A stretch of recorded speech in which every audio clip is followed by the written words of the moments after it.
focus already there. Portuguese feel very reasonable. Do we want to play it on something else? Not really. Don't think so. Not really. I feel that has to be more or less a guarantee pick here. And for Mr. Yo in enclose, I wouldn't mind maybe Romance? Or you see more in La Madness that they have great economy, but Gurjaras might Do be... you have enough mobility there? Let's think about it. Like, Lithuanians are likely going to be coastal. Gurjaras outcrop, because there is also a lot of herdables that you can take it. We are trying to see what options they can be. In Fortress, I mean, with all the ships they have, it has to be humans. For Fortress, feels like it, yeah. But you're likely running into Bohemians then, and late game is not going to be pretty for you. Yeah. Yeah, because other day he won Kuman's ACCM against Lee, but Lee was Khmer, if I'm not mistaken. It's completely different. It's completely different. Yeah. Kuman's there can do definitely the job, but I don't know. I don't know what is going to be. Who has better civilization draft overall for you? Because it's so tough to say.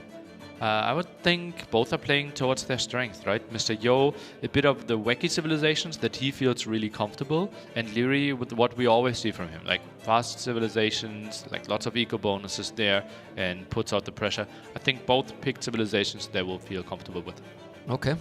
Do you think Leary should play his playstyle against Mr. Yo, should adapt, should just go his own arms? Because in my opinion, and I don't know if you agree, I think Lee has...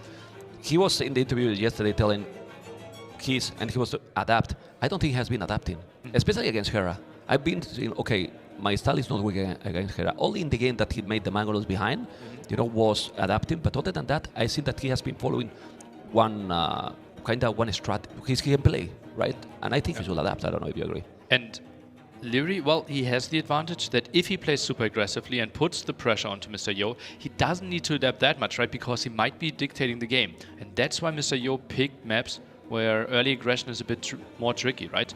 On Fortress, not that easy. Golden Stream, very wallable. And Chaos Pit, it feels like Mr. Yo should be dictating there. Leary even banned Pulse away. Didn't want to get into any weird villager rushes and tower rushes. Now I'm going to make you the harder question here.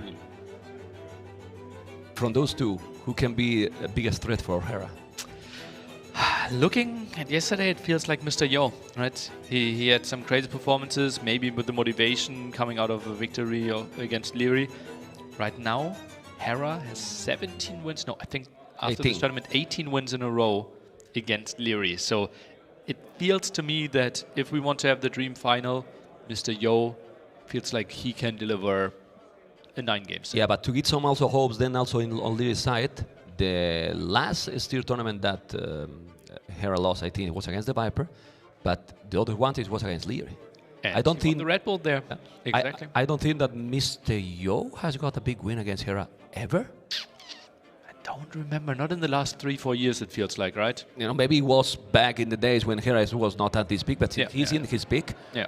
I don't think he has won. Leary, of course, Hera wasn't yet at this peak, right? But he was already getting there, semifinals, finals, and in some of the Red Bull events, Lee was winning him, actually. Yeah. But since then, no. So it's kind of tricky. I mean, people is like, no, but Hera is going to win all. Nothing is forever in life. There's going to be always one time, the first time that the streak is going to be gone. And why not? It could be today. Maybe today, indeed. And remember, a lot of sets going really long there, Leary against Hera. They had a phase of like multiple months, just always going into Game 7, it felt like. Is that a phase gaming? Are they in the game? Are they already? That's intense. I feel that they are in the game. We're going to start in a moment. I wouldn't start in a moment. We're going to start in a moment. The tournament is going to finish soon. That's why it says there, the bottom right corner ends in 21 hours. If you want to support the Garrison cost coverage, you can see there the bar that is getting better and better looking right now. But this tournament, sadly, man, when something is really good, time fly. And we are now in the last day already. Yeah. Okay. The guys, we're about to start, but this is Leary versus Mr. Yo.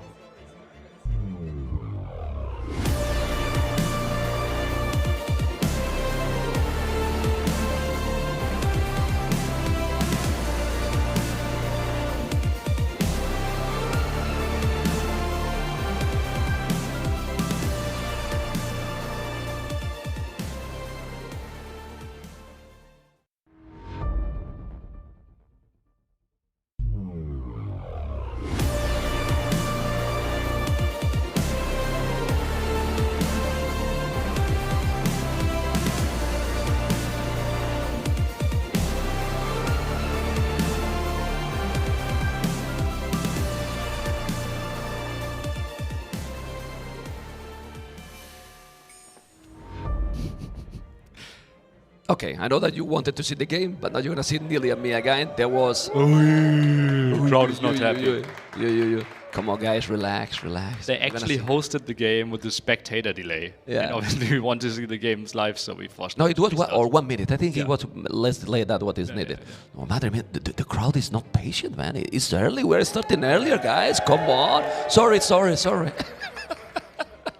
I'm not patient either. I was trying to be.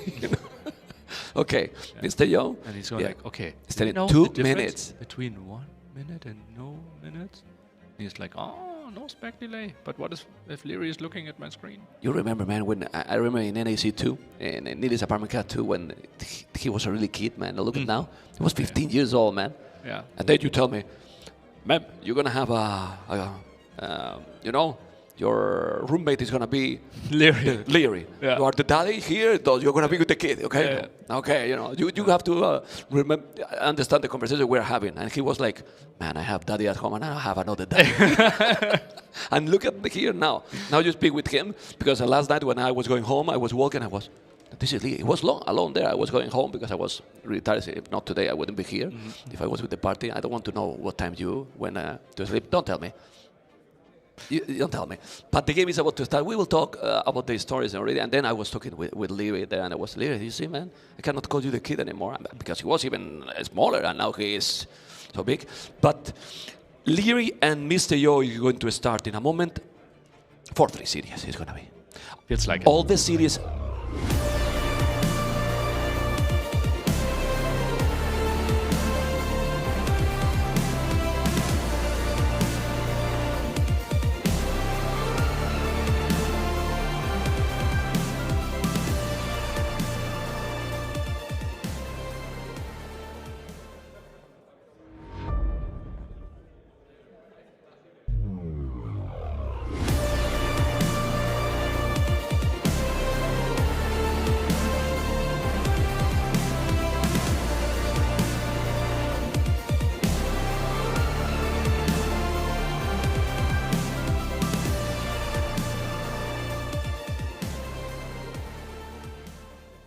There you go, guys. Now you can go hype, guys. People in the stream, people in the crowd. Gurjaras versus Hindustanis. Gurjaras is not going to happen then in Outcrop. It's going to be here. Camel battle. Well, Hindustanis can be picking in any map, but I'm a bit surprised about Gurjaras here. What do you think, Mr. Nille? Well, the players are relatively close next to each other, but the rush distance is a bit longer because you have to run around this wood line here, and therefore mobility is key. Great mobility units are knights, are cavalry archers, and in counter to that, the camels. And that's why we see 2 camel shifts here. Okay. This map usually tend to go for the late game. We have seen that Gurjaras can be very, very good, but can they compete with the Hindustanis tech tree and with the camels? It's tricky, right? We have that discussion every single time we have that matchup, right? Both specialize on camels. Hindustani, obviously, fast attacking camels, and they have the Imperial camel, another upgrade. Gurjaras on the other side, more bonus damage, cheaper camels, and more armor. Okay, let's see what is going to happen. Remember that the wood is going to be completely safe. We need to focus on berries and gold outside, because it's the resources that are going to be exposed. Usually in the whole tournament, I didn't see a single time berries and gold close in the sense that you can protect with a tower. So for both players, the map seems to be pretty fair, kind of symmetrical mirror, I would say. Yeah, I think there might even be a minimum distance between the berries and the gold, right? At least would make some sense. But yeah, we can see it on the minimap. Gold's relatively exposed both to the right-hand side.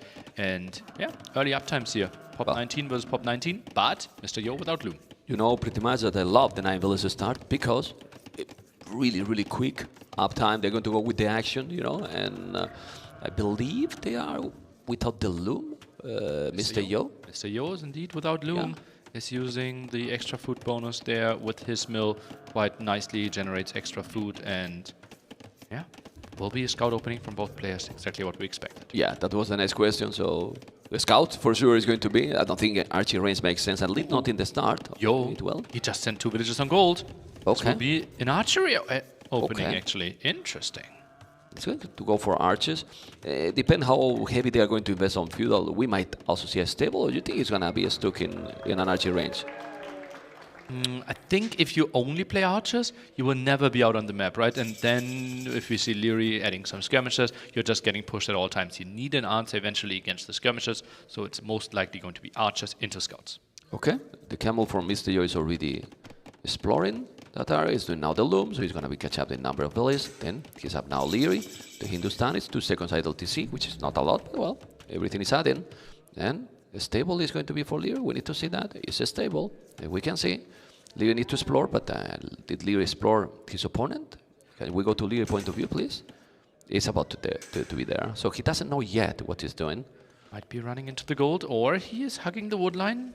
Might see, okay, that's a weird villager with a pickaxe. Oh, he could see it for a second. He saw it, What? man. I mean, he see it, man. Well, that's only speak about the focus. It was, you know, nothing there. Then he see it already, and now he knows it's going to be an archery range. The question here is, since your wood is kind of easy to protect, you keep going a lot of farms or you do archery range? Well, why am I asking? There we have the archer range, Leary. Yeah.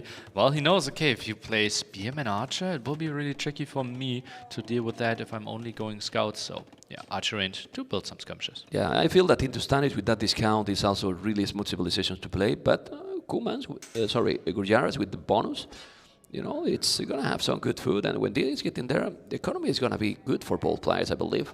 But the camel need to go back. Don't want to take the battle with 2 scouts against the camel. Is still the camel that powerful? Feels like it, right? Extra damage there. Ideally, he'd like to take the fight with this spearman. Also, 2 scouts won't really do much against villagers. 3, they are scary. Okay, he's getting the hill. Now he's going to try to go with the hill as well. And the 3rd scout, now you need to go away. Now you need to go away. I think he's doing already the blasmith. Mr. Yo, he has to be the blasmith, the building that we see in the minimap. So he's going to try to make early fletching. Early fletching, already 3 villages on gold only. For now, it's like, you know, warming up. Yeah, and you said 3 on gold only, right? Typically, we want to see 4 on gold to keep 1 archer range producing, and therefore, archer count not that crazy, we have to say. Mr. Yo, he's only building a bit of army, and already thinking about clicking up to Castle Age pretty soon. That will in a bit of danger. He's in danger, but I don't know if he's going to find it. Is there? I think he can go. Oh, Mr. Yo is going to be, he's going to be in time. Make a house, make a house. He did a house. Ooh. Make a house using the last second, like if nothing happened. No, okay, I will do it, no problem. It's stable already, okay? So we're going to see some good battle here in Feudal Age. Love the feudal battles, but it's more complicated to make a lot of damage if you are playing properly and not much micro. Still surprised by only 3 on gold here. Mr. Yo, he can build a lot of scouts, only 7 on food. Did skip horse color here, Leary on the other side. Forwarded the food upgrade. Okay, he's going with the horse collar, as you mentioned. The scout, no, he cannot make any damage there now. So what is Leary going to do now? He has to be patient in these kind of situations, but still, Leary, all the scouts, already 400 food in the bank. He has good farming already, and trying to break in. Oh, nah, I think the archers will be fine in time there. Against Hindustanis, extra damage against buildings. The camel scouts this one. Oh, that's a nice find by Mr. Yo. Should be aware of what's coming. Scout and skirmishers together, shouldn't have any problem, but Lear resources starting to be scary, nearly. Is now sending villagers on gold as well, is not building anything that needs gold, so that's clearly direction of Castle Age. Okay, Scout and skirmishers going back, not any single unit killed yet. Leary is about to click up. Well, not yet, it's still a little bit, but, well, if he's not doing more army, in a minute, might click up. And Yo is at home, so we won't really be able to punish this. Now only sees scouts moving out. I think Yo, if he keeps producing army, he needs to get out on the map. Yeah, and also here you cannot do damage from the other side. Like, it's too far. Like, what you gonna send through the other side? Because here is protected, the other side is open, and people might think, well, you can go all around. Well, you go around, your opponent is in Castle Age already. So it's super far. Crazy far, actually. Wheelbarrow now for Mr. Yo, but the uptime for Lee, man, the macro he has is absolutely crazy. Hindustan is the ideal one for this, but actually, if we think about it, he did 3 scouts only. No fletching, and the schemes that are not super expensive. So it makes sense. No blacksmith on the other side. We saw the blacksmith. Exactly. We saw fletching. Now wheelbarrow coming in, and Leary, he's trying to just defend this. Now the blacksmith. If he gets to fletching here, he should be fine. Yeah, but he's on the way to cast. I mean, just look, he's on the way to cast 1 villager more, the same amount of army. He's now doing fletching, and then Mr. Yo, even if he's having what usually is the best army composition, right? The scout and archers. But he got already a lot of skirms and the scout as well. So with fletching, he should do it as soon as he gathered the food. It should be fine, as you mentioned. 100 food needed here. Can click it any second, and that makes it so much easier to take the engagement. 30 seconds for him. I would be surprised if Mr. Yo finds a window here. Okay, skirmishes and a scout. Is going to be a battle finally or not? The KD is 0-0. 0-0. So, yeah, we need to see some action soon, but the action will come. Mr. Yo, resources are good. It's going to go up. The good thing here is that it's going to be now on Lee's base. So this battle is a good one. No. You need to go back. Scout and spears, skirmishes all together. But Mr. Yo is still lacking a little bit of goal. He needs the goal, and he needs to go up quick because Leary now will be up in a moment. Well, it's still a minute. I think Mr. Yo is still fine, right? Leary lose track? No, he's seeing it, but army a bit out of position. Scouts could be good against the skirmishers, archers. Better against the scouts of Leary than the skirms when it comes to dealing damage against the scouts of Mr. Yo. But this looks scary for Yo. Will be tricky to save all his army. Yeah, it's going to be a problem. I think it has been a bit off with the macro because when you see that you have over 1,000 food like he had and he still is struggling to get gold, it means that he should have put gold miners earlier, which he didn't. Now he's doing horse collar. He's going to chase those. What do you do now? You chase this army all the time, or you send something else also to Mr. Yo base? Well, your gold is too exposed, right? You have to give this at least some deserved respect. And he needs to clear this up. Yeah, let's see what upgrade he's going to do, because right now he's doing the economy upgrades, not doing yet any elite skirmishes, no botkin armor because he has no gold, no food, sorry. He has no food and no to make botkin, so it's still feudal army versus feudal army, nearly. Yeah. Yeah, one camel coming, but that's it. Trade-off against the scouts here is what it feels like. Wow, what a clean man. Nice play by Leary. Look at the army numbers, he's doing a TC, and all this nearly without spending a lot. He's doing the eco upgrade, Boso, he's doing the TC, and he's just doing a couple of camels. No botkin, no elite skirmishes, and he cleaned everything. And he adds town centers now, still very defensive play. He's playing this one 3 TCs, protecting 2 gold spots. That's really nice for him. Mr. Yo, he's just praying that Leary will take his sweet time, trying to attack. One camel goes to the other side. Feels like Leary should be far ahead in economy, and Mr. Yo feels like he's forced into a defensive tower. Well, but that's really bad then, because right now he's doing double stable. But what you do here, camels? You're gonna go camels? Well, Leary can go camels, and their camels are better. So can't good Jara build camels in feudal age, man? Yeah. Did you forget? Yeah. He should be sitting at like 5 camels here. Then he's gonna go Sivanza Riders. Or no, what is he doing? used camels. I think he just forgot. He's forgot completely. He could have the numbers already. He could have the numbers, but now he's not going to have the numbers, and the problem is that it's going to be 3 TCs versus 1. If this was a closer map, I would say, okay, Mr. Yo can do some crazy strategy, but what crazy strategy you can do when you are that far away? Yeah, will be really tricky to do the damage in return. And Leary, yeah, I wouldn't be surprised with soon 15 villager lead, like something like 65 against 50. Yeah, it's going to be like this for sure. There's one problem for Leary is that Mr. Yo has bloodlines, +1/+1, and now he's doing husbandry. But if Mr. Yo is going to be reading the game properly, he should go forward, see your shop. If he's trying to catch up now with the boom, it's not going to happen. Yeah, but this is the amount of Look at the army, right? man. He Wow. can't really get any real foothold on the map. Needs to overwhelm with camels first. Is now sending some villagers on stone. Can add some town centers. Maybe realizes, okay, this is just a stable game. You have the better economy, but I will try to play slightly behind. Yeah, well, Lear has now 20 population more. With the 3 TCs already up, 20 farmers, nearly 20 farmers already. That's quite a lot. Of course, he has 12, but only for 1 town center, Mr. Yo. That means that Lear now is going to keep producing villages all the time. Idle TC for both players is basically nothing, but one has 1 TC and the other 3 sick boom from the kit. Yeah, and it's interesting. 20 population lead. I wanted to say, well, it's only 12 skirmishes, man. Don't get overexcited. But Leary is so good at keeping them alive and in the later games making use of them. So, yeah, I will accept 20 population lead. Yeah, and those skirmishes are probably at home. He's going to send now the camels to the other side. But, yeah, he's still there. He's being patient. He's being patient at home. 26 army, 14 army, crazy farming on the main TC. Second town center finally for Mr. Yo. Now let's see if those camels on the right side are going to do some damage. For now, he take 1 monk. That's something. It's a good start for Mr. Yo. Already 1 relic in the monastery for Leary. Yo has had 1 coming in. We have 5 in total. 2 still able to be contested on the left-hand side, 1 on the right. The camels are going to be there, but the camels are not like nice. They need a little bit more to kill villagers. He need to react. Leary is going to react, but he's going to take 1 villager down. now for Mr. Yo, and even like that, as you were talking, 16 villages lead already. In 22 minutes, that's going to turn on a crazy economy lead soon. Because right now, resources collected, it is still more or less the same. Okay, another monk down. Wow.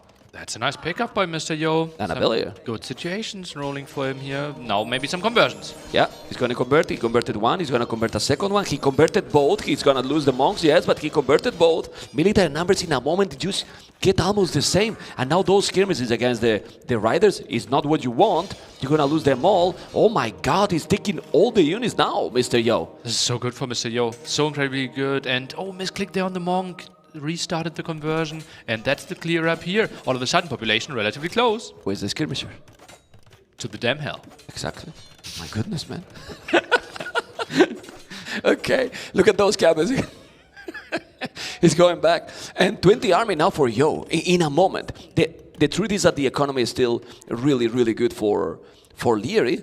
But you need military, you need numbers, because at some point you're going to start to be raiding, and Mr. Yo is great doing this. Monk exposed there, but can't really engage against too many camels here. Oh, risky move by Mr. Yo!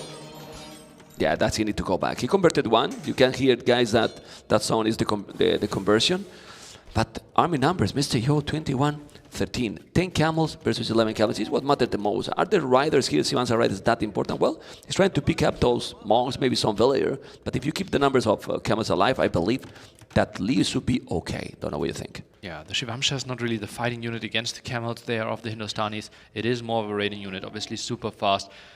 Leary feels like, okay, we're more getting into the real fighting phase here. Let's upgrade our units a bit more, get Bloodlines 20 more HP. Yeah, those camels are going to take care of those raiders, but at least he take them all. Oh, only one, okay.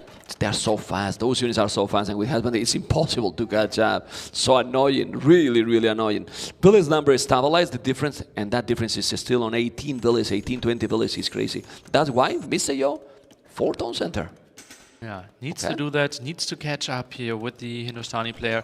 Mr. Yo taking good fight after good fight though. Can't be too unhappy how he stabilized in this game. We were a bit scared for him. Yeah, well, let's see what's going to happen here. The camels is still not with the most average for Leary. Mr. Yo still have +1/+1. The scores say that Yo is really ahead. I mean, he killed a lot. It's the KD. The KD and Desperation, right? Yeah, he sees like 90% of the map, it feels like. Really impressive. Yeah, I mean, this exploration is quite tricky, you know, and the score is quite tricky as well. Leo was telling yesterday about that migration game, and he was really ahead, and he thought that he was what happened. So they should not really focus too much in the score, because sometimes it's misleading, and it makes that you kind of don't do the strategy you want to do. Maybe you want to go aggressive and say, oh no, maybe he has a lot more, and so on. You need to keep your, you know, the sense you have from the game at that point. Yeah. Leary is so good. In the interview, he said, like, wow, I didn't do any mistakes, and suddenly the score was on the other side. Good that he trusted his instinct there. Yeah. Yeah, but I think he could have gone more aggressive. And in this situation, he should know that he's ahead in the economy. The problem now is that the 40C is being faster built by Mr. Yo. So instead of 18 villages, it's only 13 now. And any hand card? Ooh, hand card for Leary. That's really good. 4-tone center.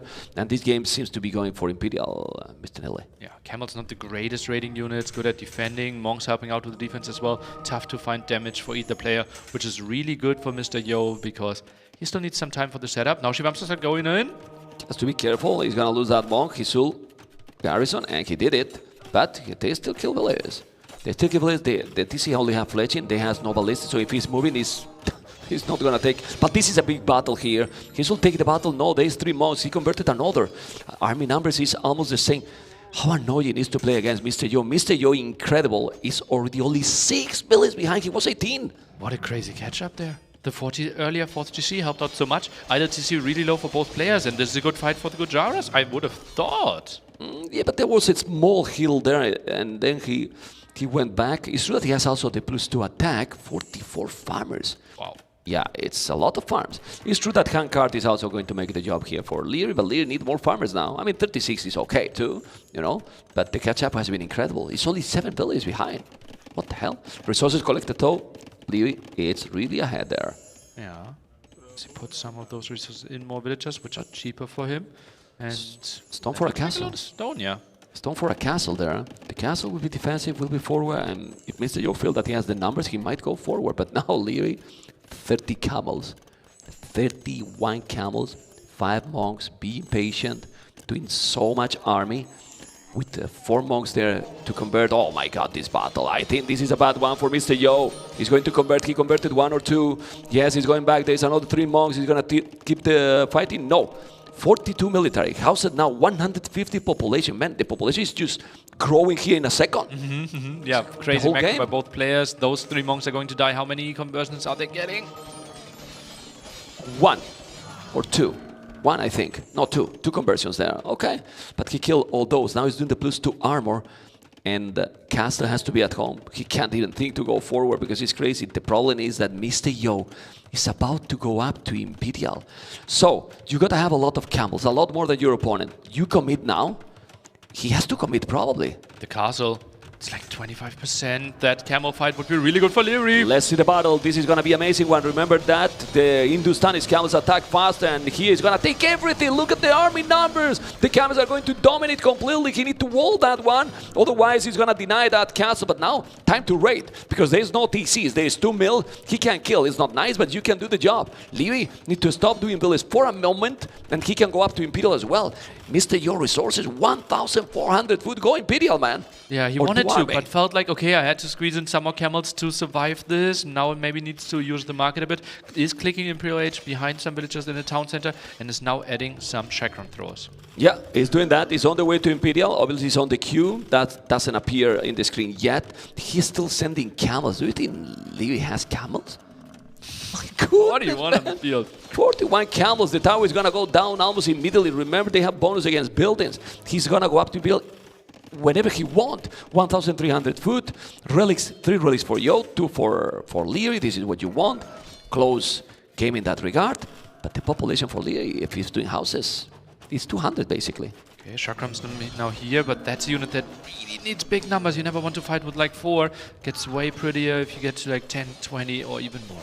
He's spamming. Both are spamming a lot. The problem here is that you need to spam a lot if you want to catch up. Leary is on 180 population. If you do houses, it's not going to be bad. Leary is definitely not going to be bad. He's not doing the houses. He still have more camels in the queue, but it's not appearing because there's no houses for Leary. When he's going to make the castle a lot more forward than his opponent. Oh yeah, feels like he maybe has a better timing and wants to trap there, wants to control 2 of the gold spots at the left-hand side. Right-hand side will be interesting as well, who is expanding, but most aggression here will be through the left. Is this minute advantage enough for Mr. Yo to make some big difference for that minute? I mean, if we had the same numbers of military, okay, but 50 camels, man. Yeah, I don't really see it. He needs to get to the numbers. Leary would even win the fight with castle tunes against imps because his numbers are just so superior. You know, he's ready now. He's 200 population. Mr. Yo has a good population as well, 161.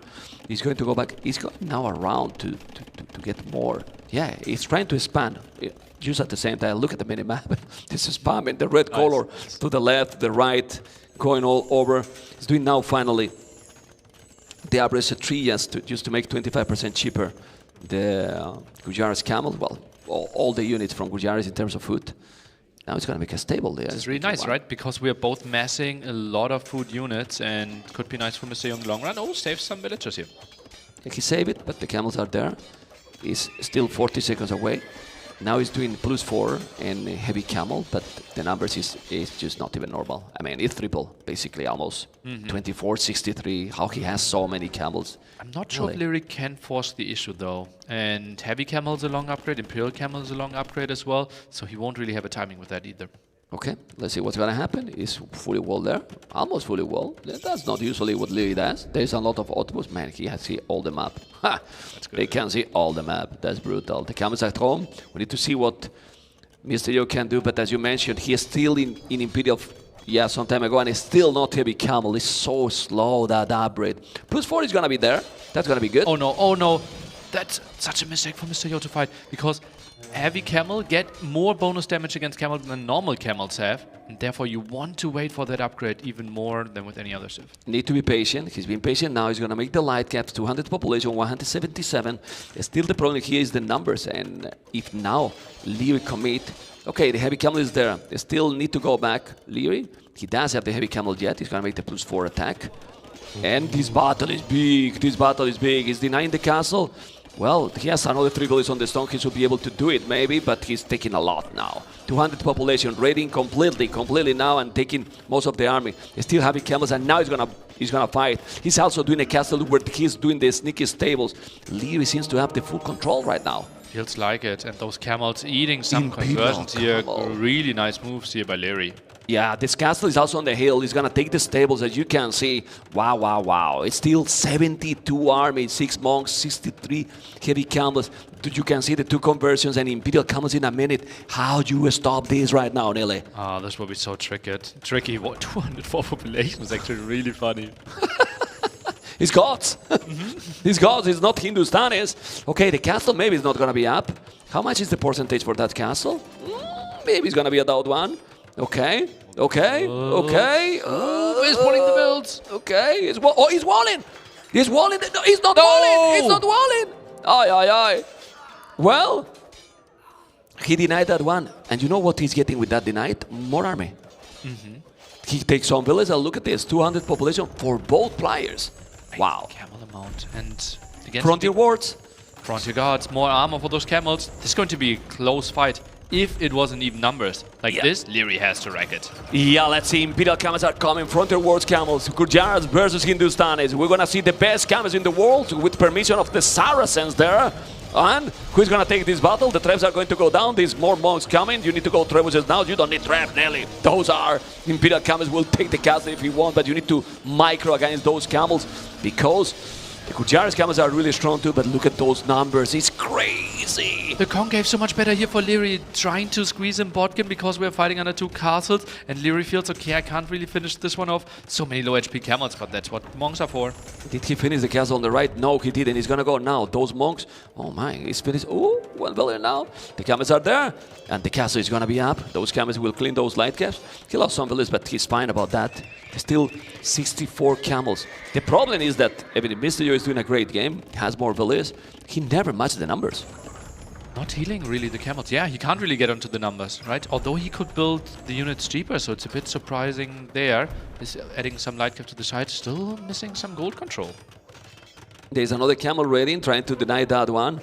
Yeah, and it's start to feel that 60% of the map for Leary. And soon if he's going through the right side, he's going to be even more than that.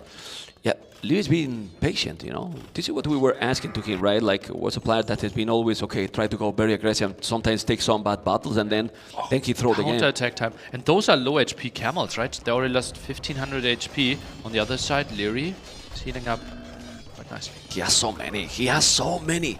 So many camels here on the left. Also with the traps, 2 traps more coming. The monks are healing all those Imperial camels that is, I'm not mistaken, is 160 HP, which is so tanky. Really tanky. We'll lose a village, but doesn't matter. The castle is there. So even if you lose some of those villages, the light gas will be gone. And now I like the castle he's doing. If you raid me, I will have a castle at home, but he's still raiding. 200 population for both. But if League push now, I think he will be killing quicker than he's doing. I think so as well. Defensive castle there and no siege for Mr. Yo. He's trying to make some magic happen. Feels like, okay, I can't really take the major fight. But 60 camels? I think he could have started taking good fights over here as well.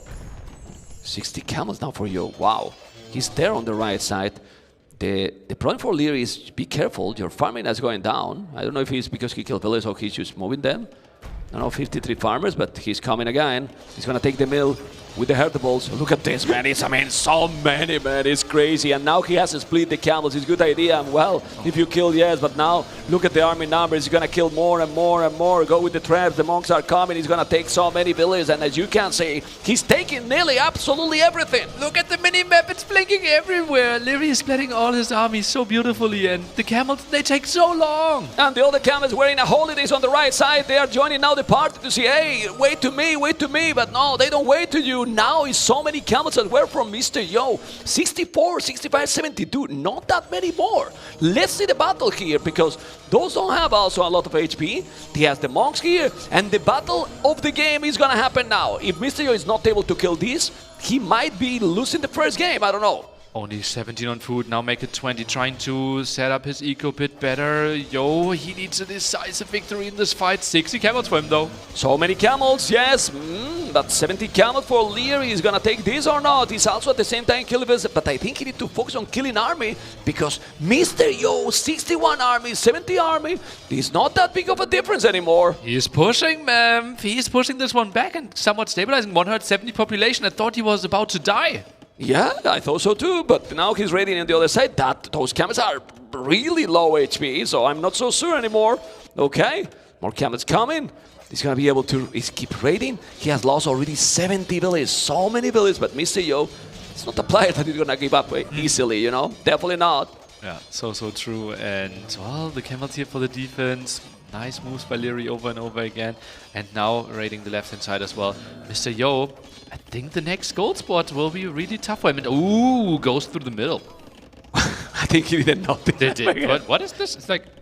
Okay, disrespectful villains going to the TC. Oh my god, he denied that TC as well.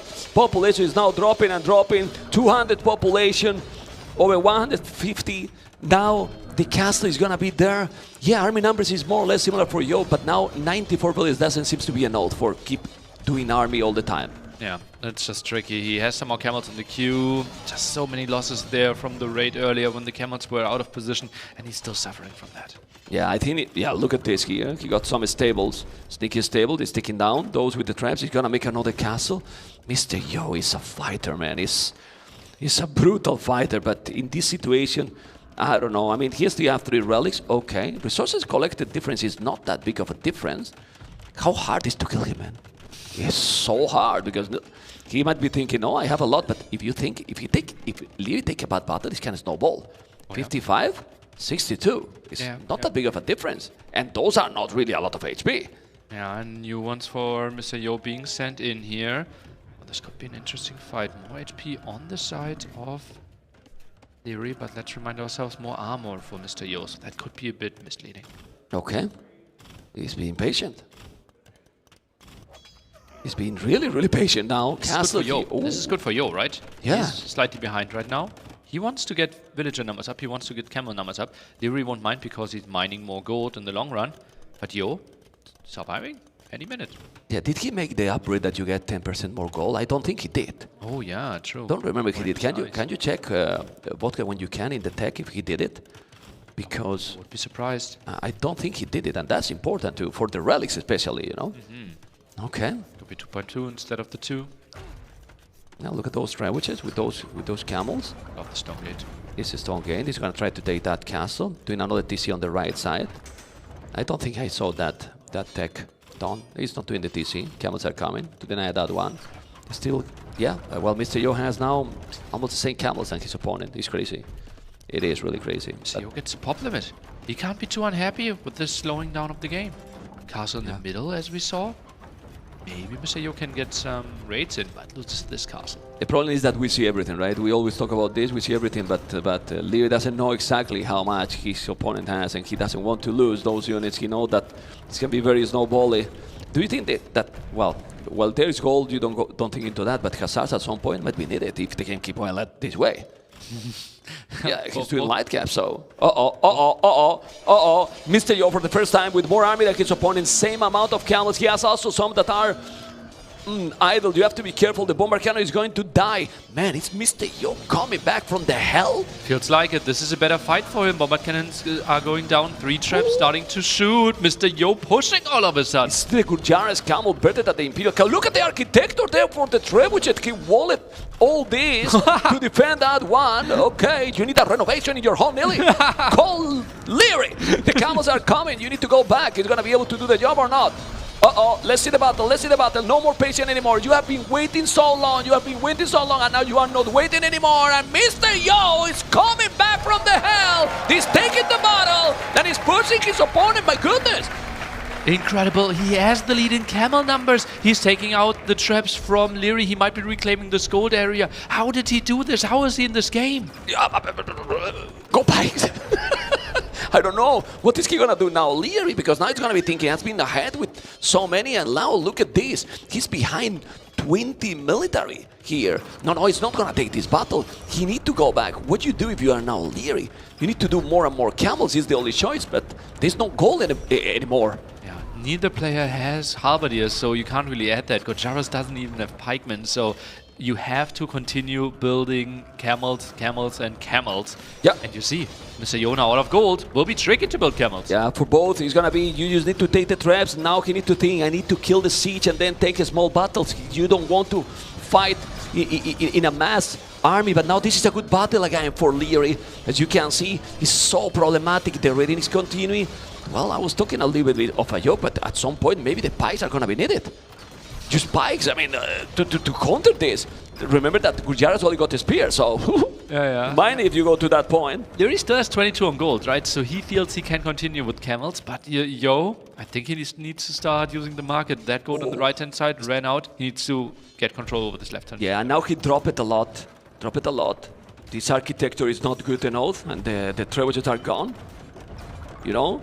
And he's raiding again. Oh my god, that was a lot of village kill. 88 villages. Mr. Yo drop it a lot. His economy. He is still with a lot more army now. It's crazy.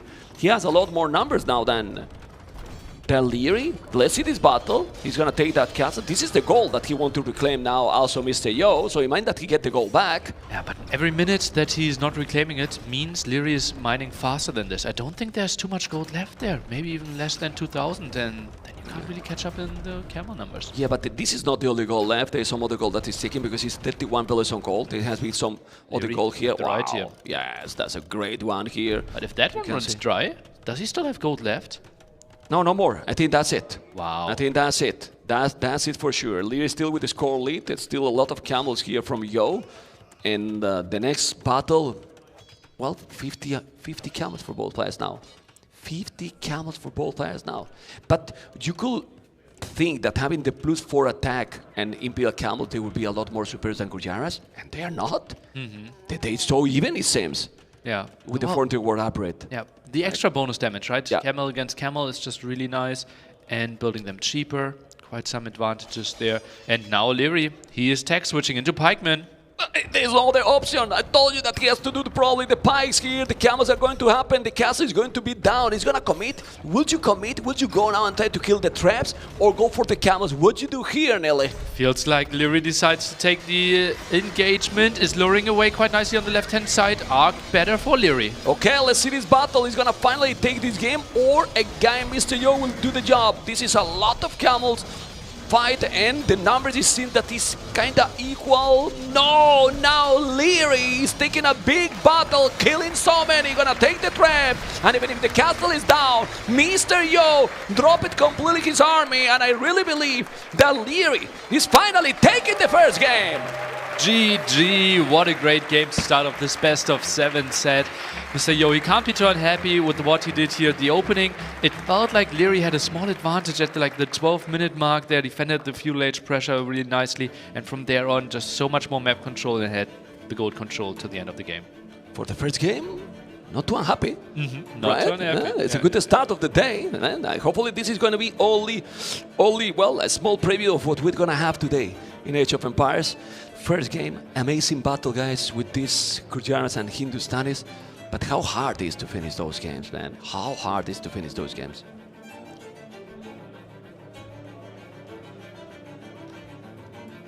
Okay. And, well. What are we going to have now? Oi. Well, Mr. Yo, home maps, Chaos Pit, Fortress, and Golden Stream. All really good options. Okay. We believe. I think if I'm in Yo's situation, early game, Leary had the advantage and played it perfectly after that. I think I tried to take that option away and go for Fortress. Okay. Look how nice we look now. Look. Oh, we love Memp. Thank you, man. I love Do you Memp. love Memp, chat? Well, Give some heart signs in the chat. I love men too. Anyway. Yes, and in the quiz there was someone called Memp Lover, and we thought it was you. No. But could be. Could be. Anyway, what is gonna be? Chaos Pit, Fortress, Golden Stream. I will give you the 50 euros later, by the way, for appear there with the We Love Mem. Anyway, Land Madness Outcrop, Migration. You go for what here? I want to see Chaos Pit. But with chaos, with real chaos, because the Chaos Pit that we have seen have been a bit underwhelming. A bit... People walled a bit more, right? I think if we see Mr. Yo play Chaos Pit and his first pick, he will make it really messy. Okay. The last one that we saw, I think it was with Poles, and then he got that hole that snowballed big time against him. You as a player, what would you pick here? You have seen that you play in close map that is kind of a style that is not bad for Yo, because here the aggressive play by Leary, it doesn't work that well. But then, even like that, Leary got the game. So it kind of makes you think, what can I pick against Leary? Because, as I said, it feels like Fortress would be something very natural. Humans against Bohemians would be tricky, right? We feel like humans should have the better economy, Bohemians the better units. And Yo would need to find a timing there because the super late game will be really tricky for him. But Leary didn't keep his word. He was telling he was going to pick Fortress against Mr. Yo yesterday in the interview. Was joking, obviously, you know. So Mr. Yo took it, and he doesn't feel too good with those maps because he's not patient, man. He's not patient enough. But I think we are in game number 2 already, and it's Fortress, Kumans versus Bohemian, a matchup that we have seen. That What was that, girl? what was that? That was the matchup that we have seen in some time. Okay. What was that? Kumans versus Bohemians. I really prefer Bohemians, you know, but you have to secure that the Kumans is not going to make the game messy, or because I believe that the pass into TC shouldn't work. Well, or can work. It can work a bit here because on this Fortress generation, the castle always spawns to the front. So now this is the moment where we have to take a look at Leary, probably not losing his map. He's really going. Fog of War, please. Fog of War. Where's the castle? Okay, he moves around. Yeah. If he goes on top of this, could have been tricky. But okay. But yesterday, Hera almost lose the king in the start. Then he killed it at the end. Yeah. I mean, what is this? That's the beauty of Regicide. Lose the king, lose the game. Yeah. Mr. Yo is getting the second boar in here already, and obviously the human play will be to add the second town center in Feudal Age very early on. It's not the first time that Mr. Yo loses a king in a big tournament, in a LAN event. Yeah. You know, so in EC5 was against Jordan. Yeah, And Jordan was. Should I take the win? Should I take the win? Yeah. Of course. Yeah, he should. And it feels like PTSD a bit from Mr. Yo, right? Because yesterday, after we had the king situation early game, he stopped scouting. He didn't see the relics, he didn't see the extra golds, and I think it's still a unit that you can use. You just have to make sure to not lose. Well, when you get that scared, you know, you stop to doing, right? And let's see, it's up super quick. 14 villages. You know, and he's going to make the TC. Let's see where he's going to make the TC. On the outside, I think. No, he's going to make it there, right? Next to the golden wood there? There's Nah, it will be inside. Exactly. It has to be inside. At the start, you just mainly want to have some farm space, get a bit more wood efficiency, gets both eco upgrades, jumps into the tower with the king. Yeah, I mean, if you could have a civilization that you can wall them, maybe, but not with this one. The second TC is going to be really quick. I think it could have been an option for Mr. Yo to be out on the map with his scout, right? Because you're faster than the king, I believe? No, you're not. Oh, you are faster than the king. Yeah. It is. Especially with humans. And it de-aggroes. But I would have liked to see that. That was actually NSC3 final approach, right? Yeah, but he's recovering the HP. Because he was luring with the boar. Yeah, but the king can't fight back. Yeah, that's true. Yeah, but he's afraid that the other scout might be around. And but maybe you are Feudal Age and humans, right? So you always run that's faster. True. So that's like, could have been a nice option here. You're not thinking about that one. It just feels like, okay, it's most likely scenario that your king is safe anyways. Okay, he's going around now, and let's see if Mr. Yu is going to be able to explore all the relics. How is exploration now? He's not going to find that one. And I always say that Bohemians is a very underrated civilization in terms of economy. I believe when you do also fervor, then you have the gold and the stone mining upgrades, you know. So it's a great one. I mean, and it's a civilization that you know more or less what units your opponent is going to do, right? But you still cannot stop those Hufniche, the halves. It's so hard. Yeah, they're so good. And you see the approach from Leary. Most civilizations just trying to collect some gold and then go up to Castle Age. Here we clearly see he wants to use that gold bonus and is going to buy some food. Okay, let's see. For now, obviously no idle TC, even less with this. 9 villages start is really, really fast. I know that people don't like to see that, but I want to see Rams, man. Rams? Rams From and humans? knights. Yes. Castle Age push? Castle Age push. Get inside, make some damage. Even more, I don't know. Since people doesn't expect and the castle is forward, you don't even need to explore. Why did you take the castle? Okay, with the yeah, cap could be an option. Yeah, and it's unlikely that Leary will have too much scouting there. Could be a nice What surprise. he will have? He will have siege workshop and mangonel already ready? No, he won't. Never. He won't. He will be booming. It's going to do damage. Crazy. The big problem, though, if it's getting scouted, then we can have some mangonels, and it's really good to have the pike defense there for Bohemians. But I could see it as an option, as a nice surprise attack. If Mr. Yo feels he needs to take some big risks. Yeah, but the thing is that the cap rams, I mean, since he's an Imperial unit, it's really killed the walls and everything super fast. Yeah, true. Super fast. You know. Anyway, it's just we're guys just dreaming about options because right now it's just a booming game. Yeah, exactly that. Now buying some more food here is Leary for 149. That's a bit of a surprise to me. Shouldn't it be 150 start? Yeah. Oh, could we click at the market? Did he sell food? No, he did, right? It's 152 now. Well, maybe just a maybe he did something. Error. Yeah. Maybe he misclicked and then he deleted and then he lost that one. Okay. The 3 town centers. Village different is 18 villages. You know, it's gonna grow a little bit more for a while. Then when you have the 2 extra town centers, it will start to be the opposite. Then it will get closer for the Austrian player that he's gonna try to be in another grand final in an S tier tournament. And you 2 know? TC all in. 2 TC all in here by Mr. Yo. Yeah. He's mining stone, so he's gonna go for 2 TC. No cap rams. Probably gonna make a second castle. Yeah. And Imperial. So quickly to explain the options, right? Mr. Yo, he is in Feudal Age way longer because he added the second town center. We see the fast castle from Bohemians. And now on the way to Castle Age, you basically have 2 options. Either you add 2 more town centers, play 4 TC, you have the better economy, but the weaker units. Or you try to skip Castle Age, directly go to him. You can click instantly because you already have the castle, and therefore the building. And then you try to build a forward castle and have like a 3-4 minute imp advantage. Okay. And then Leary, that is not going to have a stable or anything, do you think he should do something when, I mean, right now or in a couple of minutes, like some wagons to avoid that he's going to come forward? That's a good option. Like 3 wagons could stop that if we don't see Yo adding anything. Yeah, let's see. For now, it's 17 villages different still. You know, it's going to be like much closer when he's going to reach the castle age.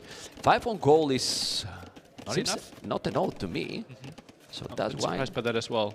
Okay. Doesn't really need too much on wood, right? He's not seeding too many more farmers. So yeah, I wouldn't mind seeing some villagers on gold. He's mining stone a bit early for my liking because like you can only build it basically on the way to imp. Yeah, but the surprise here, if you want to do that also, I mean, it's only 100 wood, but you might not need the stable. You need the second building, right? And cheaper well, for humans, so he's trying to save a bit of resources there. But no market is a bit surprised to me. I would prefer market. Yeah, I think so as well. It's very easy to not have the perfect eco balance here with this build. It's gonna be just not as fast imp, but a castle drop in some spot, but it's still awkward. This is not fast imp. I mean, he did some upgrades, right? Might still be fast imp here regardless. Might want to add some kip checks. He did the gold mining upgrade, I think, too, yes? Yeah, gold, and I think stone and wheelbarrow. So squeezed in a lot of eco upgrades here. Leary wall in the map. What's going on? Well, he's scared. He doesn't want to get surprised. Oh, that could be an exposed villager, man. Yeah, but the scout is not full HP, and the scout is around here. Let's see. Yeah, he's not going to lose it, that one. Why does Leary have loop? Because he's walling. Okay. Because he went outside. Makes sense. Yeah. And he's walling. That's why he made the loom here, and now he's going to make the TC outside, or what is he doing? Because he has That's a step lancer and a kip check? That is so surprising to me. Has he enough stone for a castle now? Not enough resources to go imp? Oh, I think this is a misstep when it comes to the build out of Mr. Yo. Scout, perfectly positioned. Can he see the builds? The castle is going to be forward, really forward. He just wants to secure that he can make the castle. He doesn't know if his opponent is going to make some army, but the wagons are coming. One at least is doing fervor already. Villages are going to be faster, so it's like having a, in quotes, double wheelbarrow. It's not going to see anything there. The scout, you have to be careful. He's going to be able to wall in time. I think he will. Both already, but not here. He's going away already. That village is fast, but he's not going to build that in time. Definitely not. Castle with 3 villages. The wagon is not going to be in that area. He has 1 and doing another 2, another 1. And is he going outside? He should go outside. He's going here. Look, what he's doing is just distracting him. It's distracting here with this army, and then he's, hey, I'm in the other spot, and look at the resources for Mr. Yo. Not too far from going up to Imperial. Well. Lewis would have expected maybe a forward castle. He didn't. And then he has some wagons, but not in the right position. And Mr. Yo is about to click up to Imperial, and that's going to be very, very dangerous. What a nice mind game here by him. Does exactly 2 step lenses, 1 kip check, tries to go for some fake aggression. He obviously is showing okay, not really upgrading the units, so Mr. Leary should know that it's not the full commitment. Yeah, and what I like it also is that Mr. Yo is not only on a 2 TC, he's adding a 3rd tone center. He's going to click Imperial, so he's going to have even more economy. I'm going to try to push from there. Leary's resources are looking okay, but Mr. Yo resources collected are already 1.3k more, which is giving all this small advantage or big advantage to go up to Imperial Age. Okay, is up here, but let's think this one through. The typical defense here by Bohemians is stay calm. First thing, get chemistry on the way to Imperial Age, accept that you will lose your castle, defend a bit, and still try to get to your army composition. Now the big question is, what are we going for? Hoof needs it? Yes, for sure, bombard cannon first. And are we adding halberdiers or skirmishers against what Yo is doing? Well, if you have to defend, probably you have to go skirmishers first, and then if you can't push him away, then you change into the pikes. I don't know. The range unit should be the choice here. But look how Mr. Yo is just walling. He's walling, he's doing a full arena, not gonna let him go through that area. Leo has handcart on the way, will have a good economy. He has even more villages now than Mr. Yo. But the timing, the momentum is gonna be for Yo. But that timing with 1 minute more advantage is gonna be an oath because Leo is about to go up. Yeah, and chemistry will be in as well, so it will actually be relatively close. Still need some more gold here, Leary. That's his workshop, he can see it. Leary? Looks like he can see it already, so he knows that he's coming. Leo is not clicking up yet, he needs to click soon. What do you make now here? It seems you see that he's going to come fortify the walls, or I mean, you need to gain time, right? I wouldn't mind more walls indeed. Can build a defensive castle there at the left-hand side as well. Could be trapped a bit later. Let's see what he opts for. How many? I think he's just going for 1 ram, right? Not much more. Yeah, probably. Maybe he's even doing, he's doing a mangonel, but for the wagons, maybe do petards. Yeah, he's gonna go trap, so he's going the archer ranges, so he's gonna go for skirmishes probably. I think university is a must here, and I don't think he has university. Leary need university right now. That he has university, Mr. Vodka, don't think he has, right? I'm really surprised. Yeah, university for Mr. Yo he's doing now by Leary, but oh well, this is time probably. Slow upgrade. Yeah. Should still be fine. And now trap production is the most important thing for Mr. Yo here. Yeah, let's see what is going to happen. We have seen these kind of situations before. The monk is down, 1 rally for Leary. He's not going to take another. He's not walling on the right, but Lee is doing all he needs to do. Avoid that to get raided. And if he wall here now, and he's going to wall, but oh my God, maybe no, he's not walling. Okay, he's not walling. He's inside now with the keep check. Just in time, man. He's incredible, man. And he gets Botkin, right? That could be quite an ugly raid. Something that we're missing. Oh, walls behind. He closes the door. This is amazing. Now he trapped those keep check. Now he trapped those kids out there. He did on purpose. Oh, that's so clever. That's so smart by Leary. Will lose another villager, but that's still absolutely fine for him. Yeah, I like that because those kids are now what? Well, they need to kill that, but he's going to have the skirmishes there coming and might be able to kill those. He's going to repair that castle. He needs to make another castle at the back, completely at the back, and chemistry is going to be just in time when he reaches Imperial. Yeah, really, really nice timing there for Leary. And Yo, well, he's collecting more and more resources still. 3 TCs is adding the 4th one, so economy will be fine. And Mr. Yo, I think he's actually not playing that all in compared to what we expected. No. This is, I mean, he's a quick imp more than a fast imp, right? So now he's with chemistry, he's going to make bomber cannons, and with the bomber cannons, he maybe is even going to save the castle. He can probably take those trebuchets down. Yeah, not impossible there. The castle only with 10 range there. Bomber cannon with 12 might be a good angle for him. And repair with more villages maybe? Or give out that castle and make another at the back? I think in the back makes a lot of sense. He's building it now. Yeah. So, still without bloodlines. Such an important upgrade for Kipchaks. You only have 40 HP. You're adding 50% more HP. for the cost of 250 resources. Castle goes down.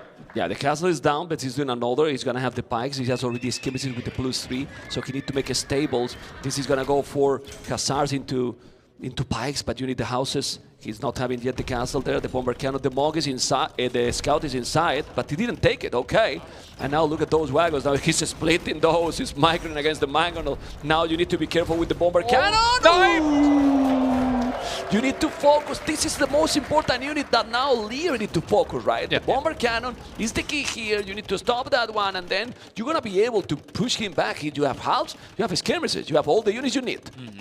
Down to 0. Bombard Cannons now is trying to reball halves, and Bombard Cannon obviously really nice against what Mr. Yo can build when it comes to pound for pound fighting. But Mr. Yo should get both extra gold spots, should have the relic advantage, should have the map advantage. Yeah, well, he has 2 relics, so it's gonna be like 3-2. Like, it's not gonna be that huge, you know? Anyway, bomber cannon, halberdiers, and now sub-wall here. I think it's a wall. You don't want to have hussars inside, but they are not hussars yet. These light caps. He has 46 farmers. Yes, Leary need to do a lot more farms, and soon, because with 19 farmers, you are not going to be able to keep the production. Don't know what you think. Yeah, only 1 halberdier on the field. A bit surprised, right? Leary, one of the better players when it comes to keeping those farm numbers up. Maybe he had a lot of villagers building. Oh, nice ground attack. That castle. That's very nice one. Very nice. The villagers forward are there taking a small nap. Let's see now the bomber cannon is going to take the trap. Go, go, go. Trebuchet is going to go down. Villagers are down. And now? Here. Oh, God! Man! The sniper. Yeah, but he's doing a great upgrade. He's going to be faster, gunpowder units. But yeah, but you need to be faster with your hands, man. I mean, otherwise, big problems. You know, it's not an old 0 village on goal. Well, he has goal on the right side, I think. Leary will be able to take it. I will have that one. There you go. That's the goal I was mentioning. They still have another. Can we see Fog of War? Because there's a goal and a stone on the right side. Yeah, he has explored everything, Leary. But still, these units, if he's able to stabilize and kill those, he needs definitely more halves. Bohemians is still favorite. The problem is, check the economy right now for both. So much better. Look at that, 3,000 extra collected resources here for Mr. Yo. He's building up his dream army, but full Hussar won't be cutting it. He needs to add kip checks with that, and is now queuing some of them. The lighters are coming. He's now doing some walls. The halves are there. He might take the bomber cannons. Oh no. Nah. Those. Look how he's blocking it. He's blocking it so good here. He need to make a gate there. The bomber cannon is going to be there still. Remember, guys, he doesn't have yet siege engineer. No Kubniche either. Imagine when he's doing those upgrades. You know, army numbers now for Lee a lot more. And the problem is for you, Nile, that you don't need that much of economy with Bohemians right now. I mean, for Mechobniche, yes, but with halves and camps, you don't need the economy that probably Mr. Yo need. This is a good wall here, and that castle is about to be down. Some villagers will go down as well, and maybe bombard cannon. Ooh, just dodged that shot. Yeah, and now you can notice that they are faster. They are definitely faster. Those villagers are going to be down. Yes, they are. Leary still need to put more. He's not doing, now he's doing 2 more, but oh my god. He's killing the hussars with the bomber cannon. Nice ground attacks there. Active fence by Mr. Yo, tries to dodge those shots. Killing the ram. Bombard cannons are now coming in. Traps trying to hide behind the castle. Yeah, but the castle eventually will go down. He's still doing more and more upgrades. Population is still more or less the same for both. And Leary is now starting to have good amount of farms. 30 farmers is still fully walled. Look at that full control. Look at the full control of Mr. Yo. He sees everything. Uh-oh, you need to wall. Why can't he wall it? He wall it just there, man. The villager sacrifice was good, you know. Bomber cannons is still walling. Killing more of those. No, he opened again with the trap, but the hounds are there, man. No, those. Oh, that's risky by Yo. Does he really want to go in? Yeah, well, he wants to see where the king is, but maybe thinking, oh, they will did this to me yesterday, I'm gonna make it today. But no, it's not happening. Okay, the bomber cannons are down. Oh! 2 down now. You need to be careful, man. Really, really careful. And need to wall more, but the castle is down. The castle is down. All this without ballistic with the scams. Traps need to run. Mr. Yo can't really afford elite kip check yet. Lots of resources floating though. And maybe then he wants to take an engagement. Goes for siege ram first. Oh man, trap down. Siege ram here. But he has the kip chat. The skirmishes are there. Skirmishes are missing some upgrades. The halves are going to be with the +4. Ballistic will be there. Now this army for Lear is insane. 60 military, 29, nearly 29 army only.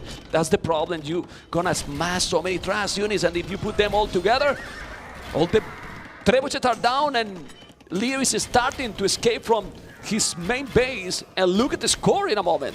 Such a patient play by Leary. He knew, okay, you have the control, but my units should be better in the long run. Leary trying to get more and more upgrades, trying to put himself in a position that he can push. Mr. Yo wants to prevent exactly that and is trying to go for double side attack with ramps. Yeah, but now finally Leary is gonna make an amazing castle on top of that hill to control that goal. Fortified walls, I wouldn't mind to see them, because you might avoid that he's gonna go right away with those siege ramps. He's doing finally those upgrades. +4, Pathfind tactics, everything.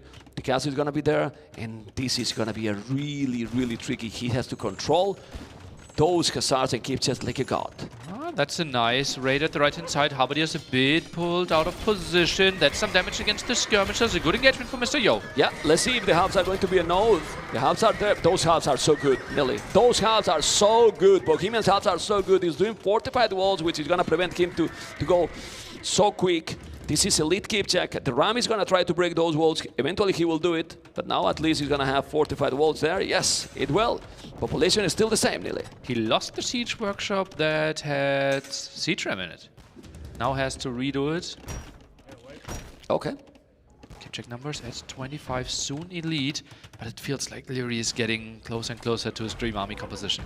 Yeah, siege engineer, I don't think he did it, but then he's going to be Hufnice probably in a moment. He's about to do the upgrade.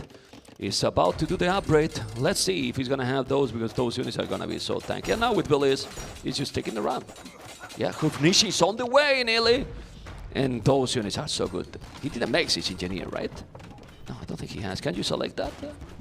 Oh, yes, he does. He does already. Whoa. More range there, more damage against buildings as well. And yeah, it just feels like Mr. Yo tries to use his mobility. Love that.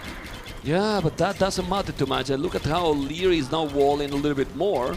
Skirmishes, you have to be careful. Don't lose the bomber cannons. More and more halves. How many halves he got? 43 halberdiers. He has so many. I mean, if you get more halberdiers than your opponent has, Kipchaks and hussars combined, you know, it's a... Military count is 70 against 50. Mr. Yeah. Yo still tries to play the mobility card, though. I'm getting a bit angry that he still didn't pick up the 5th relic. I believe he can see it, right? Oh, well, you are not angry anymore, right? What? How unfortunate is that? This happens all the time. Can Leary see that relic? Leary knows, yeah, I'm pretty sure. Okay, he knows that. Okay. So go and take it. Oh, You're not angry, right? not angry anymore. Halberdiers skirmishers. Castle on the right side, I like it. You can make also some farms there. He's going to have the +2 armor as well. He's missing only the one attack here. Leary, the score still said that Mr. Yo is ahead. And why is that? Because Mr. Yo has 10k resources more. 10,000 extra resources, yeah. It all comes down collected. to cost efficiency. Yeah. And Crazy. that's quite an ambitious army you send over there, but well, the CA won't be contributing. Yeah, and the Hufnice are going to take those rams. He has a castle there. I don't know if you agree that what Leary needs to do here is just to be patient, but I will do more villagers, right? He needs probably more than 110 villagers. I don't mind it. I don't mind it. fine. Honestly, like 70 halberdiers, and just make sure to protect your Hufnice really, really well. Because you shouldn't be trading off army that much, and that means you don't need that much of an economy. On the other side, Cumans, they want to throw in hussars, want to trade off with all the Kipchaks. I like that he is 140 plus builds. Yeah, well, Mr. Yo has crazy resources there. You know, he has a lot in the bank. He's even doing the guilds. He's still getting more and more map control. Yeah, but that's the thing. You need to have those 70 halves you are talking. And for now, he's only 44, and no skirmishes anymore. Small needs it. This is a nice fight for Mr. Yo. He makes life really hard for Leary here. Yeah, it's very, very hard. He's now trying to break more and more, getting closer. Those Hufnice. Oh, you. Well, oh my God, those units are so good, man. With the ground attack, they take everything. The score difference is still very close. And well, army numbers need a lot more, Leary. Need a lot more army. For now, he does have the army because his resources are at the limit. It feels like 75 against 25% map control, right? Like, Yeah. Leary's so cornered here. Wood control could be an issue in the long run as well, but for now, he's still holding on. Yeah, but these rams, the halves are eating those captures, but this is completely open. They're gonna make another castle there. Leary's unable to go out from this hole because he's kinda in a hole there now. Oh man, he's doing the +4 armor. He will have all the upgrades. Now he has all the upgrades. But Not an old army. Yeah, Interesting Mr. Yo that- has more army now, nearly. Interesting that the KD is so equal, right? Feels like Bohemians should be more efficient there. But Yo just taking good fight after good fight, just staying really active. And look at that, could snipe more of Nietzsche, but Kipchaks will go down as well. Yeah. Well, but it's but he takes 3 Hufnice down. That's a lot of Hufnice down, honestly. He's coming with the ramp here now. He has the castle still. What I like it is that Mr. Yo is going for several spots at the same time, all the time. Look at Mr. Yo, just selling 1.1k food, getting 1,000 gold for it. He got guilds. What a nice move. Stays really efficient and keeps Leary away from the wood. What a perfect play by Mr. Yo. The stranglehold is on. He's playing amazing. He's playing amazing here. Leary is super fast player and he's unable to counter this for now. Population is still dropping. The castle now is in danger. He has the hill advantage, yes, but he's not taking anything. He's going to have here a couple of bomber cannons. One Hufnice there. He only has 2 on the map, man. Yeah, yeah, Yo's yeah. doing such a good job of constantly sniping them over and over again. Yeah, that's what he's doing. Now he need to repair. He need to also defend that area. Still corner completely. 2 rallies per player because they didn't find the last one on the left. He's there with so many Kipchaks. He doesn't have Hufnice anymore. 0, literally 0. Conscription now. Oh, that's bad. You need to do that upgrade right away. But the 3 trebuchets are hitting this castle. So many Kipchak. That's the gold exposed, man. This will be the exposed gold. Really tricky here. It's the only goal now left for Mr. Yo. For Leary, sorry, if I'm not mistaken. Hussars being produced. Skirmishes a bit too far to the front. Only some Halberdiers are protecting them. I think that's a good fight for Mr. Yo. Really good fight. And this is the fight of the game. I think this is the fight of the game. And I believe Leary, when he loses this castle, is going to give up this game. I'm not sure, but I have the feeling. I have such a feeling. Look at the army numbers going down. And now the castle is going to be down. The goal is exposed. He has nothing. And here, Mr. Yo is probably taking this game nearly. I don't know how Lear now can counter this. Amazing play by Yo. Took the initiative from the start and never throw that one. And threw his Kipchaks into it again. 2 more Hufnice down, 2 more on the field here, but there's no more protection. There's no protection at all. The traps are coming. Hussars, Kipchaks non-stop. So many units. Whoa, whoa, whoa. Traps are pushing in. There's no way that Mr. Yo can lose his king here. Not a single unit on the other side. Some raids at the left-hand side. The best that Leary can offer right now. It's just so much danger in his face. Yeah. Yeah, it's impossible. It's 200 population, 170. Okay, it's still decent population, but it's 80 army. He deleted villas, for sure. He lost some on the wood on the left, but he deleted because he only lost 10. And now those halves and schemes is a no. The castle is about to be down. He doesn't have Hufnice. He has only 1. Only 1. So underwhelming. Well, he doesn't have any gold income, right? Only the 2 relics. The only thing that's really working for him right now. Mr. Yo plays a beautiful game. Yeah. He need to kill that trap. He can't. The Kipchaks is there. The Kipchaks don't have the craziest range, but he can still take the traps. Wanna take it? Trap number 1 would go down. Some repairs. Oh my God. Nice connections. Dodge the shots as well. Nice hold by Leary. Okay, he's holding well. Look at the army numbers. He need to keep going now with that Hufnice. If he killed the 2 traps, he can probably do the job. He's still spamming halts and skirmishers. And the Hufnice is still doing the job. He's gonna take it. There's 1 villager that is a hero, repairing that one all the time. He's moving that one. And well, is this a little bit stubborn here by Yo on that small spot? Population is so even. Both players throwing something into the meat grinder here. Nietzsche goes a bit further forward. Can we see the right click on it? Oh! He lost it. He's gonna have another there. And this is in a normal game. We'll say, oh, well, it's 1 Hufnice down, but it was 1. It wasn't only of Nietzsche he has, right? And it could have killed the 2 traps there, stalled the push a bit more. He just needs to wait for another 225 gold. This is the most expensive unit in the game. And the relics are already out of the monastery. So right now, he has 1 Hufnice in the queue, but he has that Hufnice in the queue for a long time. Where's the Hufnice? I need to see it. I don't know where it is. Has to be rolling in there. It's hidden behind the building Yeah. here and it's trying to help out. What a beautiful castle. And it feels like half numbers are not enough. Mr. Yo's pushing in. He's pushing completely. He has there all the Hufnice, the Hussars as well. The halves and the schemes are going down. The Hufnice need to take the trap, but he's killing some units. 64 army, 38. It's not an oath. You keep trying. The population is more or less the same. Now he has so many villages, 130, but How many units died there, man? It feels like within 2x2 tiles, like 200 units died there. Yeah, they're dying so many. Oh, but he's breaking in.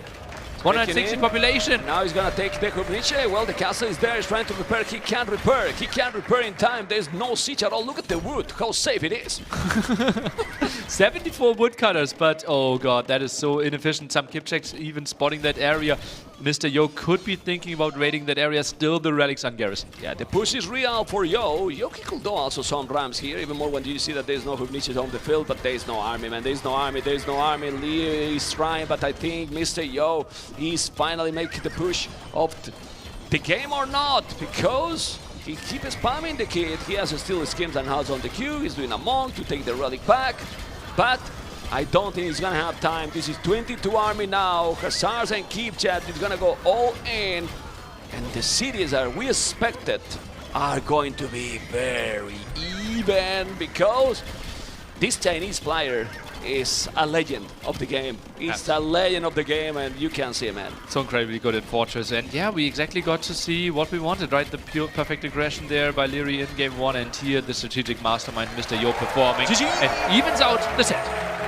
Lee is smiling, you know? He was smiling at the end of the game, like, I know this is coming, and then he still do it, man. He still do it. Oh man, that had to feel so good for Mr. Yo there. Perfect execution there with the strategy, the forward castle, the 3 into 4 TCs behind it. A nice adaptation. Mr. Yo is doing one of his best tournaments. Yeah. Like in a long time, I would say. Yeah. Like solid in every series, you know, playing really well, really well. I only remember that kill speed that was a bit sloppy, and other than that, all the games he has been playing, he's been top pick, Mr. Yo. And I like to see that, because at some point when, you know, this is gaming, when the players are getting also, you know, a little bit older, and you feel like, no, Mr. Yo is not there anymore like before. He is.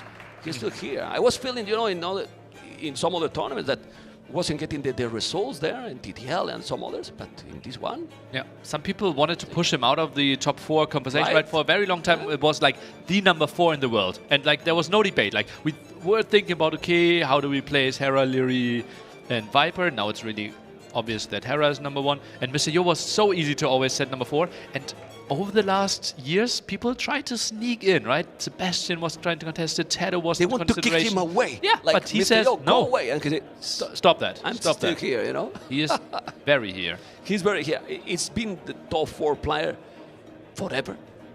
Like, since I remember those public times. Like, more than was 10 there, years. Like, has been always there. We could say obviously the same for the Viper, because, well, Pat Viper was, let's say, number 1 before, but he has been there, Mr. Yo, always, forever. Well, both great minds of the game, and we had some interviews with them before the set. Let's listen in.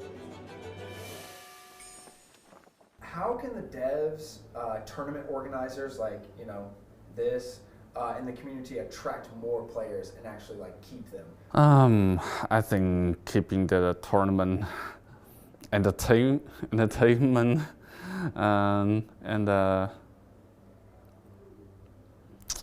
I'm not sure if I know the answer to it, to be honest. How many civs can you play on your highest level, do you think? I would say most. Basically, every one of them, because I'm playing a lot. I'm a professional gamer. It is kind of part of the job that you have to get familiar with every civ. But I would say there are 1 or 2, 3 maximum civs that I don't get. I'm not a fan of them, let's say. If we flip that question, what is your favorite civs? I think Mongo and Cout. I like these 2. Why? Because they are fast-paced civ, and you always get some early advantage with these civs. So I like it. Does that fit your playstyle? Not really, but I like it. Yeah, I'm a defensive player, but I like the aggressive civs. Do you have like a favorite unit, like unique or otherwise? Yeah, Mangudai from Mongo. And why is that? They move fast, they shoot fast, they are aggressive, like I said. I like aggressive unit and civs. Who is your ultimate 2v2 partner? I would say Lex, because we have been working together for a long time and we know each other really well. Our style is fit, and our communication is fast and efficient, and yeah, he's just an old partner. But what do you think about this place? He's amazing. I wouldn't say it's better than the rest, but sure it is the most professional one of the most professional one, I would say. Let's talk a little bit more about this tournament in terms of the differences it has of like a LAN tournament versus an online tournament. Well, the good part is the lag is low, like you don't feel the. And the bad part, I think, I have to fly here like for 18 hours, so the jet lag, and I have to get used to the device, the hardware, the monitor,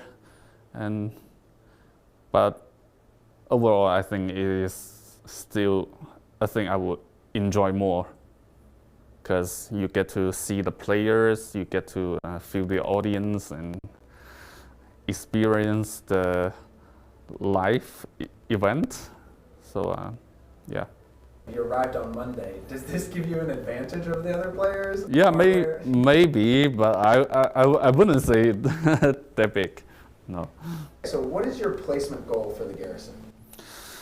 Top 4. That's my minimum goal. And if I get top 4, I will be more greedy, as always. What do you think about the seeding? And then how do you prepare for double elimination? Well, let's say I'm fine with the seedings. For the double elimination, the sad part is I have to play ACCM round 1, right? He's always my best practice partner. So,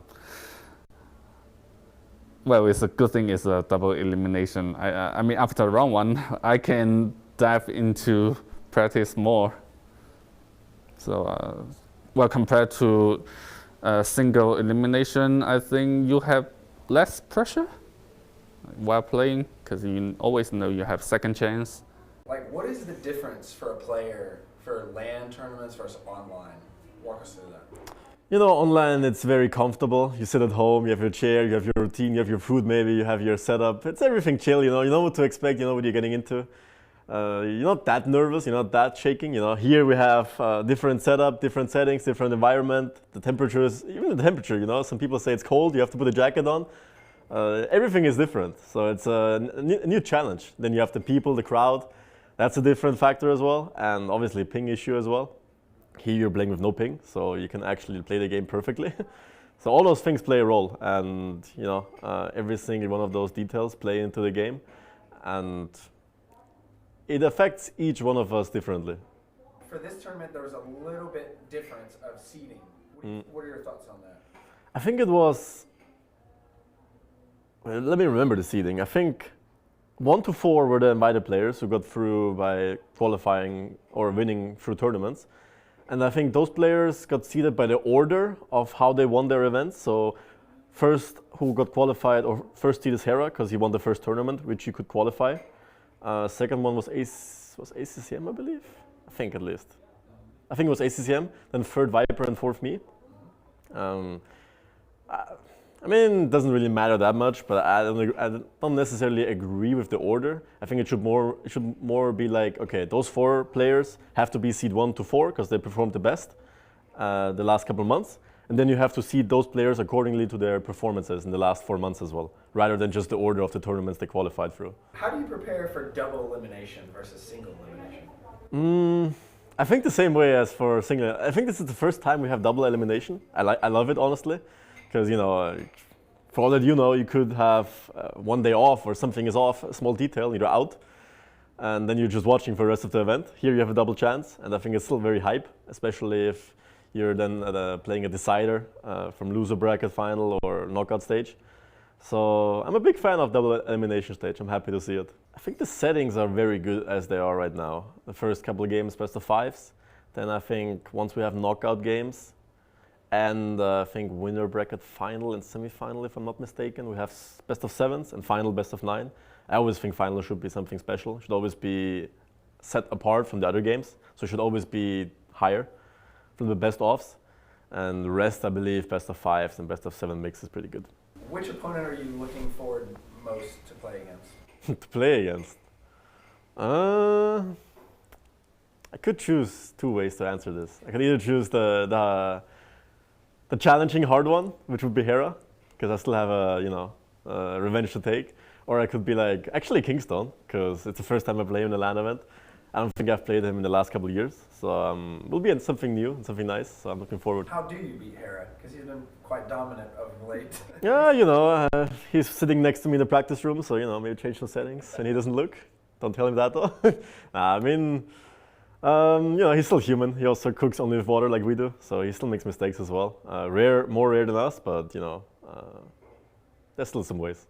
Do you have anything to say to the community? The community. I mean, keep going. You guys are amazing. That's the only reason why we're here today. I remember back in the days we played HD, then I switched to Woobly when I was 14, 15.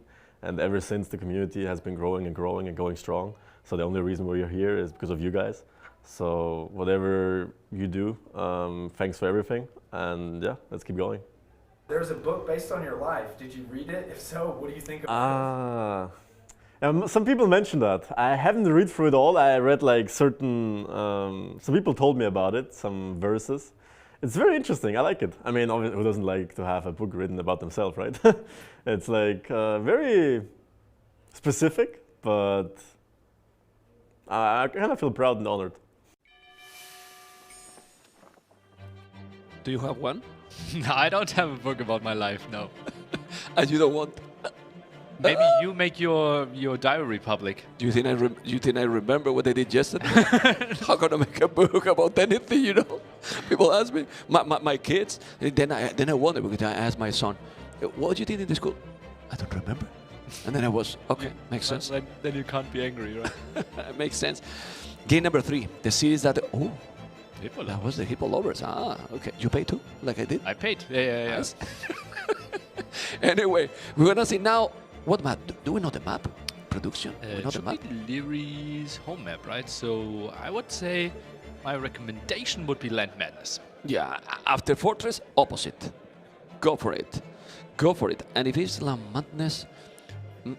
Oh, we still have some error with the icons there. Yeah. But we are where they're trying to fix behind, like, people were running. Yeah, I mean, I was like confused a bit because I was okay. Yeah. I just not this. The words are right. So yeah, the words is good. It is Lithuanians, it is Armenians there, okay. And bottom right we have migration instead of Golden Stream. Okay, Land Madness should be Magyars here for Leary. It's like Magyars, yeah, and against that, I don't really know. Maybe Tatars could be an option, and Romans, yeah.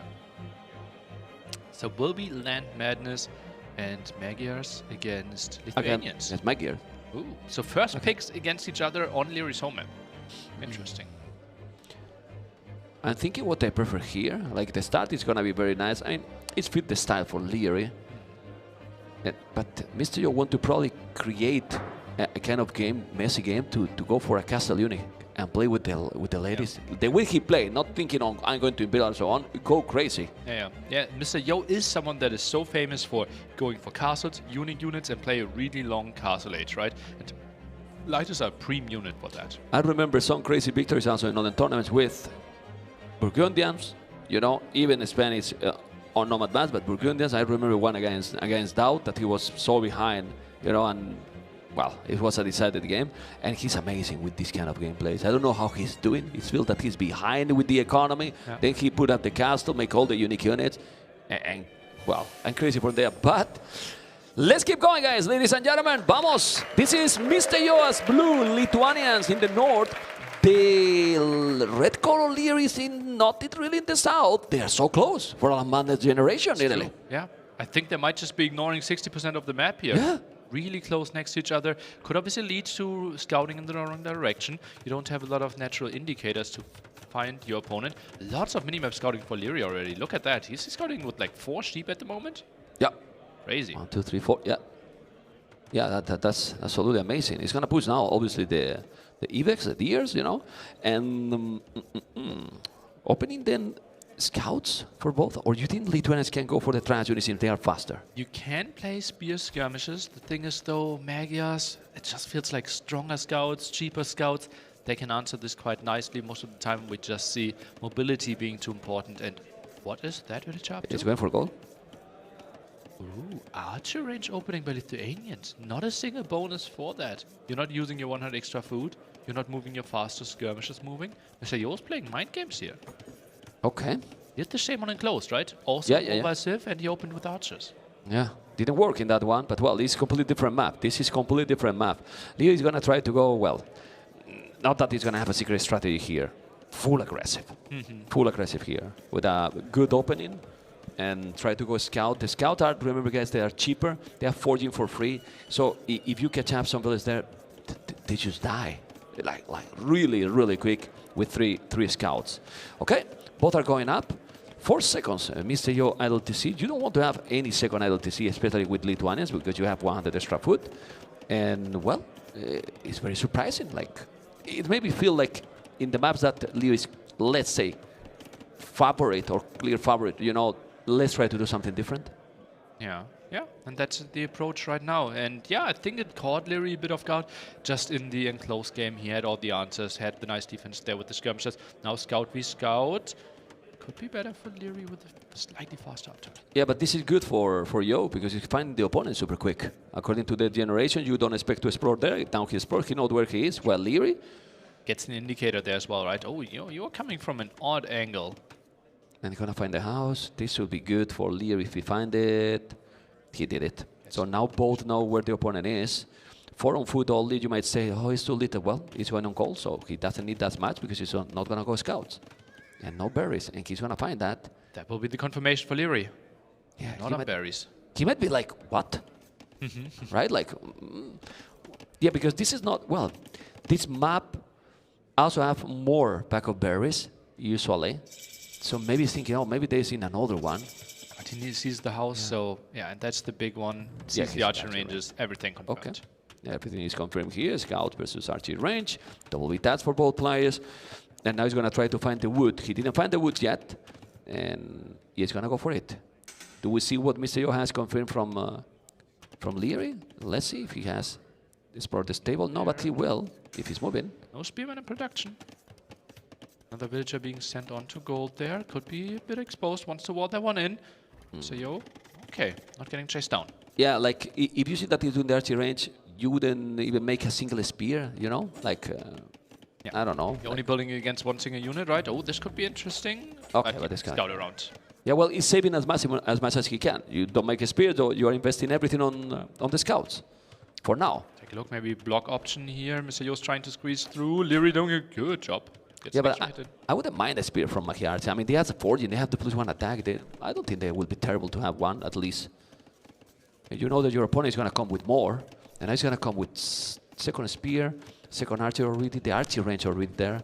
But this is the kind of gameplay Leary love it. Yeah. Yes, his short build distance. orders, short distance, already with the archer range in minute 8. It feels a bit like a repeat of game 1, right? Yeah. Mr. Yo and but closer. Yeah, closer, yeah. And the stable a bit later there for Mr. Yo.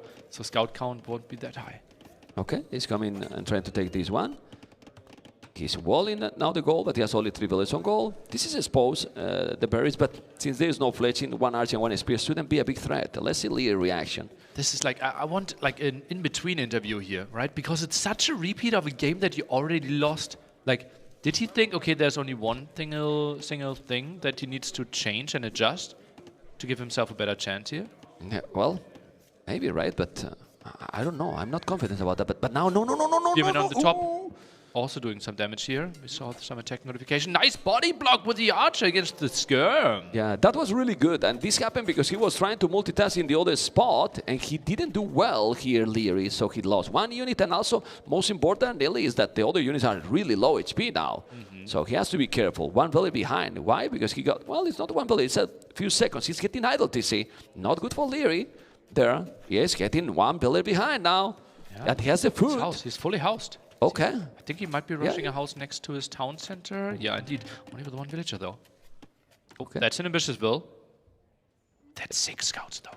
Yeah, many scouts there for Leary. But he's still coming with quite some archers. Those archers with fletching, this is exposed, and that scout is still doing the damage. The skirmish is not gonna really defend at all. The scouts are coming now. It's doing now the stable, but the scouts are coming. This is with 14. This is gonna be painful for Mr. Yo. It's gonna take 1, it's gonna take 2, it's gonna take 3, it's gonna take everything. Absolutely massive raid here. How many villages can he find? Feels like 4. 3. Ooh, 3, almost 4. The 4th survive, but now the same thing here. The archers are with fletching. He's coming with more. He's gonna lose 1, he's gonna lose 2, he's gonna lose both. 1 is down, there you go, and another 1 down. What a bloodbath. Yeah, we Mobility clearly on the side for the Magyar player. That villager can it be saved? He's gonna save it. He's gonna save it in the last second. 1 HP, and now he's gonna leave obviously in the farm close to the town center. The scout is still around of Mr. Yo base. He needs to go around, and now there's a okay. But there's 1 spear. Would you commit with those scout against that spear? Why not, right? You have more attack, high HP ones at the front. Yeah. Who doesn't want to take the fight? Okay. He's gonna take it. He's gonna take the to be fight. pulled. Oh man, how many he's gonna lose now here? He's gonna take the spear now. Time to attack the village. He's taking 1 more, he's taking 2 more, he's taking so many. No, it's only take 1 and lost a lot of HP in the others. Not the best trade there for Leary. That spearman came in clutch for sure. 7 archers are on the field for Mr. Yo. Leary tries to jump for another will. No, it's not an oath. He's still wall there. And this game's now defending at home. Population is starting to shine for Leary.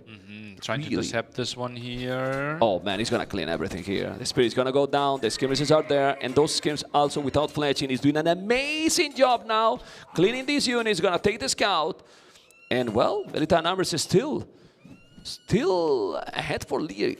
Great farming now, 19 farmers now. It's just crazy that we just said, like, Mr. Yo, like, for 10 years, number 4 in the world. And it just feels like on those maps, Leary is a level above him, right? It's just so clean, the early army execution together with the build orders. Well, I believe there is where the APM that so many people, there's so controversy about this, that is how important it is. For this maps, probably it is. Yeah. Right?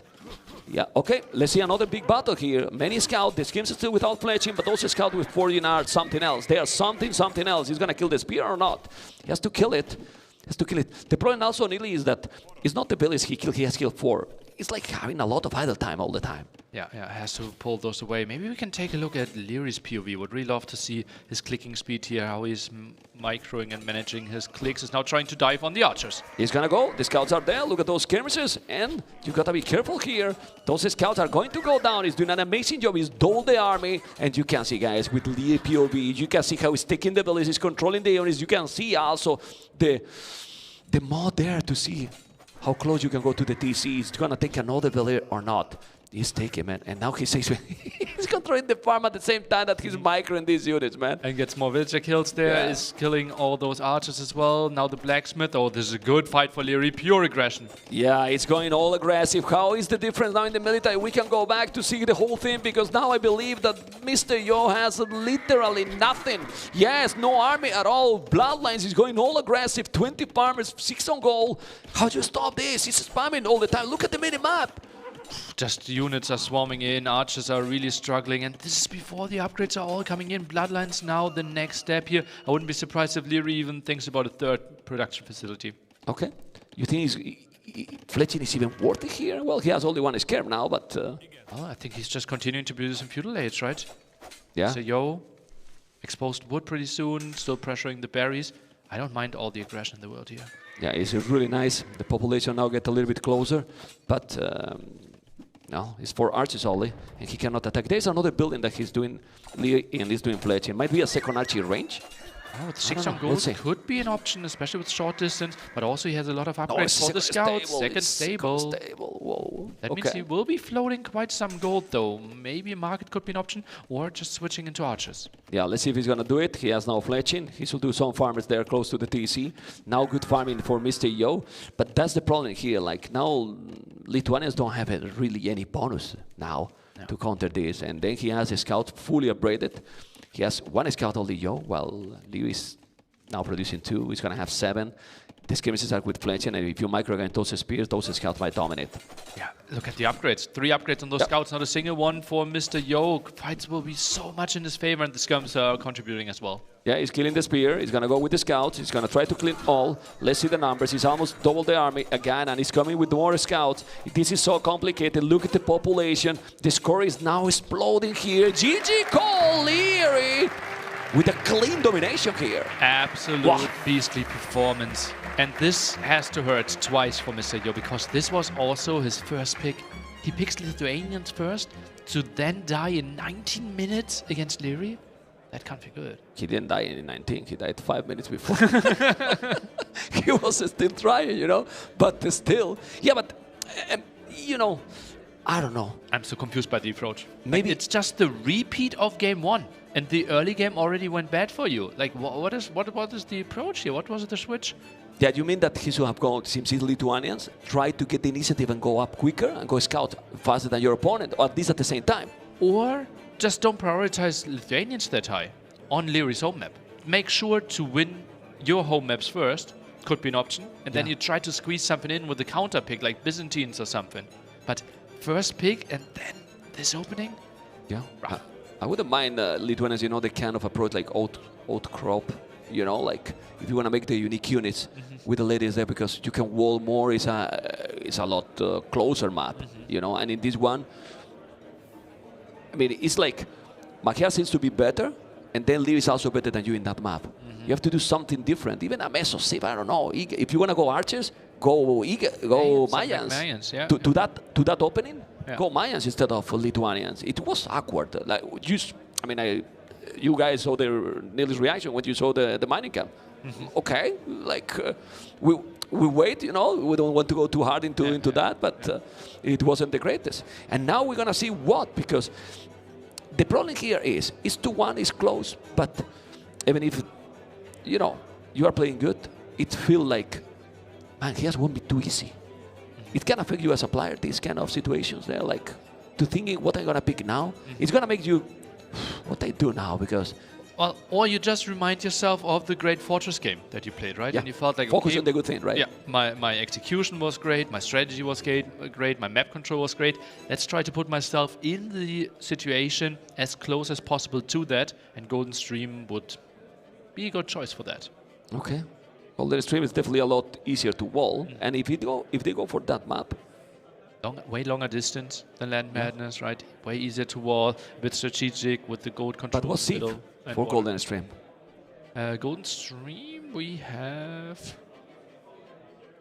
migration as well. That's Dravidians. Golden Stream might just be Japanese. We have Dravidians for Chaos. No, wait.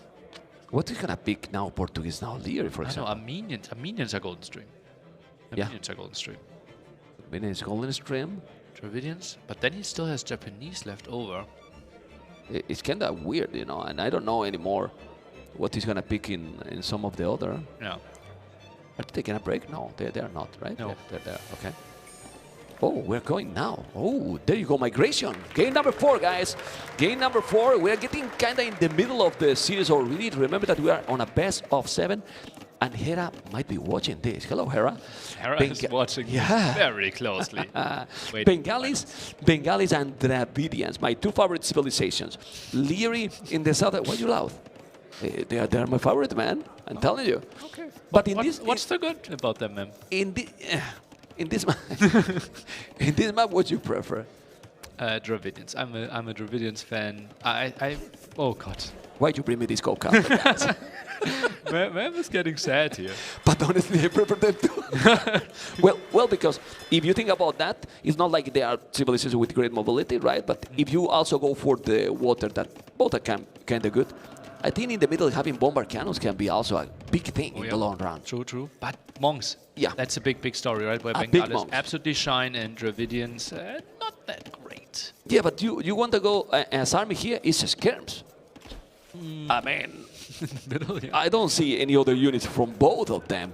Yeah, what they're gonna do, kinda. A castle and a trap, and just so the rest of your city. Skirms and bombard cannons here with them. What does you do? Light cap? Yeah, for Dravidians. Yeah, light cap. The new patch when they get husbandry Dravidians, and then maybe I would like them a little bit more from there. But I don't know. You just play very, very heavy on water and hope to get enough control with cannon galleons. Okay, since this maybe it's some people also in the stream that is maybe new and they are discovering this amazing game.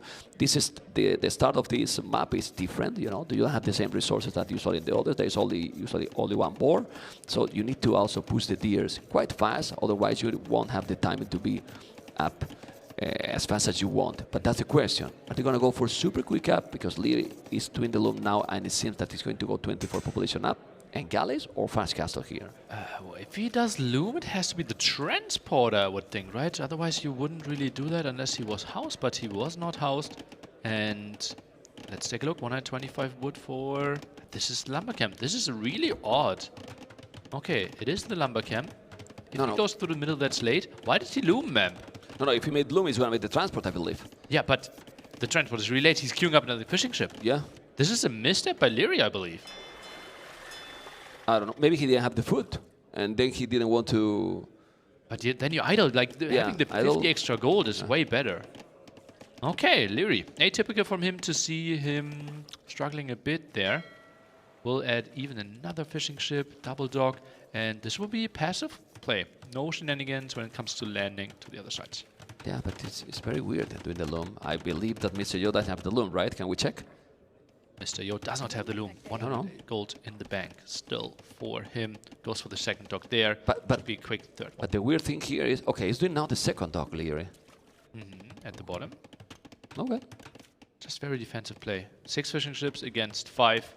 Both will defend quite a bit. No aggression there, and no scouting by Leary either.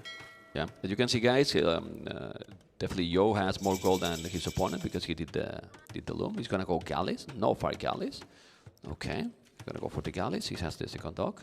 Yeah, second long dock distance. You typically have the time to mass them up. So galleys, your typical approach, especially fire galleys, as we say, easier to play. And Yo, maybe this is just 2 fire galleys and then trying to get to castle age really quickly. I wouldn't be surprised if he rushes the market now. Bap. There you go. Yeah, it was that or the third dock. Yeah, I believe. Correct. And he's going for the 2 dock approach and tries to get 2 fast fires or fire ships first. And now we have the other option on Leary. He's doing the third dock, as I can see in the minimap. Third dock is gonna go heavily on water. Eventually might take it, but then Mr. Yo might be up to castle is much quicker than him. Since the distance is so long, I don't think Leary can punish this approach by Mr. Yo. The only option is that, okay, Leary has a 6th fishing ship, but Dravidian's fishing is so much better. So pretty even approaches, timing advantage for Mr. Yo. Problem here is that since they are so far, it's kind of mind games here in the sense that, okay, I'm doing third dock because Dravidian is doing the third dock with extra bonus wood. There's no other way why he's doing the third dock. Usually don't do that. And then this is now a tricky situation for Leary because, well, he will have more galleys, yes, but look at the resources for Yo. And as you mentioned, they're so far. Transporter. Oh, this is a new approach, ma'am. Okay. This is a new approach. This will be a castle age delayed landing. And he will have 2 fires to defend at home, now 4 in total. And then he will try to re-land, delay this, and castle age fires are really good against fishing ships. Okay. Oh, this is new mind games. Yeah, might do a forward dock, I believe. Yeah, exactly that. Space. And this will be really good because fires, as we said, like they are struggling with closing the distance. They are slower. They don't compare that well in bigger numbers. But if you are in his phase, you can keep the numbers small. Yeah, and in castle age, you know, with the upgrade. So, well, let's see. He's taking 1 galley here now.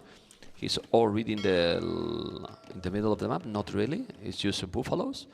Yeah, as you can see. But now he's going to land. And let's see if he's going to go for the forward one. Fire from the left-hand side. 1 galley being sent there. Obviously, Bengalis ships heal. So taking some damage wouldn't be the worst thing. Could still commit if he finds the kill. Yeah, it's only 2 galleys. You need to hit. Yeah, hit him back. Hit him back. It's coming with more. Obviously, if Leo is able to kill the fish, that's going to be a problem because then not a lot of food for Mr. Yo. You have to be careful. That's a good micro. He's going to have fletching. Resources are not bad for Leary.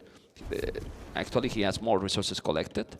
Remember that he get also 2 extra abilities when you reach Feudal Age, and he's going to take the galleys here. The problem is, if he kill the fish, if he kill the galleys, sorry, and then he find the forward dock for Yo, then it's a disaster. Yeah, let's see about that. But oh, the fish, fog of war. I don't think so. I don't think he sees it. I think it's they have echo cancellation, and unless they don't listen, you need to whisper. The crowd also don't listen. You know? Oh yeah, he saw it. He saw it. He actually patrolled Saw it, man. The dock saw is it. spotted. That's the dock really good. goes up though. Yeah, but still, he has now so many galleys. 11 galleys, 3 fire galleys only. Is that enough? Well, 11 are Because split, right? Yeah, and if true. it's 6 over here, 5 at the bottom, if you have 2 castle age fires, that will be good for you. Why he's going away? Wow, because he feels he can't clear it up anyways. Okay. He can't take the engagement. I think he might be switching into fires himself now. Indeed, that's what he is doing. Okay, the galleys are going to go down now. One is down, need to go away. He's gonna take another one down. Is taking it or not? Got it. He's doing a great micro, man. Look at the army numbers. Wow, it's 56 of 38. 56, 38. Gonna take now the fish, or he should focus still on the galleys? On the galleys first, right? Could commit and kill everything. Goes for the villager first. Maybe some body blocks here by Mr. Yo. Can he get that? Nah, he's playing amazing. He's playing amazing. He has so many units. He's in castle, but if you hit him back, you will still kill them all. Just look at this. He's doing a town center in the middle, yes, but Leary is on the way to castle Jordina. He's bringing more. He has the fire galleys. He's playing sick. Leary found an incredible amount of damage there with the Feudal of galleys. And now, yeah, more galleys joining the party. Yeah, well, and then the fire shield is going to disappear. He has so many. 17 over 7. He's 41 villages, 35, and then he's going to get 2 extra villages more. He's going to come now with more galleys. You can kill the fish. The transport, kill the transport. Kill everything. Kill everything. Nice advice, man. Yeah, well, they're like this, you don't fail, you know? Well, true. If only he listened to you.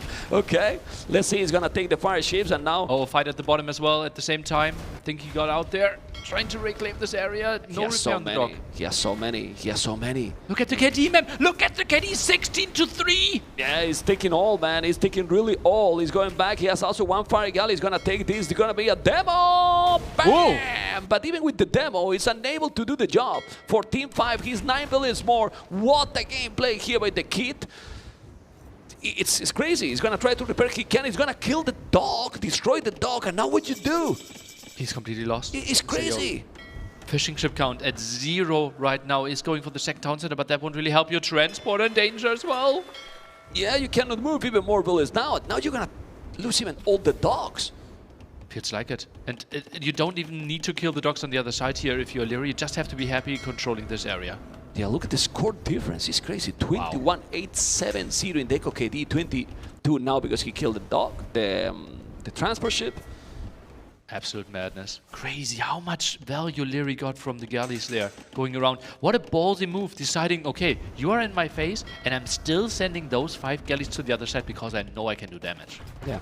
So now when you are going to land, if you are in Leary's case, Leary's scenario, what you do here? Extra TC, siege, you go for a stable and try to see what your opponent is doing because his opponent has a TC and a monastery. Will be tricky. Maybe landing your scout is the first thing, and he feels like, okay, I feel comfortable building a town center here and he won't get punished. Yeah, he's good. He has the scout there. He's going to find it. We need to see will Leary find it with the scout. Well, he's attacking the dock with the scout. Makes sense. Yeah, probably just patrolling in there. And forgot about it completely. And now he's going to find the monastery. I think he did already. Yes, he's finding everything. The TC as well. Siege workshop will happen soon here when he has the resources. Oh, now he's going to get 4 buffaloes away from there. That's a lot of food, man. 603 food? Well, yeah. Has to be pretty nice for him. Mr. Yo still trying to find some kills against the fish there, but look at that. 22 military against 4. And all those ships should be full HP pretty soon. Yeah, he's doing another dock in the north, maybe some more extra fish. The siege workshop, as I mentioned before, it's already there. And the problem here with Dravidians is that if he got good monks, okay, but his monks are bad. They cannot deal with the siege. So he might need siege himself, really. Yeah, that's at least good for Dravidians, but I think Redemption monks there with Sanctity, he will have such an easy time defending, and he has 10 on gold, so he can afford them. Yeah, let's see what's going to happen here now. This siege workshop, monastery is taking at least 2 relics. That's good. Okay. And he's 1,100 score ahead, Leary. Okay. All division, killed so many things. KD is absolutely crazy. Okay. Scout fight goes into Yo's favor. Not that important with when it comes to the scout, but obviously map vision. Yeah, and 3rd relic. He's going to take the 3rd relic already. Okay. Could end up at 4 or 5 relics here. Yeah, the other 2 are at the back, so he will have all the relics. But right now, the relics are not going to be a big problem. For now, if the game go for a longer game, yes, it's a different thing. The fog of war, he can see only 1 of those relics, while the opponent, not so sure. Resources collected, 2k more. 2k more in minute 20. Wow, those extra fishing ships, right? Had them working for a very long time. More efficient there for... or like, just kept them running for Bengalis. Really nice. And oh, now the pressure on the main TC. Yeah. He has Botkin. He's doing Tone Watch now. I don't know. He has the monks as well coming. Leary. Look at how housed Yo is. 55 out of 45? I'm bad at math. Like, how does that work? It's super housed, man. It's super housed. He's getting attack also about the starting islands completely. Now he's gonna convert, maybe try to convert the village, but there's the mangonel. Ooh, he didn't kill it. These two mangonels. And now you have to be careful with killing the monk. It's gonna convert, it's gonna convert, it's gonna convert, it's going to convert. No! No repair there in time. Gets a ground attack in. At least Yo gets away with one villager, but still, the TC under threat here. Leary with a nice defense. Yeah, he's did a good job. Definitely. Now he's doing the barrack. He has 24 on foot, 10 on goal. And he's mining his store. Not a lot, but he's taking the TC from the... Looks like from the water. That's terrible. He's gonna force to make another TC at the bottom, but he has the 4 relics, and I feel that those 4 relics are gonna be gone soon. Like it, right? It's getting pushed. Mangonel production for Mr. Yo. Let's see how he wants to approach this. Tries to go for some conversions there. Now maybe a good moment to pop out at the left-hand side if you want to micro this. He has to be careful. Oh, one shot. Ooh, Leary. No, he didn't take it. A second one.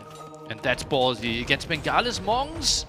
No, gets so punished. Tanky. They are so tanky. He was doing even a palisade, you know, to protect, you know. Yeah, that was ballsy as well. Okay, 2 mangonels gonna take the siege workshop, and now with the 2 mangonels, the galleys are going to be able to take that TC. The monks are defending. Sanity is gonna be helpful here, and he's gonna come with another mango. The siege workshop is already done. The scout is coming. Let's see the micro here. Check leader population. It's absolutely insane difference right now. He's flirting with him there, right? Yeah. 400 stone as well. He will even push this area when we felt like, okay, Mr. Yo has to be the one pushing. And Mr. Yo is about to click up, but then what? Imp into GG? I don't know. I mean, the score is scary, like really, really scary. Soon Leo will have a castle. And where to do the castle? Maybe just there, or... You can build it really defensively, right? You don't need to control that much. Just if Leary looks at the score, he knows how incredibly far ahead. Go with the scout. He's going with the scout, trying to kill a monk. He's gonna have another. You need to go to that one. No. It's taking 2 relics. The mangonels are going. The monks are not so fast. They are not really so fast, but the mangonel... Ooh! He's gonna take another. He got it. 2-0. Now, 2-1. Yeah, amazing, even with the hill advantage. 2 monks going back, but Imperial Age for both players at the same time, with a difference. One player has 82 villages, combined villages and fish, the other 59. Yeah, and relics now so carefully collected for Mr. Yo. Can't really do that. And yeah, he is 10 villagers behind, but also work efficiency has to be so much worse for Mr. Yo. His starting island is simply super. Yeah, also Lear has Boso, Horse Collar. No Boso, no Horse Collar. So he has to upgrade more as well. Will borrow for both players. Armor now for Lear because he's going to plan to go probably skirmishers. He has 1 only on the field, but he's going to make a castle now. Stone from Yo. 0.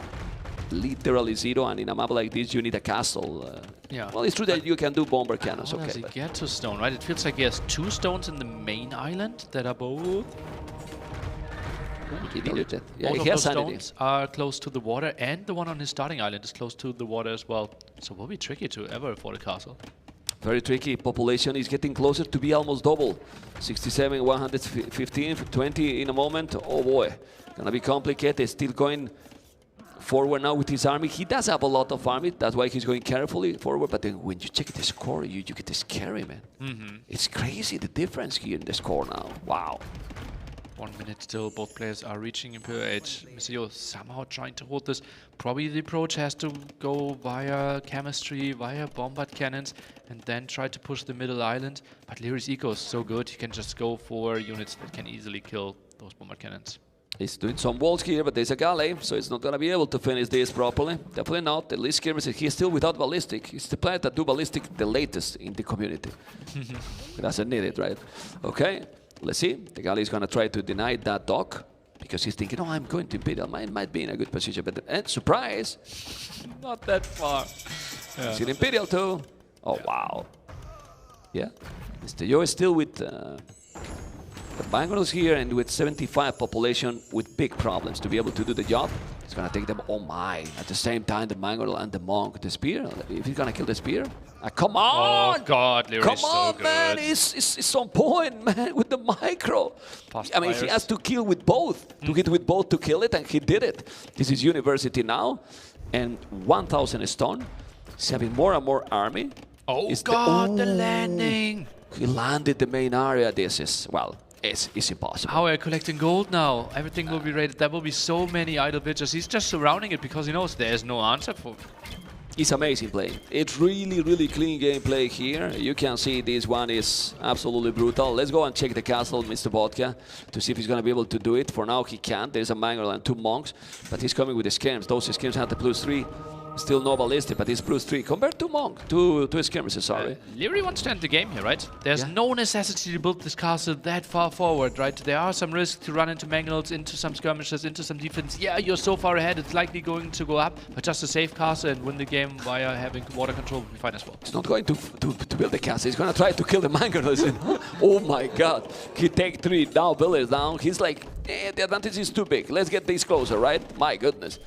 Okay, but the Rathas here is fantastic. Like, might kill it, okay, but he's here with a galley. He kills 1 out of 4. Morgan is helping out. Look how many villages he's using to kill 1 and he can't, you know? It's so many. Yeah. So many villages, too much HP. He's double the population. Yeah, and look at that, trying to fight this one off, even water help. Oh god, that's so many villagers dying. 69 population for Mr. Yo. I don't think we get much higher than that. Yeah, it's more than double the population. The score difference is insane. And ladies and gentlemen, Leary, it's 1 game away to get into the grand finals with an impressive gameplay in this one. This one is Seriously. really, really clean. I think Jordan yesterday said something like, you don't pick migration against Leary, he just looks too good there. And yeah, that was just extremely clean. Yo with an interesting approach, but unfortunate that he got scouted there. If that dog gets unscouted and Leary plays a bit more defensively, that can be sneaky with the killed fishing ships. Yeah, but he was having a lot of navy, and then he was really brilliant with the micro. He was he was so fast, like hit back so fast, didn't lose anything. At some point it was 21-3 or 21. Yeah, something in that ballpark. Green. It was like you check and you were like, what? Yeah, I couldn't believe it either. Like he killed all the fish, got a villager kill, and played so well against the fires. And Yo wanted to protect his fish, therefore had to engage on the way while trying to research war galleys, which you never want to do. He lost the fires and his fish, so worst scenario outcome there, basically the minute after he reached Castle Age. Well, we wanted a close series. For now, not that close. It was looking with the 1-1 that could be, but this last 2 games has been... Oof. And the first one also. Although the first one delivered a really, really good game. It was good. It just felt like Leary played really clean. But was to post-Imperial, it was, at some point, it was looking at Mr. Yo could push back. Then the second was a clear one for Yo. Yeah. But the third and the fourth is like, what happened here? It's like, okay, I don't want a fortress anymore. So let's go and see. Well, now we have, by the way, that migration was Leary home map. So now, well, now he need to win all the games. So now you can pick whatever. Exactly. We still have Outcrop, yeah. Golden Stream, and Chaos Pit left. So 2 home maps of Mr. Yo left out of the 3 maps, which should be good for him. Chaos Pit, his first pick even, right? Could be some wild strategies. Civilization poles were instantly banned there for away from Leary. Still think that Chaos Pit could be a really good home map for Mr. Yo, in addition to Golden Stream. Let's be reminded. Let's just read what's there. Let's not look at the pictures too closely. Armenians, they are still the option for Golden Stream for Mr. Yo and the early Lithuanians. Even if you have to win all the games, I think he should try, if he has something prepared, secure now something to create some pressure into Leary. Like, oh, he's getting now a 3-2, because if you go for a map that Leary has picked, probably Mr. Yo has prepared something for all the maps, even if not the whole map. But you obviously think that if you have Chaos Pit there and Golden Stream, I will go for at least now 1 whole map of myself. Yeah, you need to shake it up, right? Because you can't shake it up after the set is done. Yeah, it's not anymore, right? And the last two games has been just too good for Leary there. Yeah. Because you were talking about like the previous approach was interesting, was probably good for Yo, but it make it look so bad, Leary, you know? So yeah. Outcrop still an option there as well, which I think should be a reasonable map for Mr. Yo as well. Thinking about like walling, we could see something like Roman play there, I could think. Yeah. Yeah. Maybe it's Tars. Tars, typical, maybe still some PTSD playing against the Tars on Outcrop for Leary. Okay, let's see what is going to happen. But if Leary win this and he qualified, Leary has been the player with most second positions in the community. Potentially. I think he has been the one with the most finals lost in the S-tier tournament. That's for sure. LAN finals, Leary is 0-7, I believe. Like he was in the finals 7 times and lost every single time. And I don't think it was because he was nervous. No. Not at all. A lot of them went to the last game, right? Yeah, like crazy, man. Crazy. Yeah. Guys, this can be the last game, but we hope that it's not going to be. And now we have finally Golden Stream, game number 5. Mr. Yo, Armenians, Leary, Portuguese. Michael? Is he alive? Whoa! What's going on? Just moonwalking villagers. Okay. New and improved pathfinding, by the way. What do you think about this? Pathfinding? Yeah. No, about this civilization matchup. Okay. Armenians, obviously really, really good if we get to the late game when it comes to water. We have the unique tech there, which makes all our ships just so much better. Will be really tough for Leary to contest, even with caravels, I would think. Therefore, Leary doesn't want to go into the very stable, boomy game. Wants to go for some aggression. Early dock for him, sends 2 villagers out. I think Leary, some aggression and early imp timings could be really nice for him. Yeah, let's see if he can explore the dock. Mr. Yo did it already, but I don't think Leary did. He's exploring the other side. Oh, misread. Yeah. Misread. Leary not exploring this will area. Think that Yo does not have a dog. Well, he need to explore, definitely, because he did it in the center, let's say. You know. Need to explore a lot more, because if he's not exploring, I think he might lose the fish, like right away. Yeah, and like that could absolutely be a thing. That Leary doesn't care about the center water at all. Thinks, okay, you're not docking. This will be really chill for me. And first fire galley could then kill a lot of fish. Yeah, but I think when Leary see that they're both going exactly the same time up, then he's gonna be thinking, I'm missing something. Yeah. Because if you don't make the dog, you should be up quicker. Yeah. Your opponent, at least 30 seconds quicker, no? Yeah, something like that. Pop 20 would be late if we wanted to see a scout opening or man-at-arm play or something like that. So, yeah, he feels like he had to miss something for sure. Yeah, eventually he might find it. He's still going around. Yeah, I think he's gonna go now. Yo chasing the scout. It feels like he's sending his scout back after he got the hit off. Tries to prevent the scouting. Chills a bit. Mr. Yo, take the fight. Yeah, he has more HP. It's good for him. He has to be careful, and he's not going to that area. It's crazy how these things happen, you know, all the time. You know, he's just there in the small area that he didn't explore. And now he's walling because he thinks he's gonna go rush on the land. Leary is scared. He doesn't know what's happening. He couldn't scout it. He will lose scouting potential here, losing his scout cavalry, and this could be a really misled game for him. No, he's I mean, gold. Yeah, he's doing the barrack now, while Mr. Yo is doing the second dog probably. Is the second dog? Oh yeah. Yo will get water control. Completely. That's good for him. Map control, and then he can dictate the game. And that's exactly the dream scenario that he wanted to get into. Yeah, but he will need to wall at home, because Lee is going to go scouts now. Or maybe archers. Does he have a barracks? Yeah, he's doing there. One villager there. Scout feels very likely. Although Leary sends 3 on gold. Oh, he's going to see. He's going to go to the left. To the left.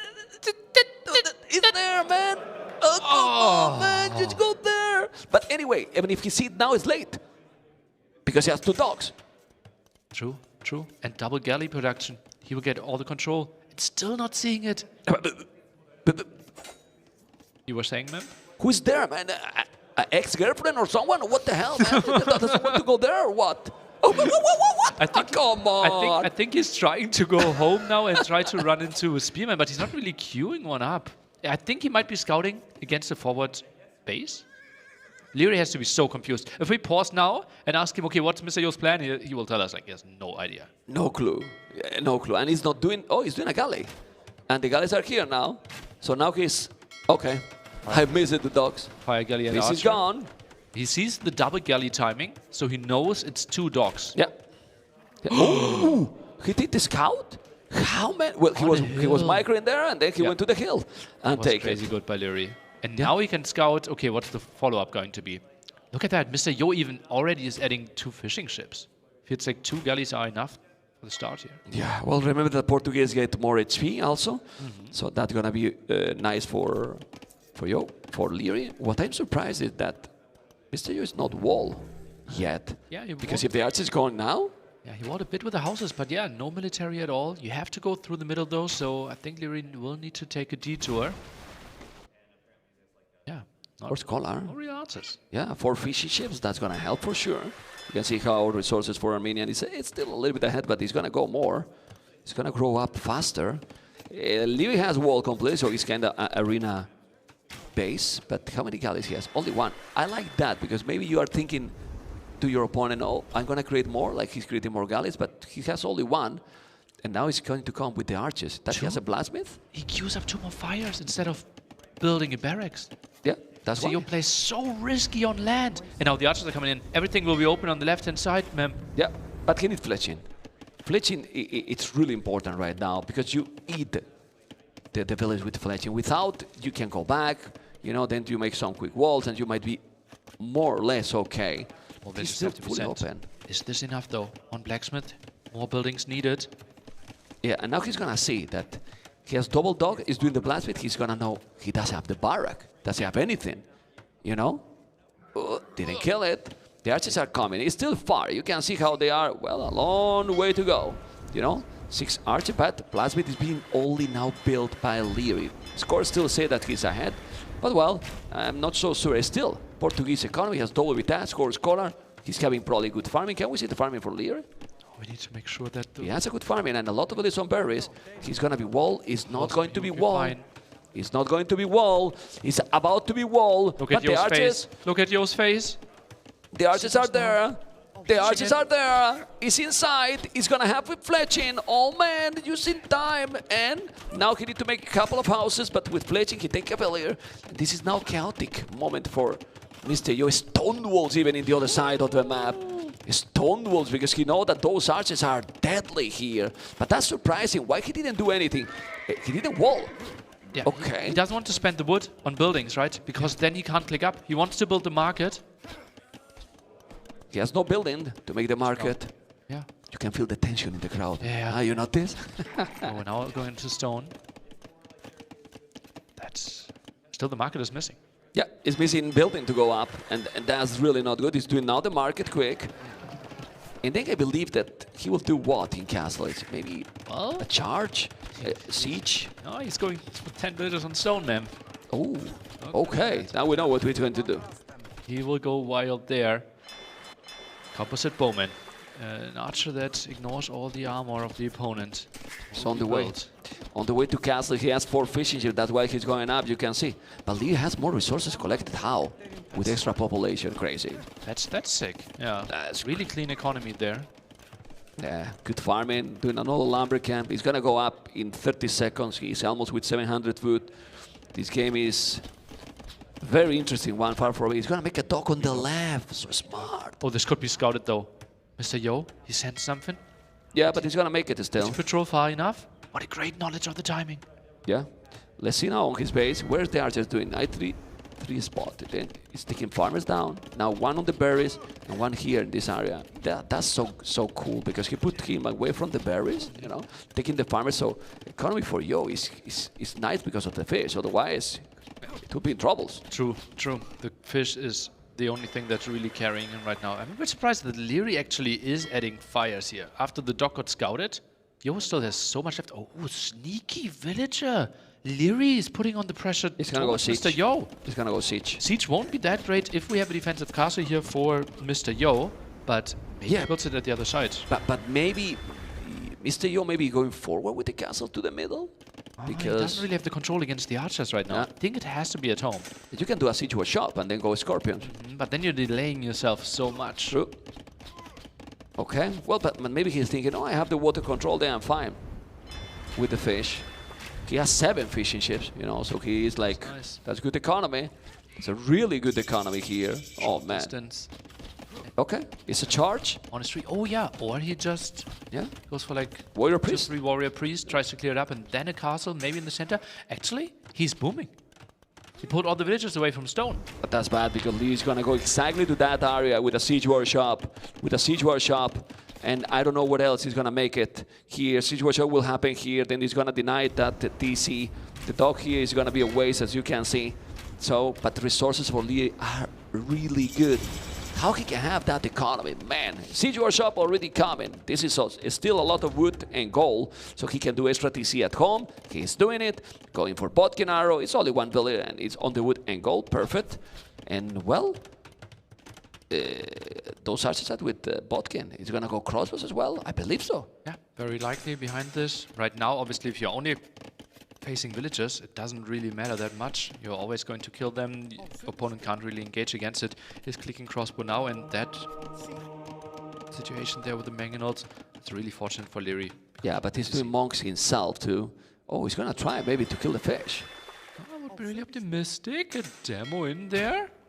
Yeah, but let's see the micro by him. At least he make him go back. The monk, oh, he converted. Almost right away. Those archers, but the problem is on the right.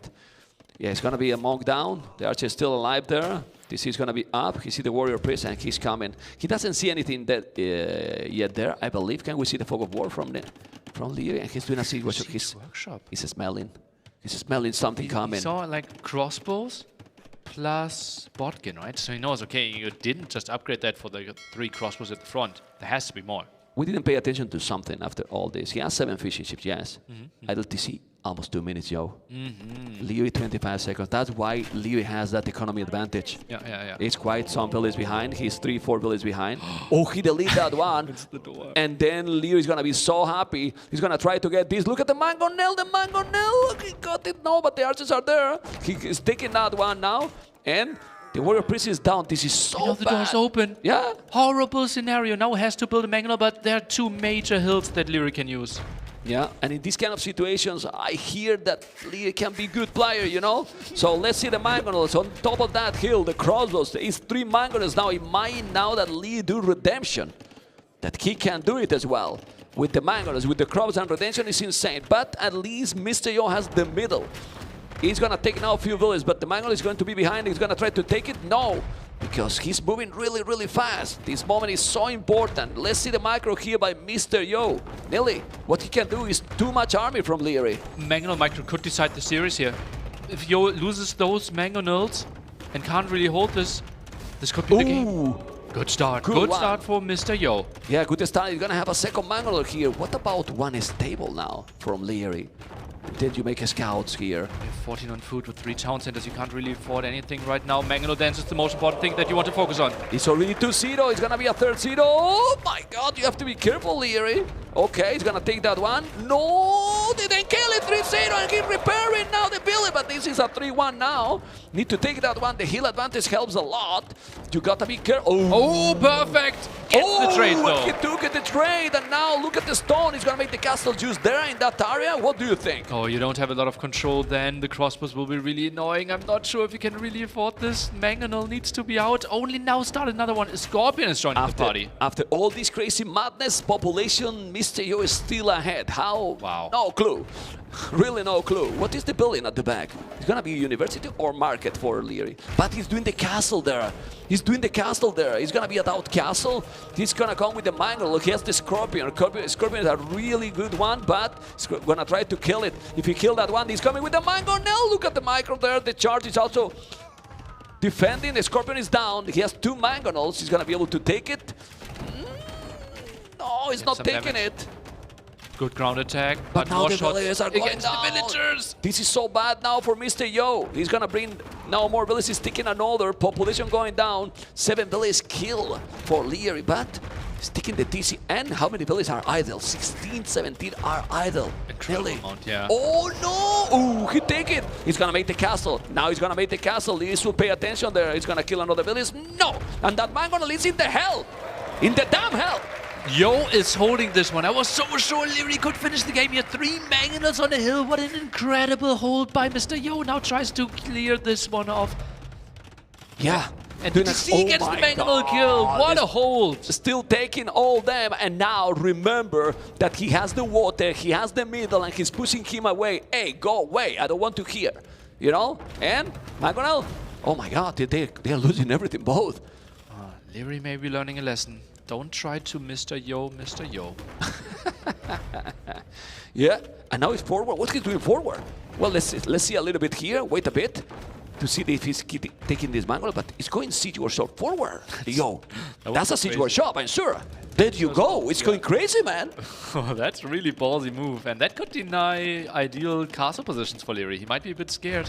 Obviously, doesn't want to build too far at the front if like 2 mangonels are already knocking at his door. Yeah, but can you explain me after all this? Scouted. After all this, Leary's ahead almost 2,000 resources collected. Well, lots of idle time, right? We had 15 villagers, as you pointed out earlier, idle at multiple times, had to repair mangonels as well. It was a tricky situation, and that's why we still feel like Leary is not in a bad spot. Yeah, it's really good. It's really good. You can see he has one relic, Mr. Yo. It's the one that you get for the charge. So it's not that he pick any one. Lear got one, but he lost the monastery or what? He lost the mangonel there, and had a reaction to that as well. Villager still survives. Will goes down on the other side. Mr. Yo, incredible. Might have been the best mangonel dance I've ever seen from him. I'm checking if he's MBL. Let me check. No, it's Mr. Yo. It's Mr. Yo. By the way, where's the relic that he picked? He picked the relic on his face and he doesn't have it. Yeah, he doesn't have it. Moved the monk to the right-hand side corner, and I think he might just be shift-clicking him around. Yeah? Tries to get the relics home. Okay. Anyway, where is gonna make now the castle Leary? Because Leary, after all this, is about to go up to Imperial. He wants to sneak into the middle. Sneaky move. Tries to run away. Or is this a repeat? Red Bull Wololo semi-finals, where Leary was a minion and Viper with Berbers ran around and tried to sneak a castle on the other side. Nah, it's He for want the to go redo. water. But there's blue ships already waiting. Yeah. 3 fires. Fires can kill the castle if he builds it too close.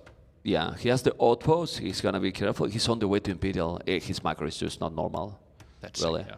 Yeah. He's going through. He's going through. This could be spotted by Mr. Yo. Perfect positioning. He actually did the outpost, but still unfortunate scenario here for Yeah, Leary. but now he's gonna think I denied him. No, I'm coming with more. But there's a warrior priest Army. also coming. Oh, the map awareness of Mr. Yo, impeccable. No, but he doesn't see it. Sees one, but does he actually? He did it. No, I'm not sure if he didn't actually notice. spotted it. He didn't notice this is hand card now. He's gonna make another outpost. The castle is on his face now for Mr. Yo on his face, but That's the MTC. I think that's the MTC, man. No. Okay, hand card TC. Sorry. Go sorry. away. I went full man there. Okay, the castle is gonna happen now. The Mr. Yo is not too far from going up to Imperial, and village number is almost the same. Now Lee has no army. Who's winning this? I mean, population Yo is ahead, but now he can do another castle, Leo. He can make another castle at home, and that's gonna be tricky. You cannot lose this, Mr. Yo. But this is good. He's gonna take the disease, creating chaos. Now Mr. Yo is on the way to Imperial. Oh, what? Did he try to ground attack there? Didn't look like a full right click. Okay. Those composites, they have to go away. Still no idea. How unfortunate is that for Mr. Yo? He's crazy. He's using the black area, man. All the time, man. All the time happens. Another castle here, as we were talking. Remember that you can also go even victorious here. He's gonna put villages on gold on the right. Yes, because he has right now 0 gold. Well, 1 on gold only. The middle still belongs to Mr. Yo. But we forgot about something here. And that's why he put the castle that away. He was thinking, not on the coast. There's Tromons. Tromons. Mangonel of the Sea. That's also incredibly good against buildings. Crazy unit there for Armenians. One of the reasons why they're so dominant on water. We get to the late game. This redemption now for Mr. Yo. Imperial is for Leary. Leary's ahead in the score. Mr. Yo might be thinking like, what's happening here? What is happening here? Population is still ahead, but Mr. Yo is still going to go with the composite bomb. And that he has ballistic, no ballistic. Okay. The castle is there, gonna try to kill some villages. He can't for now. Yeah, the warrior priest is down. This castle is in danger. But he has another castle at home, and he still has a stone to make another castle. He needs to defend at home. That's the most Yeah. important thing. Losing the castle at the front is kind of a given. No way that he can ever contest this area, so he will be fine. He will accept that. Do you like what position more here now? I think Mr. Yo, gold when it comes to gold control, when it comes to map control, that you see in the middle, has the docks up already, has more vision. If he defends the left-hand side, Yo is in a good spot. 30 on gold, hallelujah. Yeah, do you prefer also the tech 3 from... Well, there I'm not the biggest Armenian fan. right? Just like if we have water, well, and there we have the beautiful upgrade. Cilician fleet coming in. Ships are getting crazy. Pretty strong. Let's see what's gonna happen. He's still there with the composite bomb, and he needs to do +3 right away. He's gonna make it. He's doing blood printing first for the monks. That helps. Another TC on the right, but the Mongol is there, and the crop is gonna be gone. I like that. 103 village, 106, 96 village, 106 for Leary. 10 more. The castle is gonna be down, doing another town center. What is the following now for both? Because I see a bomber cannon expected. That's why he's probably doing the blood printing, and he need to take that castle away from his face. Mr. Yo, is his goal right now. Yeah, and that's he just wants a stable game here, right? So this has to be priority number 1. Traps are really slow, and preparing against 3 traps even on a hill will be really costly for him. He's running out of stone. Look at that, stone at the left-hand side will be tricky, and that trap is going to the wrong direction. Yeah, let's see what's gonna happen. Let's see what's gonna happen. He has 2 organ guns. The traps, I don't know where he's going. He's leaving that one. Okay, he still have the other castle at home. He's going to do another trap. He's repairing with more villages now, but it's kinda impossible to take this away.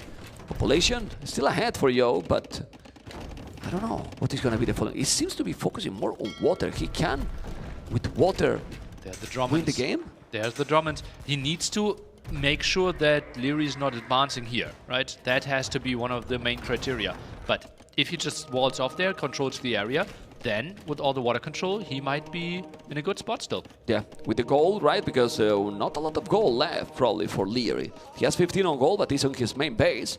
And that gold might be gone soon. While he's already in the middle, he's doing more dogs. Oh, man.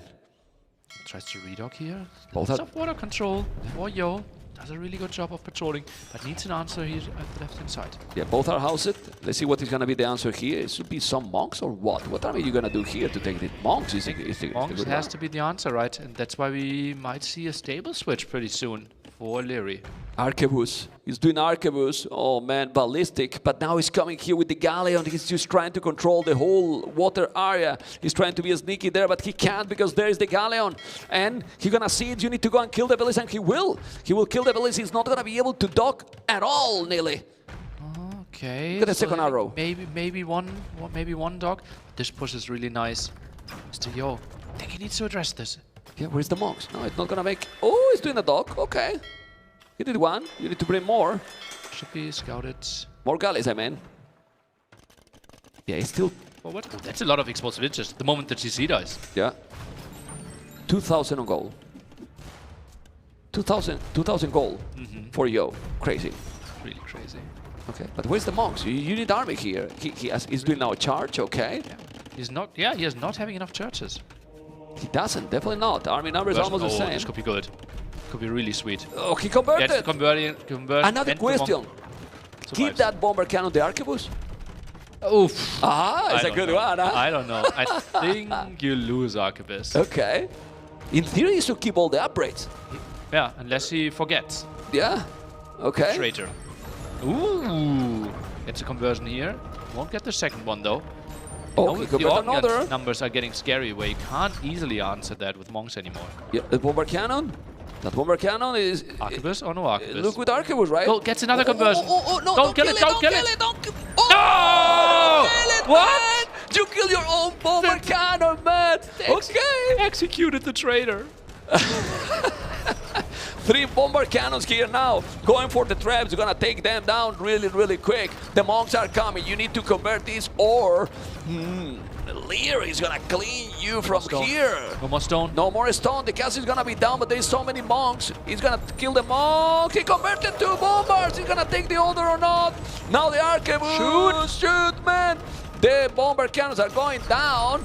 converted and no, it's not going down. And there's too much going on. Even Lee is not noticing the trap is going to be down, but look at the Arquebus there doing the job, man. 160 population for both players, but it just feels like Mr. Yo is in a better and better spot holding this one off here. Leary at 40 farmers though, and he's tagging into light cap. This could be really good against the small amount of monks that we have on the field. Yeah, amazing food economy for Mr. Yo. 8 farmers. What? What? 59 on wood, 43 on gold, 3.3k gold. And that's not 8 farmers. Gold. That is 1 farmer, 7 fishing ships. 7 fishing ships. Okay, even better. Yes, 1 single farmer. 41 minutes into the game. Yeah, and then we have Lear with a completely opposite economy. He has all his base, okay, but 25 on gold. I would like to know where his... Well, those are 3 villages on gold for Lear, and where is the others? Because he shouldn't have a lot of gold. What do you think about a Victoria? Yeah, eventually he will have to do it. Well, you rather want to do it earlier than later, right? Because he's not pop limit anyways. He's now over booming when it comes to villagers. He doesn't have gold control, gives you extra stone. I think it could be a good spot for Leary. Leary is doing plate warden armor, he's gonna do light caps, but then what you gonna try to kill? Because he's in the middle of the map, and here with the castle and so on, this is gonna be crazy. The problem is that Yo will need some army to do damage. He's doing finally some farmers. He has horse collar, heavy plow, guilds. Yeah, he's going to buy food, man. Yeah. Probably. He has to go for composites. More composites. Oh god, 165 out of 160. Leary now moving forward. You can see lots of light caps there in the queue. Tries to get more villagers. Tries to get more control. Should be a kill. Oh, it's going down. He has to be careful here. Oh man, it's so fast, so fast. The legs that are coming, the monks are going to be there. You need something. The pikes, composite bomb, and whatever. Now the light guys are there. He has to be careful. He's gonna lose probably everything. But there's a traitor there, bomber cannon, that is trying to do the job. The castle is about to be down. If he kills this, he's gonna be deadly. Nearly, it's gonna be really, really deadly. Literally 200 population. Mr. Yo 166, but he has nothing on the land. Basically nothing, all on water. All of the sudden, 50 on food for Mr. Yo, so you build a lot of farms. 5,000 gold in the bank. And he doesn't have any army. Yeah, he doesn't have anything. He could buy a castle right now. Buy a castle. You need or he's gonna clean you. Is he over playing the water? Yeah, I mean, I think he's over-focusing on the water. He's doing now a skill warden armor from Armenians. They have bloodline, but they don't have the +4 armor, okay. He's doing another TC at the back. He has the water and the middle, but in the rest of the map, what he has? And Leary's pushing at the side. Look at that beauty of a thing. And Yo just built all those 40 farms. He's getting pushed here. Traps are coming in. Bombard cannons are coming in. That's so much force. Are you really gonna lose the game with 6k gold? It might be it. It might be it. Yeah. Look at that. All the villagers are dying. Below 100 villagers, TCs are falling. Yeah. Leary is pushing in. He wants to get his spot in the grand finals. And he's buying the spot in the grand final with an excellent gameplay. And very smart. He's thinking, hey, I don't have the middle, okay. Screw the middle. I'm going all over the map and kill absolutely everything. And that's what he's doing. He's on the north completely and he's on the south. Who cares the center? I'm ignoring the center, and you can see here so many galleys. Well, he's gonna make a full base, Mr. Yo, in the middle. Seems so. Down to 4 on woods, down to 15 on food, more docks. What are we even trying to build there? And now it's a full Cavalier switch. He's adding 10 more fishing ships. I think he's going for fish boom. Yeah, he's doing Cavaliers here now. Bomber cannons are still on the trebuchet. Look at the population in a moment. What Lear did here, beast. Look at the starting base. Look at the starting base of Mr. Yo. What base? There's no base anymore, right? Oh man, he got clean completely. He got completely clean. He's gonna make there. And yeah, well, 7,000 gold is good, you know. And he has 2,000 stone. Lear. He could do whatever. He's doing now a castle in the other area. He's doing one at the right and left. Oh boy. Okay. Double approach, but still lots of water control. So left castle should not go up. No, it's not gonna happen. On the right, maybe yes. And Mr. Yo is still with 50 villages behind. Look at his buying resources. He bought it 1,000 food with 1.3k gold. Crazy. You never want to do that. Oh no. Yeah, you never want to do that, but still, it's doing the job. His Omega house as well. Like 115 out of 120, and he's trying to produce out of like... Well, where are you gonna make the houses? You cannot make the houses. Look at those bomber cannons with ballistic. Nice dodge. It's 60 population more and... It's more Drummond's. Like it is tough to kill Mr. Yo here, right? He has so much gold. Okay, Mr. Yo has now Cavaliers. He got 15 and 10 more in the queue. That's a lot of Cavaliers, actually. My nephew is killing now all the bomber cannons. But he can't produce more. 124 out of 100. Oh, where's the houses, man? Is he gonna make them? Well, the traps and the bomber cannons are going to disappear. I mean, the bomber cannons are going to go down. He's going to the left, he's going to the right, he's going to the center, he's going everywhere. Yeah, he's gonna kill the organ guns. Okay. What is this game? It's a nice clear up. Now 125 out of 95. Like, does Yo not know that he needs more houses? I think he's doing here, close to the coastline. That makes a lot of sense, yeah. And now at the bottom, there you go. Nice. Here, here. But that's one villager. Yeah. 16 Cavalier in the queue, 5 more villagers he can't produce. Still over 5k gold, while Leo has 300 gold. You know? Yeah. Did he make any Victoria? No, right? No, he's not getting any so. stone. No, no. Yeah. You should see in the stone right away. Yeah. 3 relics for Leary. It's nice for him for the long game. And obviously still could collect some more resources in the initial base of Yo. But I'm checking. Here they have 8 bomber cannons. I don't know where they are. Well, we saw some of them there. Look at the Dromos. He's going to be able to do the job. Look. Mr. Yo! Ooh. Big! The Dromos going down. And look at now the bomber cannons. Now the galleons are going to go down. Bam! It's down. You got to be careful. But what a weird game here by Mr. Yo, who is going to get raided now by the light cap. 6,000 gold in the bank still. And unable to have more than 107 population. First time raiding the middle, and I think it's only one single town center left for Mr. Yo. So it will be tricky to protect those villagers. Shouldn't he buy a castle here? Yeah, it's so cheap. Yeah, 1,000 gold invested, right? It's defense, you can build some more traps, you can be annoying. It feels like, yeah, prices aren't great. Yeah, and man. it feels so wrong, but I still think he has to use the market more. Yeah, he need to use it. He's doing the second TC. He has been with one TC all the whole time now. Oh, the bomber cannons. Okay. Yeah, but now Leo is coming with galleons himself. And galleons with more HP as well. So Portuguese can definitely compete here against the Armenians. But the Cavaliers are coming. Maybe. Well, army numbers is more for Mr. Yo right now. He has to be careful, Leo. He's going to lose the... Oh my god, he's going to lose all the bomber cannons. Could be. Well... Passes around. Those Cavaliers are coming in, eating some shots. Galleons trying to protect. Wow, this is so expensive. The bomber cannons are going down, and now Mr. Yo somehow is pushing him back. He's not going to be able to push more air. Yeah, all the bomber cannons going down, and this navy is superior for sure. And with some Dromos behind, he can take all this. And remember that if he's not doing Victorias, no goal for Leary. This is a really good game by Mr. Yo now. He has all the control. He's adding town centers. He's getting more wood control. This is really good for him as well. He's starting to raid this. Mr. Yo, he's making this a game again. Yeah, I mean, he has the infinitive gold, so he can buy resources for now, forever. You know, there's a lot of gold in the middle. But the galleys, he got what? 18 galleons, more galleons. Oh, it's more galleons now from Leary, you know. But he still is raiding. He's raiding also in the north. He still has a castle there, more cavaliers and doing damage. But still, population for Leary is still 200, man. And the queue is the big difference now, right? I would assume that Leary can continue affording building all those galleons, while for Mr. Yo it will be tricky. Yeah, so there is some halberdiers that he didn't notice. Population is below 100. The problem here for Leary is that it's so difficult to finish and kill this in the middle, and he's going to keep trying forever. So he's going to think, well, maybe we won't have resources. But if that happens, he can build a Victoria. Well, while he has a stone, he doesn't have it. The Drummond's here, I believe. Oh, will get up on the way. Drummond's the most important unit in the game right now. Only has 2 on the field. Yeah, he has only 2. And now he's losing more and more galleys. Look at now, Leary is going to come with more galleons. He's pushing him back completely. The population is a big difference.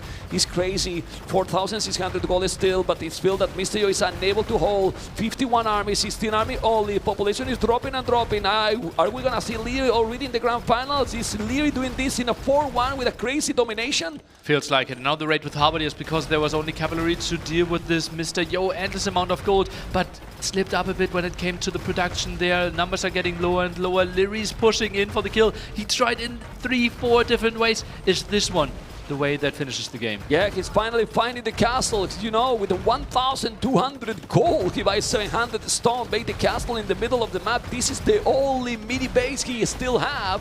But guys, this is not an ode. Mr. Yo can't do the job. Leary with a total and brutal domination here. And he's gonna take the game. He's more than double the population. Maybe the castle is not gonna be even up. I think he will, but still, with one trap here now, Look at this, surrounded by Leary, 6,000 score difference. 6 cannon galleons to deal with that castle in the middle, to deal with those docks in the middle as well. Still pop limit for Leary. Yo is struggling to keep himself above 70 population. Tries to expand a bit further down. 6 meters of food, 1 on gold. It's not looking pretty for Yo. He's losing the middle control. You are so nice with this not looking pretty for Yo, you know? Zero villas on gold for Leary, yes, but okay. There's no goal for Leary. Mr. just keeps trying. Eat a chance. 67 population. 67 population. It's impossible, I believe, and doesn't have 5k goal anymore. 2 farmers, man. 2 farmers with 50 villages. And his opponent with 0 on goal.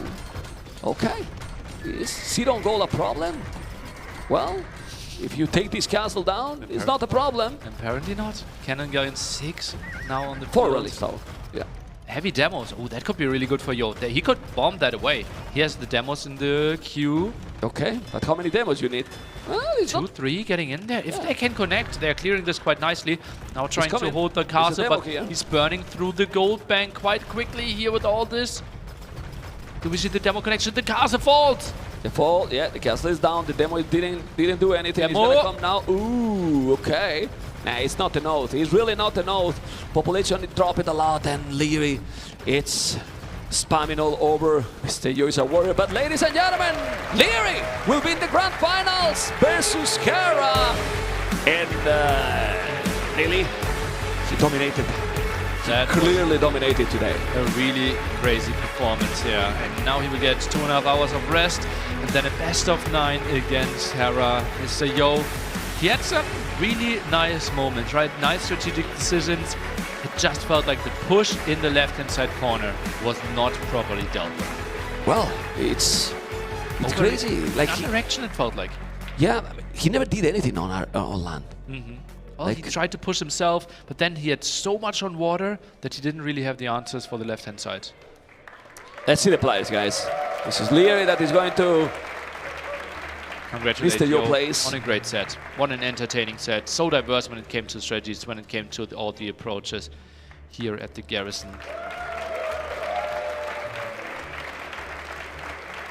Yo, yeah, it can't feel great. It can't feel great in this moment. yeah. But well, he just lost with Leary and Hera in this tournament. Yeah, third Not place. shame. With this lineup, he has to be happy with his performance overall, but it stinks obviously a bit after those games, right? Especially in a game where you had water, where minions pop 200, lots of gold control. Losing that game can't feel pretty. Yeah. This is confirming kind of clear now that the top 2 is Hera Leary. It feels like it. Feels like it, right? The Viper was the one trying to get in there, but Leary just keeps performing game after game. And yeah, the claps are coming in there. People just really happy with the great set that we got provided. Yeah. We're gonna see then the Hera Leary later, and we have seen that match in the tournament. We saw also in TTL recently. Is Leary gonna be able to do something different this time? He's gonna step back his game, but this is weird to say. He's gonna step back his game after what he just did. He dominated completely to Mr. Yo, and then he need to step up his game even more. But also, Leary had strength where Hera doesn't have the weakness compared to Mr. Yo, right? If we think about those like 4 archers and 2 scouts against 2 archers, 4 scout scenarios, this is where Leary doesn't have the biggest advantage over Hera. So yeah, Leary played absolutely world class. Will it be enough for Hera? That's the big question mark. Yeah. So let's see. Leary is coming, as you can see behind here. So then he will have to mix something. Maybe some strategies. You know? Mix it in, right? Maybe talk to Mr. Yo. You know? Were there any strategies that I could have stolen? Maybe something you prepared against me. Yeah, give me. What do you got left there in those chaos speed and so on, Matt? Right? Let's see. I think Leary is joining very soon to KP for the interview. Nelly, one more time casting. How many has been? Snail. What that meant that? You talking, man? I was missing Nelly jokes. I was like, what you talking about? Sorry, man. Okay. Well, guys, hopefully you have enjoyed with Nelly, with me, and you have enjoyed the tournament. You're gonna still enjoy because there's still the grand final. But now we're gonna see what Leary has to say because he's gonna be again facing the Canadian. Thank you, boys. Fantastic commentary as always. I am joined by the magnanimous Leary. Congratulations, first of all, on an incredible performance. Got to feel good with the way that series progressed. I mean, fairly dominant from you, I'd say. Yeah, I was going in pretty confident. I liked my draft. Didn't like the maps too much, but you know, the civs were even better for that. And yeah, pretty good set. Speaking of things you don't like, I think it's fair to say that historically you're the type of player that likes to play quite aggressive, right? Yes. You like to play fast. Yes. One thing I've heard from people is there's been a lot of long games here at this tournament. Was that a little bit of a sweat or a worry going up against someone like Yo? Because historically he's the type of player that loves that later phase. Yeah, Yo is like one of the most experienced players. He's like one of the best, if not the best late game player with Hera and Viper, obviously. So yeah, I didn't want to play that game against him at all. You know, he grew up with those maps, and you could see on Fortress how he was just basically outplaying me left and right, and I was just chasing. So yeah, it was a hard one, but there were a couple of fast-paced maps as well. Oh yes, and you know, how did you specifically prepare for Yo, right? Because like, you know, keep in mind that type of player. Was there anything specific you'd done different last night compared to the previous days? I prioritized his civs. I picked Portuguese, Bohemians. It didn't work out, but you know, it's still one of his civs. Honestly, it was more like him picking or me picking his civs away rather than him letting have everything he wants. So that, and the rest, just good gameplay. Now you're going to help me talk about one of our sponsors here, because what probably made it easy to find all of his games, his replays, and get all the info on him is the fact that I don't believe that man uses a VPN. I'm not sure, yeah. Definitely helpful though. Yeah, maybe you should have checked out Surfshark. It's a great way to hide your online activities, whether it's a case of you just don't want someone to see your browser history or you want to get access to shows in different areas. I'm sure you can appreciate, like, I've been there. I did the Netflix in the UK. It's trash. Oh, really? Yeah. I didn't know. American Netflix is like 20 times better. Ooh. Yeah. I had no idea it's so different from country to country. I thought it was the same everywhere. It is like, you know, Viper here, he's like a big Manchester United fan. I heard those games, like he's going to need BBC iPlayer, so he needs to get Surfshark as well. So guys, there's plenty of uses. Makes sense. If you want to check it out, Surfshark in the chat, go have a look. They've got a 30-day money-back guarantee and 4 months extra on us, courtesy of the Garrison. But I have got one final question for you. It's an interesting one here, because especially after that last game, I had to feel like you were pulling the rabbit out of the hat a little bit. We've seen the other player who does that quite frequently here is Hera. Does this kind of layer the confidence going to that grand finals? Because it feels like to get one over on Hera, you need to be capable of these miracles. Yeah, against Hera it's always a bit different. You know, he has had quite a run. Yeah. So yeah, it's gonna be interesting. Another final, another matchup. So yeah, I'm excited. We're all excited for it, but you know what? I'm excited to get into Jordan's segment because we're about to have you dissect all those games.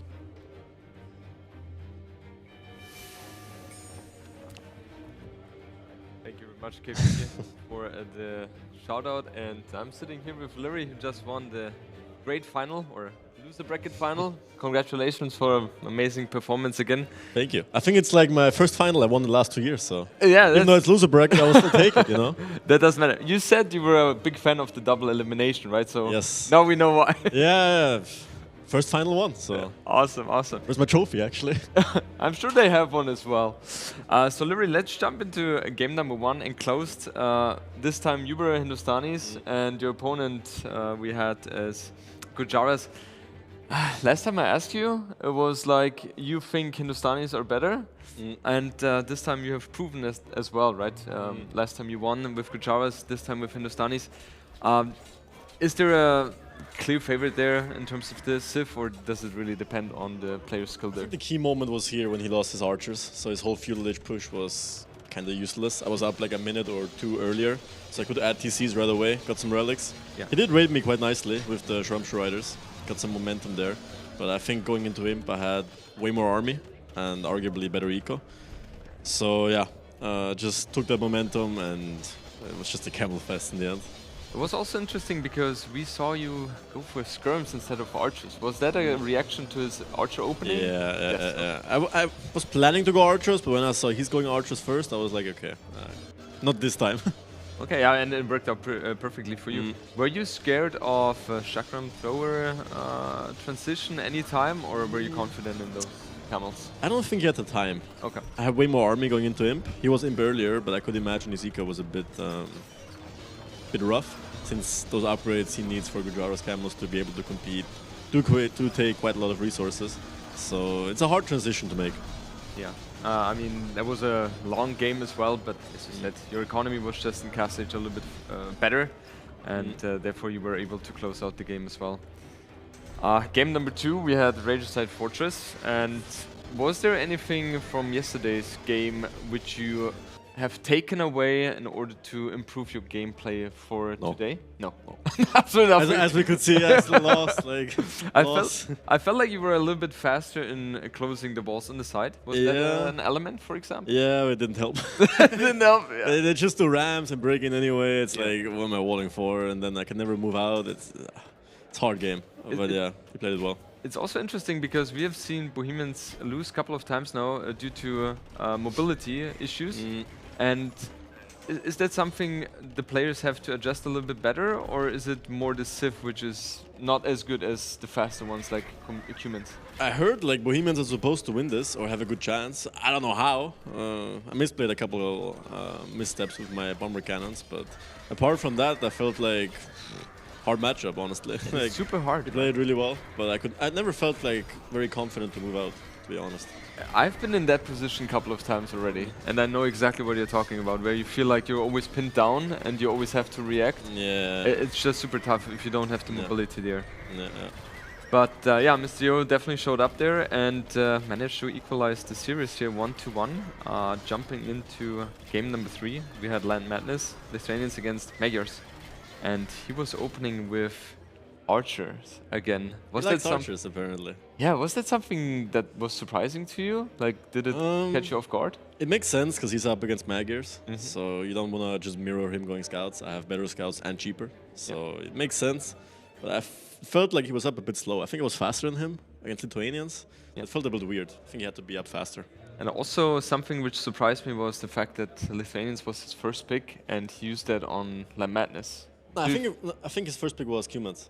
Was not Lithuanians was pretty early though as well, yeah. Okay, but that's also surprising for me because Lithuanians doesn't strike to me as a very, very good civ on Land Madness. It's a good start, but then you don't really have too many bonuses. Later when you add the TCs, but didn't get to that point, so. Yeah. You killed him too fast there. Yeah. Do you think, what would you say is the most important thing if you open scouts and your opponent goes for the archer range opening? What do you focus on? Is it more the counterattacks? Is it catching the reinforcements? It's a mix. It depends how far away you are. Depends how fast he sends his first double archers to you. I made a range right away so I could defend. He still was pretty annoying at my base, but I have the mobility, right? So I can always choose when to fight. And I'm never supposed to take any bad trades with scouts against infantry units, unless he forces it, which he couldn't in that game. Yeah. We have the nice logo here. Game number 4, we had migration. And have you lost the migration game in this tournament? I don't think so, have you? Not yet. It's crazy. Spoil. Yeah, it's crazy. Like I've been saying that I don't understand why people are playing that map against you, because it felt like you're always too dominant there. And yeah. Mr. Yo was a little bit faster into Castlage, but it didn't really have any value, right? You managed to, with your micro, able to snipe everything, and you completely evaporated him from water. The forward dog by him in Castlage, was that something you scouted for intentionally, or was it just heat of the moment? Heat of the moment. I just sent my galleys by and was like, oh, there's a dog, so let's take that down. But I know Yo is known for that. Historically has done that quite a lot, so I had it in my mind.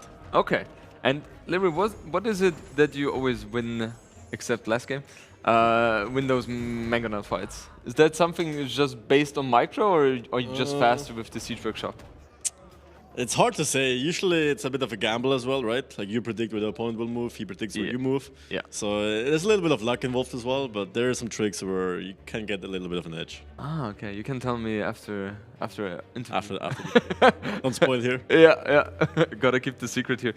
And then we are moving to the last game. That was a banger as well. Took a lot of time. And yeah, we saw just a lot of back and forth. Yeah, it was hilarious because we saw your point of view all the time, and you were missing it like 3 or 4 times. He was hiding there. Like, were you confused at all? A bit, because I didn't see any military building on land, and then suddenly he shows up with 2 galleys. Did he go 2 dogs? He went for 2 dogs, yes. Yeah, and he also you scouted his berries. That there was no mill. Yeah, so I knew like, okay, something, he needs to have a dog at least, or maybe he is like forwarding me, I'm not sure. Yeah, that was very tricky in those kind of situations, right? And now, the Mangonel fight here, that was the first time I saw you losing the Mangonel fight. Did that tree bother you at all, Larry? Somehow he always has a hill there. It's crazy. I was always fighting downhill. I don't know how. It was very I thought I had a good hill, but then he just had a bigger one. It feels like his is a little bit bigger, isn't it? Yeah, I realized after as well, when my Mangonels got one shot and his didn't. How did you feel like you lost that side? You lost the middle. What were your feelings in that position? Were you like, okay, you have to commit onto his land with sneak villagers, which you did? Yeah. I mean, I knew I was still in a decent spot since I added TC right away and I killed some of his vills, disturbed his eco, so I knew his eco wasn't that smooth. So I still had an eco lead, and then he pushed me, so I had to defend that first. But I knew like I had to do something, because otherwise he just camps water forever. I tried to go back on water like 5 times. Yeah. He spotted me every single time, so he did a really good job there. So yeah, the sneak vills won me the game in the end. You kind of had a flashback to the series against Viper again. Yeah. Right? That's exactly what he did. That's exactly how I died. Yep. And that's also the reason why you won the game there. And especially with the better economy, you managed to get into Imperial Age a little bit faster. And therefore, you trapped those castles, and that helped, obviously. What was the moment in the game where you realized, I got it in the back? The Lycav. The Lycav? I knew when he didn't have any army prepared, I just ran over him 20 Lycavs, that was it. Okay. Because you can have the middle, but the middle alone, when you don't have any land, doesn't give you much. Because eventually I will take water back if I have all the maps, so that helped. He had like 6k gold in the bank, and then I thought so, yeah. he used that to buy himself the cavalry. Yeah, I thought so. But no way he has any resources. Like I checked everywhere. Yeah. So is that something where you were a little bit scared, or you were like, okay, he's gonna run out of resources? I was a bit surprised and shocked that suddenly 20 cavaliers come in out of nowhere. Yeah. I didn't see any stable nothing, but I thought that he would have like all the middle gold, and I checked the market and I knew, okay, that's how. Awesome. Okay, Larry, thank you so much for your insights. Congratulations once again.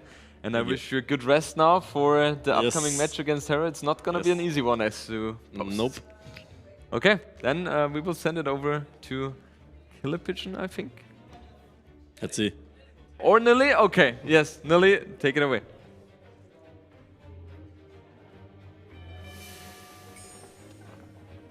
Taking it away. Festival update time. Obviously, you are watching the Age of Empires 2 Pro event, and this is the bracket that we're having right now. Hera versus Leary, I think roughly starting in 2 hours, maybe a bit less, depending on how much rest Leary wants. Obviously, he just played a best of 7, best of 9 coming up. Could be a really long day for him. Yesterday, he played 2 sets and won both of them, which was really nice. Let's see what he can achieve today. But this is the AOE2 Pro event. We have multiple events happening here, though. We have a massive LAN at the site, 120 PCs there. We can give you some footage of that. There are massive events. We have a smaller stage there as well. Its own production crew for some side events. And yeah, for example, like, I'm not sure if I wanted to show you this. This is my Liquipedia. What's here? No, what? On Saturday evening of the Garrison? Nearly won the pub quiz against 120 competitors? That sounds impressive. Okay, moving on. There also is a $10,000 Age of Empires 4 event. We're in the semi-finals there, BCQD. Right now winning 2-0. Louis flying in from China and the Muslim wedding in the other semi-final. That's going to be pretty pork donation still going on. And there are some rumors that there might be some good news around the corner there for the AV4 community. So if you want to tune into that, Rising Empires is covering all that. Then we have the Age of Mythology, $1,000 tournament also concluded. Rappel, undefeated, went through their pretty strong performance. Running took the 4th place there. Husk couldn't do enough. Congrats to him. And then we have the 1v1 event. We're down to final running, actually winning the semi-finals against Freaking Andy there. Big surprise. Freaking Andy obviously together with Mihai, our biggest names here. And right now, the finals is 1-0 lead, but had to be paused because running also has to play the finals of the AOE2 2v2 event. $2,500 in the 1v1 event, and the 2v2 event, we are down to the finals here as well. Through the winner bracket, it is Target and Running, who had a close set against Kiddo and Mihai. Kiddo and Mihai then, in the loser bracket final, had to only win Arabia and lost the set as well. So Kiddo Mihai, third place. And the grand finals, Wien Dinchester and Shikso against Target and Running. 4 players that all are above 2.2k in rating. It's going to be a really, really interesting thing. And that will be our main filler here for our break. Obviously, Leary just coming out of the best of 7. We didn't want to throw him into another long set against Terra. Give the man some rest, give the man some food, maybe think about a bit more strategies. And this will be a beautiful, beautiful way to celebrate our side events, and for people that love some entertainment, that is going to be the grand finals covered by Memp and T-West. They will take over. But to give you a proper introduction, I will throw it over to Killer Pigeon on the stage.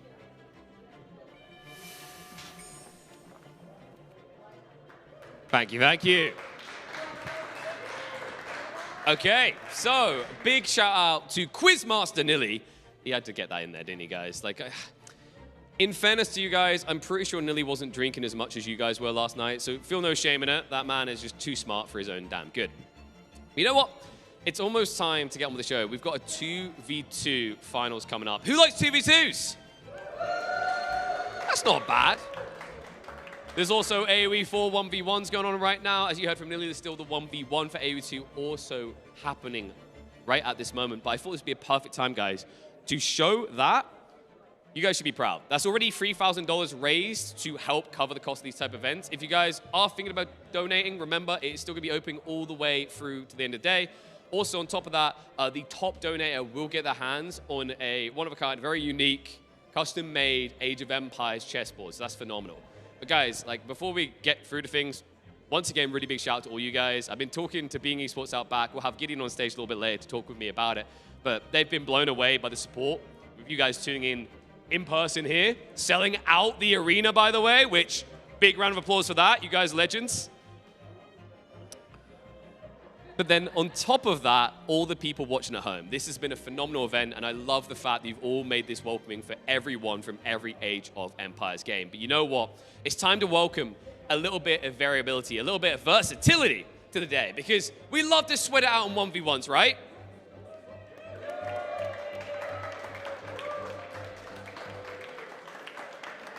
And we like people getting eliminated and people getting crowned champions, right? Well, then if we double it, it's even more epic. We are ready for the 2v2 amateur tournament. To take it away, I believe we've got Mem and T-West standing by in the booth. Well, we can call them amateur, but they are very, very strong. They are very, very strong players. I wouldn't say really amateurs at all, right? I would say professionals who signed up for the community tournament and are not quite amateur. Yeah, and they will have liked it the scenes that we were watching together. You were casting also in your channel, you know. And then I was with them where all the PCs are, and then they were going to select in Seawall. Do you remember, guys, that map that you have the wall that is Gaia, you know, in between them? And then they were talking, I'm going to pick Burgundians and Burmese. And I was there with them, and it said, Burgundians and Burmese versus Khmer and Britons? Yeah, Mem giving some people some Civ ideas in their drafts. So over here, we're going to have the 2v2 finals. So our two teams, I guess, as we have the teams, Nocturna Esports, you might recognize Running and Target, two very good Age of Empires players, against OS NOC, who is going to be Shikso and Wien Dinchester. This is the grand finals of our 2v2 event that has been happening on the other side of the building, across the floor. Everyone has their own PC. They've been gaming all weekend. And, well, our first map is going to be something classic, Arabia. Arabia, nice. Home maps will then be Nomad and one of my favorite maps, Zawal. I know you might not like the clan maps as much as I do. That's a good one. But in a 2v2 in this kind of approach, it's going to be nice. It's going to be really great. nice. Hopefully, it's going to be. They are going to play some crazy games. You know, it's going to be really cool. Remember that the sling is allowed here as well. Yes, and we have, if anyone has been watching the 2v2 events, some people have been casting it on their own channels. We have seen a lot of slings in this tournament. Something reminiscent of the old days of AOC and on the Voobly days. You remember the old Sling the Mayans meta? I love the sling. You love the sling? No, I don't. You want to ban it every tournament. I don't. But here is okay. You know, here is okay. I don't mind at all. By the way, just for those people that don't know, then they are 3 Germans and 1 Austrian, if I'm not mistaken. Nocturna is 2 Germans, and then Nock. It is Dinchester is Austrian, and Shisho is German, if I'm not mistaken. Yep, correct. And all the players are Wien Dinchester and Shikso are about 2K1, 2K2 Elo. So Amateur. So amateur, but You and me are amateurs, not Dan. maybe. No, you and me are professional. We're professional casters. Yeah. And then running in target, I don't know what they are, but they play in tournaments constantly, right? You've seen them, especially running. He'll play in a lot of the clown tournaments, Valhalla and whatnot. Running, I think, is in the 1v1 amateur, is in the finals. If Yeah, I'm not we've had mistaken. in the 1v1 amateur set, we've had Andy, Mihai, running, target, some really good players. Yeah, and I think the finals in the 1v1 amateur is running versus Mihai. Ooh, that'll be good. Yeah, so very nice. Very nice. A lot of competition. What we're trying to explain to you here, guys, is that we have for the community, a lot of things going on, you know.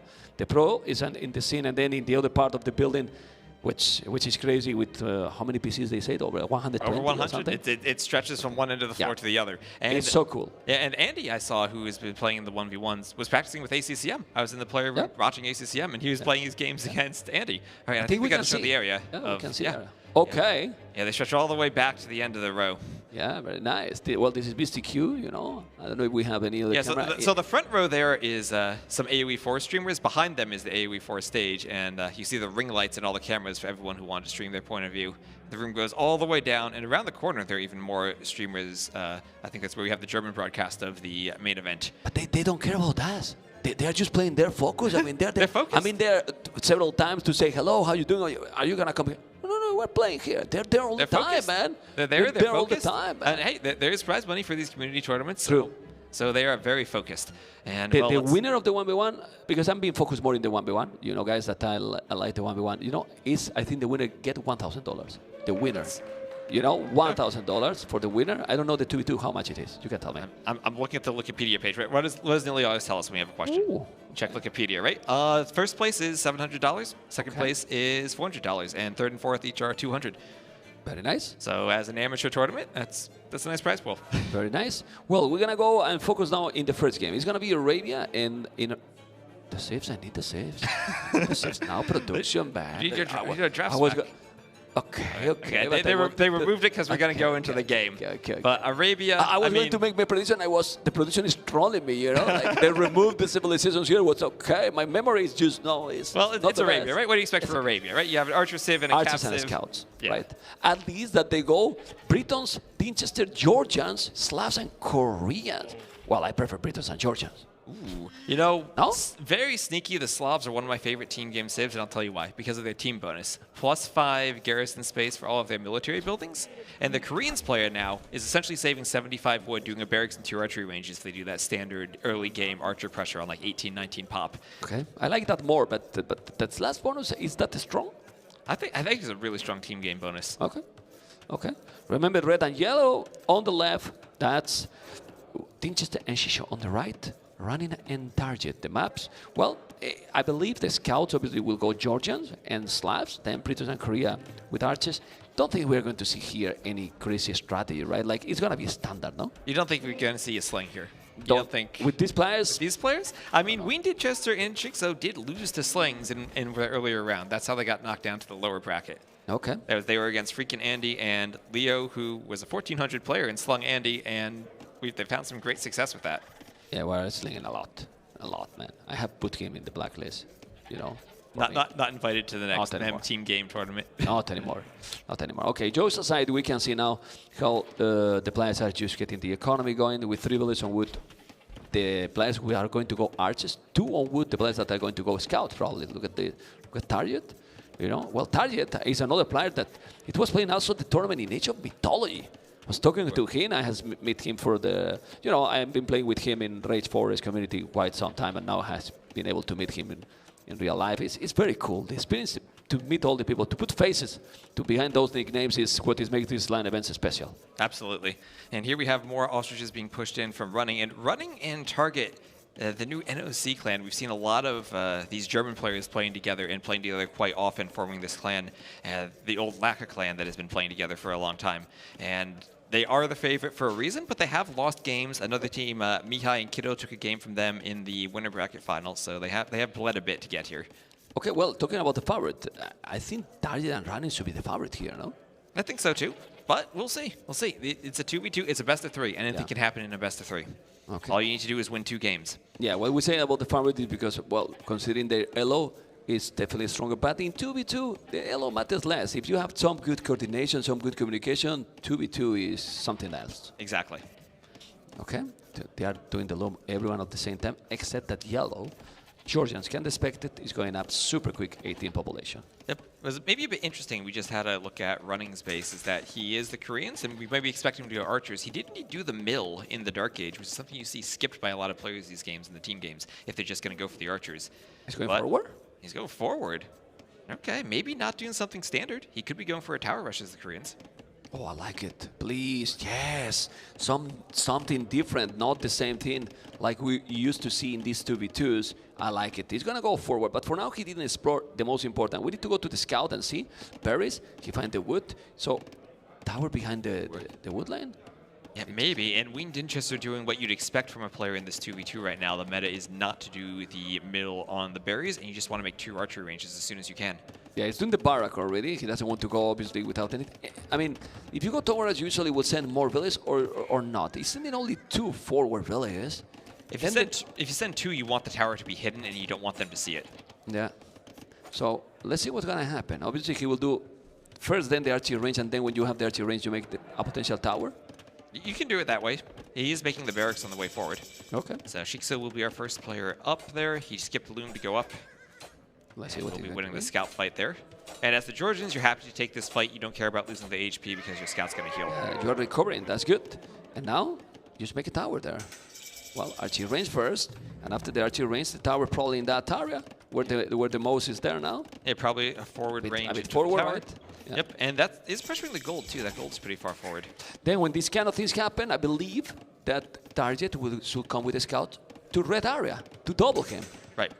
Well, see, and usually in the 2v2, that's a bit tricky because usually it's the scout player you want to pressure because they don't have that archer defense behind walls that can hold off the attack, and the archer player to come over to help is farther away and slower. So it's interesting if you're then going to double team the archer player, and what a perfect tower right behind the wood line in the black area. He's not going to see that. Yeah, but they need to do some damage. Why? Because now you're going to have one player going double archer range and try to go archers, and then green is going skirms. And skirms in team games, they are not the best. Not the best option, you know, except in the chaos situation. Now he see the forward tower. It's going to see the forward buildings or the forward archery range, and now the tower. There you go. Well, he loses the scout. He sees it just in time, and he has to run all those villagers. And this is where things get tricky if you're going for that very tight build order, two archery ranges in the barracks right away. Now you have to add in another lumber camp. That's expensive.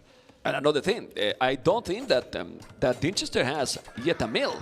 We will check it out soon when we see this. What happened here with the scout? He's going to around. No, there's no, but he still have a lot of ships, and he's Briton, so for now it's fine.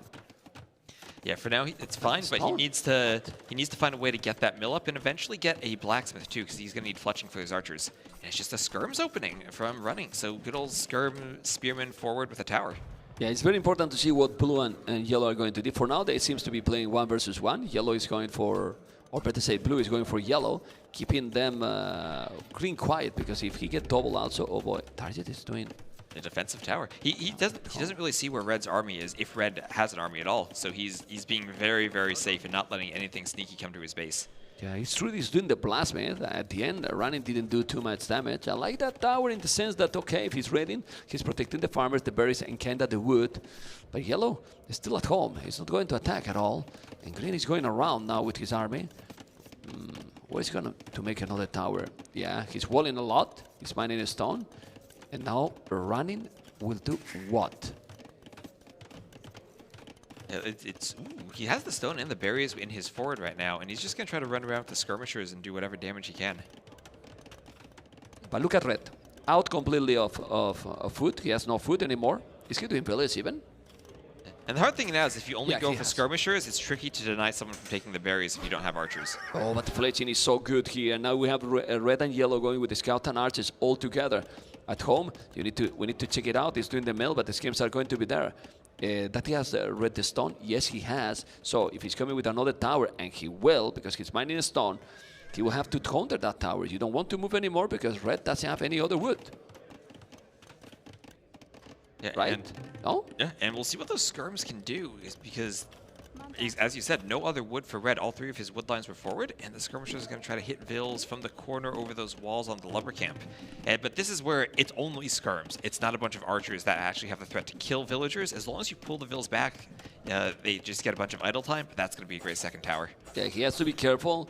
Red and yellow, okay. Because in that area, he's coming now. The tower is there. The scouts, remember, those are not the Georgians ones, so yellow is going to be able to do the job against blue, that is with the slabs, but this second tower is absolutely amazing. What is that tower by Winchester? Tower of the berries. But doesn't secure a wood line. What? And that's tricky, as he's going to lose his next wood. Does he see that tower going up right now? If you can check the line, it's No. like he doesn't. He doesn't Yeah, in see these it. situations you do tone watch, but still, I mean, why that tower on the berries? I mean, I don't understand. Can we go there again? Yeah, it's crazy. Now he will need another lumberjack. He has not even the wood to make it. Yeah, but he didn't explore that area, right? Yeah, the next woods are super far away. He didn't even It's a explore very open that map of area. Arabia. So his next wood line is the one on the right. But if Running's able to get a third target there, that's going to make it a really tricky situation for Wien Dinchester going forward. Yeah, blue is having, okay, so many scouts. Let's see how many are those. 6 scouts. He's taking the hill. Remember, there is no upgrade. He's doing a skill party number now. Well, he has 14 already yellow. Wow. And they regenerate the HP. But why the red is not there?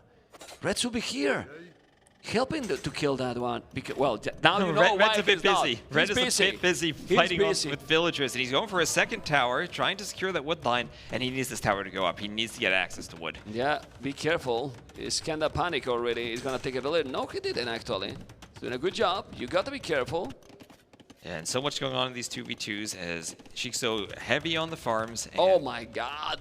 Another tower going up for Running. That's what the Koreans player wants. Towers all over. And if Running ever does get up, those are instantly going to become guard towers. Now he can see it, but the question is that he has read a market? Because how he made 2 towers? Because he's not mining stone. As far as I know. Did he long distance mine some stone? Did he mine maybe he mined 50 stone long distance, and then you can make a second tower. Red economy is amazing. If you check his TC, can you check? Yeah, now you can go away. I don't want to see that TC anymore. It is one farm. And tower defense from Running. So Running very heavy on the stone. Koreans do, of course, mine stone faster, so they can make a lot of towers. And he's just walled up, relying on his ally and the towers to defend him. Yeah. Well, after all this, at least he keeps the production. But the problem is that how he's going to be able to be up here with this economy, right? Look, 3 on wood, 6 wood in the bank, 55 food, 700. 700 gold, and he's gonna have to buy food at the market. And remember, the market food price did get increased. They increased it so you can't as easily buy your way up as you could in the past. Yeah, it is very expensive. You can see now the archer is going to go and take those villages. Gotta be careful.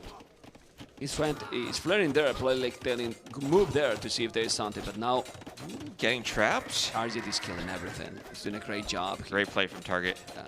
And he has Bloodlines one all the armor. way. Yeah. Okay. Yeah, Shikso trying to come back to defend Wien Dinchester's base, but there are so many spears from Running. Just the classic skirm spear opening. And the way to beat that is by having great coordination from both players. And if you don't have that coordination and you have a bunch of idle villagers, yeah, there we go. That's not looking good for Wien Dinchester. Your armies get picked off separately, as we saw Target doing to the archers earlier. Okay, we can see now how we're going with the scouts. And that's so many units. They have doubled the army. They cleaned everything. Yeah, and this is where Shikso and Wien Dinchester just losing a few units here and there to the towers, to the great scout management from Target, hurts them. He's getting the village. Bills going down, but so many spears there. Yeah, but so many spears is not gonna do too much if Red has army, but that's a problem. Red has 3 archers. Can we check, please, podcast, all bases from each player? Look, 1 farmer, and look at his economy, the gold. Then everyone else, yeah, it's completely different. I mean, he has a lot more farms, and then blue, the players. Yeah, especially the scout players. They have a lot of farms. Yellow and green are on the way to Castle Age. Yellow Georgians can be really great here to be, and it's interesting because the yellow is the scout player, while green is the archer player, but the archer is playing skirms. Oh, look at that wood line. That's good. Green Digester found the wood line, added a tower on it, and he's going to be safe there. At least it's just skirmishers, and scouts aren't going to break through either. Yeah, but please, this balanced economy, you know, 25 on wood, 1 on food, 14 on gold. We need to see some farm. Well, he's going to make archers, right? He just needs wood and gold. Yeah, well, you need to go up at some point and look at the market. He's using the market like crazy, like really, really crazy. Okay, gotta be careful. There's a tower. Oh, that tower, that shouldn't go up, right? That build should go down. It's going down. That was greedy, right? That was very, very greedy. But now you're in the problem where now Shikso needs to defend 2v1. That's a lot of scouts. Target really hasn't taken any bad fights so far. He hasn't lost any scouts, and he has a bunch of skirms and spearmen backing him up. There's enough spears that the skirms can't be jumped by Shikso's scouts, and Target himself has a large enough army that Shikso doesn't want to engage with it just yet. Yeah, he's on the way to castles, and look what green is going to do. He's coming forward with the castle. Crazy. The question is, are you going to make the castle in front of red? I will go and make the castle in front of yellow. Is he going to go there? I think the craziest location for a castle would be if he were to find that wood line to the top of the map. I don't know if he's scouted that. No. See, no, he hasn't seen it. But yeah, if he goes all the way to yellow, that might be a nasty castle. Because yellow's still, you know, yellow and target are still somewhat even, and you might think, hey, Georgians in a 1v1 might still be favored. If you can get a forward castle there, I mean, wherever you place the castle, he's just going to go war wagons anyway. But check yellow. It's going to be Georgian's scouts, light cats with +2 armor, but this is so many spears. Can he clean all those spears with the upgrades? Can he clean all those spears with the upgrades? Make a tower, red. Make a tower. You need to make a tower there. The light cats are there.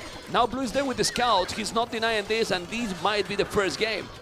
This might be the first game or not? Are those light guys good enough to kill everything? They're good, but I don't think they're good enough here with both armies. He's trying to play 1v2, and there are still a couple spears mixed in there dealing damage to the scouts.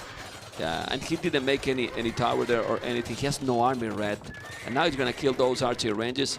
Yeah, but remember that even if the game looks very, very nice for one player, they are really good friends of HCCM. They won't resign till they don't have any. I love you, FCCM, you know. Anyway, look at those. Triple archer range here. You gotta be careful. Okay. I mean, you check the statistics and they have more villages even. The build counts are equal for both teams. But army, that's a problem. And I think the important thing for Ween Dinchester is he did not get stuck in the feudal age. He did finally manage a way to get up.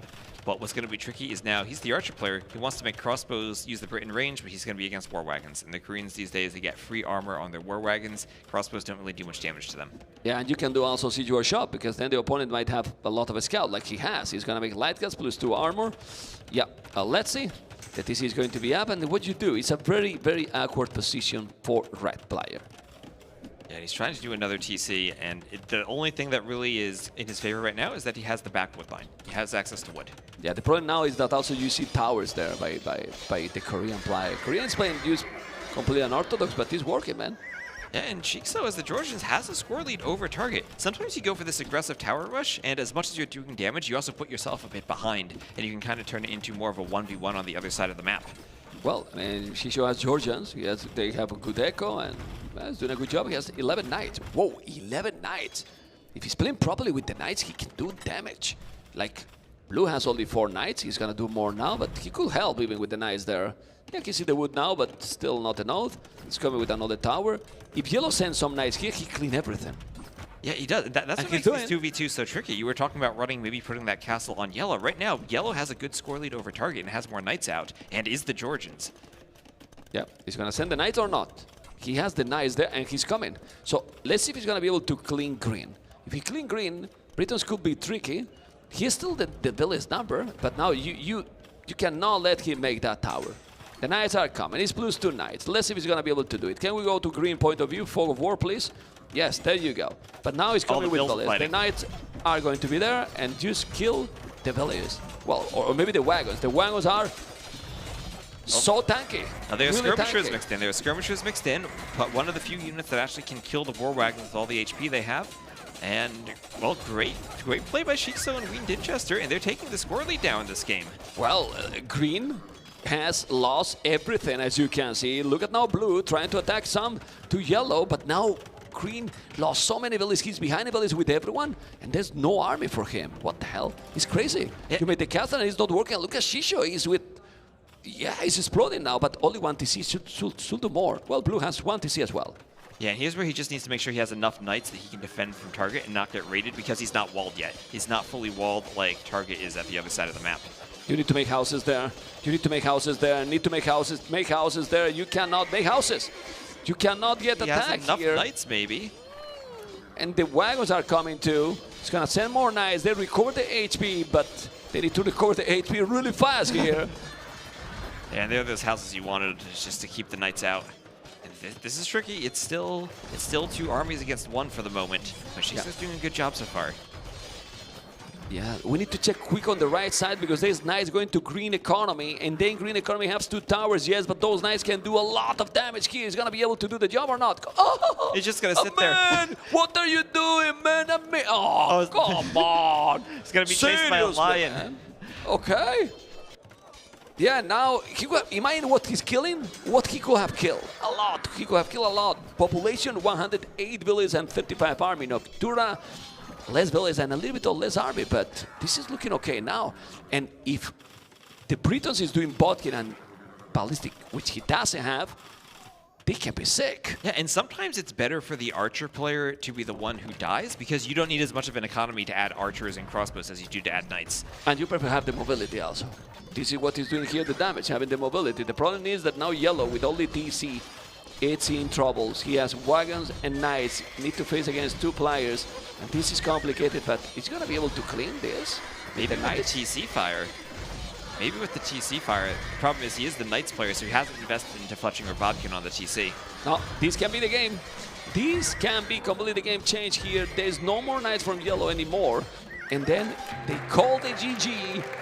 Wow, with some crazy approach here. He should have wall maybe.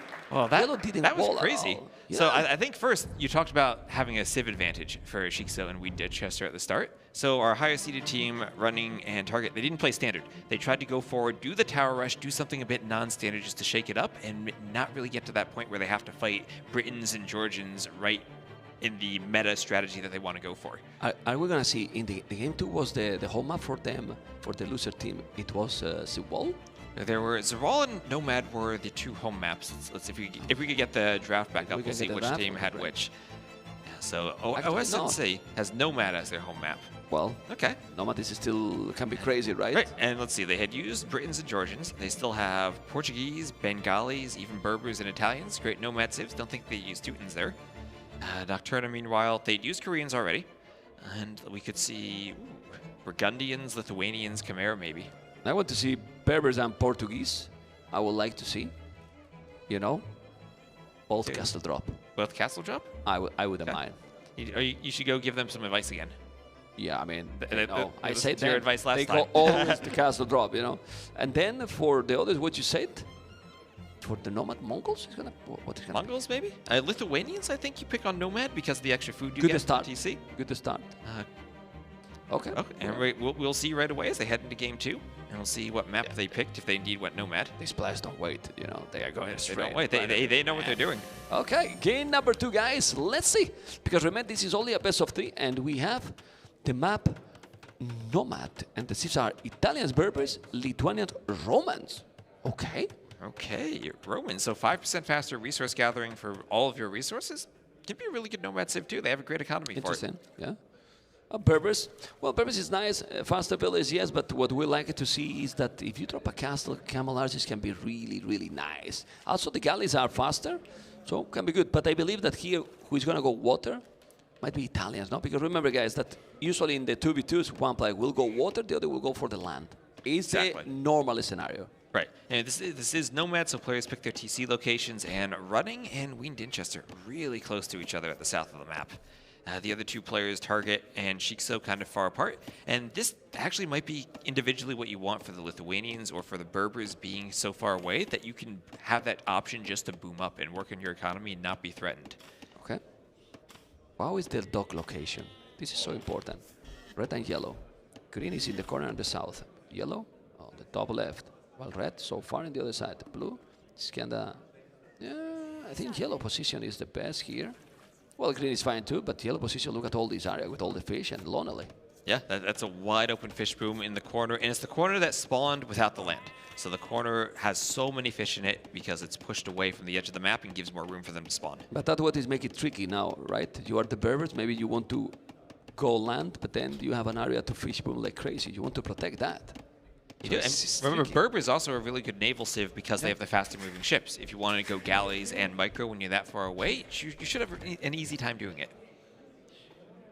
But the Italians, if for example he was going to water, Italians would be a good one for going for the land. I mean, you can go knights as well, or castle drop, which is not the same that the camel archers.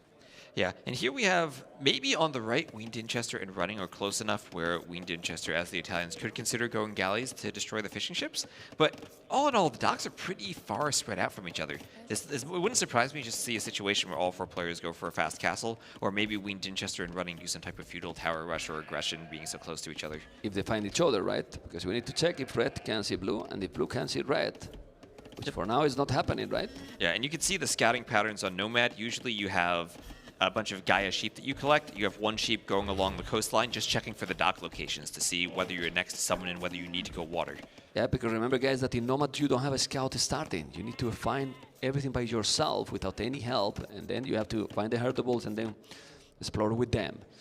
Loom already for blue. It means that he's going to go up? I don't think so. It's super early, so I think it just means he's having maybe a bit of a trouble with his Nomad build and just adds in Loom so he doesn't have an idle TC.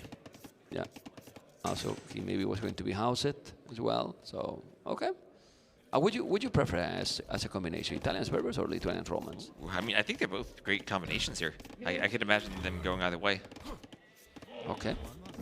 Thinking about what they prefer, and it depends a lot if you are able to, for example, with Lithuanians, if you go landing, what kind of landing you're gonna do? I mean, you drop a castle and then you go unique units, and then get the relics. Well, it's very sick civilization in that regard. Now, we do see the Lithuanians often want to go for their latest unique unit, but I think the Genoese crossbows from the Italians could be a good counter to them. Can be good. In the 1v1s, you might see latest plus skirmisher, but it's a bit trickier to get skirmishers working in the team games. But this is the thing, who is gonna go water on target running team? The question is, do you actually need to go water if your docks are so far apart? Yeah, but how you know if the docks are so far? Can we see the target exploration?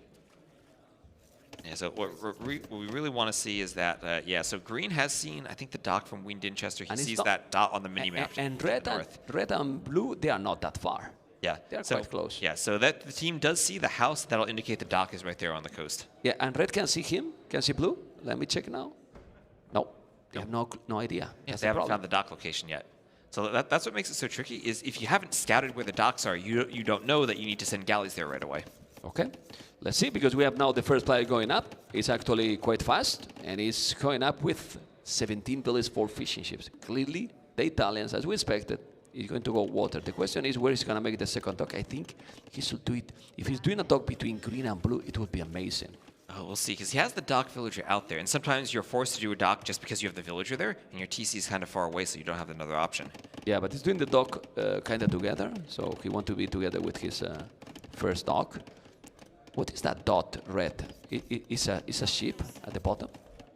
Yeah, it's a sheep scouting the coastline. So if the sheep ever gets taken, he'll know there's a dock there because the villager took it. Yeah, I need to find it. It's important to find it. Even more, he's going to make 2 docks. It's still going to be cool because he has the blue dock very close west. So I think he's going to do some damage. He's going 2 galleys already. Okay, and we have another dock from Target being added in as the Lithuanians. Again, a civ that usually goes up pretty quickly because of the extra food they have. But really easy for the Italians here to go water because, 1, it's cheaper for them to go feudal, and 2, they really do like just investing into the water to begin with because of their cheaper fishing ships. Nice, nice. Skills for the amateur to take the rhino, right? Yeah, I'm sure he has some Black Forest skills, luring all those boars and rhinos in groups of 3 from far away, too. Well, those are not exclusively now or the Black Forest, right? Like everyone that's is doing Nomad's skill now, too. Yeah, these kind of things. He's doing, all the time. Sick. Okay, he's up now running, and he's going for a fast castle romance. Whoa, he's gonna go Scorpion Rask. He can see that he's there, that red is there, running. Oh man, you see the house? No, he's gonna push him. I mean, blue is gonna go up too. And it can be really deadly to push a player who is investing heavily into the water. because he's not going to have that land focus to be able to react to it in time, and he's not going to have the economy set up to react to it in time. You see, if he's going siege or Scorpion Ras, he can destroy him. No? He can wipe him off the map. Yeah, well, let's see what's going to happen. It's true that Berbers is going to go up. He's already adding Village on Stone, Village on Gold, so he's going to go Market and Blast with 2 yellow. I don't know why never people do with Berbers just Knights. They're cheaper. And it's faster transition. You can have even a better economy. Now it's going to go minus stone, and that's going to be expensive. And the most important, it's going to be slower, much slower than going directly Knights. Yeah, and in some sense, going Knights might be better against a potential Scorpion play from the Romans than Camel Archers. For example. Okay, well, the fishing ships are going down for running, but the key for running is that he's already clicked up to the Castle Age. It's not like he's going to be stuck in Feudal without a fishing economy. He's managed to go up before losing the fish. Okay, he's going to take the fish, taking the fish down. And, well, Green's going to be vulnerable, too. As long as Winged Winchester keeps sailing down to the corner, Green's going to have a lot of fish that can be targeted. Okay, this is 3 villages on gold. He has so many on his stone. It's clearly what he's going to do. But this is something that I don't like. Like, he's going up with over 1,300 food, basically. That's something off a little bit on the economy, but, well, it is what it is. It's very hard to get a perfect balance economy, for sure. Yeah, especially on Nomad. But and especially when he has so many fishing ships, he's going to have a big fishing economy over in that corner. Both green and blue are Castle Age. The castle from blue is 21 village, you know. So what he can do, that he has resources to make the Scorpion Ras, definitely he does. Look at the wood and the gold in the bank. Let's focus there. He has no food income, but maybe he doesn't need it if he's just going to pop down 2 workshops and do Scorpions. And there go the Vills forward. Please, go this strategy. It's so much fun and deadly. And the only thing Winged Winchester can do now is run. In the Feudal Age, you can't fight this. Oh my god, this double siege workshops. Double siege workshop is gonna go with Roman Scorpions. The stone is there. No, it's okay. I'm gonna make a mining camp here. Yeah, he's now an outpost. He's gonna see it with the outpost, and that's gonna be one valuable outpost villager. So he sees that those workshops are there. So what? He knows that right now he can research wheelbarrow and he can run faster. That's about it. Well, he's going to go up to Castle Age. You know, he's not even doing the outpost. He canceled the mining camp. And now yellow, this is the problem. Imagine if he was having double stable. Right. He cleaned all that. But now, what is he going to do yellow? Maybe he's going to come with a forward castle to blue? Come on, man. Make a forward castle. 20 seconds. He's just going to run. He's going to hope that he can get up to the Castle Age and he's going to run away and reboom. Then he's running already. Scorpions. He's going to stone wall up just to buy some time. Guess it doesn't really help too much against Scorpions, but he's going to look for another home as soon as he gets up to Castle. He's running already, Red. I don't know why he's running that quick. Is the right way to go? Oh my god. Well, look at the castle he's doing. And he's just going to look for Camel Archers. But I think the problem with going Camel Archers right now is you're not going to fight Scorpions with them. And if you want to raid target, he's on the complete opposite side of the map. Your castle isn't anywhere close to where you can reduce and hit him. Please focus on the TC because he's going with rams. I think he's going to take the ram and then he's going to take the TC. He's on the way to castle. If you take the TC down, then he's dead. Then he's completely dead because he's not going to be able to go up. Oh my god, he's going to take the town center. That's why now he moved all the villages and he can't kill the rams. He moved all the villages so fast. And now the TC is going to be down. I mean, even if he had villagers, how many Scorpions is that? I don't know if he could actually protect the Vills if they wanted to attack the Rams. Well, okay, you got a point there, but now what? He has wood to make the TC. Yes, he can make another town center, but man, he's kinda out of the game already. Winchester, he lost all the fish. He was the one on the water. Yeah, if we check his KD, it might be a disaster for sure. Oh, man. But at least he killed a lot of fish. Right? He killed a lot of fish, and he's trying to buy time for Shixo to do something. I just don't think, as you've been mentioning, maybe it's better if he goes Knights. 413 KD. He lost a lot. He really lost a lot. He's now up to Castle, but imagine how much behind he is. He got how many Camel Archers? And that's the problem. He did the castle already, and now he has 1 Camel Archer and 1 Mangonel. And that's not going to be useful against that Scorpion composition. And we see an X over there on target's TC on the minimap from Winged Winchester saying maybe where to send the Camel Archers, but he's on stone already. He'll have a defensive castle by the time they get there. Okay, let's see. The Scorpions are coming. Camel Archer is going to be there. The TC. Shisho is doing the list. Only 1.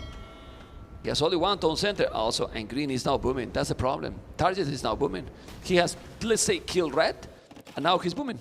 Yeah, Green. now he's booming. It worked. And Shikzo can send camel archers to kill running, but target won't care. Target will just boom up. Okay. We have to be careful. Let's see. Now those are the fire ships. Gonna be able to take them. He's gonna kill the fish. Yeah. Green is doing a brutal damage into Shisho now. They have the game completely now. Look at the village number. It's looking really difficult for Wayne Dinchester, who still is stuck in the feudal age just now, 30 seconds from the castle age. The Scorpion's still going to try to find more villagers. Oh, poor red. Yellow is trying to push here to blue, which I like it. He has Bodkin arrow. The problem is that now Shisho resources are at the limit. Oh my god. More Scorpions. Yeah, well, that's a disaster. Dinchester just can't get away. He's going to take it. Kill. What are you doing? What, he's not attacking? I don't know. I think he's looking for the next TC. Yeah, there he is. Oh, man. And he has the hill this time. Yeah. Red is doing a siege war shop here now, but look at the wood he has. He has 0 wood in the bank. So, I mean, if he has some stone, you know, is that a siege war shop or yeah. But you cannot defend. The Scorpions might be able to kill the run. Eventually, they will. Oh, repair bills. Some teamwork here, repairing your teammates, Manganel. That's always nice to see. Yeah, but soon Red will not have even gold. He doesn't have the resources to repair. Yeah, probably. Yeah, you can see the score difference is crazy, man. Well, this is the final, but it looks like Target and Running is just in another level, right? They are. Okay. And they made their way through the upper bracket with ease for a reason. They are two very good players. They're really, really strong. Okay, you gotta be careful. There's another tone center. It's the third TC. And, well, I don't see how they can come back. This was a lot faster than I expected. Yeah, and I mean, we're still waiting for Wayne Dinchester really to recover from that early Scorpion rush. But I mean, this Roman Scorpion rush, we've seen this in Nomad, we've seen this just in Arabia 1v1s. Now, maybe we haven't seen it at the highest level yet, but it's a really powerful strategy. It's hard to kill Scorpions once they get amassed. If you don't also have a large army, and with the discount the Romans have, it's really easy to get double workshop Scorpion production going. No, that early is impossible to stop.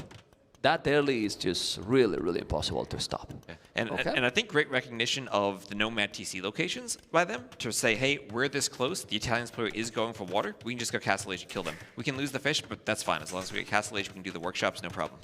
Okay, that's another TC that is just taking the gold, taking the stone. It's a nice stone center for sure, but the problem is that he has 33 villages, 43. Basically, green has alone the same villages that yellow and red has together. Yeah, and green, as I said at the start, TC is so far away, it's a position where you want to boom. And he is freely boomed to get to the eco he wants, and as long as he doesn't just die to camel archers right now, his team will win this game easily. Pretty crazy. Pretty crazy, as you can see. Okay. The castle is going to be up. 140 villages for the team. The other team, 80 villages. And sadly, guys, this is just over. Like, it's impossible here. Like, we're trying to find solutions, but what is the solution here? Nothing. GG! Well played! Congratulations! And here, well, Running and Target really dominated here. Yeah, they did. But, you know, I really enjoyed just seeing a team game at a LAN event, right? When's the last time we had one of these? We've had so many 1v1 tournaments in a row. And even if it is just our community event, I think it's fun to cast. You can see even that Arabia game, just the chaos. It's a lot harder to cast the team game. Don't remember, right? Don't remember the last time. It's been a long time. Definitely not. Definitely not. I don't know what we're going to do now, you know, because we still have to wait a little bit. So we're going to wait a little bit, some instructions here from the, from the production you know? Yeah, because, you know, Leary, he is human. He does need a break. We can't make him play 2 sets back to back. I mean, we could, but probably shouldn't. No. I mean, he's young still, right? He's what, maybe like 1 or 2 years older than you? He's pretty young. He's trolling me? He's trolling me, right? Yeah. I think so. Anyway, well, Leary, how did you feel with the domination Leary did to Mr. Yo? Were you watching, I believe, right? I was watching, and I thought it was a really strong set from Leary. I mean, I think Yo had his moments where he played very well, but you could just see mechanically there are things where he pulls himself away. Did you expect that domination? I'm not surprised by it. I don't know if I expected it so much as, I'm not surprised to see Leary playing that well, even against Yo. I know Yo's had a great tournament, but Leary had maybe struggled a bit against ACCM, but it's really, one very close game on Fortress, that one game with the pathfinding on Fractal, that was kind of strange. Otherwise, Leary has looked really strong against everyone other than Hera. What we can expect then against Hera? Well, how you see this? It's tricky.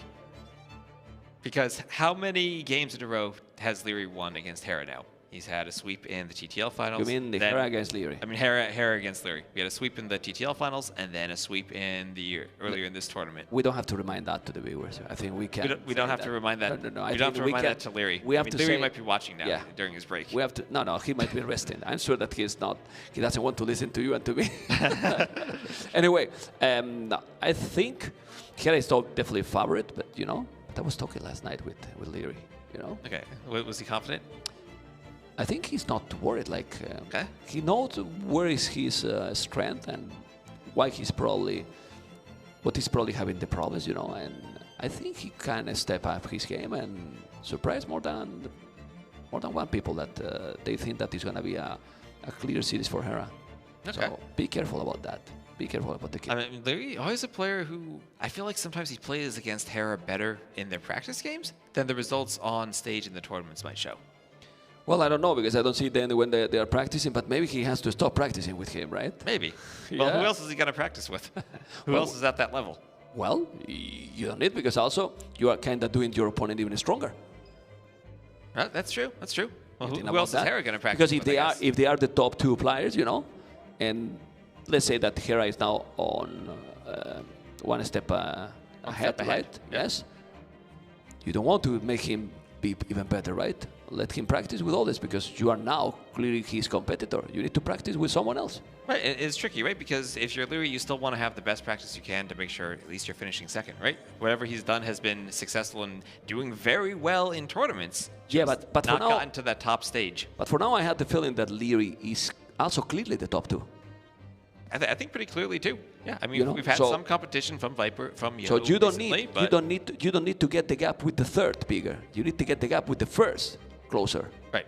So, and at the end, the mechanics are on point. So what you need now is some variety in the strategies because the mechanics. We have seen Leary doesn't have the mechanics. He has the mechanics. He has the mechanics. So he's missing maybe doing something different. That's always tricky because we've seen a lot of players try to do stuff different against Hera. We've seen maybe Tato plays differently, Yo plays differently. Yeah. Even Viper can try to throw in a surprise here and there, and it never works. Hera's always able to figure it out. And not only doing against Hera, it's like when you have that muscle memory that when you are playing and you're used to do some stuff, maybe if you try to do something different, it's not working as clean as you will do your main strategy, So then at the end, you kind of screw yourself because you try something different. So how many times you will have to practice that before? We did see Leary maybe trying a few things that were different in that first set. I remember that game with that Mangonel play on Arabia where he did so much damage to Hera, but still Hera doesn't panic. I have my opinion. Yeah, but I have my opinion about that game. Okay. And I think he should go right away to attack there. You don't wait because the time you wait, it gave time to his opponent to go to Leo's base and then disturb him. And when you are on this kind of strategies, the main goal, in my opinion, is that you have to be able to focus in your own attack. If you have to focus in that all-in attack, but defending also at home, you're gonna fail eventually. Right, and that's where every so often you get one Mangonel shot here, one Mangonel shot here, and all of a sudden you're trading Mangonels and you're not doing the damage you need in time. When you cannot trade. In those strategies, you cannot trade. You have to kill. If you don't kill, it's gonna be so complicated. Right. Really, really complicated, But I don't know. What is people thinking on the streams? What is people thinking? I don't know what people thinking because I don't have any chat here.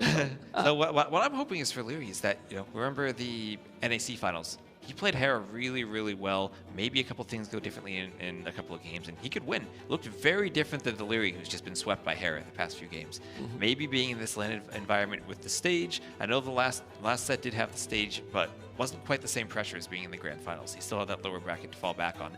Now he's gonna have a lot of support from the audience. I think the audience wants an underdog to win. Well, that's always happened, right? I mean, that the crowd listening us. Who the crowd wanted to win. I don't want to put them in that situation, but I think we don't have to even ask to them. They're gonna say it. I think they'll say it. I think we know. I think we know. Yes, we kind of know as well. And who you want to win? They don't listen to us. They don't listen? No. I'd like to see an upset. I'd like to see an upset. What about you? I'm Onimaru, so...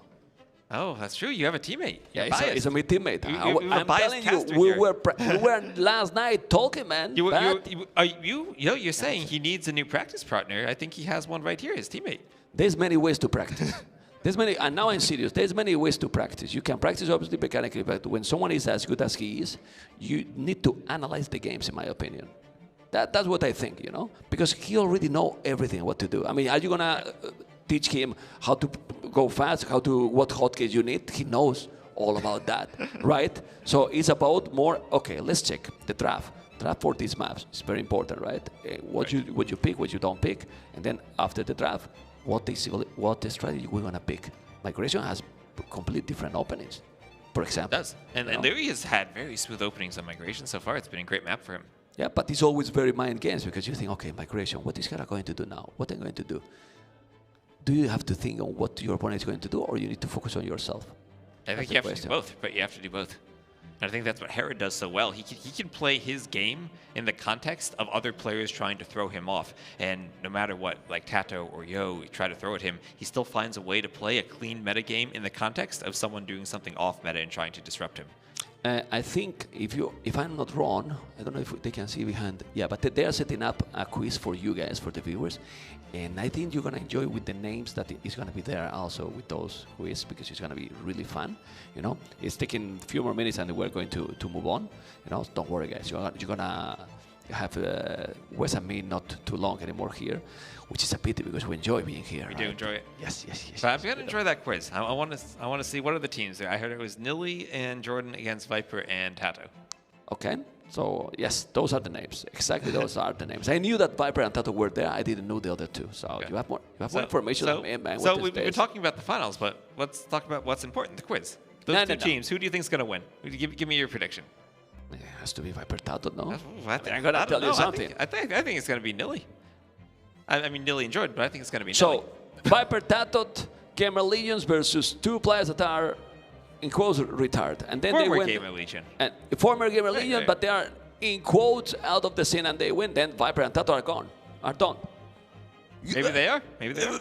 Seriously, man. I mean, this cannot happen. It cannot happen. No. I think. Hey. Nilly. When you come to trivia, Nilly is experienced, and we had our quiz show. It was a different quiz. I know he's experienced. Nilly and Tato were the top two there. But are they not experienced, Viper and Tato? I mean, for real? Is Viper really experienced? I'm putting all the pressure. I'm putting all the pressure on Viper and Tato here now. You don't notice? All the pressure. I think the pressure's on Nilly. I think he's a heavy favorite. I think Viper and Tato are the underdogs, which is something. Do we say that often? Viper and Tato the underdogs? Well, now they are. Now they are. Nowadays they are. Now they are, you know. Now they are, you know. As a former fanboy from the Snake. A former fanboy. Now you have to be Leary fanboy on Omar. That's why I said former. Okay. You know, that's why I said former. Okay. I know what I'm talking, you know. I know what I'm talking. Anyway, back into the finals. Prediction for the finals. Because I love So it's what? It's a best of 9 finals, right? Yes. So it's a bit longer than the previous sets, which can maybe throw off your drafting a bit because you have to draft more civs, use them in different spots. That's true. Let's say, I think Hera, let's say 5-3. I'll go Hera. Okay. I agree on the score. Okay. 5-3 to Leary. To Leary? You took some time. You took some time. Your teammate there. Oh, of course, man. Okay. Of course. Okay. No, 5-4 would be insane. It would be insane. Either way. Insane, you know? That would be an epic game number 9 if we get there. Yeah. And People might be thinking, man, stop drinking water. And empty. Yep. So I'm not drinking, okay? We have to be careful with these waters because we don't have too much still water left. Apparently, the Age of Empires community is so healthy that we've been drinking more water than they've expected us to. I took two. Yeah, they were surprised. Like, man, we ran out of water. It should be a round of beer, out of whatever, you know, but the round of water. Yeah, they're like, we have the same, you know. Look at that skin. We run similar events here, and people are like grabbing all the soft drinks because they're afraid we're going to run out. Why do you think I have this skin with 25 years old? Because of the hydration with the water, man. Yeah. That's what it is. That's what it is. Anyway, the tournament is about, the event is about to be over. What a great experience, right, Mr. West? Yeah, what a great experience it is to come out here to Hamburg and have a great location, great venue for this event. I love how you can see us, you can see the stage behind us and the audience behind us, everyone getting ready. And it's just been great here. Gonna be amazing. Are you going back tomorrow to the US? I'm going back on Tuesday. On Tuesday, okay.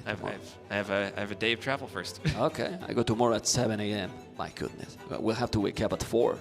Oh, 4 boy. in a few hours. Hey, I mean, if the finals goes long, maybe you just stay up. 5-0 is fine. Hey, if 5-0. No, I don't want 5. You want No, 5-4? 5-0. That's your prediction. No, Shut stay up. with it. Shut up, man. 5-0. 0-5, 5-0. I don't care. Tomorrow I will not be in Onimaru anymore, but it's what it is, you know. No. I mean, maybe if it's 5-0 in favor of Leary, but I don't know if that's going to happen. Okay. We'll see. Are we getting an update? How long is it going to be? Ooh. Okay. So. Yes. Yep, exactly. You Viper can see and the Kappa players versus there. Lily and Jordan. We have the players arriving on the stage. I'm told they're almost ready. It's almost ready. I think the crowd maybe wants Jordan back, and maybe the quiz. No, the crowd doesn't want Jordan back. Who wants Jordan back then? Everyone wants Jordan What back. about Jordan? Does he want Jordan back? I want Jordan back. You could, I mean, maybe you could recruit him to Onimaru. I've heard that Leary could use some practice partners. Oh. Not telling anything, guys. All secret for now. All secret for now. Well, when they are ready, you tell me. Okay. Well, guys, thank you so much. Hopefully you have enjoyed with Western B. This is for us. And now we're going to see the quiz with Nelson, Neely, Jordan, TheViper, and Tatot. Thank you so much, Mem, and hello there, everybody. Thank you so much for tuning in. I'm Majmoha. I'm a content creator for Game Religion, and today I couldn't be more excited to host another live Kings and Plebeians quiz show with my dear friends from the Game Religion team here on my right side and the left side, former Game Religion players. Yeah, so this is going to be a 2v2 quiz show, and yeah, we were discussing with Jordan today at breakfast that if you guys do not win, or if you guys do not win, you might get a little bit of trouble. Because I heard that Nicholas, that's the Game Religion CEO, is going to be here. I'm retiring. Game Religion CEO is going to be here, so you better win these guys. Thank you so much, everyone, for tuning in. Let's take our places, and you guys go over there, you guys go over there. Perfect. By the way, you're going to be Team Blue. You're going to be Team Red, just so you know. Team Blue, Team Red? Team Blue, Team Red. I'm so sorry. I'm so sorry. I do not make the rules. Well, I kind of do, but not really. Before we start, though, let me adjust my situation by adjusting the table. I was told to say this, you know. Is that a height-adjustable table? Oh, Neely! You knew it immediately. Look at this beauty. And this is what my brand is this, Nelson? What brand Tell is me yeah, all about it. Take the opportunity to let people know what an amazing product this is from Lead Desk. Lead Desk, proud sponsor of the Garrison tournament, and we thank them so much for helping us make this quiz and this tournament happen. Is everybody ready? Ready? We're ready. Absolutely. Let's do it. My friends, you've played, I think each one of you guys have already played this quiz, if I'm not mistaken. You guys for sure as well, so you know what to expect. You've all played this before, this quiz show. No, I have no idea. Like, I've never done a buzzer game before. And there you go. Very nice, Italy. Very nice, Italy. Well done. Okay, my friends. So let's start with round one questions. And round one questions are going to be tech tree questions. And the first question is going to be who... Nelson. Yeah, wait a second. Nelson. That's Nelson. Fair play. Fair play, Nelly. Fair play. Is it over? It's not over. I think we won. It did not get a point. I'm so sorry, Nelly. Okay, so these first three questions, you guys listening? These first three questions are going to be who am I questions, and I'm going to be giving you guys clues. 3 clues per question. Okay? You can buzz after each one of the clues. Understood? If you get it right on the first clue, you get 3 points. If you get it right on the second clue, you get 2 points. If you get it right on the first clue, you get 1 point. What's up, Viper? Yes? Can we buzz multiple times? No. If you get it wrong, obviously, you're out of the question. If you get it right, you get the points. That's pretty much Obviously. it. Obviously. So you guys ready? Let's do this. Jordy, do you not...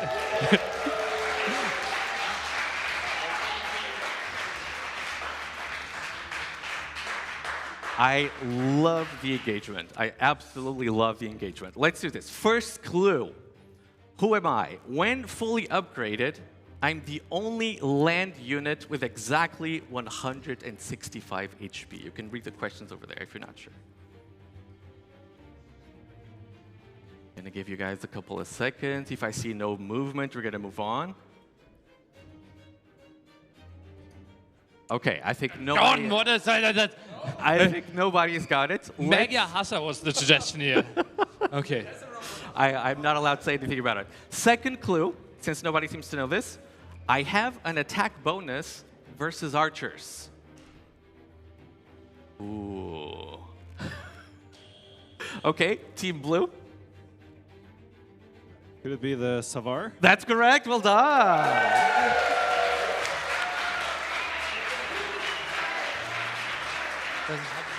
I just want to say I suggested that on the first, but Kato didn't trust well, me. you would have gotten 3 Does points for that. Savar have the bonus, or does Persian have the bonus against archers? Savar, I addition- thank you for to ask me that question, but Savar's got a +2 bonus as well. It used to be +4, by the way. Yeah. Okay.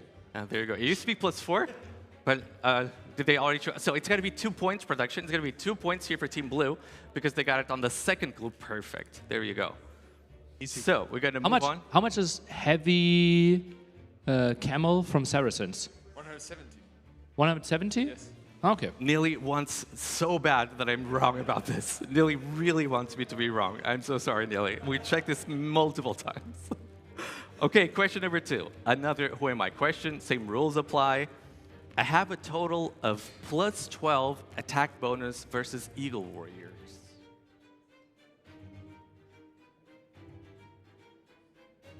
I don't see a lot of communication here over Team Red. Okay, I don't think anybody's ready to buzz just yet, so we're going to move on. Second clue, I can only be trained from a barracks. I can only be trained from a barracks. I love the engagement. Okay, Team Blue. Legionaries. Legionaries, well done.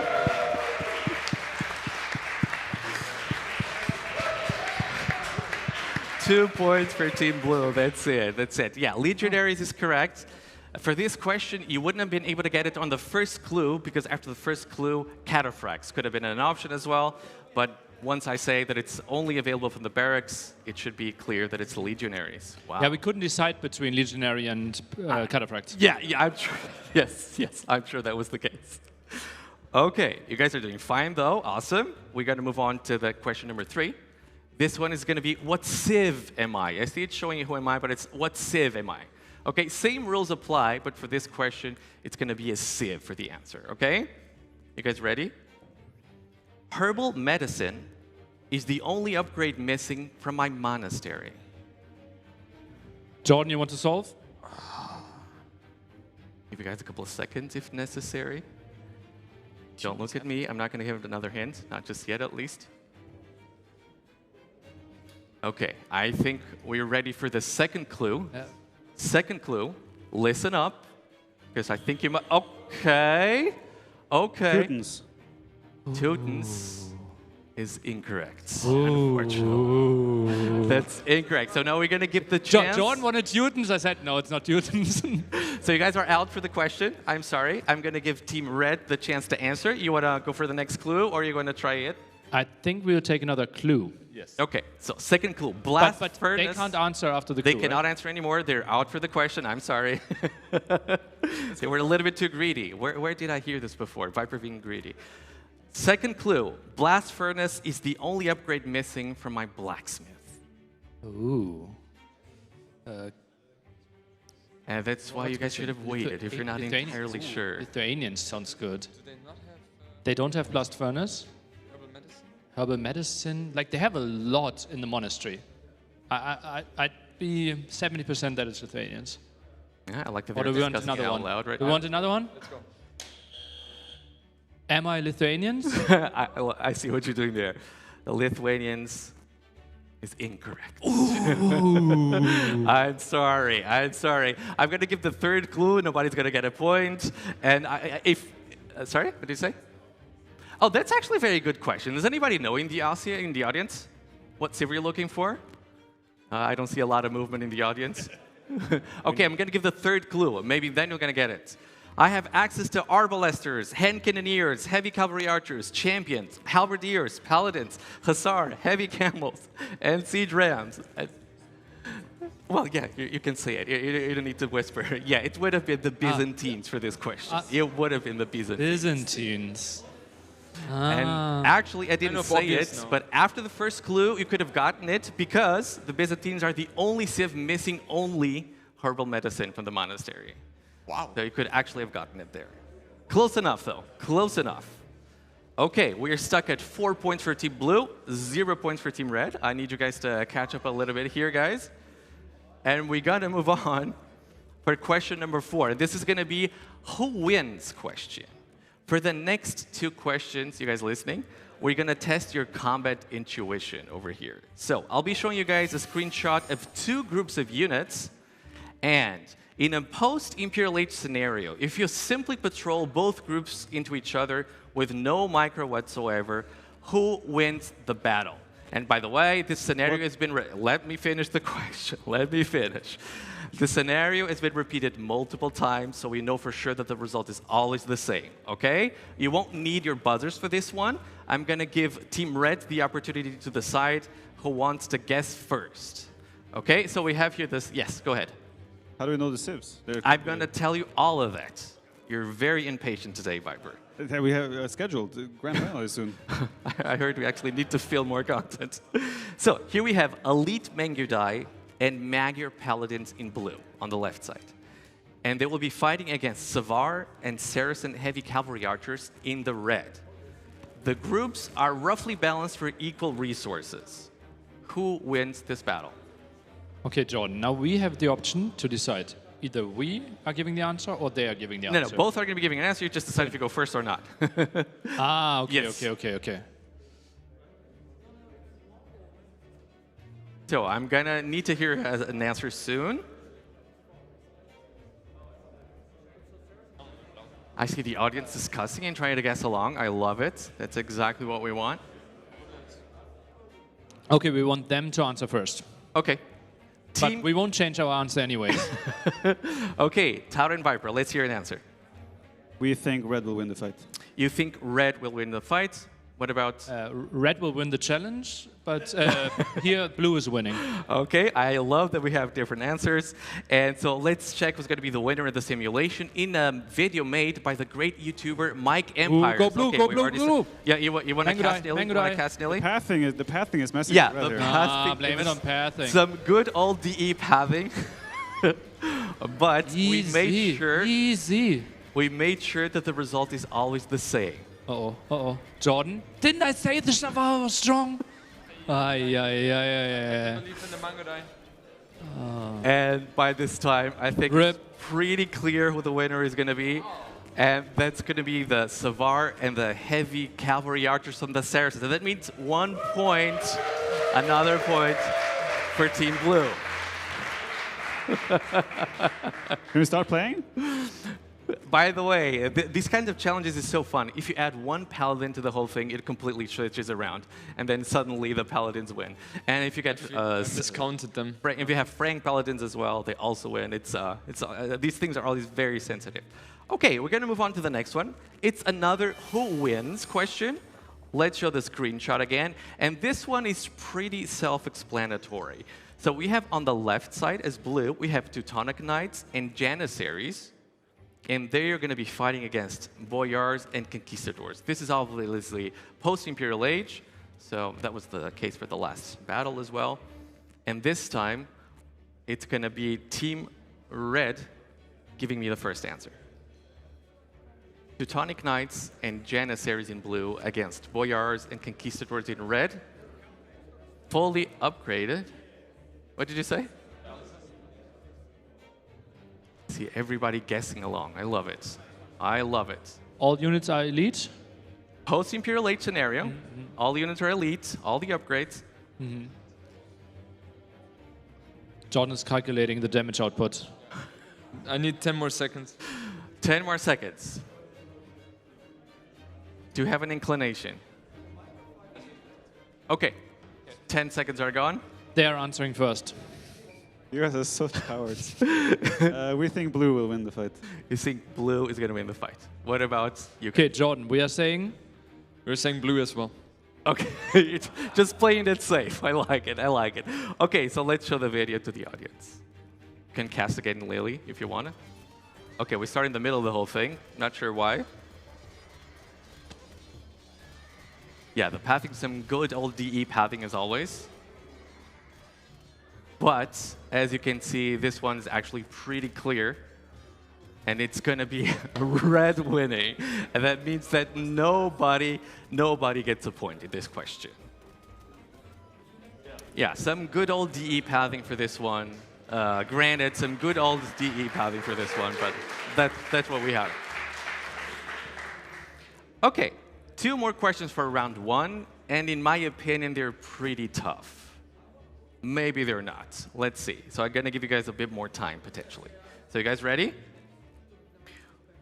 I don't see the overlay just yet, but I'm going to start. What do the following civs have in common that no other civ has? This is a classic of the Kings and Plebeians quiz show. Turks, Byzantines, Chinese, Portuguese. You're going to use the buzzers for this one. If anybody's got an idea, they can buzz.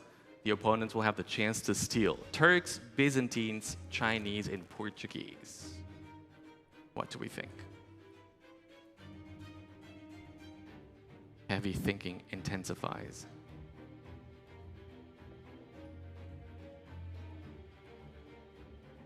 Okay, I see nobody is rushing for the buzzers. I'm not surprised because these questions are pretty hard. Does anybody in the audience have an idea? Oh, okay, okay. Someone is raising their hand. Do I know who to ask if none of you guys has got an idea? So, is anybody ready to venture a guess for this one? No.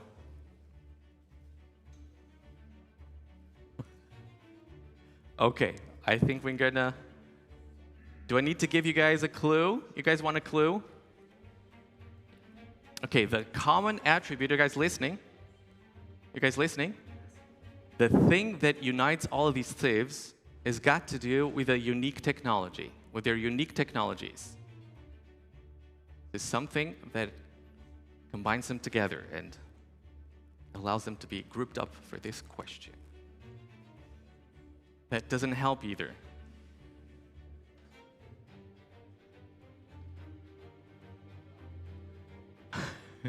Okay, this is a pretty tough question indeed. I'm thinking what other clue I can give you guys. Okay, I have another clue for you guys. Okay? You wanna give it a crack? Team Blue.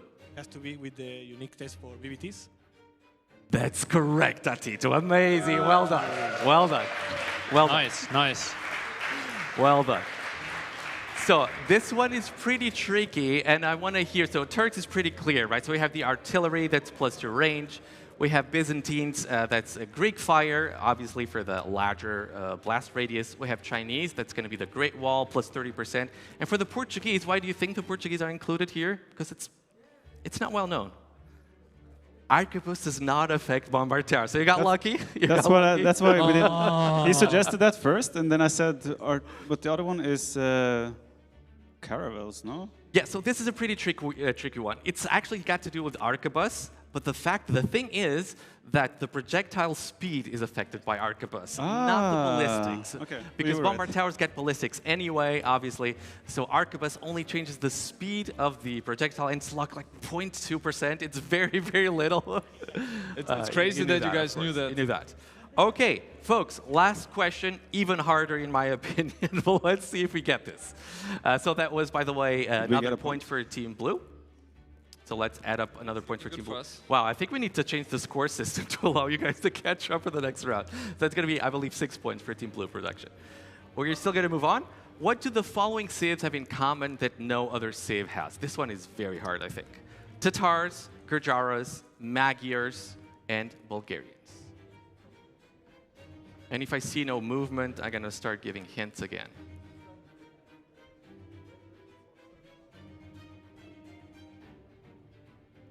Okay, I see no movement, right? So this has got to do with a monastery technology. Jordan. Why is Jordan supposed to know it? Jordan, you want to solve? Does anyone in love the to. audience know this? I really would love to. I think this one is almost impossible. Okay. I'm gonna give the solution for this one because it's really hard. These are the only civs missing faith.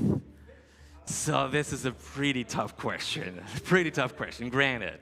All right, but not too bad. Okay, 6 points for Team Blue. Let's give them a round of applause. There you go. There you go. Team Red is not yet on the board, but they will be pretty soon. I'm sure you guys are going to be able to do it. We still have a lot of quiz ahead of us. And we're going to move on to round number 2.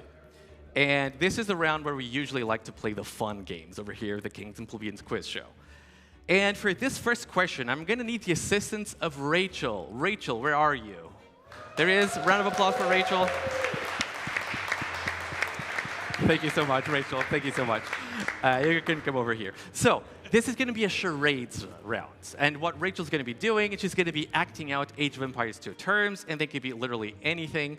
These things are pretty difficult, I think, but I'm sure Rachel's going to do amazing. You guys won't be needing your buzzers for this one. You can just shout your answers and as many times as you want, and whoever gets it right gets 1 point. No buzzer. You can just shout your answers, and you can just keep guessing stuff if you actually don't get it.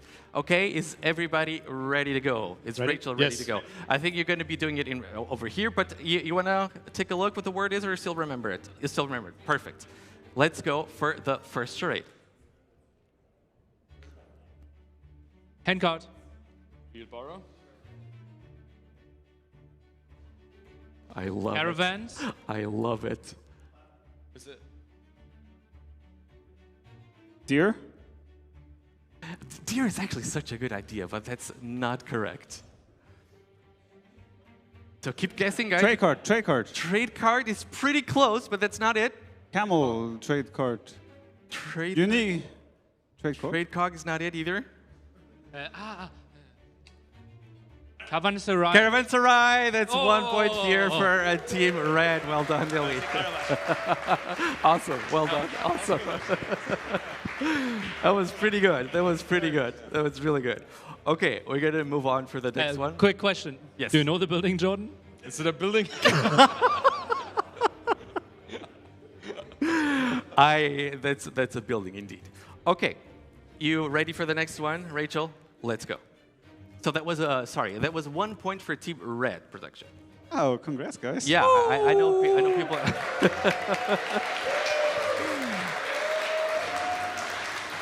I know people get really mad when we don't take the score seriously, so we're going to do that. We're going to take the score seriously. Rachel, the stage is yours. Relic. Ooh. Relic victory. Oh, I love it. Arson. That's not it. Supplies. Supplies! Look at Nilly. That was, that's the apple basket. It's the icon for the technology, indeed. Well, awesome, awesome, Rachel. Well done, well done. So that's a 2nd point for Team Red. They're going to get a 2nd point for this one. This game is fun. I have the right teammate. Yeah, let's give a 2nd point over here for Team Red. It's supplies, yes, there it is. It was indeed supplies. And we're going to RIP move supplies, 2025. Whoa, yeah. Hey, Dilly, it's because of you, right? Aren't you deciding these things? Don't point fingers. It was a hand, to be honest, but I'll take it. Point taken. Okay, Rachel, are we ready for the next one? The stage is yours.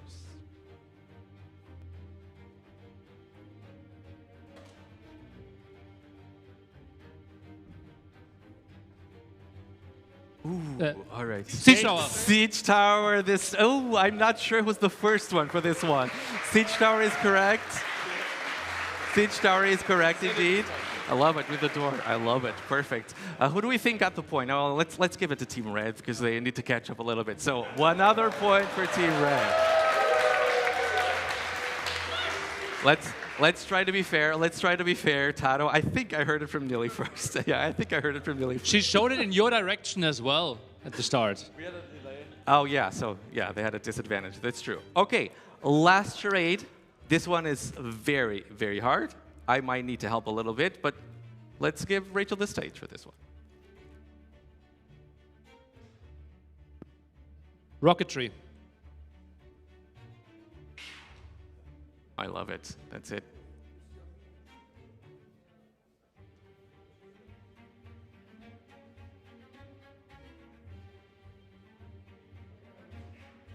That's incorrect. Nope. You can keep guessing. You guys are too quiet. You can keep guessing for this one. Siege engineers. Siege engineers is not it. Gunpowder. Okay, I'm gonna give a tip. It's a unique technology. Artillery. Nope, it's not artillery. Greek fire. That's not it either. It's the one from Ethiopians. Torsion engine. Torsion engine.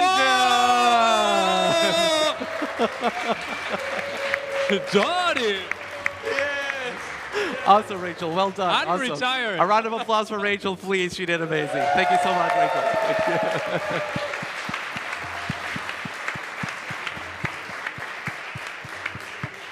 All right, and suddenly we have a quiz again. Suddenly you have a quiz again. And Jordan, you might enjoy this next round. Yet another classic at the Kings and Plebeians quiz show. Name the jingles and voice lines. Oh. Yeah, it's always the feeling that I have for these type of questions. Audience loves it, pros hate it. But we gotta give it a crack this time. Are you guys ready? Buzzer? For this one, Buzzer you're gonna be using the buzzers again, that's correct. If you get it incorrectly, the opponent will have a chance to steal as always, okay? You guys ready? Production, let's play file number 1. Listen carefully. Audience, I'm pretty sure you all know this. Let's not shout the answers. Okay. We're saying Saracens. That's incorrect. I'm afraid that's incorrect. So a chance to steal for Team Blue. Do we know what hear this it is? a lot. You guys we can replay the file if you guys want it. There it is. It's one of my favorite jingles. That doesn't tell you anything, but Persians. pretty close, but that's incorrect, unfortunately. Audience, who knows this? No? Nobody knows it? That's the Hindustanis. Yeah. Well, one of my favorite jingles. Okay, if you guys don't get this one, the next one is pretty difficult. Pretty difficult, I think, but let's see. Let's move on. Number 2.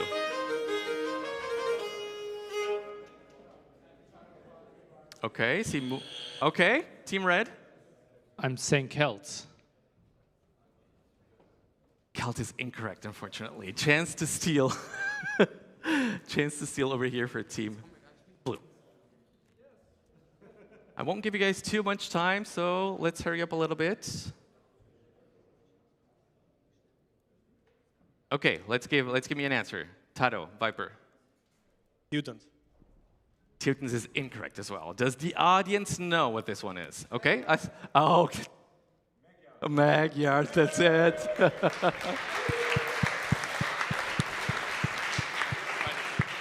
That was Timon, by the way, I our thought boss I heard a over at Team bagpipe. Legion. So well done, Timon. Dudesack. Okay, so we have now 2 voice lines. Listen carefully. Let's play file number 3. Hey, yeah?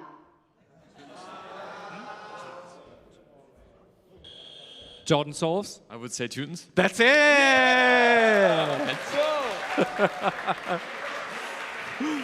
That's it. So that's 1 point for Team Red over here. Wait, do you guys have 7 points? It should be 6-5. Yeah, it should be 6. Yeah. So it's 6 points for Team Blue. That's 5 for Team Red. You guys are catching up. Let's go. Nope. Yeah, there you go. There you go. Okay, you guys ready? Last voice line. Let's play it. Comelo. Pretty difficult one. Pretty difficult one.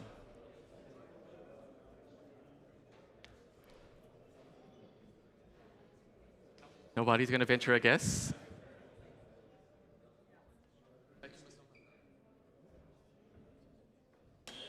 Okay. Ethiopians. That's it! Ethiopian military unit. I wanted to say that's it, but then I wasn't sure if it actually was. Shoulders, Let's look again. It's a military unit. That's it. Nice. That's correct. Okay, and that concludes round number 2. And we're still pretty much in striking distance between both teams. And we're going to go for the last question of the quiz show, but this one is a pretty complicated one. I want you guys to take this whiteboard with you guys because you're going to need to write down some stuff. Take it away. How good is your handwriting, John? And take it, yeah, we have it. Everyone was always complaining, so I guess it makes sense. I'll take it as a no, I guess. I'll take it as a no. I will continue complaining. Okay, that's fine. Jordan, I said yesterday or the other day I could read it, actually. I was complimenting you, your handwriting. Yeah, you're the only person who has given a compliment to my I'm your writing. friend. So You got to be a very good friend for that. Okay, my friends, last question. You guys ready? Yes. Name all the civs with at least one unique technology affecting their navy or docks. Let's listen to the explanation. There are 10 answers in total. Navy or docks? Okay. Navy or docks. There are 10 answers in total. And you can use your whiteboards to write down some thoughts. You can talk to each other, of course. I'm going to give you guys a couple of minutes. And once you're done, you're going to be taking turns. I guess you guys are not really listening, but the audience is. They're going to be taking turns giving me the answers. So each team gives me 5 answers in total. And I'm going to give you guys a couple of minutes to think about this. 10 answers in total. And because, what number is that for Team Red? And because Team Red is behind, they get to decide if they give me the first answer or whether Team Blue gives me the first answer. Some are pretty obvious. Some are a little bit tricky. I'm very curious to see if folks get this right. Let me have a peek over here at Team Blue. Okay. No reaction, as you can see. Poker face. No reaction whatsoever. Okay, I'll say both teams have got just about as many answers. And I think that means we're going to start giving them to me. Okay, and then you'll still have time to think. You'll still have time to think between the answers. So, Nilly, Jordan, listen up. You guys are behind. You guys can decide if you want to give me the first answer or whether they have to give me the first. You're going to be taking turns. You're going to be taking turns. Okay? All right. I still see some heavy thinking, so I'm going to give the guys a couple more minutes for this one.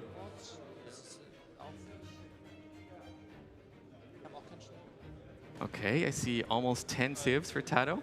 What about here? I'm not going to give a tip, but I am still interested in seeing. Okay. There hasn't been much movement for Team Red over here, but they're still going to have... Okay, guys, let's do this. I see the countdown in front of me. Nilly and Jordan. Hello? Nilly and Jordan. Hello. Okay, you guys decide. Do you want... So concentrated. I love it. Nilly, Jordan, I want you guys to tell me, do you want to answer first? And it's only one answer. You're going to be taking turns giving me answers. You want to answer first, or you want them to answer first? You guys are behind. What do you guys want to do? So much thinking. Okay, we will. We aren't sure. Is it better to start or not? I'm not sure either. That's why I'm giving you the option, because I'm not sure. Okay. Well, how many points do we have? Yeah, that's what. Yeah, you have 5 actually. You actually have 5. So it's going to be 1 point per correct answer, by the way. So you need to have at least 2 more than the other team. Okay, it's 1 point per correct answer. That's correct. And if you name something they already named, we are out. No, you're gonna be giving me turns, so you won't be able to repeat the answers. Okay. Obviously. If you say something wrong, what happens then? Nothing. You only get 5 chances to give me an answer. So if you say it wrong, that's it, and then you'll just say the next one. Okay. You guys start. We are saying Armenians. Armenians. That's correct. 1 point for Team Red, and now we hear 1 answer over here from Team Blue. So it should be 6 points from Team Red, if I'm not mistaken. Malay.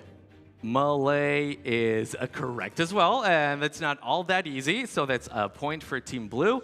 And by the way, I'm going to be letting folks know, obviously, so for the Armenians, it's the Cilician Fleet technology that gives more range and blast radius. So let's hear another answer from team. Well, you're already thinking about the second answer. It's not a good sign. We are saying Portuguese. Portuguese, that's correct as well. Another point over here for Team Red. Both unique technologies actually affect Navy. And let's hear another answer over here from Team Blue.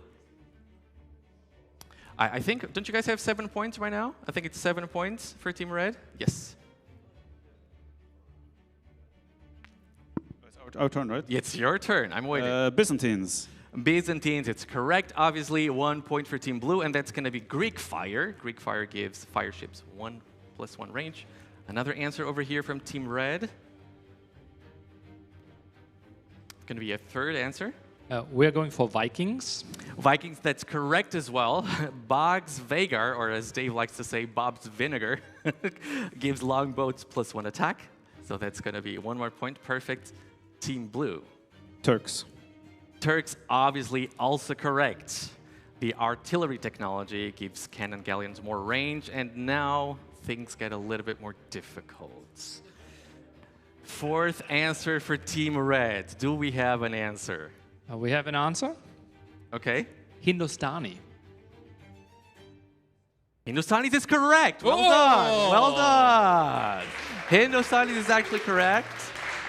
Do you know why? I know why. Well, because with the unique tech, you generate 10% more gold for all gold incomes. And since the trade cock comes out of the dock, that affects the dock.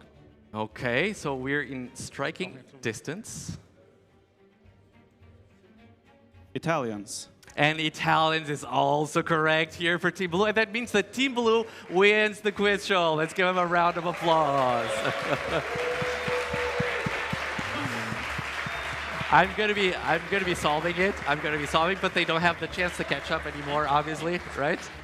Okay, so well done, everybody. Very, very well done for this very difficult question. At least some of them were very difficult. And I think we pretty much named them all. Which one is missing? Yeah, does anyone know? Taro, you know which one is missing? We had Romans. Romans would have been the last one, which I believe, right? Bohemians. Bohemians? Bohemian, that's true, the Bohemians. Oh, well, does that mean... Cannon galleon. Yeah, you wouldn't have been able to catch up. I was just guessing if I announced could have had a draw. way too soon. You couldn't have... Well, we could have drawn, no? No, you only like had one you more would have answer. guessed Bohemians. You only had one more answer, Okay, right? okay. Yeah.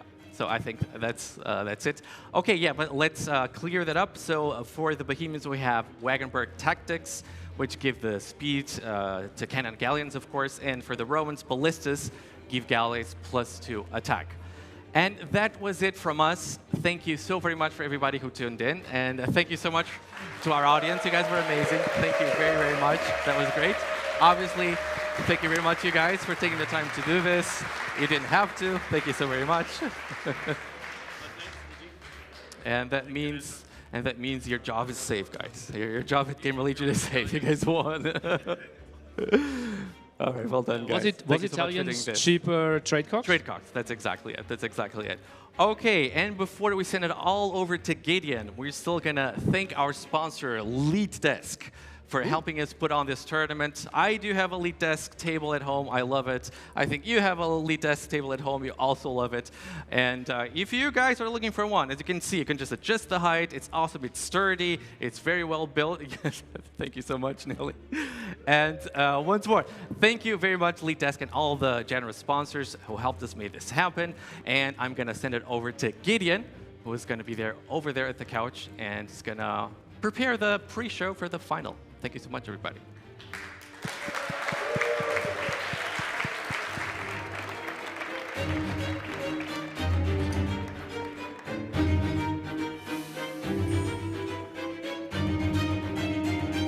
Thank you, Mazamora. Fantastic quiz. Think, people in the audience, did you enjoy the quiz?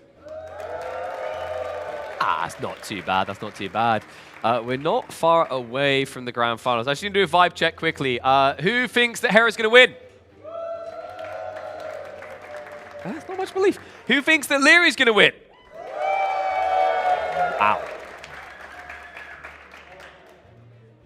Okay, so I think we have some slight audio issues. We're fixing that now. Thank you to our stage manager. I can finally stop acting like I'm shunning him, not talking to him. I am, of course, joined by Gideon. It's so nice to be back. There we go. They love you right now, man. You had a hell of a time last night because I believe you were leading the pub quiz. Yeah, I actually did not know that a thing such as a community party, an after-show party, is not really happening in the AOE community. I was not aware of that. It is something that we basically love the most because the number one thing that we actually have in mind when creating these events is making the whole thing into basically festival island for the game for an entire weekend, sometimes more as in this case. And this party on the Saturday evening, or sometimes even like on multiple evenings, depending on how much party the community wants to make, is one of the core pieces for us actually. So yeah, I had a lot of fun. You made me do the pub quiz.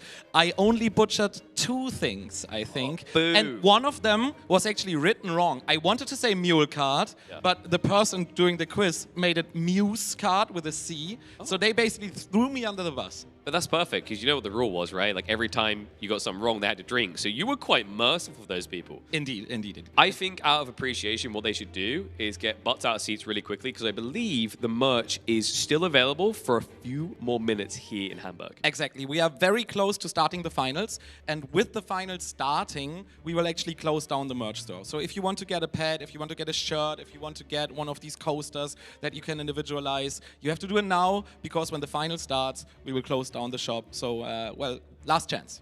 But those online can still get their hands on the goodies, right? Definitely. They can still write !TG merch in the chat or go underneath the broadcast of pretty much every single channel that we're live on, and they will find a little panel where they can click on if they don't want to write something. Yeah, I'm just too lazy for that. I'll click the panels. Let's talk a little bit about the roots here, 'cause, right, you're saying that the community side event is really kind of like where you guys see the heart of it. You've got other events that you do in different scenes. It's very interesting to me because you're kind of this combination of like grassroots, but also professional white label. Oh, this is like spot on, without actually talking about it beforehand, what we want to do. When we were in the, we meaning the person that I founded Being Esports with, were still in the scene as players. The one thing that we actually noticed slowly happening during like 2020, 2019, 2021 was that there were 2 parts of companies in esports basically. One, companies that have an insane amount of passion and basically grew with the challenges, but are lacking a little bit the professionalism here and there, and basically like these people who simply work the entire day and then still do something in the evening to make happen these projects. And then companies that were super professional but didn't really feel like, I don't want to shoot shots at people here, but didn't really have the heart anymore. Basically what made esports so amazing when it started happening 25, 30, 40 years ago. And we wanted to be the perfect centerpiece with focusing 100% on the community every single time, but also trying to at least give a professional experience. I love the way you described it, because I think that the thing you're trying to hit on the head is that esports is insanely challenging, right? There's a lot that people don't see on the back end that has to go to work. I always say that, you know, you have to have something wrong with you to work in esports, because you're going to work 3 times the hours of someone doing the job in a different area, and you're probably going to get paid less. 100%. I have never. I went from like a standard office job basically into this, and it took 5 years to get close to like no, I'm still not close to what I had before, but it's not about that. I'm really honestly, and this is gonna sound so PR. I have never been happier than the past 5 years. I've never worked more, but They're happy to hear that. That is so cute. I mean, I told you they love you. You guys love Gideon? There you go. It's a slight delay. That would have been an awkward silence, by the way. I think we would have ended the segment there. You know, but I think they'd love you more if you say that you're exploring more future events in Age of Empires. Oh, well, if you ask me, it's always the same, by the way. And please don't hate me for saying the first part of the sentence. On Thursday, you are sometimes thinking, oh my God, I can't wait for Sunday. I can't wait for my bed. I can't wait for like breakfast, because that's not happening any days of these events. And then on Sunday, you're always like, oh man, I wish it was Thursday again. Yeah, it's one of those things where I always find it's like the honeymoon of it. And yeah, they're loving it, right? They're feeling it as well, because it's just, when you start these events, there's all the files you have to put out. I think, honestly, you guys got it together really, really quickly. The last 2 days, in particular, I think have been ultra smooth. We've had barely anything that people would notice going wrong. I think also, like, what people don't realize is that there may be things going wrong. It's just you guys are doing such a good job bodyguarding that from the public eyes. I think maybe we can give an example here.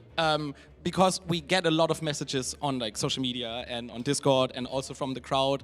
And wow, the AoE2 community is fast with finding things.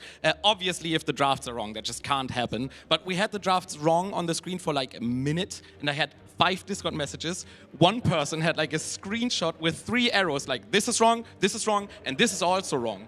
And in order to fix that, we actually have to go to the 3 admins. I have to shout out them. So Dingo, Mr. Dobson, and Elomis, you have been so amazing. Thank you so much. Perfect choice. Perfect choice. We have to go to them because we have programmed this background Google Drive sheet where they can actually enter the drafts when they finalize the drafts with the players.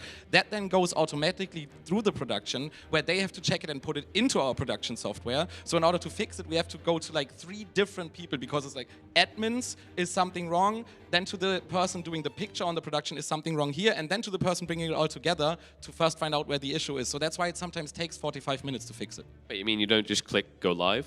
Forehead? You can, definitely. But this is a little bit more difficult sometimes, yes. I think that's the thing. I think the crowd will agree with this. They appreciate the professional standard, right? Because we think about Red Bull outside that event. I would say, you know, even when you look at NAC, it's more about being humble, grassrooted, not trying to compete with like traditional esports. I think the crowd will agree with me. You guys have done a great job on finding a middle ground, right? That's not too bad. Really amazing. Yeah, I love that as well. And, you know, also we do have to shout out the sponsors. I think, you know, it's perfect time to talk about it because you have been working tirelessly to get your hands on these guys. It's a really hard time, I feel like, to get people involved in esports events. So, you know, I think we should give one big shout out to our sponsors. Surfshark has been like incredible for me. 100%. I can try to do the fastest but still most conclusive do it salesman sponsorship, like they hate me at this point. Thing. Yeah, perfect. Let's do that super quick. So Samsung, thank you so much for giving us the opportunity to show almost all of the POVs on stream. We had a couple of converter issues. That is not on them, that is on us not realizing how specific some of the settings of our pros would be. Surfshark, thank you so much for basically making it able to fly all of these people over. Thank you for that. Then we have Lead Desk. You've just heard about them so much, so I'm just going to send a lot of love their way. And then we actually have a partner from the German scene who are mostly involved with the German broadcast. It is actually Die Techniker, the health partner of our event. And lastly, I just want to say thank you so much to this amazing venue, the Experion, for hosting us. Thank you. And World's Edge, obviously, for providing us with the prize money to do this entire thing. Was that fast enough?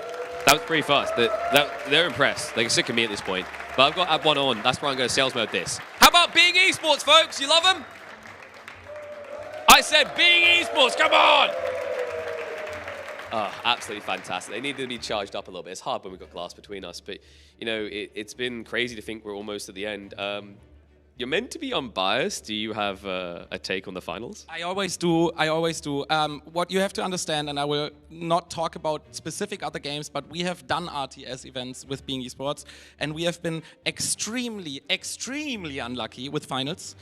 We have had one person dominating 2 events, and then we wanted to fly in the only person from China who was ever able to like beat him quite consistently, and that year that other person couldn't come due to visa issues, and then this person that we got for like, it was really difficult to get them, dominated everything. So they lost 0 maps, both of them, basically the entire time. So the finals were always kind of super one-sided.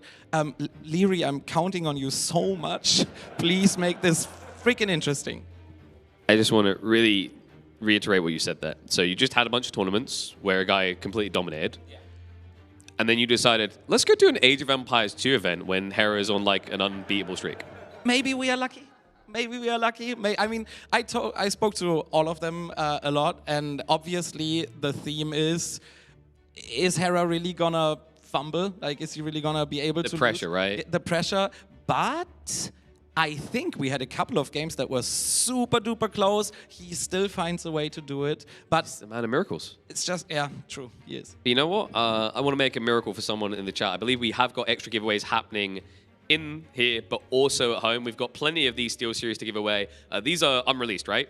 These are, like, they came out on the 11th, but I think only as in the product was introduced on the 11th. But we have them already. And we don't only have them, we have them signed by all of the amazing people on the broadcast, or at least almost all of them. We went signature hunting a lot, and we actually already gave one of this away to user Nano yesterday, and we would like to give one more away. So if you want to get this one, it is already signed. We've closed it again, of course, to keep it safe.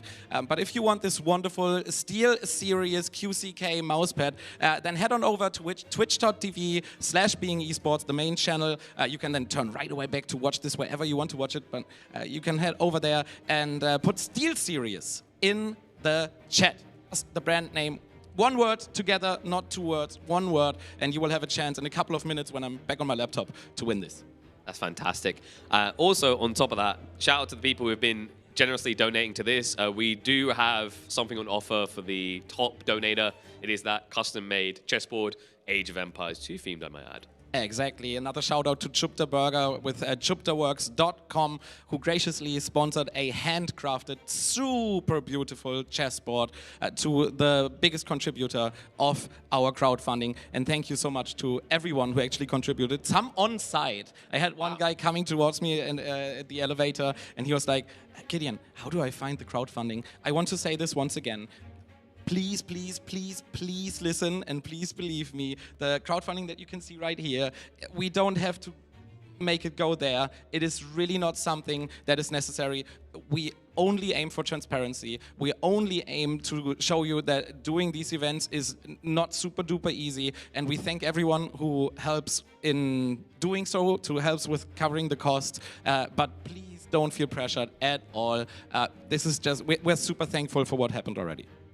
You are way too humble on this. I'm going to say it straight, guys. There's so many of you watching out there. If you want to see more of these type of events, every single dollar goes towards helping that make it be a possibility in the future. I know he's going to try to get back here, even if that bar doesn't fill out, but I know if it does, he'll probably be on the stage in tears at the end of the show. He'll be crying more than either Hera or Leary when they win this. That might happen. I will do it backstage maybe. But no, it's really all good. And this bar not filling up will also not mean that we will not try our best to do another event, because I said this on several podcasts, and I'm going to own it, I think is what you say.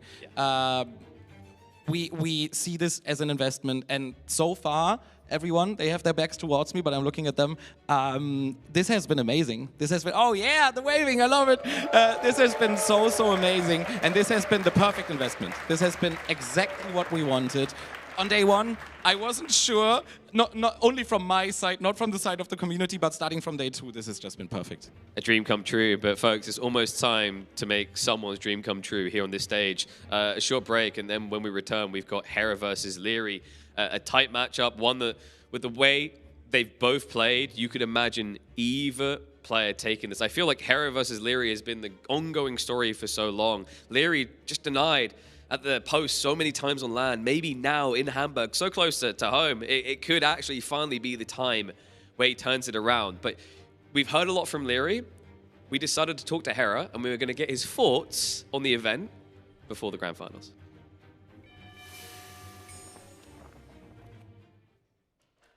Yeah, I gave some feedback beforehand. I said, like, yo, the seating looks a little off. Like, I noticed, you know, me versus Tado round one is not first seed versus last seed. I don't consider Tado to be last seed. Turns out that they couldn't figure out who out of the last four was better based on the qualification system. So they left it up to randomness. It's a fair way to go about it. It will consequentially lead to weird round one matchups and can be seen as unfair for certain players. I'm of the opinion that if you're going to a tournament, you need to be ready for anyone. It's double elimination, so even if it's unfair for the first round, you have no excuses if you lose the bottom round. So I personally think it's fine, and I don't think that it should be used as an excuse in any capacity. But if there's any, you know, I can definitely see the other side, that the first round, it can be a little unfair, and it can feel a bit weird. But besides that, I think it's fair game for everyone. What do you think about the best ofs? Yeah, so as far as like best of 5 versus best of 7 and best of 9, I personally love that we have like different stages for the tournament, because like best of 5, I think anything can happen, especially at the top level. Best of 7, best of 9, it's very rare that you lose a best of 9 and you were the better player of the day. You're not going to get unlucky and lose the best of 9. You could get unlucky and lose the best of 5, that's why double elimination makes it fair. But best of 9, you're not going to get unlucky, you know. So I love the fact that you have a best of 9 finals, and I like the fact that you have a double elimination with a best of 5 start. So upsets can happen, and it's kind of all up for grabs. What opponent are you most looking forward to playing against? Ooh, playing against. I feel like I'm excited to play against someone like Viper. I haven't played him in the last. I don't remember the last time I played Viper actually in the tournament. So I feel like it's about time I play against Viper again. And I would say I'm excited to play against someone like Mr. Yo and ACCM because we rarely get to play on 0 ping. So I think one of those 3 would be nice. What do you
Welcome, one and all, back to the Garrison presented by Being Esports. We are live here in Hamburg in the Imperial Arena. Are we having a good time? Do we want to have a bad time? You don't want a bad time? There we go. Oh, well, hopefully we have a series ahead of us that delivers. This has been an incredible event. Can we agree that we've seen some of the best games of Age of Empires 2 in quite some time here? And yet, it may still deliver $40,000 on the line, the lion's share to go to the victor, as well as, I think what we can agree, a beautiful trophy to drink beer out of. I'm sorry, I thought you guys liked beer. Would you drink beer out of this? I think it's about time to get ready to bring our boys to the stage. The first player to take the stage, Always the bridesmaid, never the bride. It feels like every time we see him on the cusp, land final after land final, but just like a win streak that has to end at some point, a curse has to end somewhere. Perhaps with your support, it could be here in Hamburg.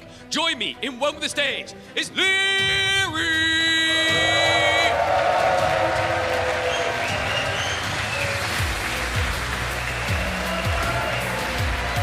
Confidence surging after a victory over Yo that many people felt was quite dominant. Yo, player on form at this event. Some might argue the crowd favorite right now. But in fairness, it's not for any hate on the other side. It's just you want someone else to win every once in a while, right, crowd? Okay, apparently not. You just want an unbeatable streak. Well, then join me in Welcome to the Stage, the unslayable beast, the unkillable king. It is the all-time reigning champion of the world. It's Hera!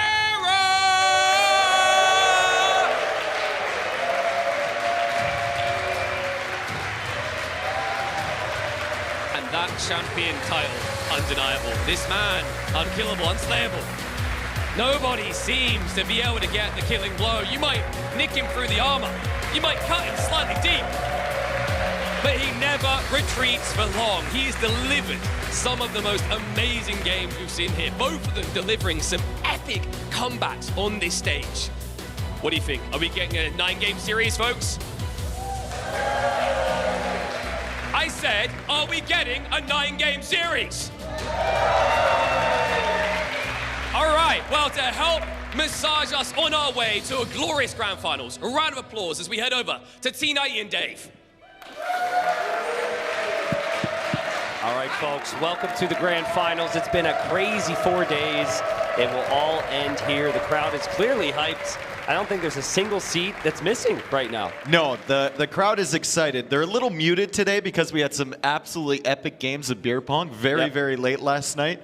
And you can tell that the energy levels are lower, but they're going to pick up here because Leary has had an impressive performance earlier in the day. Now he's got his rematch against Hera. The first set that they played earlier in this tournament, it was a 3-0 for Hera, but like the games were close. The games were exciting, right? Leary had his chances there. It feels like he tried to mix it up. I want to see that again here. Yeah, it's an interesting matchup because these two know each other so well. They've been such close friends for a better part of like 10 years now, and teammates. And even if they're not teammates, they're probably training together more than maybe any other player out there. That's never changed. And so the narrative, of course, is Hera just keeps beating the guy. Hera just keeps beating everyone. But at least the last couple times, it hasn't been as close as maybe 2 or 3 years prior.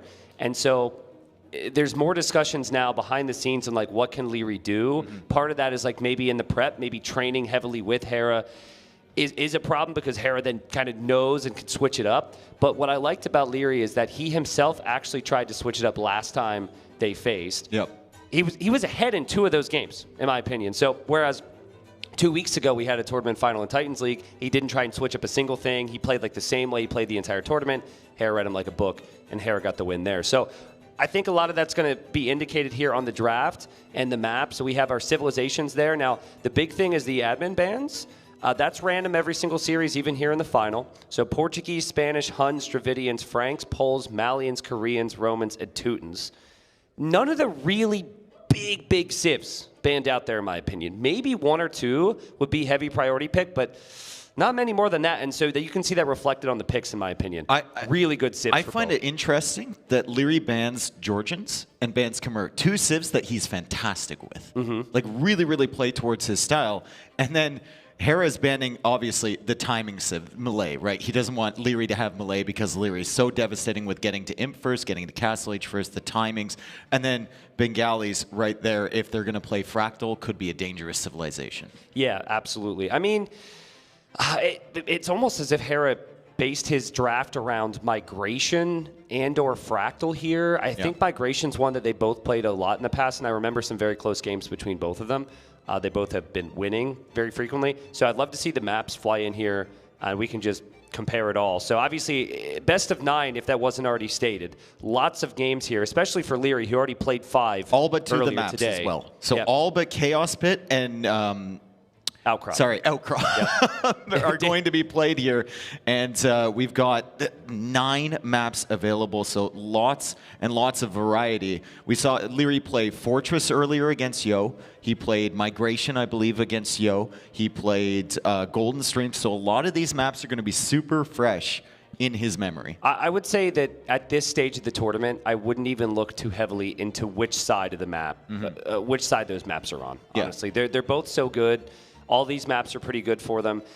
What I do find interesting is I don't think Hera has actually played some of these yet this tournament. I think Leary has had to play Golden Stream. I don't recall Hera doing that. Well, Hera has played far less games than everyone else in this. He's only lost once. And he had to go, or he didn't have to go, rather, through the loser side of the bracket. Like, Leary has played way more important tournament games than Hera has. Yeah, and that's I guess a very fair point. If you win 3-0 a couple more times, you're probably going to play less games, and that could be good to potentially hide some things. But I want to just focus on a couple civs because we can't really focus on them all. Yeah, I'm going to focus on the Chinese for Hera there. So Chinese can just be insane on any map. The map we haven't actually seen them on, where usually their number 1 or number 2 pick is actually Coast to Mountain. We've been seeing a lot of Persians there, and Persians were banned out. Other civs that would come to mind there would maybe be like the Berbers, maybe the Lithuanians, maybe the Malay, but that map specifically, which is game number 1, I'm not certain, as we see Doubt over here behind us. I'm not really certain what Leary's going to do that suits his style. The Goth's late pick makes me think he's going to try what we saw the other day on Coast Mountain from Yo, and just try and get militia forward, make it messy. Probably. I think that's a good strat for Leary. And if Hera tries to go for that double militia defense like he did before, maybe Leary goes Goss and doesn't even add the militia. Maybe he goes up for like Men at Arms or something like that, right? True. And then Hera's sitting there with just 2 militia at home, not doing anything. But then Hera could always mix it up as well. Like, Hera has been watching all the games. He's aware of what other players are doing. He's aware of what Leary has done in his sets. Let's just remind everyone, like, Leary lost to Hera in the second round. And then he had to go down. He had to beat ACCM, which was a close set, right? That was 3-2. Then he had to go through Viper as well. And then he had to go through Yo. And Hera's just been chilling. Yeah, I mean, Leary's just insane. And like the past year, I know everyone wants to talk about Hera because he's been winning the events. Leary's getting second a lot. And unfortunately, almost that's like been his whole, that's kind of been the story of his whole career. If you look it up, it's almost unbelievable. During Viper's reign, he was pretty much seen as number 2. Yeah. Now, during Hera's reign, he's seen as number 2. He might be the greatest second-place finisher of all time. Absolutely. In esports history, potentially. And I mean, he knows the narrative, too. I mean, how could he not? He said, jokingly in his losers bracket win to get here, he said it was nice to win a final for once because it was the losers bracket final, which I thought was so funny. Like to be able to make that joke clearly tells you that he's pretty confident with where he is, regardless. So, one thing before we get into this, because like Coast to Mountains, it's just going to happen right away. The militia play is really good against every other civ of Chinese because Chinese are going to get Loom right away. So the militia will mainly affect killing off the zebras. It's not going to have the surprise over the villagers. But was I missing something? Was Persians not on the draft before? Persians is on the draft now. No, Persians was always his first pick. Okay, well, Persians actually could be played there. I'm sorry. Actually, production told me that it wasn't on there. Oh, okay. So they apologized to my ear right now, so now I don't look like an idiot. I think Vietnamese is new as well. So. Well, you didn't check it before we came up here? No, I did I've been not. analyzing the draft for the last hour. Okay. Well, anyway, I guess maybe he will play Goth somewhere else then. But I think it'll be a good series. I think Hera has had like 4 or 5 games this tournament where his just sheer his inability to die, his fight, just took him over the edge. And I think Leary should understand to beat Hera today, it's going to be a very long one. It's going to go to 8 or 9 games, and got to take it one game at a time, I suppose. But we always talk about it. Just can't play as meta as you typically like to play if you're Leary, because Hera's going to expect it. And I think Hera also recognizes that he can't play the same type of openings versus Leary. Like, I think they practice enough. I think they find the meta in their practice, and that's where they're probably splitting 50-50. And then Hera can go to the drawing board and say, okay, this is the meta now. Like, how do I break that? A lot of the wins you'll see Hera versus Leary are not the, micro-intensive feudal battle wins. Yeah. They're he's called out that Leary is playing aggressive, so he's just going to wall up and go up to Castle Age and try and take advantage there and add eco. Or he's called out that Leary's playing a different style, so he's going to counter that. Hera's just really, really good at knowing exactly what Leary is going to go for, and he just seems to be able to predict everything that Leary's going to do, and then he can get greedy on his side. It's part of a wider conversation, but again, that's because they train together nonstop. So yeah, he but knows. I think Hera trains with other people more often than Leary trains with other people. Yeah, maybe that's part of it as well. I think like Hart, Hera, Leary, those three usually pretty tight and have been for a really long time. It's a similar conversation when Tato and Viper played. I mean, they were saying in the back room, we had things that we pre-decided not to show for the person who won. They literally said, we will hold our tricks. That way, whoever wins in this civil war gets to save it for later on. And that just happens. When you're at this level, there's not many people you can really gain a lot of value from, except your competitors in that top 10. So we should be starting here shortly, folks. But okay, normally I'd ask predictions. I think we both probably are going to lean towards the Hera prediction because he's won so much. But think Leary's got a shot today? I think Leary's got a shot today. I think he might be breaking the curse, but we have game number 1 coming right up, our grand finals, Hera versus Leary.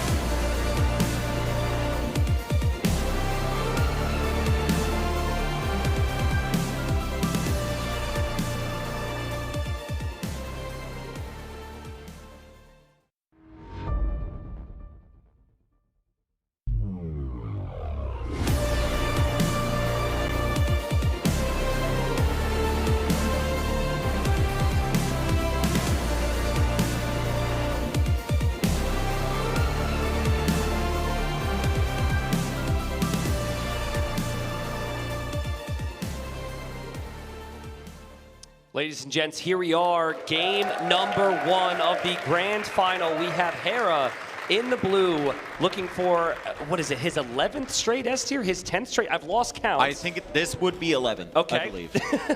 An insane number, and then we've got Leary on the other side, who knows him incredibly well, and he has gone for the Goths, and he is bringing a forward villager to try and stop Hera from getting the dock up. He's got a camel there. One of the most brutal openings, if it's on a water map, is if your villager dies while the dock is being built, and Leary, he can build through the corner, Leary. Get the villager, you can build through the corner. Oh man, Leary deletes the wall, but Hera's right there with a palisade and stops Leary from coming in. The instant Leary deleted that wall, Hera replaced it. That was incredible. It's a great opening here from, and it's really resourceful from Hera to save his villager, but that's just a disaster class from Leary to not recognize look at where that you Leary can is. build through the diagonal there. Look at where he is with another villager. He's behind Hera's base. He sent the villagers forward to lane. This is what we wanted from Leary so early in game 1. We're not even 3 minutes in here. 2 villagers forward from Leary. We wanted something different. That villager is going to lame the elephant. She's going to go after the other hunt over there. The dock was delayed, if nothing else, and Hera still has to be careful about that villager near the dock as well. So important adaptation here for Hera if he's expecting this, and obviously he knows the one villager was there. But it's also just the fact that it's Goths, and we've seen this before. He's not even moving out for the lumber camp. Now I need to see his fog of war because that elephant's kind of in the back. You normally scout front. Did he notice the elephant even died? No. Okay, so he doesn't necessarily know there's a laming just yet. And he may move out to a wood line at some stage. And like we said before, he didn't actually go Chinese here. He's gone Mongols, so he has to get Loom to move out. That will put him down a Vil, but obviously a really good play if you think you're up against the Goth militia here. Yeah, Hera finally moving out to that wood line. He's got 2 fishing ships as well. That will bring in a little bit of food. That elephant will go down. Hera definitely knows he's being lame because he could see the zebra bodies south of his TC, and he probably knows from Leary's score now ticking upwards that the 2 militia are on the way, and obviously he's already faced up against a similar strat on this map. Yeah, so I'm curious to see how much food Hera's actually going to have to work with here because he would have really liked an additional elephant. With Mongols, you hunt very quickly. You can already see it in the res collected. It's great, but it disappears fast, It disappears faster, exactly. So you've got to have the resources then to spend on other things. Usually you're going to need the wood. So there's a lot on wood there. The militia are not really going to be here in time, but there's a weak Vil right there, and Leary scouted that earlier. He's also, I like this, he's not hanging around with the camel. Sometimes players make it so obvious when they're there with the scout that the drush is coming in, and Leary actually goes after the zebra instead. Maybe that's a little bit of respect for Hera. He sees the woodline, he sees the weak Vil, but he figures with only 2 militia, it's not likely Hera's going to let him snipe that. I think you can make an argument that this is more effective than even killing one Vil. I mean, we talked about the food, right? Yeah. How much food is going to be under Hera's TC? Right now, it's a goat. Yeah. The rest of it is rotting in the sun as Leary comes over here. He's going to find the extra zebra. I think he might just go for those instead of going for the villagers, but Hera traps him in. The quick walls from Hera in game number 1 have been on point. Yeah, just, that was insane. You know, the first one, maybe I could have some criticisms Leary's way. That was absolutely unreal, and that will save him a pack of deer, or zebra, I suppose, and he's in Feudal Age. He can't immediately benefit from Feudal Age, so don't freak out if you're Leary. The barracks is just now coming up. It's not like he'll go for an archer range or a stable. But this is what the Mongols are best at, and this is what Hera could do a lot of good things with, being Feudal Age 2 minutes faster. This tournament, man, I've seen more traps and quick walls from Hera. Obviously, he has the capability. We've seen it before, right? But just his focus on trying to trap units in every single set has been amazing. I think with the amount of wins he's racking up, he just has confidence he can do no wrong. Yeah. And you're going to see that attempt all the time, right? Now, that villager is hiding. What? That's what she's... No, a little bit further. I mean, you're just going to get trapped in there. Yeah, he sees the gold at least. Yeah. Good scouting from Leary there. I mean, I think Hera spotted the house. Yeah, Hera's looking. And maybe spotted the villager. He's going up north. And he doesn't see that build. If only there was a building that was in this game that could give you vision over an area. Yeah, but it costs stuff. And he doesn't like that. Okay. And that villager is still hiding up there. I don't know if Hera is going to double check. This is a sneaky dock as well from Leary. This is exactly what we talked about, right? Like, I want Leary. Does Hera see this with the spearman? Win or lose today, I want Leary to just go crazy. And if you do lose, at least then you've done some sort of surprise. Maybe a little too crazy, though.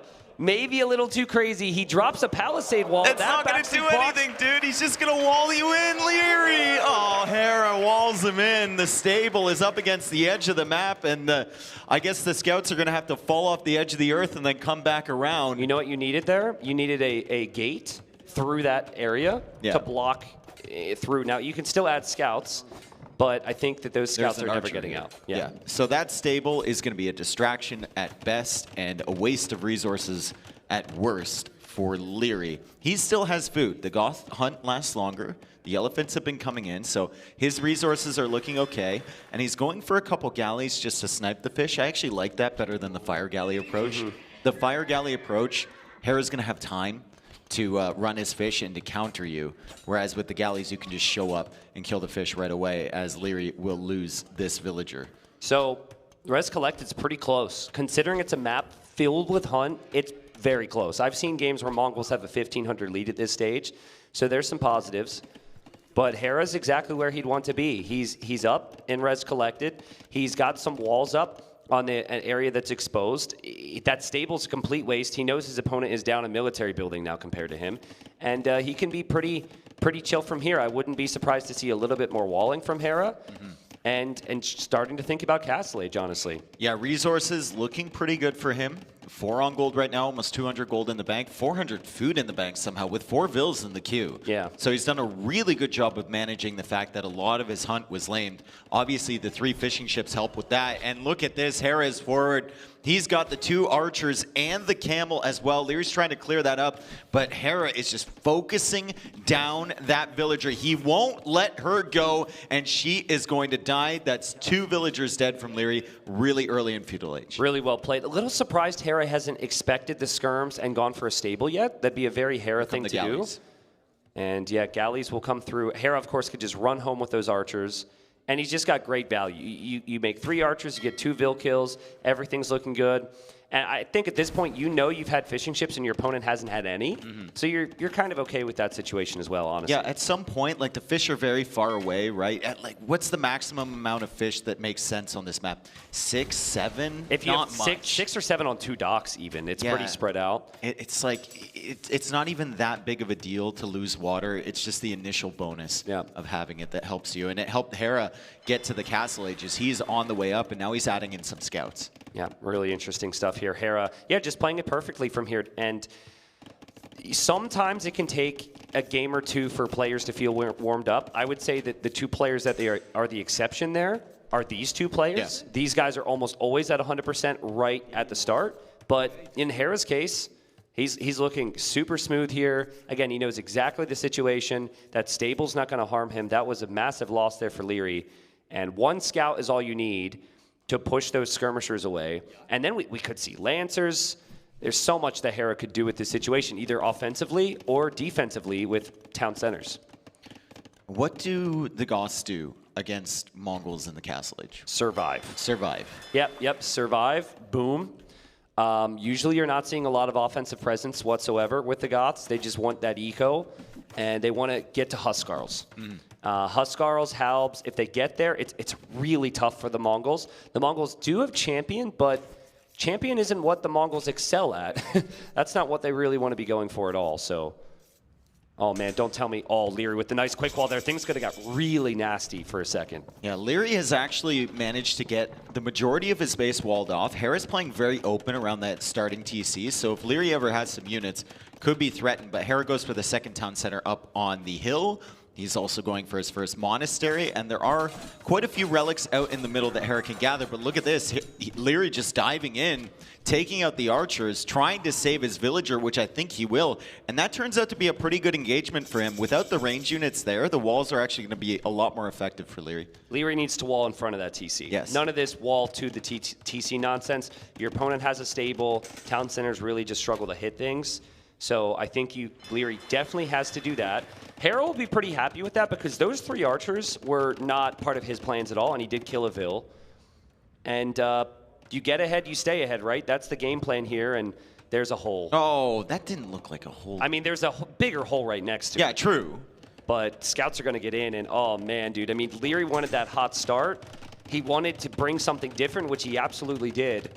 But Hera in this position, he might not kill anything right now, but he's going to be here while he does everything else behind it. Yeah, very similar vibe to that Land Madness game where ACCM had the 3 scouts inside and he just kept killing Vils all over again. And they're about to be light cap too. So Leary actually has to respect these 3, and you can see he's following these with the skirmishers, with the spearmen.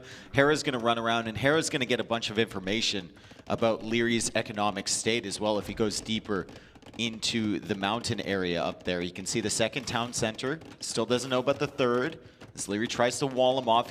Just a level of distraction from 3 units. Yep. To keep Leary completely preoccupied. Thing I'll say, Leary's on 3 TCs. He's got good eco upgrades coming in, and he's transitioning into a boom. And what's the one rule of Age of Empires? Don't let Goths free boom. Don't let Goths free boom. And it's not a free boom, I would say. No. So it's not that uncomfortable situation. I mean, Mongols can do ridiculous things in Imp, so you also don't want to let the Mongols free boom. Yep. It's just normally the narrative with them is their early game. I just love how Hera knows right now this is going late, and I need to get value from this and do what I need to have an advantage late. And the way he spread out his TCs is fantastic, and he's got monks moving around the map bringing in relics. I think he might end up getting 3 or 4 relics here. Yeah, and Leary only added 2 fish from that dock as well, so he didn't really take advantage of the water control. Hera's also got a fire on there, so Leary's got to be careful. And Leary finally up to 17 on food. For the longest time, there are 3 TCs. He was like 7, 8 farms. He wasn't producing. You can see a little bit of idle TC time.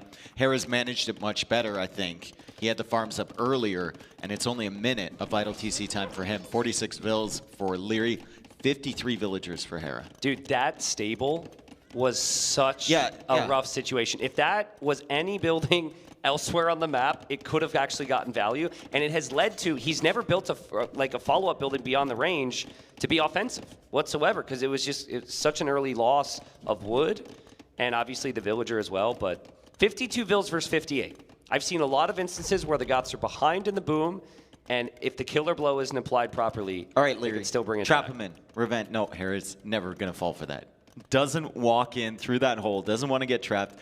What do you think about making like a single scout from that stable and just keeping it inside so that Hera has to like invest in a whole wall and think about it? I haven't said anything, but I've had to hold back from like saying, Vodka, look at the stable. Yeah. I want to look. Thank you. I just want to see how much space is there. Because if that's there, that's a stable that could actually add value in Imp, right? Yeah, You're yeah. like full infantry, the game gets crazy, and then a couple knights come into your eco there. That's not something we can forget about. I think Hera might actually castle it, honestly. He will castle right by his walls. It will protect that gold beyond his walls, and then it should also take out the stable.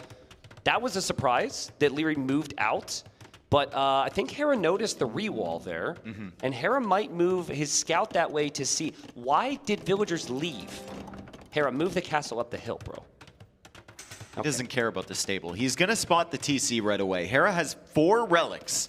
4 relics already, and what has Leary been doing? Obviously expanding his eco, but also chasing these 2 stupid light cav that are still alive in his base, because he knows in Hera's hands they can still be dangerous. They can catch villagers running. They can, you know, hit and run before he could fight back with his own vills, and that's exactly what Hera's doing right now.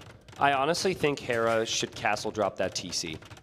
After seeing it in other sets, I think it's really smart. There's so much stone and gold there. And I honestly don't think Mangudai is the best long-term unit anyway, so you can make a couple for map control, and then that next castle can go forward. He's healing up the light cap. Usually from the other side. That's so smart. But this is what we mean, right? Like, this is why you have to be... Let's see if he stops himself from being trapped. Yep. He does. Nice job from Hera. And the light cav is full HP, so all of that work from Leary to slowly whittle down the HP on that light cav for naught. As the light cav gets healed from the other side of the wall. Hera still trying to break through. He doesn't have much of a follow-up army, but he is on the way to Imperial Age with 80 villagers versus 77 from Leary. Now Leary going to have better eco upgrades than Hera, but in terms of the timings, it will be advantage Hera. Yeah, I don't see a way back, an easy way back, with how perfect Hera has played this. I think in Leary's case, he's thinking of ideas. He just made a couple cav archers, lost one to a conversion. That's frustrating. But the boom is just so good from Hera. Still very curious on if he wants to invest into Mangudai long term, or is he thinking about Scorpions? Is he thinking about Could you just champions? go Step Lancer? I think he could choose any option right now and do very well. I'd be worried about Lancer because it's fairly expensive on food, and it really pulls you far away from teching into any of the other options. Yeah. And at least if you go for ranged unit upgrades, that benefits your castles long term, right? With ballistics helps with Scorpions. There's the castle you wanted, right on the hill, in between the gold, in between the gold and the stone with the TC right there as Hera loses a couple monks. However, he does convert a cav archer, and this is such an annoying army, just slowly making its way into Leary's economy. He doesn't really have anything to deal with this. He is still booming. He is trying to get his eco up so that he can eventually get into the Goth spam that is so famous. However, Hera's not going to let him do that for free, and now Leary has to tech into Elite Skirmisher, Bodkin Arrow. This is stuff that he didn't really want to have to make. Annoying for Leary, really annoying. And it's gonna get worse. And honestly, we may see a pretty quick tap out here. Once Imp is in, once he sees that castle's going up and he can't do anything to stop it, what else are you gonna do, right? Like, you're still hoping, being the Goths, that you can get to Stone, get a castle, get to Imperial Age, but Hera has just gotten ahead. He stayed ahead. And Leary still hasn't clicked up. Yeah, he still hasn't clicked Still up. not up. He's got 1,000 food in the bank. He's got 62 on food right now, and he still has not clicked up to the Imperial Age. He doesn't even have 1 Castle Age building, let alone the 2 that you need to go up, because he hasn't been making anything in Castle Age except farms. We see it a lot where in the first game, if the player's going to lose, they play on a lot longer. Yeah. Right? And I think for Leary, that's kind of part of this right now. But he's completely dead. Hera dealt with the chaos very well. It ended up being a very boomy game. And he loves those games. The stable an overreach, especially after you revealed your villager location to Hera, and he's chasing after you, and you can see the villager chasing after you. You can't go for that stable. It completely ruined the timings for everything Leary wanted to do. And then you're forced into a situation where you have to catch up with Hera and Eco. You have to try and just YOLO boom. If Hera is aggressive at all, which he was, with low numbers of units, you're going to be in trouble. Well, don't get too freaked out for Leary. He Yeah. didn't care about that map. Yeah. I mean, he did. He wanted to win. He picked a strategy that was calculated. That was his last pick. Yeah. That was not a priority for him at all. And that's clear because he also had Persians. So if he felt comfortable on that map, if he felt like that was a must-win in this best of 9, he would have prioritized Persians, and we would have seen a very different game. So, Goths there, I'd say the perfect pick for late priority. No one's ever going to pick it early. Mongols was the #1 pick from Hera. Yeah. So that was like, break his #1 pick, get a crazy good start, and it didn't work out. And now we'll see the players move on to Leary's choice. Now, a map that I've been really impressed with from Leary, that I haven't seen a lot from Hera, or actually, let me rephrase this, I haven't been overly convinced with Hera's play, is Migration. I felt like Leary was ahead when he lost to Hera when they played Migration earlier in the tournament. Leary beat Viper on that map. I think he beat ACCM on that map. He's played it a lot, and it's one of his early picks here. So I know you normally think Land Madness or Enclosed for someone like Leary, but you also think about Hera with those maps. So I would like to see Migration. Oh, we've got some praise for the Lord behind us and a Doubt Castle as well. So we always appreciate those. Doubt, obviously a fan favorite here, even though he's not attending this time around. Migration, what I want to see from Leary is if Hera goes for that forward dock strat, do not land in the same spot where his forward docks are. It's absolutely destroyed him last time. Yeah. And it's just one of those little things that you look back at a game, it's like, if he just landed a little bit to the side, one tiny little decision, it would have been so much better for him. I actually think the forward dock of Migration is the docks in and of themselves is not what actually makes the strat good. On this version of Migration, you have so little space. In fact, the little image we have there for Migration, that is much bigger. I've never seen a migration like that before. No. First off, that image, they're very close together. And then also, like, the main area is much bigger. It might be like ladder version or something. But, yeah, it's like this tiny area. And so when you go forward docks, you already have your Vils there. Yeah. And then even if the opponent has the water lead, the other guy's got vision there because he's been there building for a bit. So, yeah, we'll see. But Hera just showed up exactly as you would have expected him. And we should be into game number 2 here in any moment. I'm seeing the eyes move a little bit faster on the screen, so I think they might have just loaded in. Yeah, it looks like we are going right into game number 2 in a moment here. Hera winning 1-0 so far. Leary trying to catch him off guard. But like you said, that was Hera's first civilization pick. The Mongols, super, super strong. And game number 2 is going to be Land Madness. Now, Hera's gone for the Mayans here, and Leary has picked the Magyars. Okay, so Hera played this yesterday, and he looked very strong. And he's also done a similar thing on Arabia. So Mayans start with the extra Vil, which is actually a bit stronger here in 9 villager start because you do not get pop capped. And Hera went archers, and he went eagles simultaneously. Now, normally you're not seeing a lot of Feudal Age Eagles these days because it does take a while to produce them in the Feudal Age. But if you just make archers, the opponents go skirms. So it's a slow build-up here for Hera. What he did against ACCM, I believe it was, was he went forward with like 2 units, and then they all got cleared up. So I wonder if there's an adjustment here from Hera, and he plays even more passive and just sits back. He knows the Magyar scouts are going to be coming. Waits till he gets about like 5 archers, 4 eagles or something. I think Hera can wall his map quite easily too. Yes. You see the edges there. He can wall in 1 wood line, a couple golds, maybe some hunt and whatnot. Oof, that's a crazy good map actually. Leary can actually wall his as well. Yeah. Leary's got edges of the map that he can stretch out to, and they're quite far away from each other. So this might be more of a passive battle on both sides, honestly, because you look at the path between them, wood lines in the way, hills in the way, everything. They're going to meet somewhere in the middle, and I don't really see an all-out Feudal Age battle happening. Yeah, I mean, Mayans don't usually want that against Magyars. No, if anything, the Magyar player is going to want that. But I think because so much is assumed about the matchup, and neither civilization really has big bonuses at play, plus neither of these players do any Dark Age shenanigans, they might just push in as much deer as possible and then head out. And that means if Hera heads out, they're pretty far away. He might get sniped by a scout at some point. But you're not able to wall on the little rocky terrain. But what Dave and I are talking about is you can wall to the edge of the map. And so anytime someone can wall, they're going to take advantage of it. And you need more creativity, but the possibilities are at least there.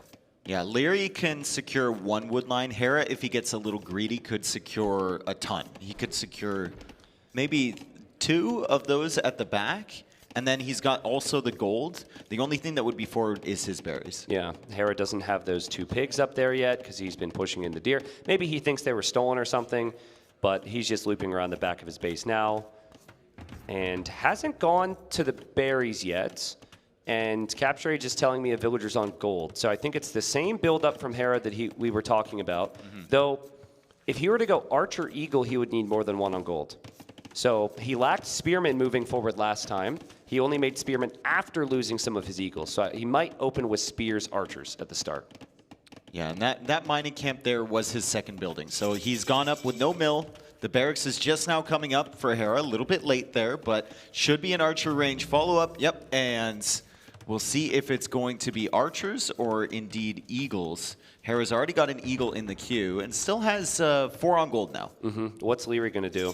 Leary is, well, stable with Magyars. It absolutely you're expecting it, but if you're expecting a range, there's an argument to maybe go for skirmishers. So I was curious. And Leary confirms it's going to be the range. Now, he won't really know how the production's going to look like in the barracks. I'm also curious. Okay, Hera's shifted to 5 on gold now, so it is going to be Eagles and Archers, but I think with the timing, he'll have to produce a Spearman or 2. Yeah, Magyar is so powerful on this map. They're a very, very popular pick. Their scouts automatically get forging. They're cheaper as well, and scouts are the best unit in extended feudal age battles, which this map oftentimes go to, as Hera tries to hide that pig from Leary's scout that's forward, and he will reveal the fact that he's got a couple Eagles. They're on the way over. Archer moving across, guarded by a Spearman, and a fast archery range from Leary. As soon as he sees this army coming, he's going to need some skirms to deal with the Archer and the Spearman from Hera. This is the adjustment. From the opening yesterday against Yo, I know he won the game, but this is the adjustment. He thought about it and said, I needed 1 Spearman, and if I had that Spearman, I wouldn't lose my army as quickly. Now, it was 5 scouts for Yo that he used against 4 units. That number could still work here, but interesting to see, for those that watched that game yesterday, Hera's adjustment there. Yeah, Hera getting the blacksmith, so fletching is definitely a priority. Very low food count here for Hera. Now, he only really needs food to produce villagers, but still 3 on food currently. Very, very low. He might have some idle TC if he doesn't get it worked out. I think you won't be able to produce Eagles, which could be problematic against skirms. That is not a good transition economically, only 2 on berries. And this is obviously dangerous times for Leary, but not really. This is not a fun workplace, I guess, Yeah. but you're going to clear this up eventually. 1 archer, no fletching, no forging, nothing, right? And you have Magyar scouts. Eventually you could just jump on this. Once you take out the Spearman, there's literally no threat from this army. The Spearman is the only thing doing significant damage as Leary jumps. He takes out the Eagle, he takes out the Spearman, he takes out another Eagle, and then the Archer, and Hera's not going to care too much. That's already bought him enough time to build up his farm count behind and start massing Archers. But you let the Magyars have full map control at this stage of the game, it's always dangerous. This is going to be tough for This is Hera. going to hurt. This is going to be tough. Now, he's not going to immediately lose Vills because most likely he'll have walls down, but he still doesn't have Eagle production, and he's going to have to be creative. Now, the Archers are moving out. That's something that Leary won't notice. That's a bold play. It is a bold play, but I mean... Hera? I mean, that's going to be at least 2 dead Vills. This is Leary we're talking about. I know you're confident against him. I can't believe Leary didn't dive on that Phil. I don't know what was going on over there, but he still takes Hera off of the berries as those Archers are AWOL. Leary knows that Archers are somewhere. Yeah, I'm going to show you something so sick. You look at the left side. So he's house walling. You see the skirms coming back. He knows he's vulnerable on the side. Yeah. Hera couldn't have come through the middle or the right side because he likely would have spotted him. So he's thinking, where am I vulnerable? Where are those archers most likely going to arrive? And Hera, in desperation mode, if you have to be pushed off of this many resources, your eco is not going to be what you want it to be with the Mayans. Leary has no fletching, no armor on the skirms. That's a big problem. Yeah, and Hera's got a big group of archers, so 4 of those skirmishers are forward. It looks like he's got 7 in total, so that would mean 3 of them are back here. We can see them right now. And if Hera sees those don't have armor, he is just going to dive in and start sniping those. He's also got the range advantage with fletching. As you can see, the skirmishers, it's more or Leary, less though. just distracting. Leary takes out an archer. That's okay, and the scouts are still working away on villagers around the TC. I can't believe Leary didn't finish off that other Vill. Yeah, I mean, well, I kind of can because he's still microing so well here, and he has the lead right now. Hera lost a villager on a farm. He wasn't even able to pay attention. If Leary clears this, being down in upgrades, he will be completely fine here. This is such a sick hold from Leary. Yeah, so good. How many times have we seen Hera have an upgrade advantage and a numbers advantage like that and just snowball it and win the game? Yeah. It could have been so disastrous for Leary. I think against Yo, in the same situation, It was the same thing. Yep. He had the same amount of skirms as Leary, basically like the same upgrades, and Hera just cleared them up like nothing, right? Yep. So Leary is holding impressively here at home. Hera is still microing around those skirmishers. He can't quite take them out, and he's going to lose all the archers. And so much for the counterattack. Not even a single villager goes down. Leary is going to clear that for a second time. Leary's resources looking really, really nice here, as they often do at this stage of the game. He's maybe thinking about the Castle Age, and Hera still under pressure at the berries. Leary's able to do this so frequently. He can be late on upgrades, and he can be completely fine because he's just so good with his unit fights, micro. bro. Yeah, just micro, bro. Like, and the same rules for you and I do not apply to these two because they're just that good, and that's an example of it. Now, Hera, up against it, I've not seen things quite this awkward for him playing with Mayans all tournament. He only has 2 on gold. That's not what you would want. He's dropping a market to clearly balance out his eco. But he still has a ridiculous civ. We've been talking about it for 10 years. Yeah. The Mayans can shrug off a rough start, no problem. Dude, this is just like the most un-Mayan feudal eco I've ever seen. Look how many farms he has. Yeah. Like, usually you're wood gold, right? And the eagles don't cost much food either. But Hera's got a lot of farms. You would expect that level of farming from Leary, who's been making scouts, as Hera now uses the market a little bit. He's going to be slightly behind Leary. Look at Leary pacing back and forth. He's like, I see you. Yeah. I see all the army you have. I see every decision you're going to make. If you're going to build another barracks or an archer range, I will see that. And he's just keeping track. This is so good. Now, Hera loves to do this. He'll just sit in the TC. So he never has to garrison vills. Caught a villager off guard, Leary, and he takes another villager out. That was a great snipe from Leary. He was constantly prowling around trying to get the villager on the furthest farm, and Hera thought he could range him with the TC, which he couldn't. Hera's like all in, but I don't know towards what yet. I guess it's going to be crossbowman. He only has 7. I mean, Leary should have, with the army's situation right now, and the Castle Age advantage, this should be a win for Leary. Why are those skirms still back there? When he doesn't know where the archers are anyway. Yeah. Or anymore, but he had vision on the archers for so long. It's weird that he kept them back at the wood line. Here's what's weird to me. Hera's continuing with crossbowmen when Leary has so many skirms, and Leary is logically thinking, that's a bad move. He's going to go Eagles. So he's going double stable knights to play into Eagles, which is probably the play Hera should do, but Hera's still going archers anyways. Yeah. Hera does get the armor for that eagle too. So if Leary checks that, he's going to think, oh man, he's already got the armor. Yeah. Maybe a little bit of mind games here from Hera if Leary's looking for clues as to what Hera's going to make. But Leary's tracking this archer army. He's got the scouts in front, can engage with just those. He needs a combination of the scouts and the skirmishers, as Light Cav +2 armor comes in immediately from Leary. Hera will know exactly what Leary's doing if he checks the upgrades in a second here. He's not getting elite skirm. He's not expecting Hera to actually upgrade these units. So he's just using the feudal skirms. If he tracks them, then he'll see it when the upgrade comes in, and maybe he has time to run away. He doesn't have fletching at all, though. So if no fletching, no armor, his units will actually die pretty quickly. It's mainly about the Light Cav and the Knights. The Light Cav are weak. Hera's been able to make his way in towards a base that doesn't have a tower or anything. And so this is like, It feels like if Leary played Elite Skirm, he clears it up no problem. Massive lead. This could get kind of dangerous. +2 armor is in, and crossbow is still 15 seconds away. Leary's going to dive here. He's got iron casting as well. I think most of these die before crossbow comes in. Wow, maybe 2 of them left alive clear. at the time of crossbow being completed.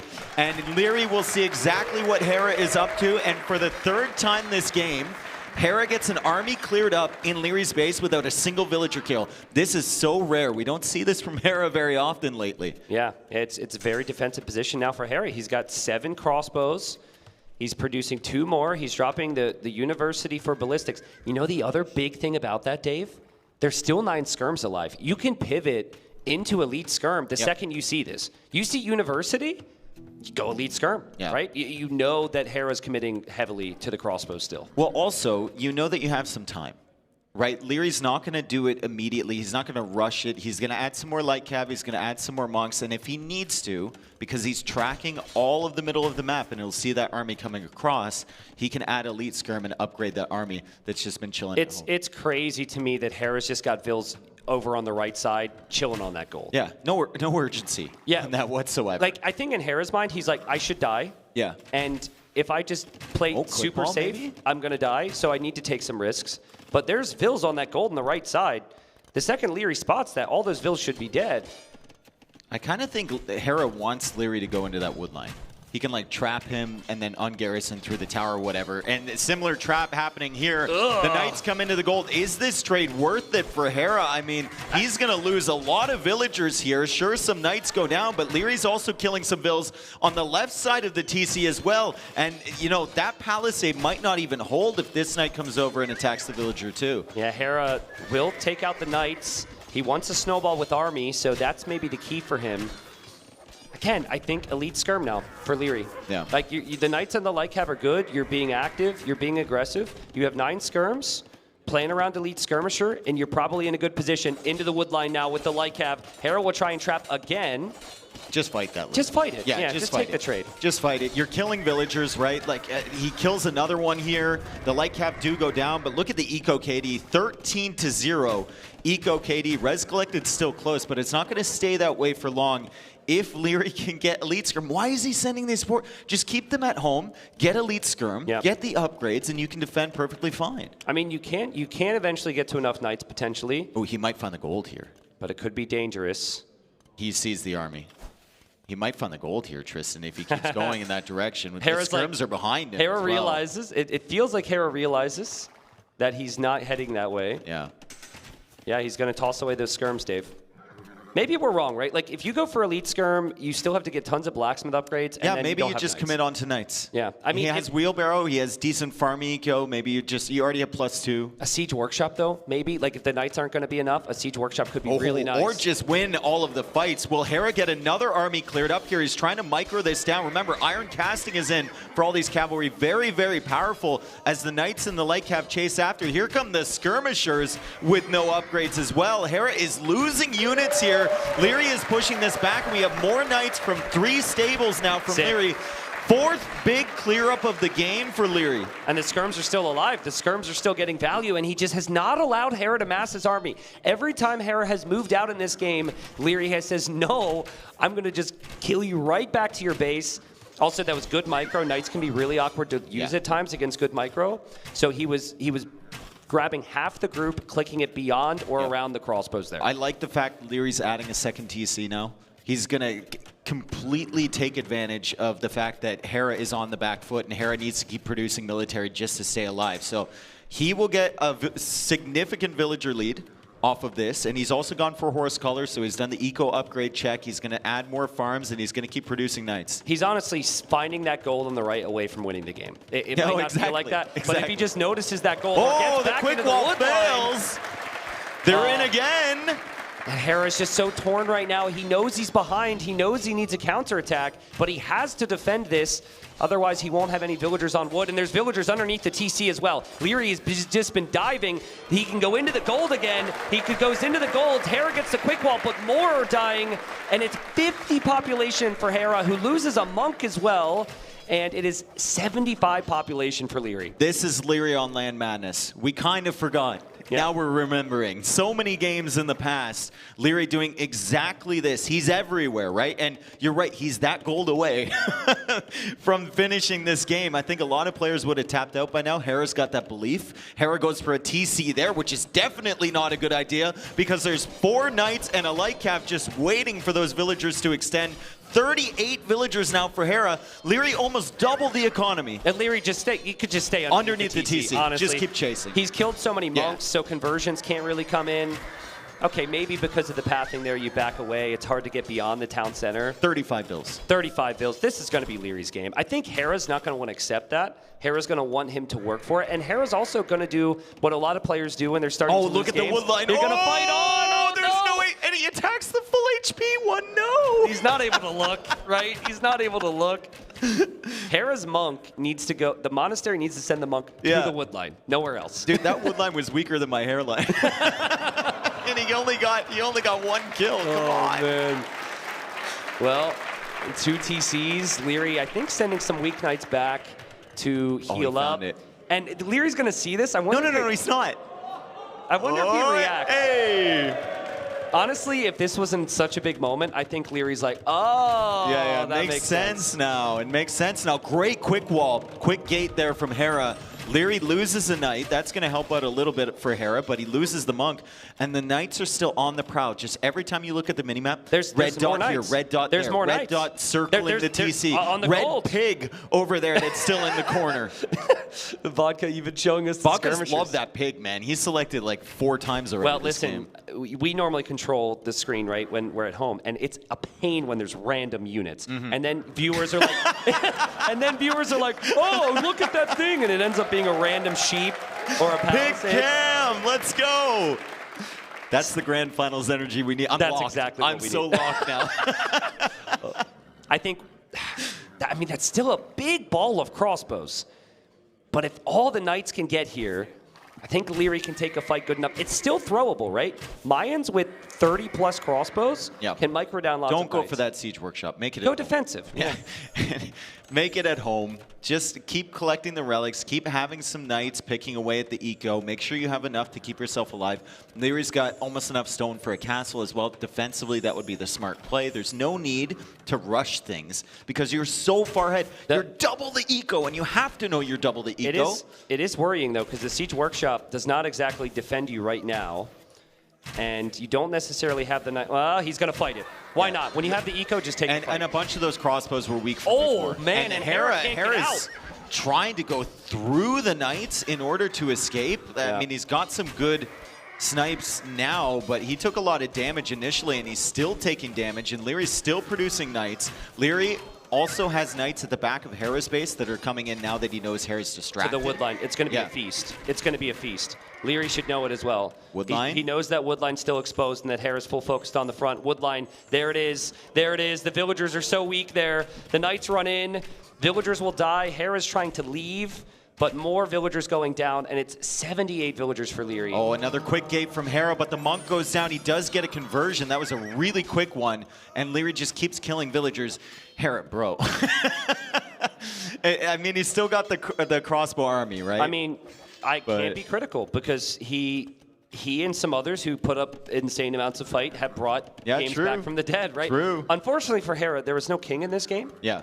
So there's no regicide win condition.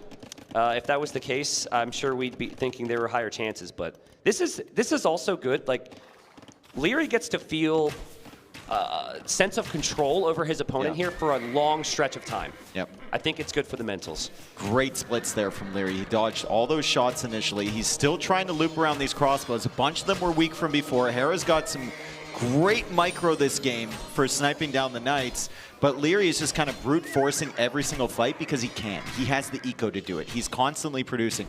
3 stables behind as another monk goes down. Hera still with the crossbow mass, 48 villagers against 87 bills from Leary. Hera's not going to resign if he has 30 crossbows, and he's Mayan, so he's always going to have 30 crossbows. Yep. This game may go on until tomorrow. Maybe Gideon could reach out to the venue. Everyone who's watching could cancel work. This is just going to be a never-ending cycle. It kind of feels like Leary should take a moment here and take like 4 or 5 knights to go raid or attempt to raid while Hera comes forward. I mean, he could queue up 10 militia, give them all separate names, and have a nice little powwow in the corner. He's still probably fine. Yeah. 4 relics now for Leary. That's the 5th right there. He's good. You could go ballistic scorpions. I wouldn't mind a few more scorpions, but with this eco and with how good the knights are, he's going to have 20+ knights here. Maybe we're going to get that final fight here in a moment. So a little bit of a lull in a game that's been pretty action-packed to this point, as both players just heal up their armies, and Vodka checks every single red dot on the map, which we appreciate as casters, because, you know, we get distracted easily. Does he memorize which dot is which, though? Sometimes I do. So he definitely knows where the pig is. Show the skirm. 100%. Oh, he hesitated. He Knights are in here. Knights are in, and Hera's crossbow army is on the wrong side of the wood line, so the Knights are going to be killing villagers. 57 villagers for Hera. It's a 40 villager lead for Leary, and that wood line was weak from before, so those guys or girls are going to go down up there. Hera doesn't have enough room for all of the villagers inside of his TC either, but he's got 40 crossbows. Like you said, he's not going to resign with 40 crossbows. Yeah, I mean, Hera's still got a big army, but the problem is he's not pushing with it. When you're behind in a game, you need to be applying pressure, and he's just been sitting back. Maybe the other times he moved out, he didn't feel like he had enough because he ended up getting pushed. So, yeah, up to 40 now. Imp is never going to happen for him, though. Dude, from Hera's perspective, it feels good that you get your crossbow mass up, but it also feels bad because you've given your opponent 5 minutes to produce from 5 stables. Yeah, when you have so you know you're gonna lose it eventually. Yeah, I mean, he might have thought for a time. Oh, we see a big fight. He might have thought for a time that Leary didn't have eco, but Leary clearly has an eco. He's producing so many knights here. And he could just keep taking these trades. Yep. Like, just keep whittling this down, right? He's going to regroup once more. Hera's still at 38 crossbows. He's got 8 in the queue. The Knights are still killing villagers. 56 villagers for him. It's a 50 villager lead for Leary, and he's just all in Castle Age, just keeps producing Knights. Yep, Hera just still fighting here. The crossbowmen are so strong. Mayans are absolutely ridiculous. There's Scorpion now. Could be a problem, right? There's a bunch of weak crossbows from before. Good split there from Hera around the Scorpion. He can't push that middle area because there's a castle there. But he's actually angling towards a castle of his own, and Leary says, no more knights for you. No more knights for you. Still producing knights, man. He just needs one. He needs to get beyond them with half the group here. You patrol some of them, and then you click the others around. Dude, he's been so good at this, but I saw a little shake of the head. I saw a little shake of the head there from Leary because he had such a good position, and it fell apart. But speaking of falling apart, this entire army of crossbows is going to go down from Hera. What a clear for Leary. The bodies are all blue there. And will Hera decide to continue this game? 15 crossbows left onto the field. We have 24 knights being produced out of 6 stables from Leary. Yeah, and Hera's going to play on. And I think Hera, if you were to ask his chances, I think he would actually say 100%. But maybe he just wants to warm up the fingers a little bit more here. Clearly he's warmed up. He gets the quick walls. It's crazy to me. It's a slaughter. It's crazy because he's just been losing units everywhere, but he's still alive somehow. Eventually, he's going to have no gold to take, right? You can see that gold is running out on that side. The Knights are in on the wood line. They're in on this wood line over here. What wood line aren't they in on?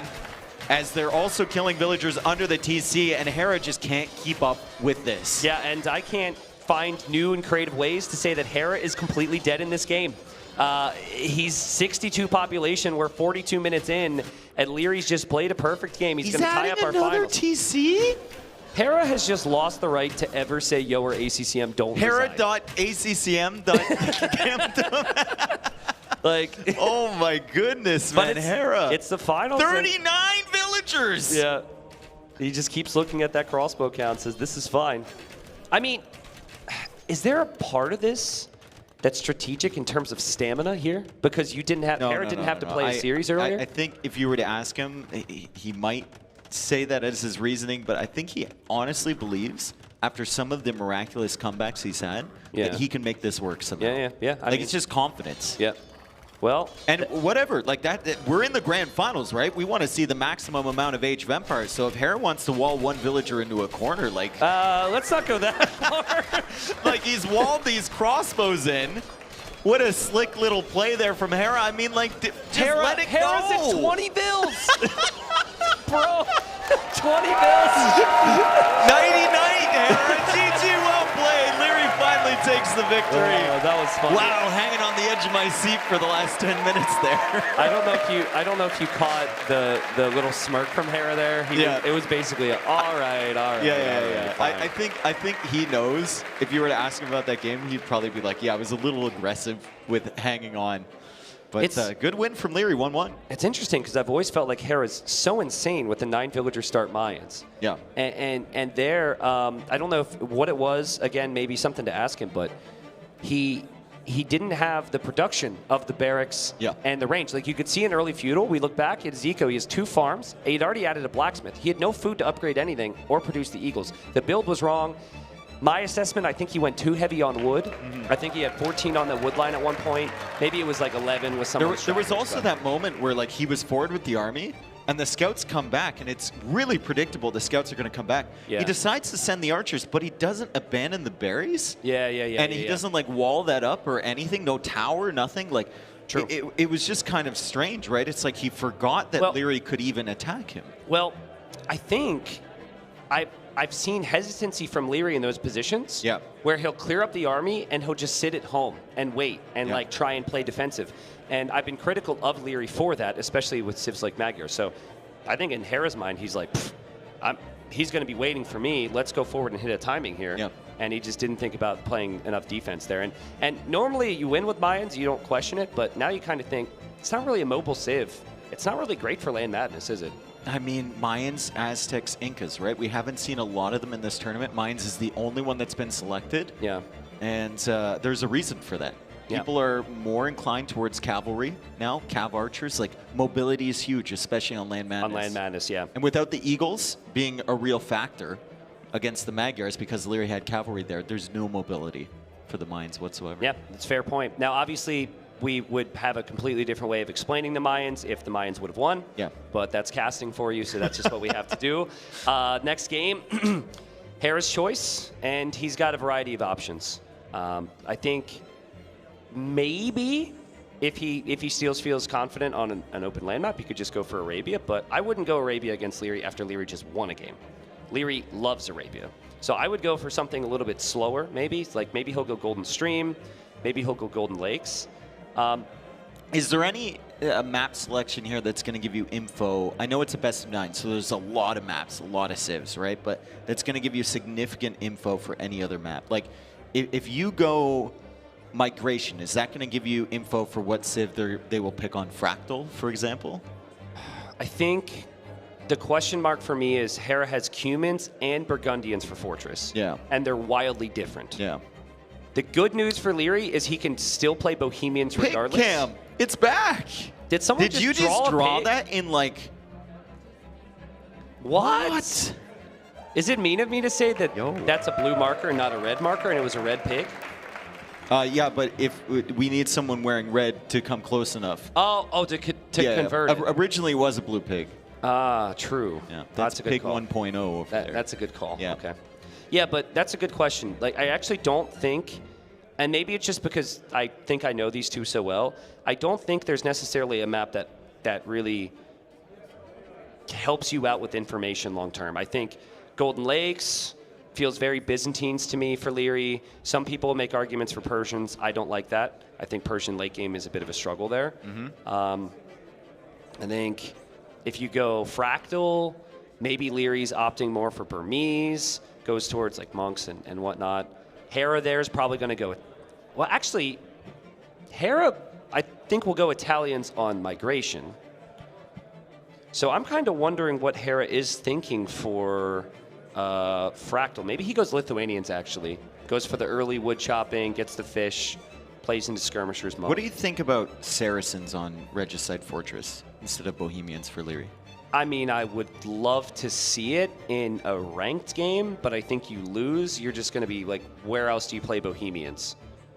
I mean, you just don't play Bohemians. I don't like that. Why?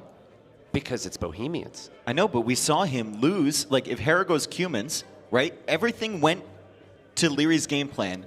in that game earlier. Yeah. And he lost against Cumans, and I think the thing is that like Cumans will just keep coming at you. Yeah, but the beauty of it is, it was 2 hours ago, it's fresh in the mind, and he can make some adjustments. Hello, friends. He can make some adjustments.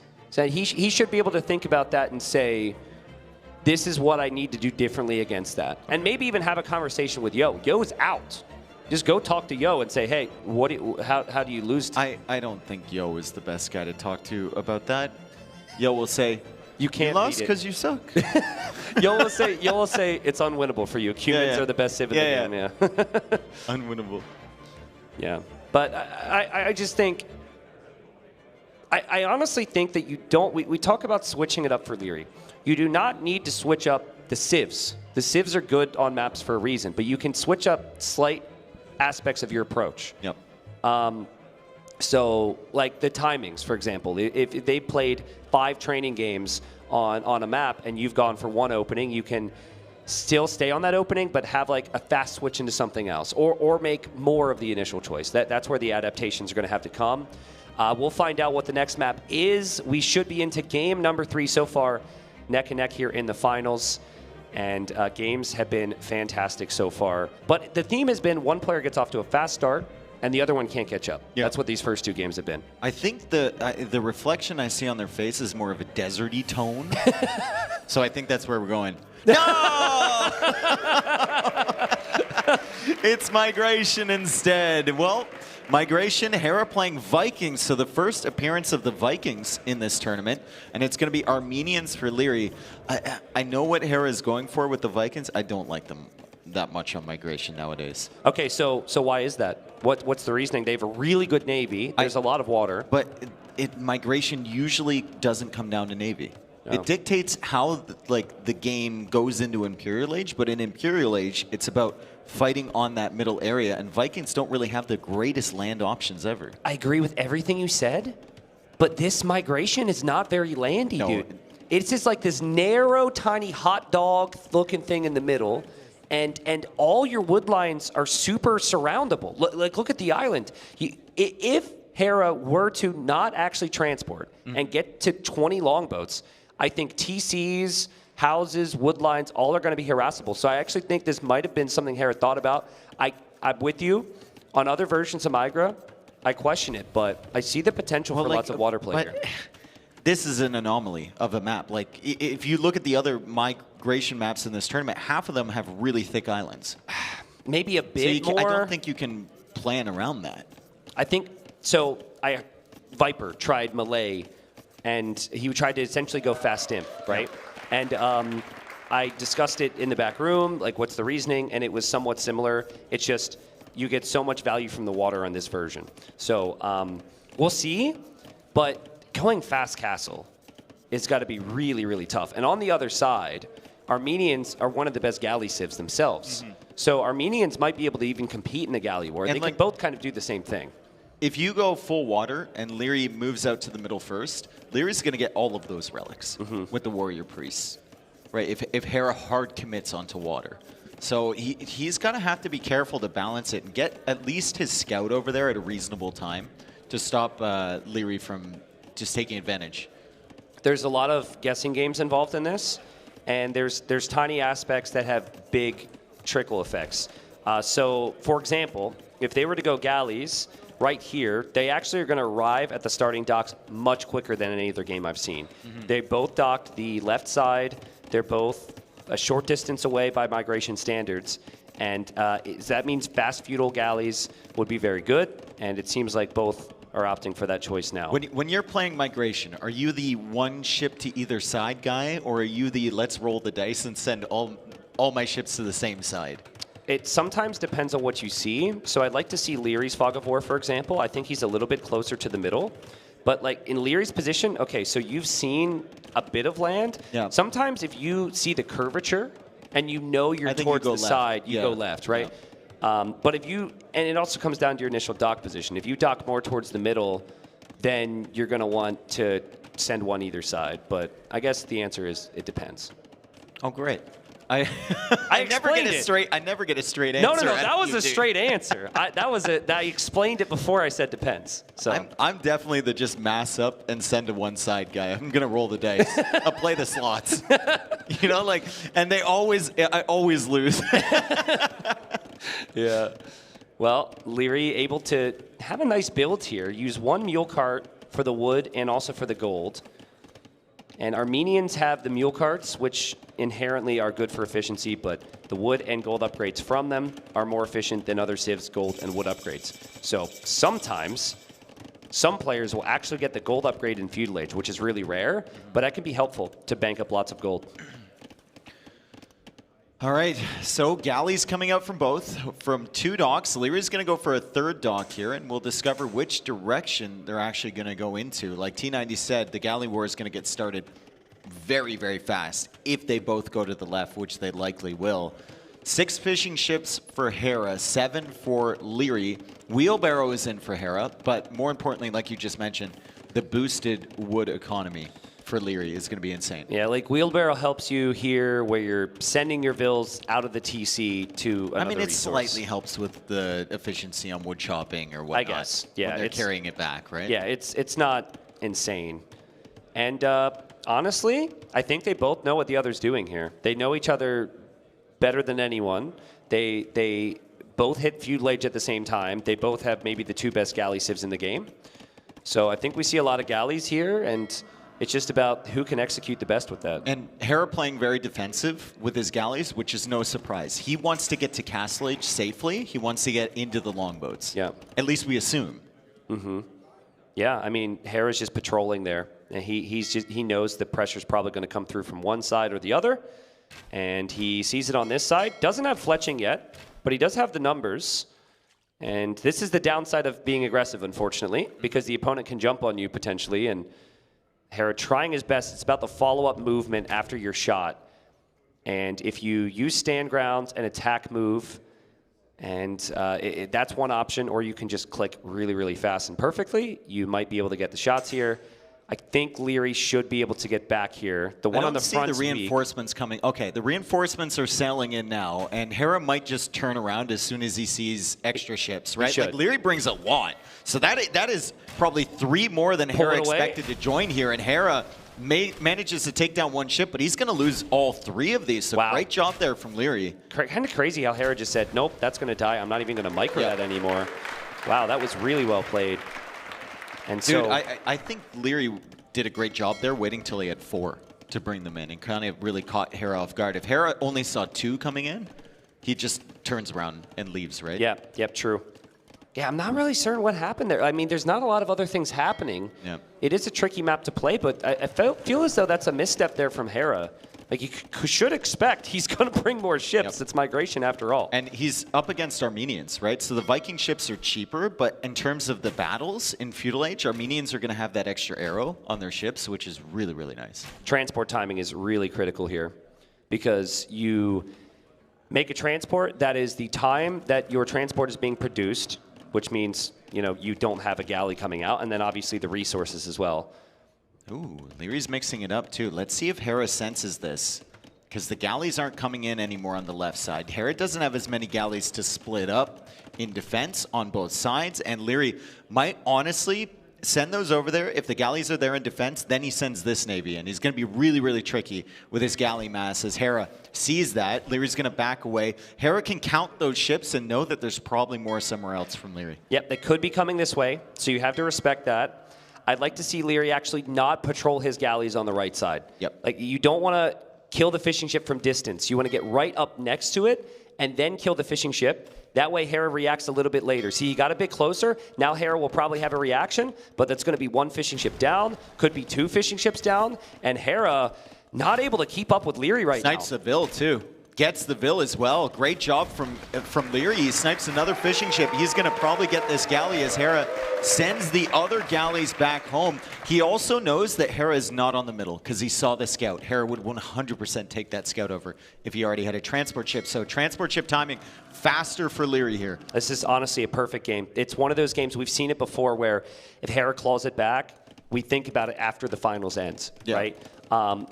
the villagers coming to the middle is such a big thing here with the Armenians. You could build the fortified church, you get a relic instantly, and then you can use warrior priests to patrol around and defend the middle. So he can pick up the relics, he can attack units in the middle.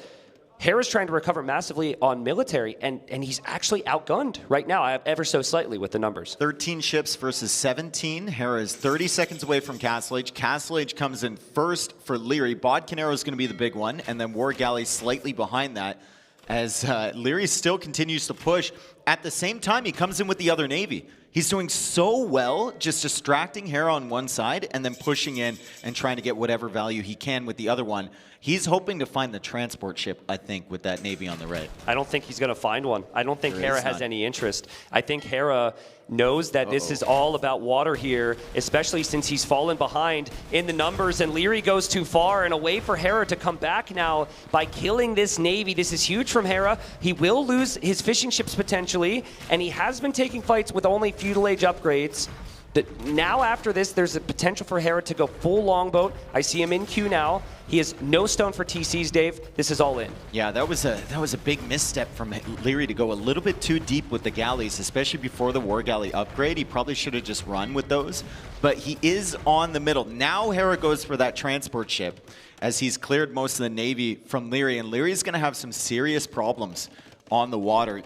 Fighting up against longboat, even with Armenian War Galleys, is not easy at all. So I think Hera also knows that Leary sold stone because he did it after him and should have seen the difference in the prices. Now, I don't know if he's able to think specifically about it and know that it was only 100 because Leary did only do 100 now. I love the fact that the TC from Leary is not rangeable by longboats long term. I don't love the fact that most of your eco is still rangeable back at the starting island, so Navy is king.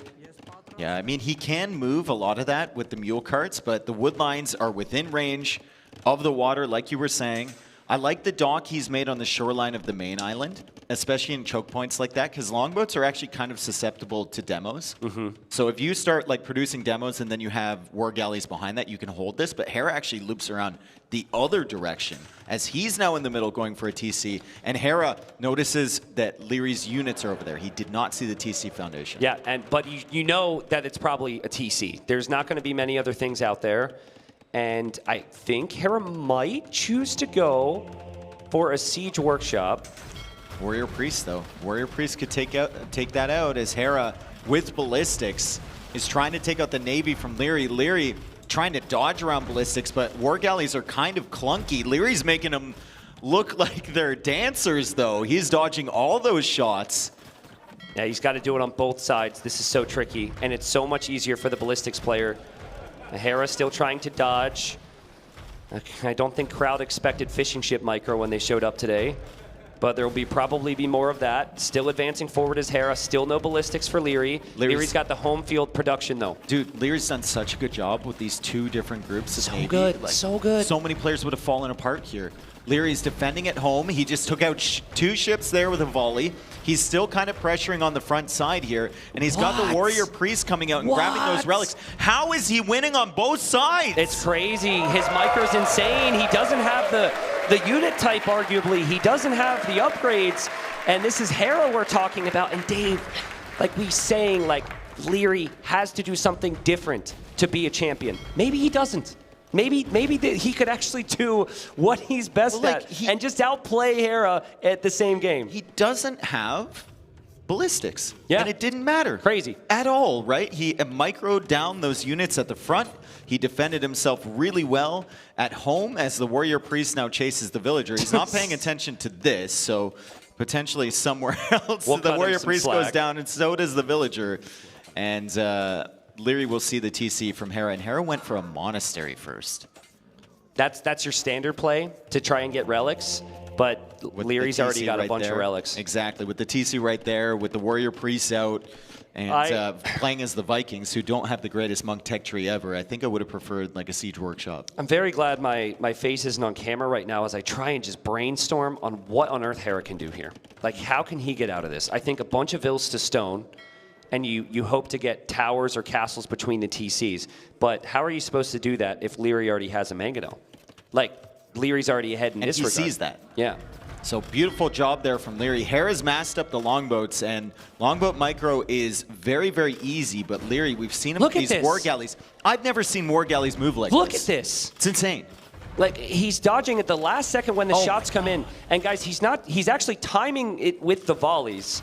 He doesn't just click and hope that certain volley, here we go, his point of view. And you can see him managing both of these. And now he's got the mangonel there too, and he still has to micro the war galleys at the top. Then he goes to the ones on the right. Dude. It's disgusting. And he can surround Hera It's not here. fair. He's making his way through. He leaves a galley there on the wood line. He knows he's got Hera surrounded. He knows he's got Hera hit and the TC.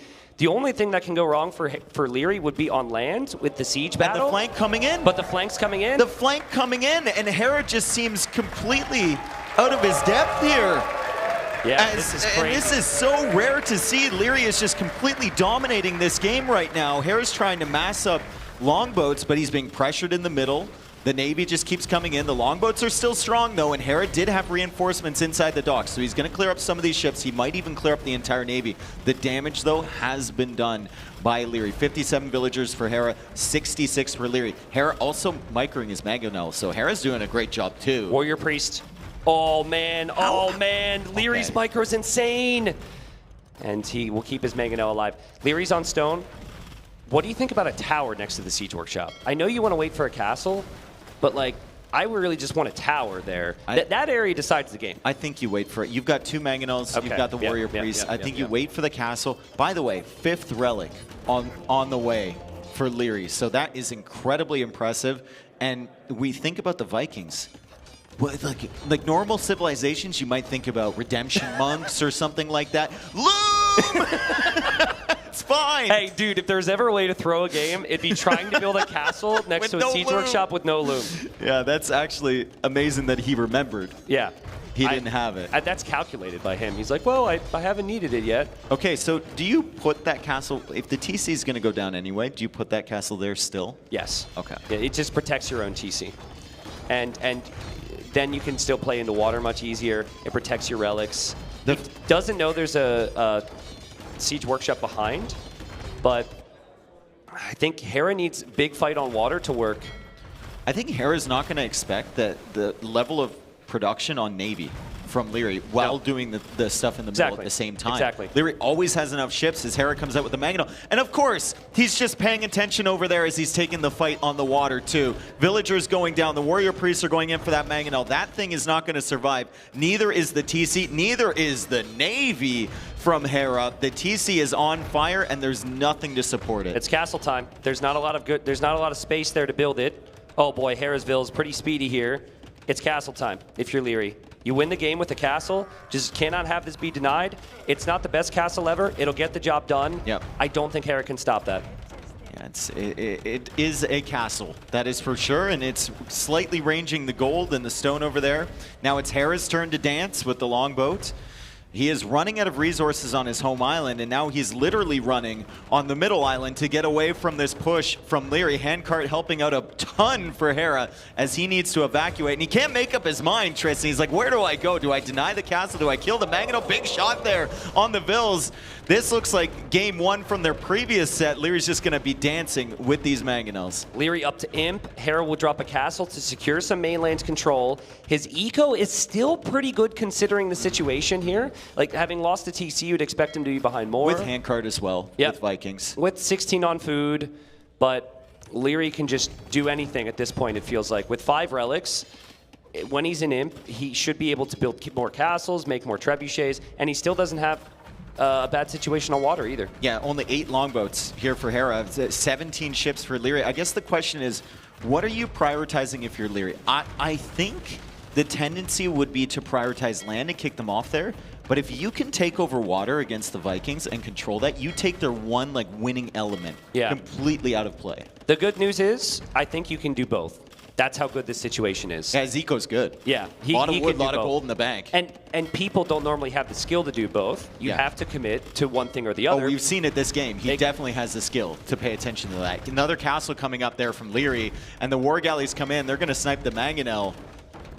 And still no ballistics, by the way. That's an upgrade you'd love to see here for Leary. But that castle protects the position. That castle allows him to freely trap Hera's castle. Hera is trying to click up to Imp, But Leary has just killed more of his own villagers than Hera has done to him this game. He killed some of his own warrior priests earlier too. Like, geez, 19-7 eco KD. 2 of those Vil kills were on his own people, but he will clear up the siege workshop. Hera's still dancing with the longboats. Great micro from him, and the castle goes up on the hill. Watch Leary run right into this attack round that's still ongoing with the Vils. That would be a very me problem. I think Leary will notice it. Okay, so Hera played on when he was down really, really bad in the previous game. Does he resign when he sees Imp here? He does. GG, Leary's up 2-1. Crazy. He's played so well, dude. He's played so well. And it was essentially a mirrored opening there, wasn't it? Yep. It was the same builds, and Leary's micro and macro combo was so good. And when you talk about beating Leary, we always say you don't want to do the same thing as him. And that's exactly what that was strategically there. So Proud, really pumped. It is very clear the Age of Empires 2 community would love for someone other than Hera to win a tournament. Can we get a cam on us, please? On us? Yeah. Okay. Is there someone behind us? There's something in the background that everyone needs to see. Oh, no, move your big head. I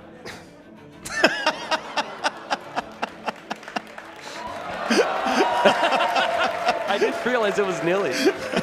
I was about to say Nilly's not going to be very... I would recognize that until the day I die. Why Nilly walking away from the casting section? So that was an incredible game, man. I'm glad we got the POV view of Leary. Yeah. It's so tough to manage that. Like, we take it for granted because we watch Hera stream and we watch Viper stream and whatnot, and we just imagine that everyone can do that. But try doing that in a game and keeping your economy efficient and making the transport ship and focusing on a land battle, it's impossible. You can actually see in that clip. So if I were to describe the differences between how Leary, Hera, Viper all kind of control the game.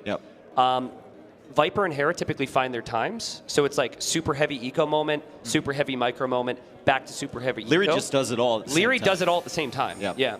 And so you could look at the TCs, and you could see, like, there's farm here, next TC, farm here. Let's see if this maybe shows us. Obviously, this it's is not Hera. a micro this. This is actually Hera's POV. Oh, true. So you can see, like, it's just a level of attention to detail. They're tracking every single bolt, right? So Hera kind of misplayed a little bit by dodging with the longboats instead of the war galleys, but he's trying to manage so much. But you could actually see there, he had to micro so hard to beat Leary in that fight that he missed the other area.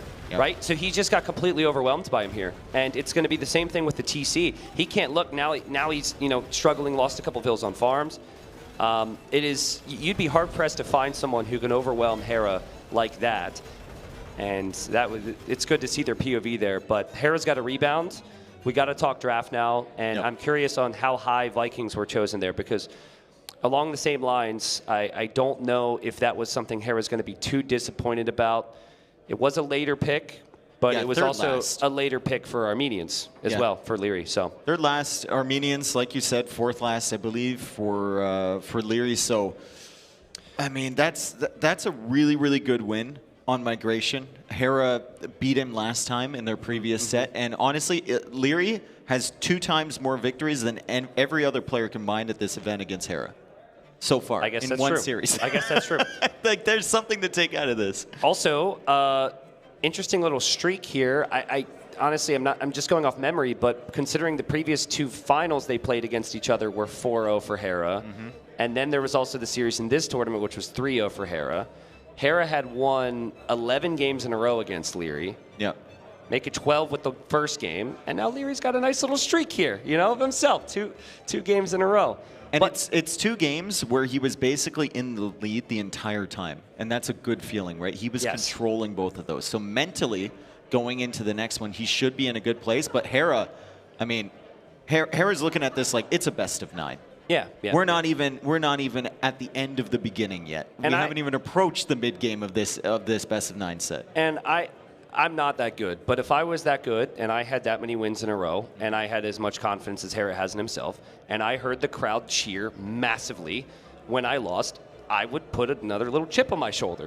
Like I can't see how that wouldn't do that. So I think there's that aspect too. But yeah, the theme is clear. If Leary gets ahead, he can actually beat Hera. No one else has really been able to say that. And this is like peak Leary. The last 2 games, this is especially last game. Last game was so impressive.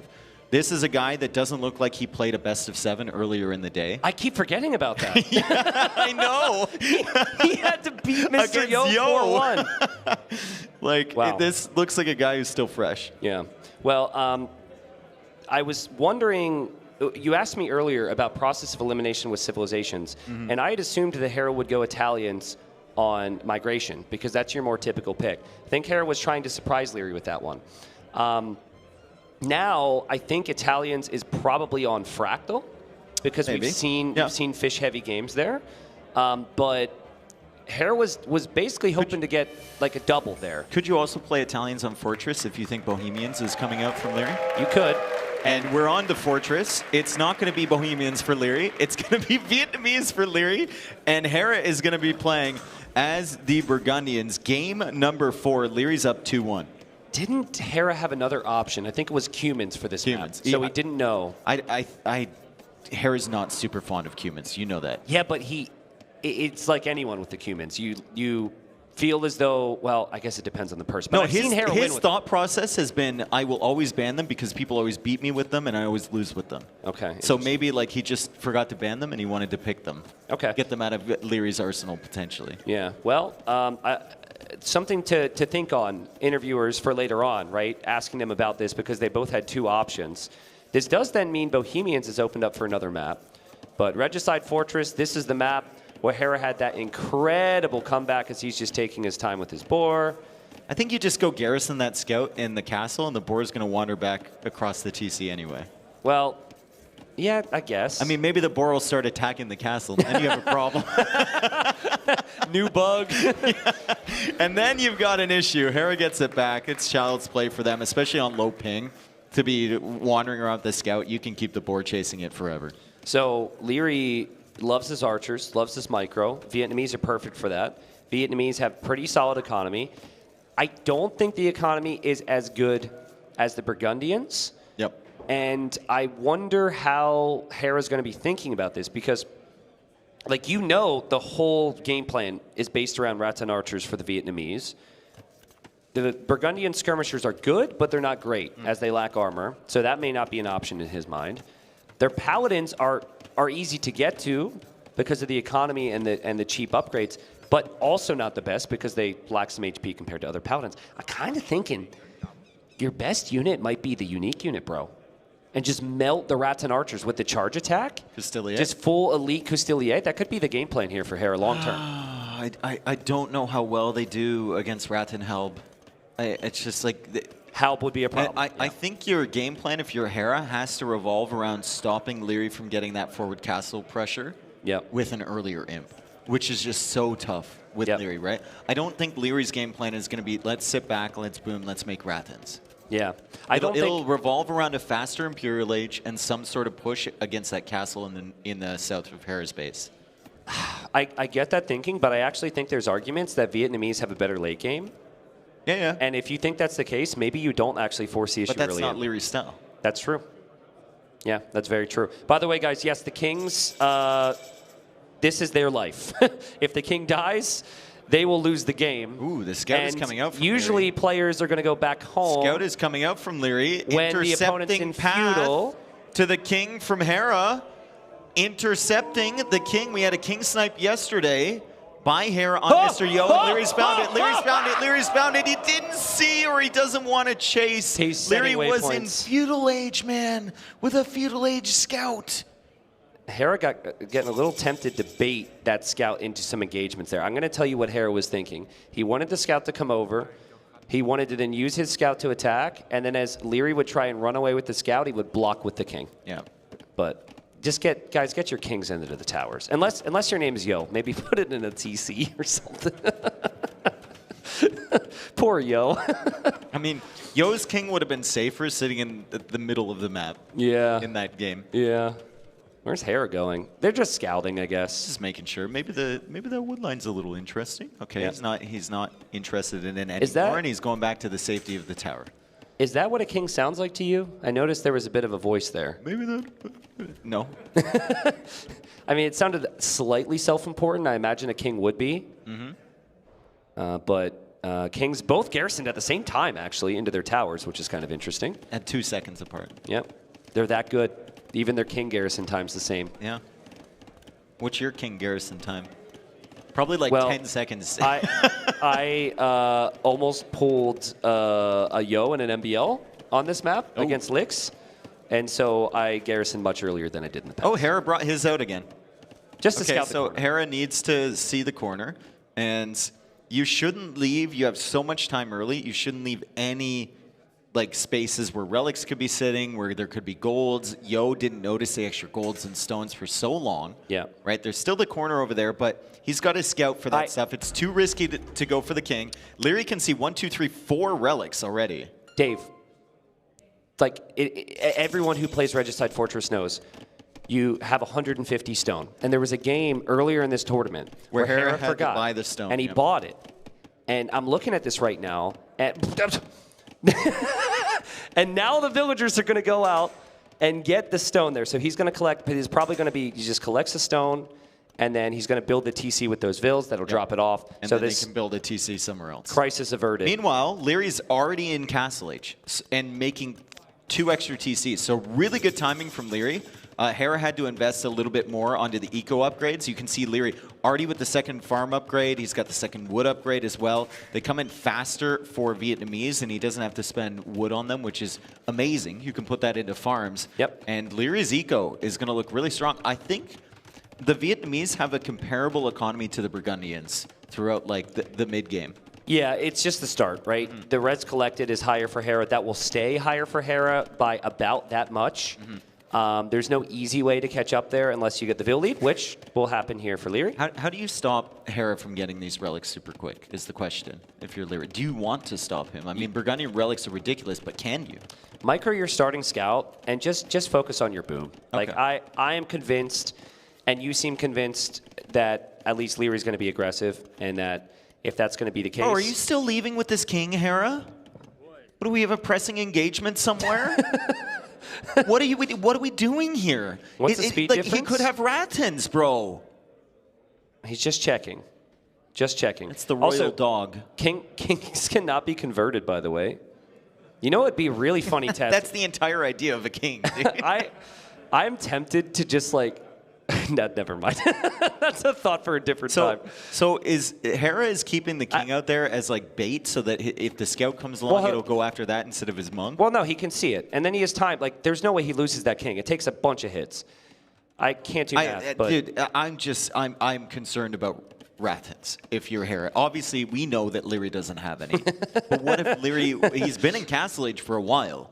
What if he had like 5 or 6? Bro, you know how it is. These guys convince themselves that they know exactly what's happening, and 80% of the time they do know, but that 20% chance doesn't come around enough. So I think he's going to be fine. King goes back in. First relic. And first relic. So it's 3 town centers for Hera. We have 35 villagers versus 36 from Leary. He's had 3 town centers for a while here, but a little bit more idle TC time from Leary. However, farm eco is looking fine from him now. Obviously, the second farm upgrade came in before that round of farms in Castle Age, so everything is going to be lasting quite a while. And he seems to be able to keep up production now from all the TCs. If you don't compete for relics, it normally indicates early imp timing. And so that makes Leary's job easy if that's the case. This would be a good time to make some Ratons, by the way. Now you make them, now that your eco's good. But then from Hera's perspective, you should also know not to overboom because you don't want to lose out in the treb timing. And I think Hera's got a good civ to maybe go bomber cannon defense. So curious to see. Hera hasn't mined any more stone, so I don't think he'll overboom or just go for an extended boom with 4 TCs. But what is Leary's scout doing, by the way? Like, why is Leary's scout... It's been over there forever. Is he wait? Oh, the relic just disappeared on the mini-map. And he's been double-checking.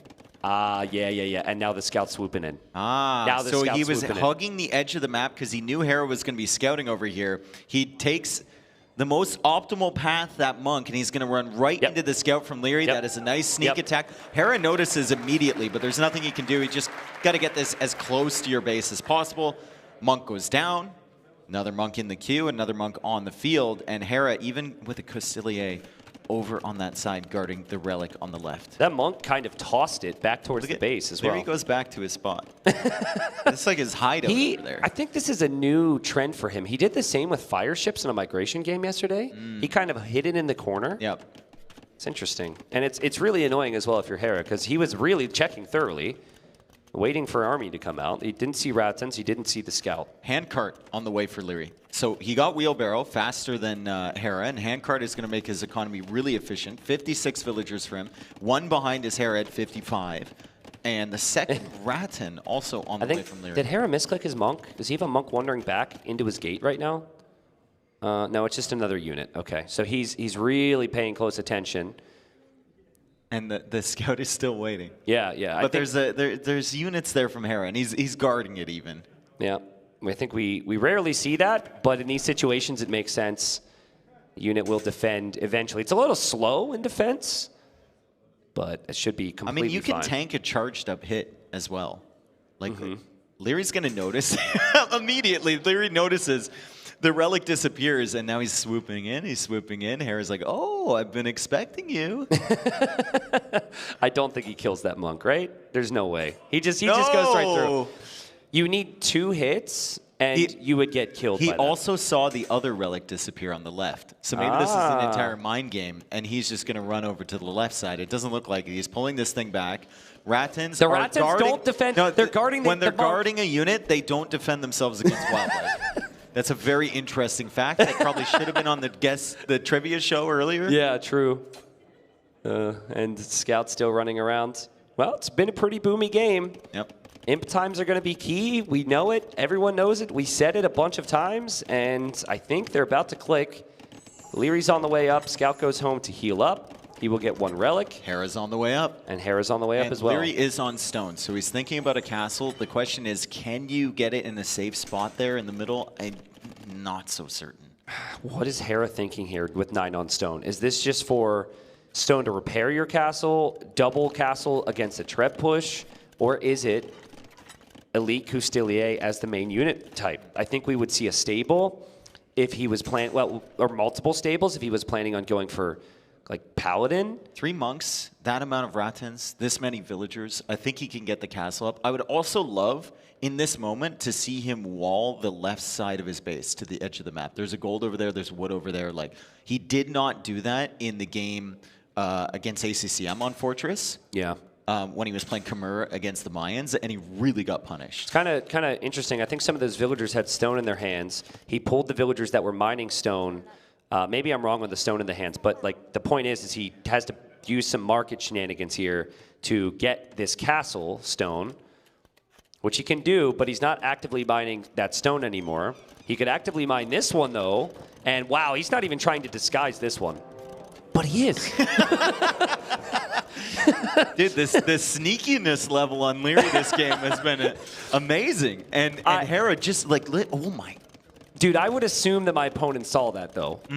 Like, you're not thinking that you're getting away with that one.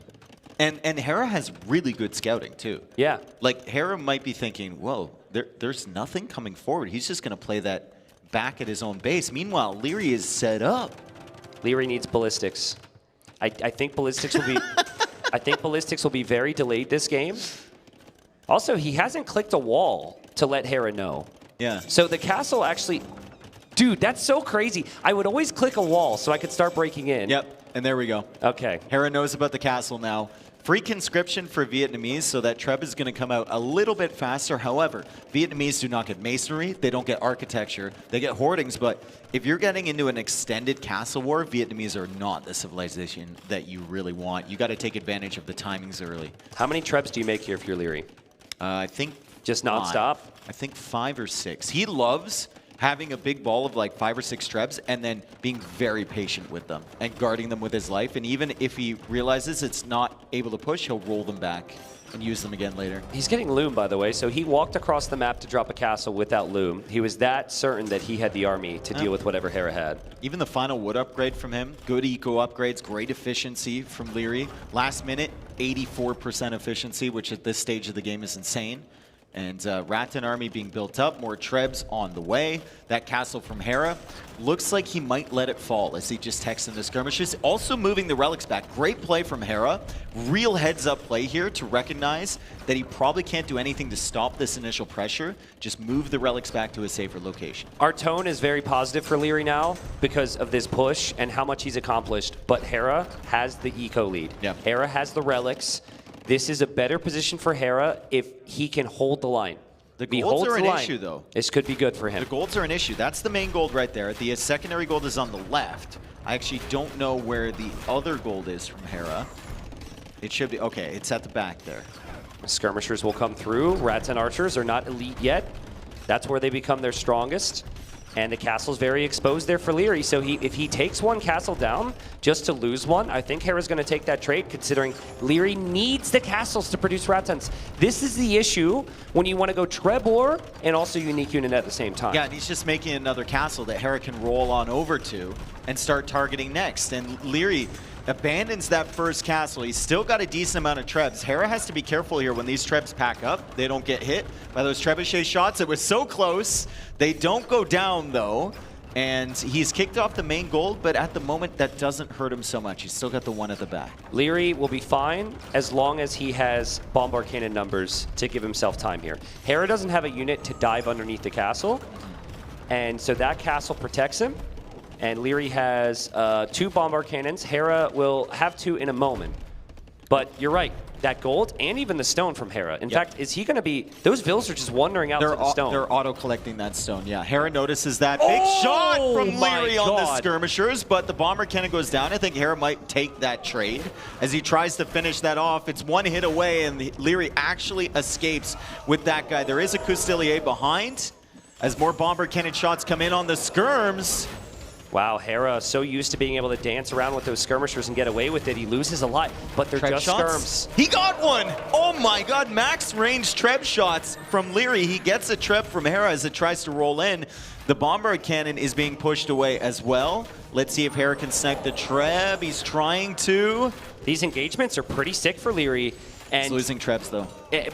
I'm just thinking Rattans. 30 Rattans, elite, can actually fight off skirms and the cannons themselves here. And the bombard cannon for Hera survives. Ooh, 2 bombard cannons left at 1 HP. One from Leary, one from Hera. Great job saving those. As Hera tries to hold here with the Burgundian bombards and some skirmishers, but the skirmishers have been dying pretty quick. Yeah, it's just Hera can afford to produce so much more because his eco is so good right now. But Leary's going to be dancing for us here. With Hera's resources ticking up, I'm kind of feeling like we might have a panic revolution on our hands again. It's like when someone does something that no one's done before, it puts it into everyone's minds. Yeah. Hera. Oh, nice split from Hera. That could have been disastrous. He also killed a cannon there. Yeah, he did. Paladin switches on the way from Hera as Thumbring and the final armor upgrade come in from Leary, and he's adding a castle in that space. He previously had one. The bomber cannons are over there, and he deletes the foundation before Hera can target that. That was a heads-up play from Leary. Yeah, just build it further back. Yep. Build it further back. Micro is Bomber absolutely cannon, ridiculous right now.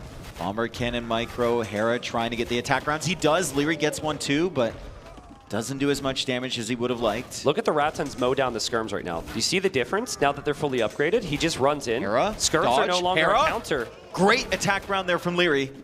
Skirms are no longer an easy counter. They might be a cost-effective counter, but before they were doing so much better, and Leary's starting to gain some momentum with his military right now, Dave. Ooh, lost a bomber cannon for free, but he's pushing back on the left. Hera is kind of threatening on the right here with these bombard cannons, and Leary can't clear them up yet, but he's got the Rattans coming in. He can. The Rattans should be able to kill those. 1 down. 2. Dude, this is horrible for No Hera. bombard cannons for Hera. 9 skirms on the field, 33 in the queue, and another TC is about to fall. This is what Rattan archers can do to you. And Hera's got Paladin on the way now. Maybe the only Civ that could recover from this would be the Burgundians, and maybe the only player who could recover from this would be Hera. So there are chances. The most interesting thing about that switch is it's outside of his base. So Leary won't actually get to think about it or see this switch is coming in. This has been great play. from Leary. He's snuck in so many upgrades behind this. He's snuck in so many upgrades, and he sees the Cavalier. That's a warning, right? Like, why would he get the Cavalier tech for just one? He's making a switch. Leary needs to identify this and start the process of teching into Halberdier, I believe. So yes, but only if you can still produce Rattans nonstop. True. I think if you have to choose between the two, you keep going Rattans. 13 on food is not great. Yeah, Leary. yeah. I think it's just full Rattans. Maybe he just pulled all the villagers off farms because he had a decent farming eco before. And maybe he can put them back on there again as the Rattans push pretty deep here. They can't take out the Trebs, but the Bombard Cannon's still working away. Hera loses another Bombard Cannon there. Will Hera have enough Paladins here? Hera's going to engage with 7. Leary's got Vills. He goes for another castle. Leary kind of leaving the Trebs out. He'll lose a Treb. He might lose the second, but I like this castle here from him. And look at how good the Rattan Archers are versus the Paladins. Yep. Leary not even bothering, packing up those Trebs and leaving. He knows they're dead. Yeah, you don't really have the time. And Hera did a good job there to run in, get the snipes, and his skirm queue is pretty crazy. They're still killing, like weakening the Rattans, killing them here or there. Here comes some Paladins. Great house walls there from Leary. Hera can't go in, and Hera recognizing that right away. He's providing such a threat from this position with just a few Paladins and then skirmishers, right? Farm eco from Leary. Just don't. He needs to get his eco set up, man. He's full focus on the middle. If you can take a minute to just look back at your own economy, it's going to help out a ton because he's only got 13 on food, Leary. But dude, all it takes is a minute and you lose the entire push. I know, you but lose you the entire have to. push. You have to. I remember a game, I think it was Nikov in a qualifier. He just went 80 Rattans, 5 Bombard Cannons, and just moved out across the map. I think that's maybe the type of thing that Leary has in his plans. Oh no, I see it. I kind of see the Hera comeback here. He's pushing in with the Paladin. He's trying to sneak through there to get the Bomber Cannons. The Rattans take priority somehow, and the Paladin are able to cut off the Bomber Cannons. All of them go down. Leary is on the run. Hera clears up this army. What a push back from Hera. The Paladin number's so high, and it all falls apart here. The castles for Leary are on the front. He loses these. Rattan Archers might not be much of an option anymore. Yep, Rattan's still alive over there. Trapped up against the gate, though, as Leary tries to micro those down. That castle dies. Rattans no longer have protection. And behind this, Leary's eco, like he hasn't taken care of it at all. 12 on food right now. Yeah, and you can fix it now because you have no real there's army nothing else to do. Yeah, but I think it's going to be really tough. And like Halbs still can go down to skirms. You know, Hera's got that. This combination of stable and archer range, just so strong. I guess that castle forward just tells you that Leary, it reconfirms in our mind that he's committed to this position, and I kind of like it, at least considering the relic situation. He's added some farms, but it's still a messy economy. Remember, Hera's still cut off that main gold. So how much gold does he actually have left to mine? He's got one of the neutral ones over there, and I believe he's got a little bit left on this side. And of course the relics and Burgundian Vineyards, which just came in too. Hera just needs patience with the siege right now, in my opinion. The score, that fight, this fight, that will tell him that he's got a much better situation. Ooh, is he paying attention to this? Big shot from Leary. Oh man. Yeah, he just needs patience with his siege timing. Whenever he shows up for that castle, he needs to ensure that castle ends up going down. Yeah, he's just going to dive. Running with the Paladins. Why not? Get on the other side of the Rattans. The Rattans have to run through the Paladins. They can't do that. The Skirmishers are there as well. And another big ball of Rattan Archers get flattened. Yeah, and Leary's just trying to take this Bomber Cannon if he can. Whatever value he can. He's not going to do it. Leary needs to mass up Rattans once more. He still doesn't have Halberdier to deal with any of the Paladin. You look at the farming here from Hera. Absolutely insane. 69 farms right there. What a discrepancy from between his economy and Leary's. It's incredible. Leary only has 17 on food. How many Rattan Archers does it take to kill a watchtower? That is a great question. I'm just saying. Elite Rattans, it doesn't have great armor.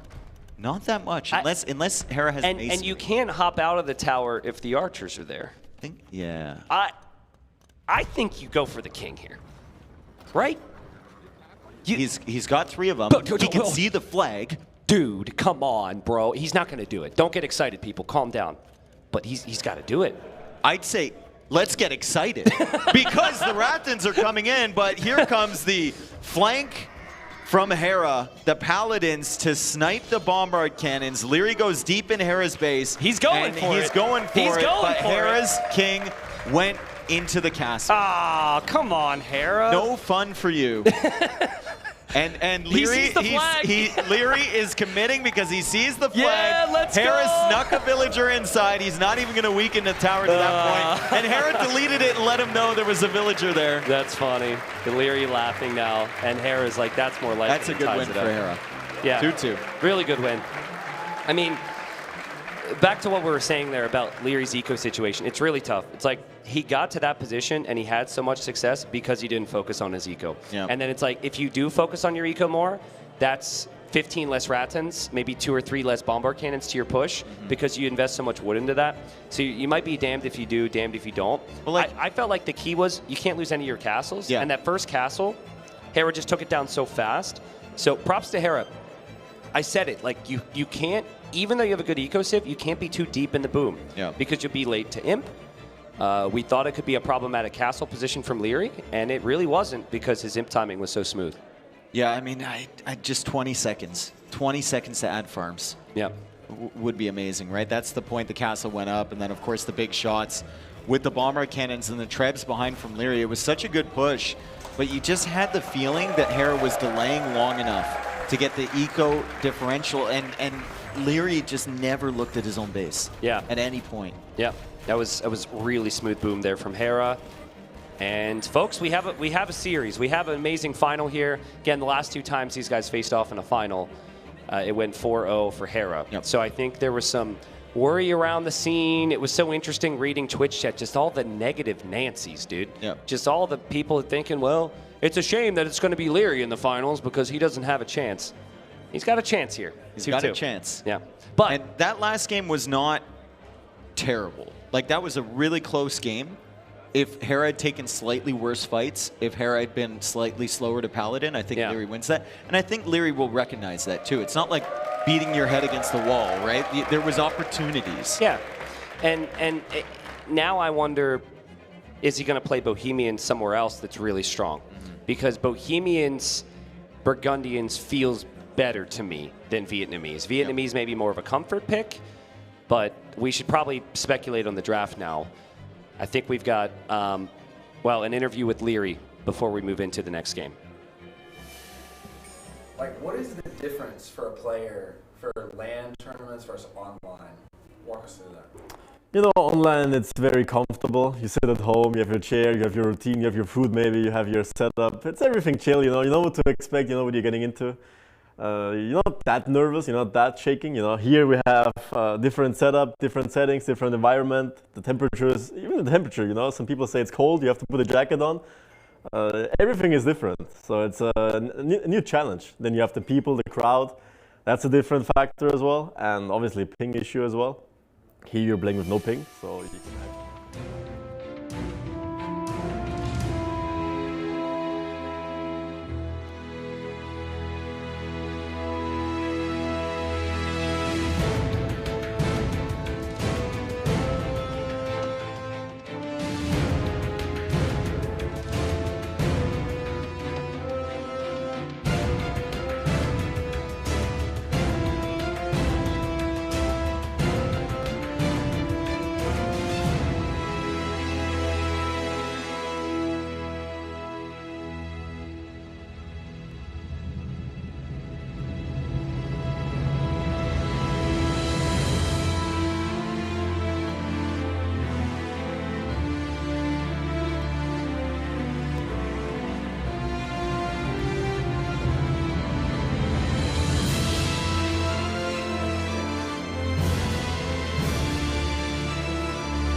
All right, folks, welcome back.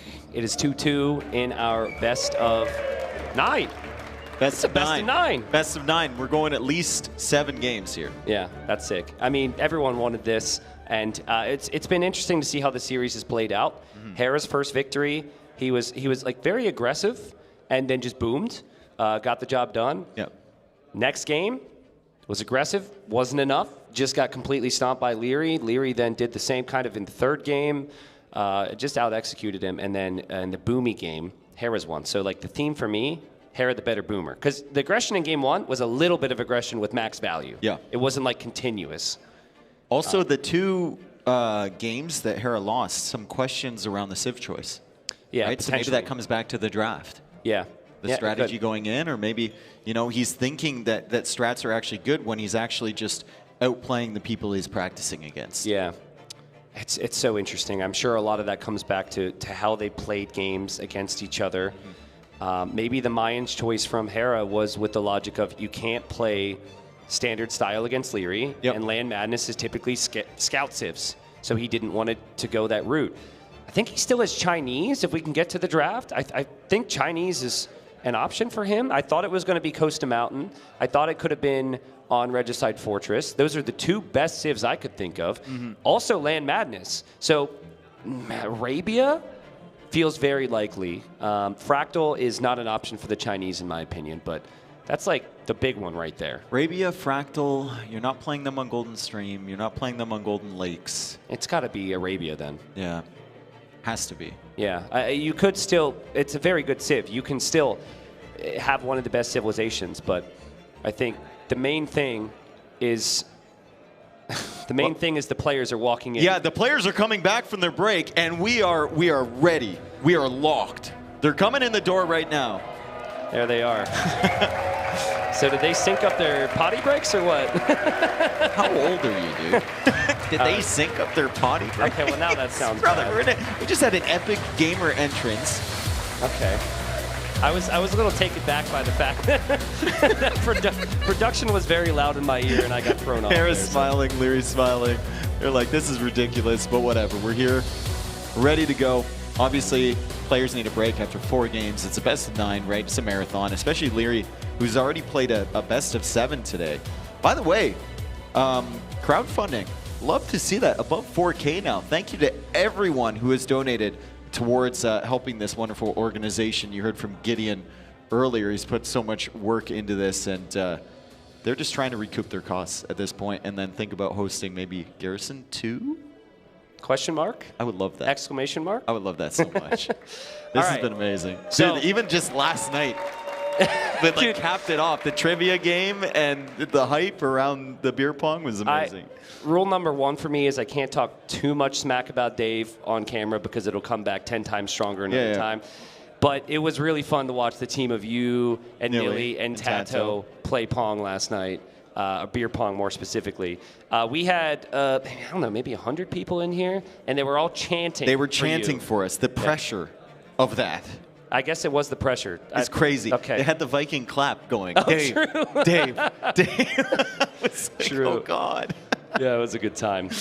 It was also good, of course, just over the last few days to meet so many of you. So for those that are sitting in the crowd right now, cheering along, it's been great to hear some kind words from you all over the last few days. And so thank you, everyone. Many people here at their first LAN. Yeah, I heard that a lot. And sometimes, especially if LANs are back-to-back-to-back, maybe in similar countries, I sometimes see repeat people, and that's what I've come to expect. No, man, we've had so many new people here. And so thank you, everyone who's been here and for everything you've done. If you're interested in coming to one of these, just take the leap.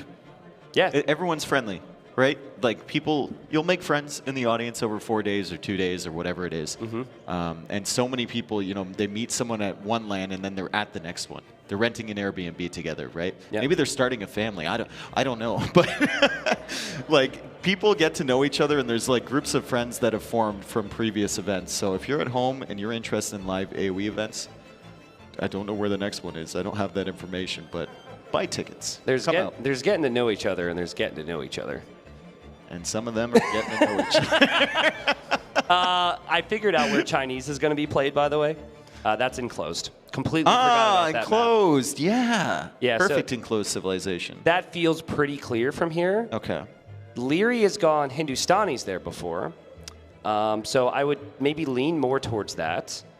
Now, Persians is great on hybrid. There's Golden Stream and Golden Lakes that could be considered that.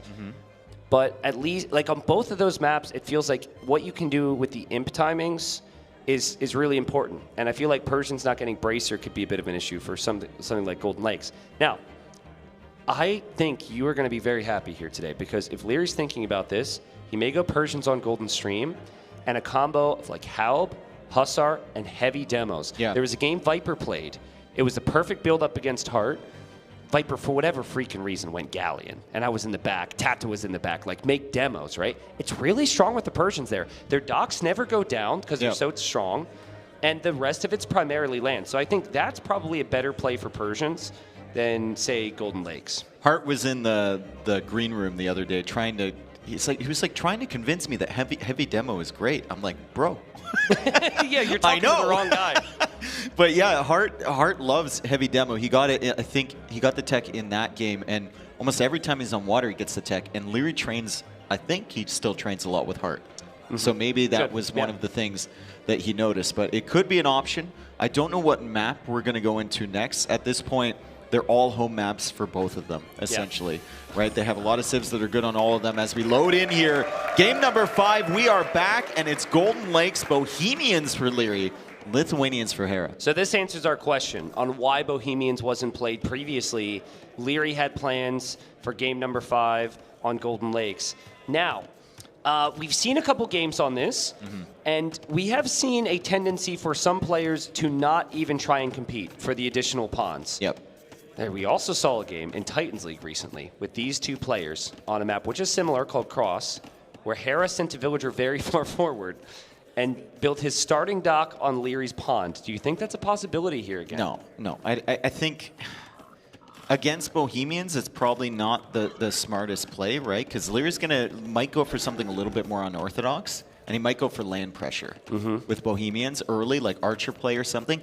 If he had gone for land pressure in that specific game you mentioned, Hera probably would have died. Okay, yeah. So here's what I think could be really funny. Nice little game. That game is going to live in Leary's head. The last time he played in a similar map, getting forward docked. I'm wondering if we see him search with his fishing ships more than he would at this point in Dark Age. I mean, maybe. Also, we look at the maps here. If Leary wants to go forward against Hera, the golds are forward. Hera is going to really, really struggle to get the resources he needs to defend that. And that brings us to an excellent point. So it's called Golden Lakes because the majority of the gold is in the middle here. It's a very big gold-focused map, and you only have, I think, 6 tiles to work with around your base. And sometimes, like in Hera's position, that 3-tile gold's not going to be great. That one can be locked down potentially.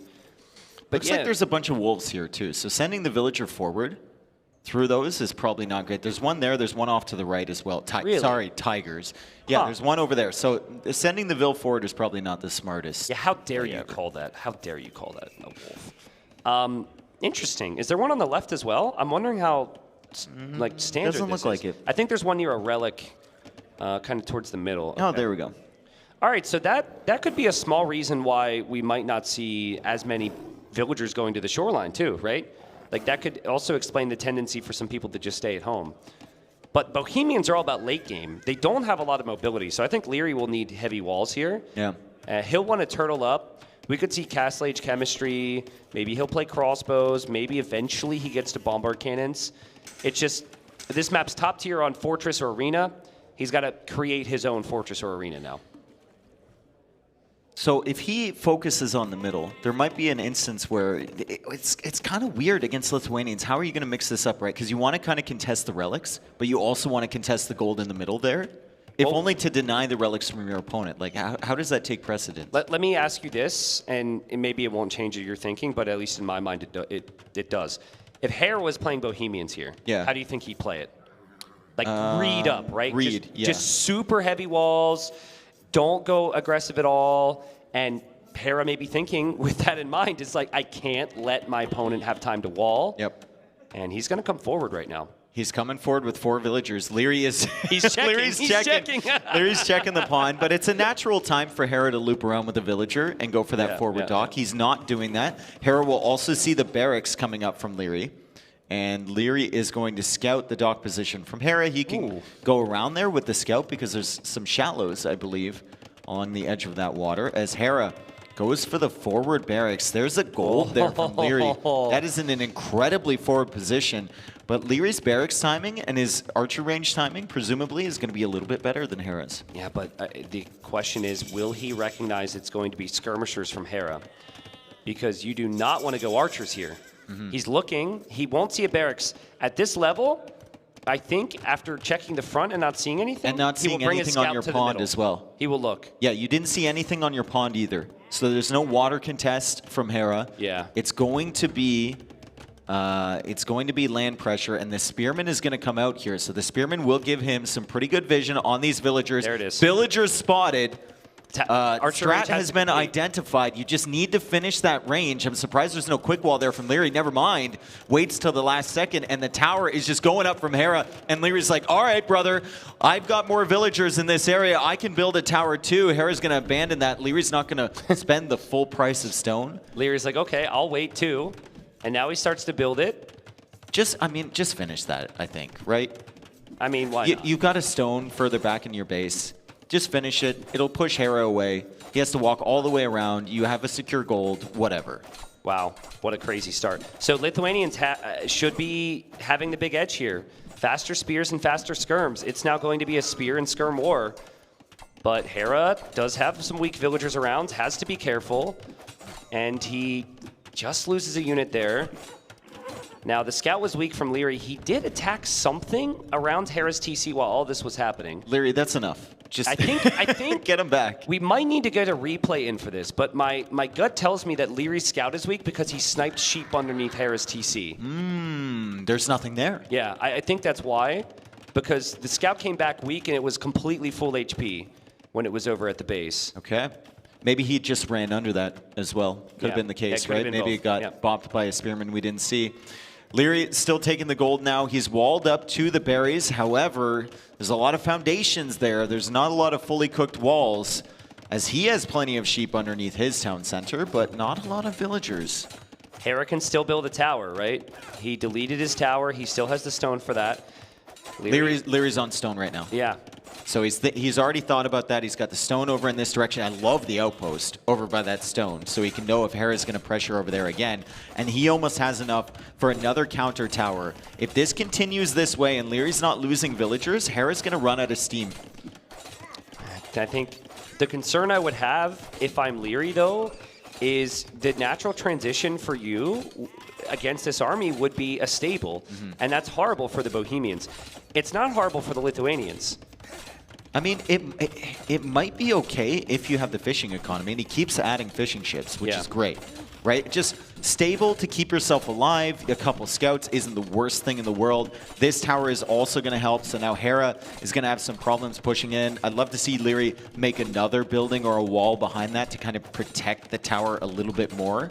Hera might decide to full commit onto this house, but he sees the tower, he runs away. Great defense so far from from Leary, as Hera is kind of wandering around, wondering what to do. This is pretty untypical for Leary. The position he's in, he's played it well. But if this was Mr. Yo, and here's the replay, just so we know exactly what happened. So, okay, no sheep were killed. But if this was Yo, those archers are never here. Yep. Archers don't do anything for you in defense against skirmishers. As the skirmishers come through from Hera, they're going to get great value. There's no potential for a real counterattack now for Leary. And it's panic. Actually, sorry, as I say that, there are archers on the other side. Behind the wood line there, yeah. Behind the wood line. I'm honestly surprised that Hera didn't just stay on that wood line with those skirmishers. I am too. Like, why would you bring them back? Maybe he felt like there was something coming from Leary. If Leary's going for the gate, maybe he expects like a sneaky stable in the back or something like that. Didn't want to get trapped in. He's still got map control, and he still should be able to counter the archers that will be moving forward from Leary. He's also thinking about Castle Age. 9 fishing ships here from Leary. 9 fishing ships as well from Hera. He docked the left pond. Dude, if he would have run through with those skirms and just looped over to the dock, he's taking out fist traps. Yeah.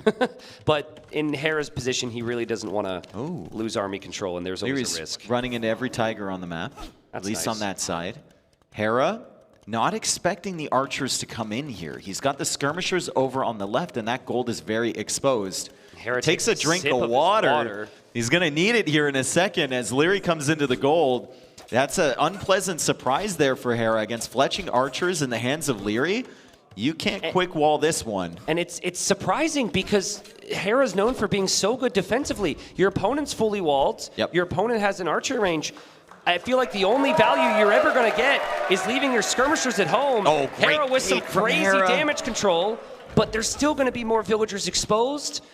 And I think Leary could even get back to kill that villager as well. That villager goes down. And nice save from Hera there. Honestly, it could have been worse, but that was an expensive loss. 3 villager kills, and you force all the skirms back.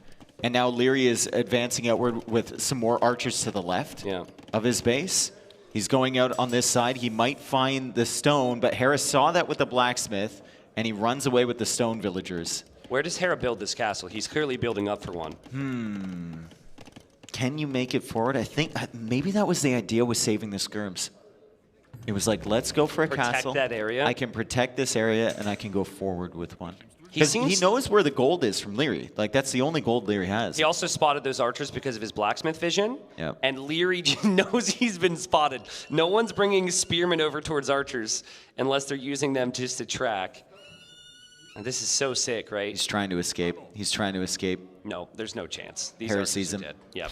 Hera sees him, and I think there's some villagers moving forward here. Hera might be attempting a forward castle on Leary. Leary's getting the cavalry armor upgrade as he goes up to Castle Age himself.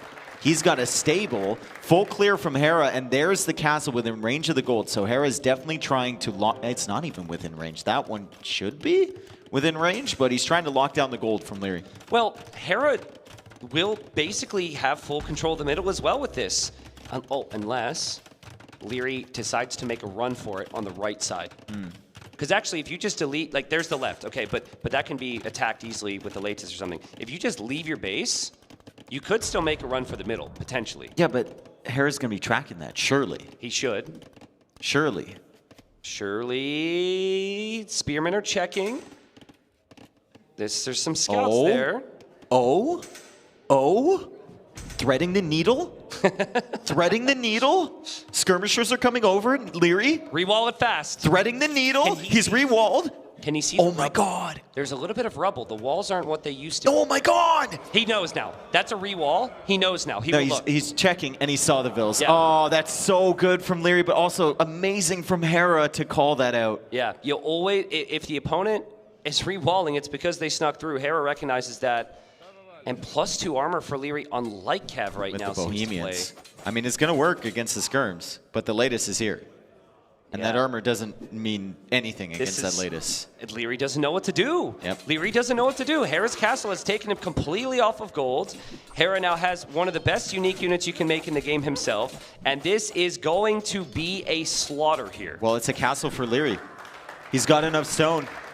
All the villagers are going to die, though. Hera with a great call out on the villagers running away from Leary. He's got the skirmishers over there, and now those villagers are just buying time for Leary to somehow get that castle up. 41 villagers for Hera. It's about to be more as he's got 2 TCs producing. It's 33 for Leary, and it's about to be less as Hera is here with the skirmishers trying to deny this castle. It's desperation for Leary, right? He wants anywhere where there's gold. He isn't taking the safer option on the left side, but I think he just knows Hera's got me covered. Like, This Hera's castle going to be... might get denied. Oh, it's getting denied. I was expecting...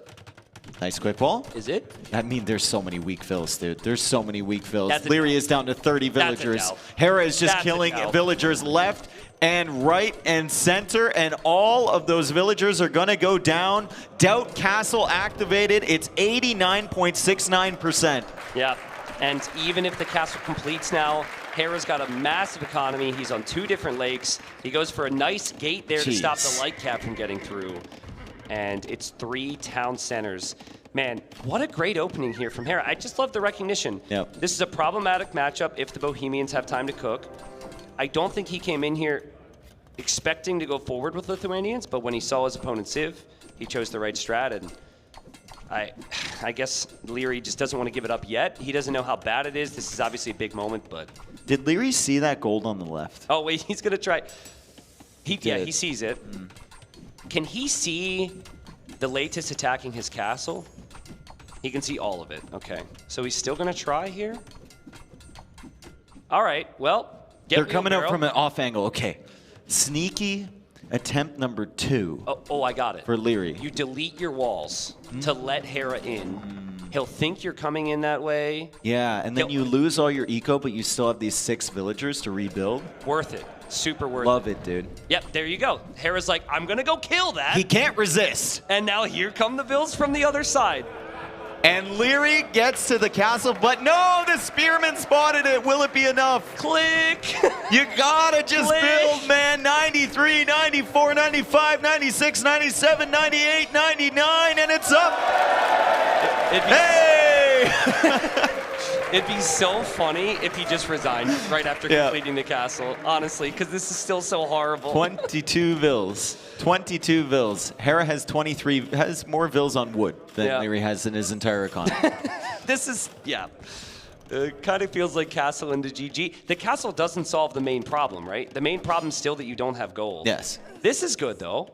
I don't know where these came from. He's been massing them slowly, and he's got +2 armor, so he's going to kill a few villagers from Hera. And if Hera's not careful, those could whittle away the eco lead. Uh-oh.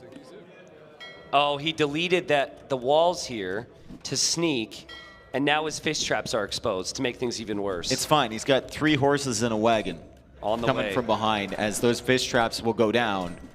The latest are still here. They're problematic.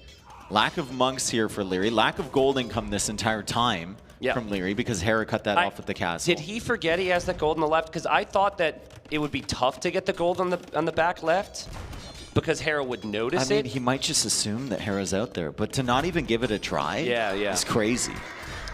Yeah, to me, I would have liked to see a second TC immediately on that gold on the left, and then you take your time trying to get to the middle. But this isn't a map, this isn't a style that I typically associate with Leary. GG! Hera responds, up 3-2 in our best of 9. We still have a long way to go here, but he's back on top. Yeah, I mean, still at least 2 more wins for Hera, and of course, Leary gonna want to clap back. He was ahead 2-1. Hera responds with 2 wins in a row. I think that was probably like the most convincing game yet in this series for Hera. Yeah. And that was just great strategy to have the recognition that Leary's only gold option was right there, to come forward with the castle, and all the little things building up to it. Like, we questioned, why did the skirmishers leave here? The skirms left so that he could enable himself to build that castle safely. They could protect that entire area, and then he could slowly strangle Leary out of the resources. Also, spotting the piece of rubble and tracking the villagers, insane. Yeah, that was huge. And I think the other aspect of that was that Hera's map wasn't actually fantastic. It was a map that could have been problematic if he tried to play defensive. So it could have been a combination of both things. And here we see again, he just saw that re-wall, and why knew you exactly bro? what that meant. Yeah, why you walling, bro? Yeah, really good stuff. Leary should have, like, you know, the true play would have been drop a siege workshop with that one villager that he can see. So he thinks you're like trying to siege forward or something, and then run with the other 8. Yeah, that could work. Yeah. I mean, but imagine that early castle age. If he sees the castle from Hera, obviously recognizes, man, this doubt thing is just really tripping me out. And then you just drop a second TC on your gold. You have enough gold then to make some monks, to convert the latest. You have your light cav that can still roam around the map. I think he hasn't played that a lot. I think that was one of those strats that Leary wanted to try something out of the box with because he thinks he needs that against Hera. And we've said he needs to do that many times, but you can't have games like that today. What a great response to what he thought was coming, though. He thought the archers were coming. He was correct, Hera. And he just goes forward skirms and towers. It shuts down all of the early pressure. It was good. Then into a castle. Like, brilliant. The castle aspect is kind of uncommon, right? Typically, you're just going to play skirm and boom there. And the castle is going to be more for imp timing and trebuchets later on, but that was cool. And that's another aspect of it. I don't think Leary's faced that before. So, next game's coming up, folks. Look at these civs we've got. We've got Persians, Hindustanis, top 2 picks available for Leary. Then Byzantines, Burmese and Saracens all can be insane on their day. Still wondering when will Hera play with Chinese. It's probably on enclosed. He's got that. He's got humans. He's got Italians, and then the Tatars and the Ethiopians. Obviously, Lithuanians were just played. Chinese is either enclosed or Arabia. Probably enclosed. I think he goes Tatars on Arabia. That's such a comfort pick for him. Okay. He could go Ethiopians there. Ethiopians could actually be really good if you're maybe up against Saracens. I oddly enough love that matchup because you're not going to play knights at all. And so the Saracen camels aren't a huge factor. Saracens typically just play archers, and Ethiopians could maybe be ahead. What's your golden stream civ for Hera? Could be Cumans. That's the big question mark for me. Tatars doesn't feel that natural. He doesn't really have a natural golden stream civ from what we've seen here. Yeah, that's a good point. That might be his weakest map, but that might be where there's some sort of surprise. I think Humans is way too risky. Yeah. But I imagine he would have tested it, and if he picks it, it could be insane. Second TC in the middle, is that too crazy? Second TC in the middle is a little wild, yeah. Like, there's only gold there as well, right? Well, and you don't even need that in Feudal Age. There are the little turtles that are next to the shoreline. So Okay. there's some food.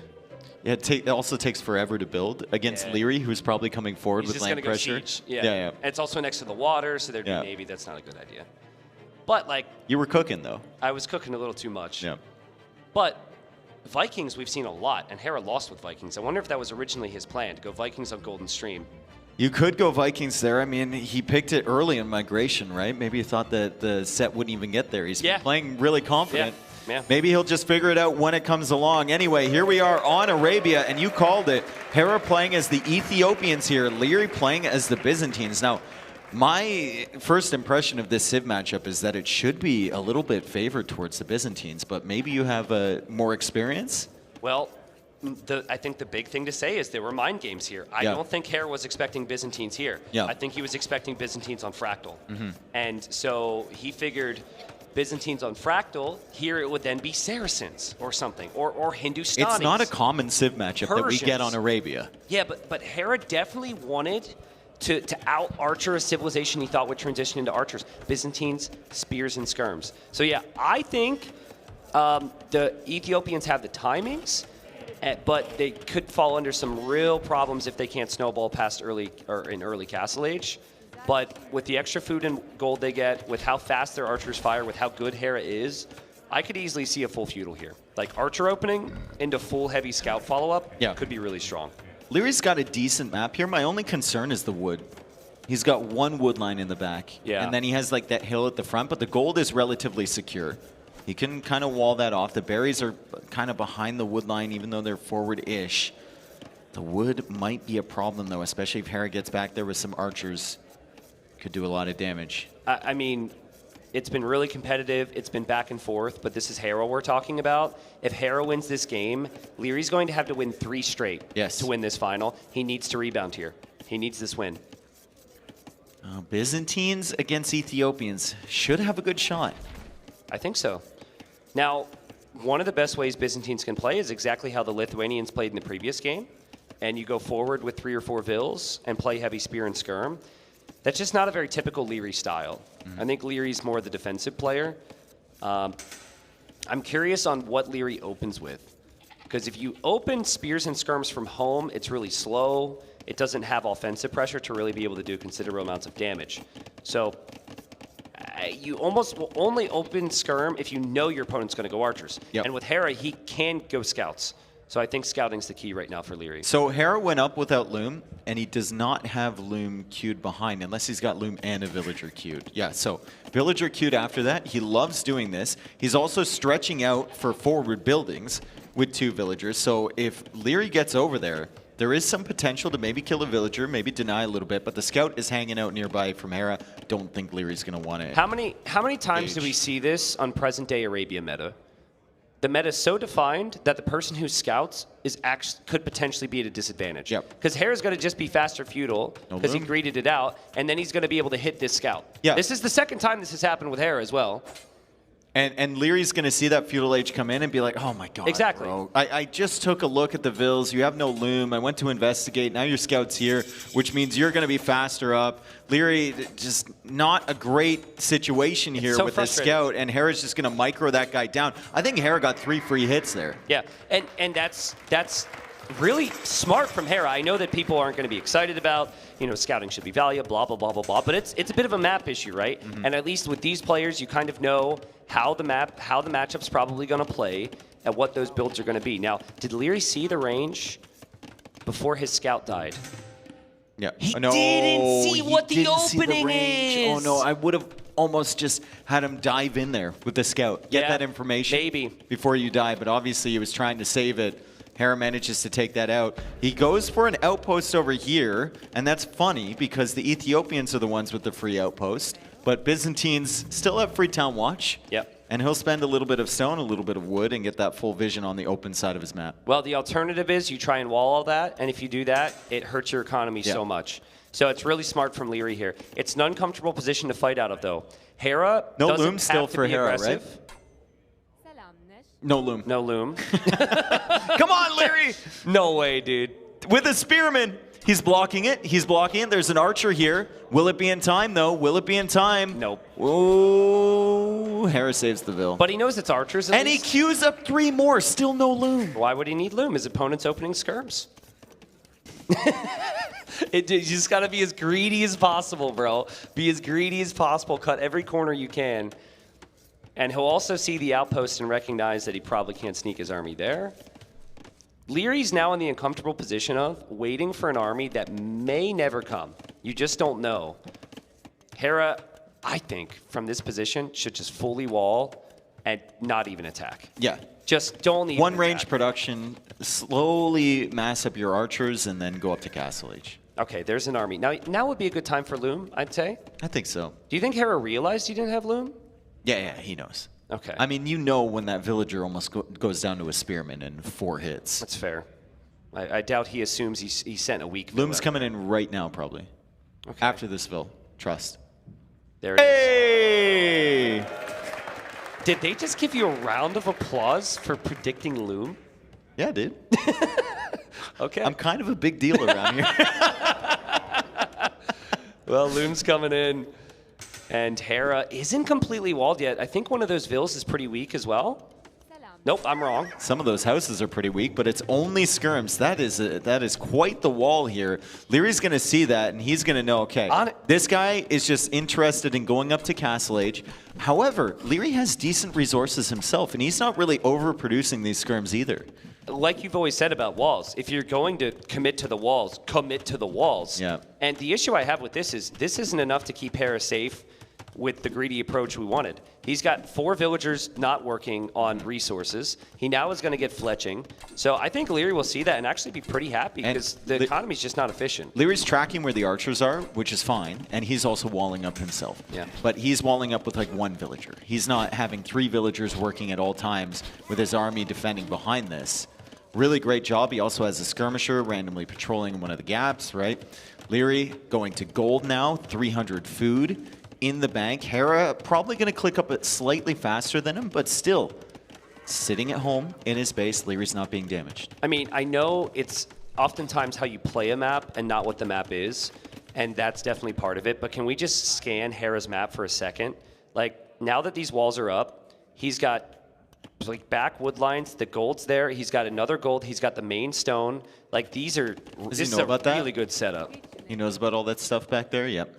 Yeah, it's really nice. The only thing that could be problematic is wood because all of his wood is rangeable. But in Leary's position, I guess he will have 2 golds. He will have 2 golds. He will have back wood lines. And I guess his stones are the ones that are going to be exposed. But honestly, it's not too bad. Harris should add outposts at segments along the walls with Ethiopians. He won't do it. No, I know. They never do. He won't do it. No, I know. They never It bothers me. It really does. I mean, we don't see this that frequently with Byzantines. That's great for That's Leary. a good outpost. Yeah. But in the case of Ethiopians, you can still build your town centers, and you're getting crazy vision. So maybe Hera will do it, Now's not really the time. He's not expecting there to be any problems. But we'll be on our way to Castle Age. Hera just loves keeping the archers Garrison in the TC. Yeah. Nice safe place. Yep, nice safe place. And yeah, this is just a pretty standard Arabia game for 2025. The maps in the past used to be a little bit crazier.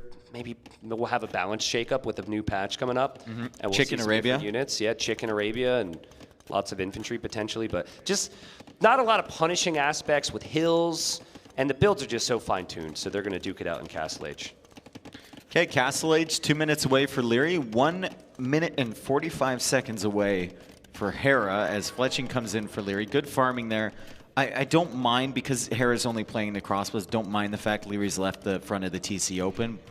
Usually does bother me, though, especially against players of this caliber. Like, yeah. They've managed to dodge all the arrow shots and then just walk in. How many times have we seen that from Leary? He just walks in. He doesn't care. And yet he leaves his own TC front completely open. Something that he is doing, which is very smart if he wants to move out, is he's fortifying up his palisades with houses behind. Palisade walls are not going to be enough. Well, the later you go, the better this matchup gets for the Byzantines. Absolutely. So why not just set yourself up for the late game, right? He doesn't have enough stone for that third town center, which might be an issue, but that's just one simple click. Send one villager to the stone, take one trip, and then you can make it. He made the 2 outposts, of course, earlier. I need to know, did he see the flag on the range? And did he see the flag disappear? Okay, so flag. that must have been from earlier. Okay. And so it's funny, the archers aren't in the range, but they are right behind the range. So where he's sitting is actually pretty smart for the situation.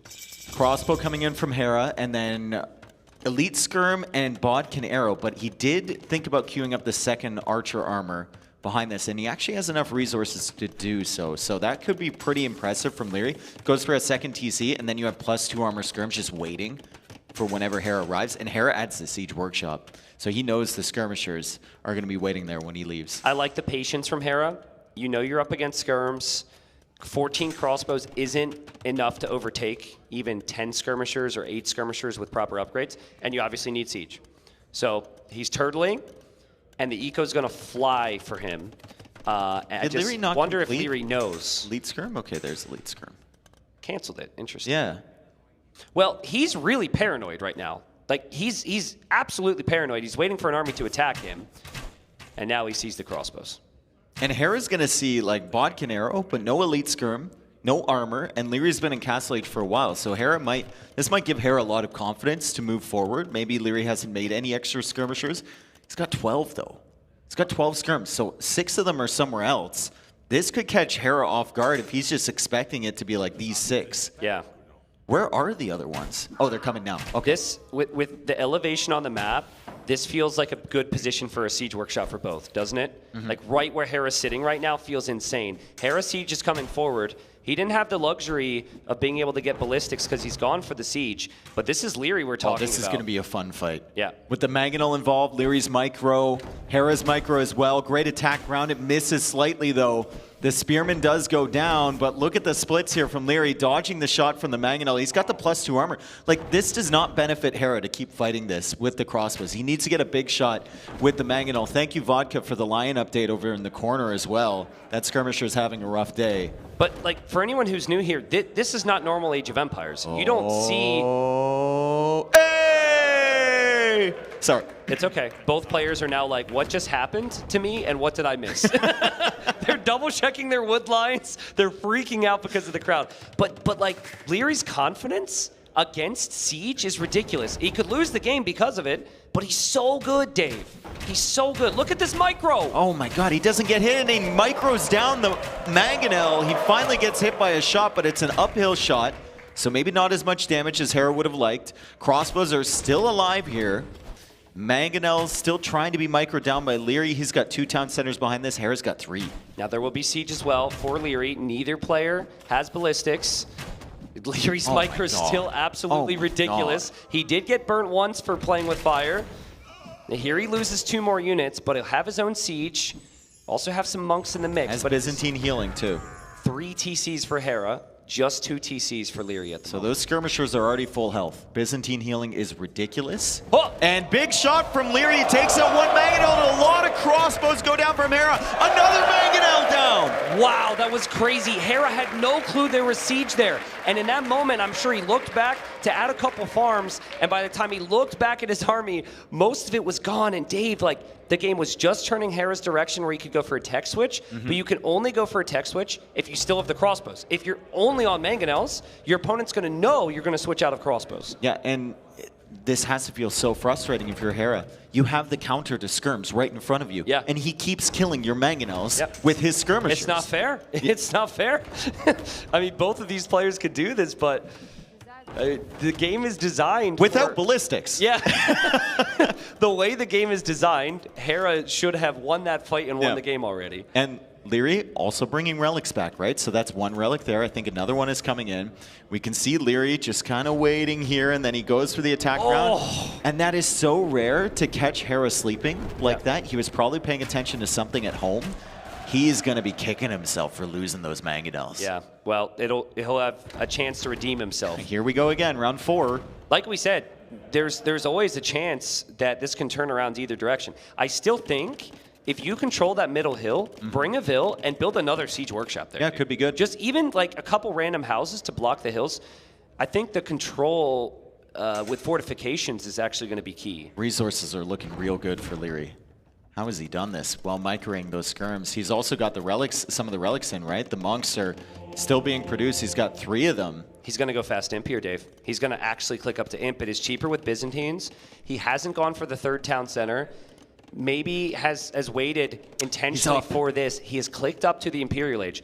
If Hera doesn't find a big fight, Bracer and Chemistry will be in on skirmishers, and Hera's nowhere near the Imperial Age. Yeah, Hera's been struggling against Bodkin skirmishers, let alone full Imperial upgrades on those things could be really good. It's actually stables from Hera, so maybe a switch that Leary isn't expecting.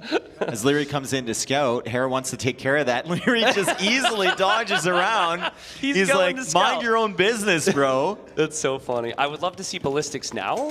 I think there should be a university coming up, but Leary is super vulnerable against Cav, and so I think... Is he microing that one skirmisher? Yeah, he wants to know what you're doing in here, and so here he goes. Let's see if he can find the stable. That would be crazy. Oh, if he sees that stable, Hera wants to prevent this. He saw the stable! Yo, Leary! Again, I can't help but feel like, I know they've got some noise-canceling headphones, but there's no way they don't hear the crowd roar. You can feel the vibrations and everything of the crowd going. So I just find it so funny that both players probably panic and look at their wood lines or something every single time. That's part of the beauty of playing live, right? That's the beauty of this, yeah. Now, He's sending another skirmisher forward. He's like, I wonder if there's a second stable. Yeah. Well, he just needs to know what the upgrades are. This is so smart, guys. This is so smart. And he's going to see the light cav there with the armor upgrades. Yeah. And now he should know he needs to brace himself. Against only light cav, it could actually be okay. Oh, again, is Hera paying attention to that skirmisher at home? Leary takes out a Mangonel, but Hera takes one back. Great micro from Hera. There's just so much respect you have to have if you're Hera here. I don't think you're feeling like you can dive in to engage against this very second. And if you can't do it right now, it's really bad for you. The attack round lands, the light cav can't get through to the monks. Against Bracer and Chemistry on these skirmishers, the light cav aren't going to do as well, right? And the Imperial Age comes in, Hera's probably like, what? Yeah, he needs a big Castle Age play, and he needs to make this messy. But the upgrades are coming in right now for Leary. He did end up getting ballistics on the way up. I know we mentioned he didn't have it at one point. I wonder if Hera regrets making light cav. I would have preferred knights. I think he made it because he saw some monks, and he didn't want to toss knights in. But Ethiopian light cav is Castle on the hill. Not great. Castle on the hill, you identified this middle area as a potential castle position, right? Maybe siege workshops controlling everything. The skirms are going to come forward. They have Bracer now. That Mangonel has a limited lifespan. And now Hera will show Leary the villagers here. The light cav are looping around. Can Leary deny this castle? Can he just dive in here and ignore the light cav and kill the villagers? We'll see. This could be a big clear up for Hera. He does have +2 armor. That's your max armor for the age he's in. He'll dive. But Dave, I think the light cap will get the mangonels. I don't know if they'll take a ton else here. Leary's micro is actually not fantastic. He's allowing a lot more value from the enemy units here, but he will clear it up, and Hera still hasn't clicked up. Yeah, if Hera's not up, he can just get bomber cannons to take care of that, and like, you just cleared the light cav army, so you can continue moving forward. I think there was a choice to be made there, though. Leary could have sacrificed his skirms to just kill all those villagers. Yeah. And just denied the castle completely, but he still has an army, right? Leary going forward with the skirmishers, and Hera actually looping around to the north side of Leary's base, where Leary has good vision. He's got an outpost over on that side. He should see those coming from a long way away. Hera's left his gold completely open. Yeah, and he's showing that he's staying in Castle Age as well by making these knights, which should make Leary be very patient here, I think. Not patient with this army, but patient with everything behind. You don't want another army to swoop in and kill those cannons. This is a disaster for Hera. It is. And Arbalest feels like the perfect switch for Leary if he can get it. Crossbowmen do so much more damage against the cap already. And it's just, this isn't the situation that Hera wanted to be in.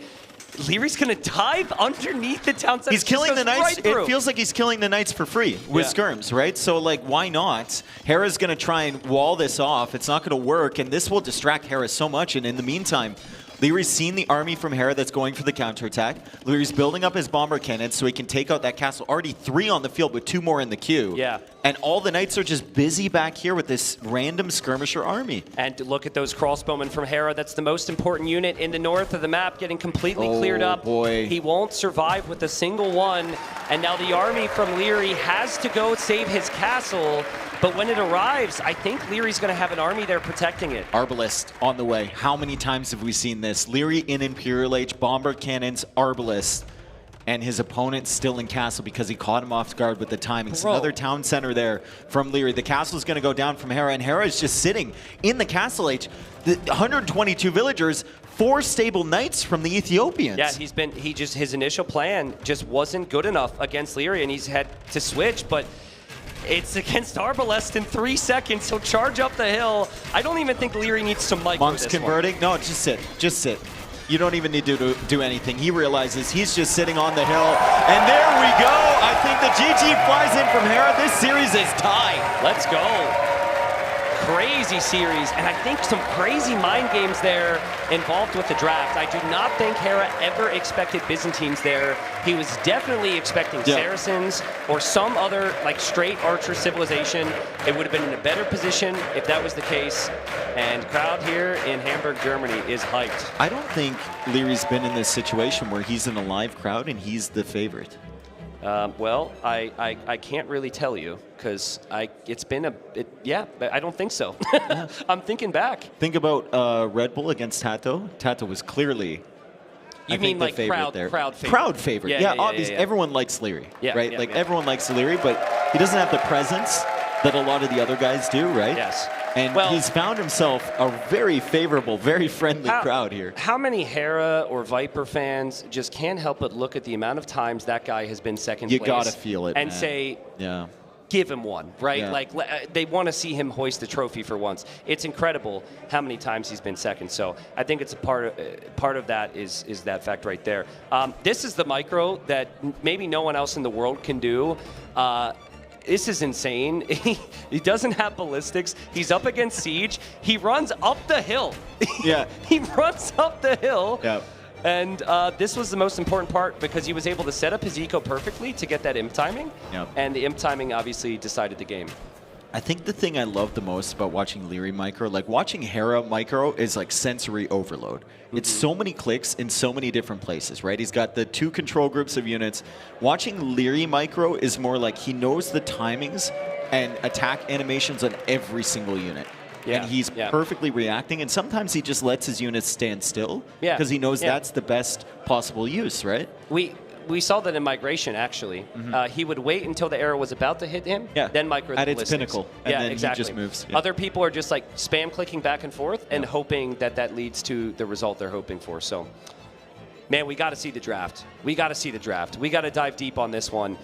We have 1 home map remaining for Hera. We've got 2 for Leary. But again, at this stage, I think they're both so good on these maps that it's not really fair to say that one is a home map and the other's not. Now, Civs Hera's got Italians, which was high priority. Yep. There's then Chinese, which we know is insane. And then Cumans, and then Tatars as the players, looks like, stepped away from It comes down to Golden Stream for me. Is production wearing a helmet?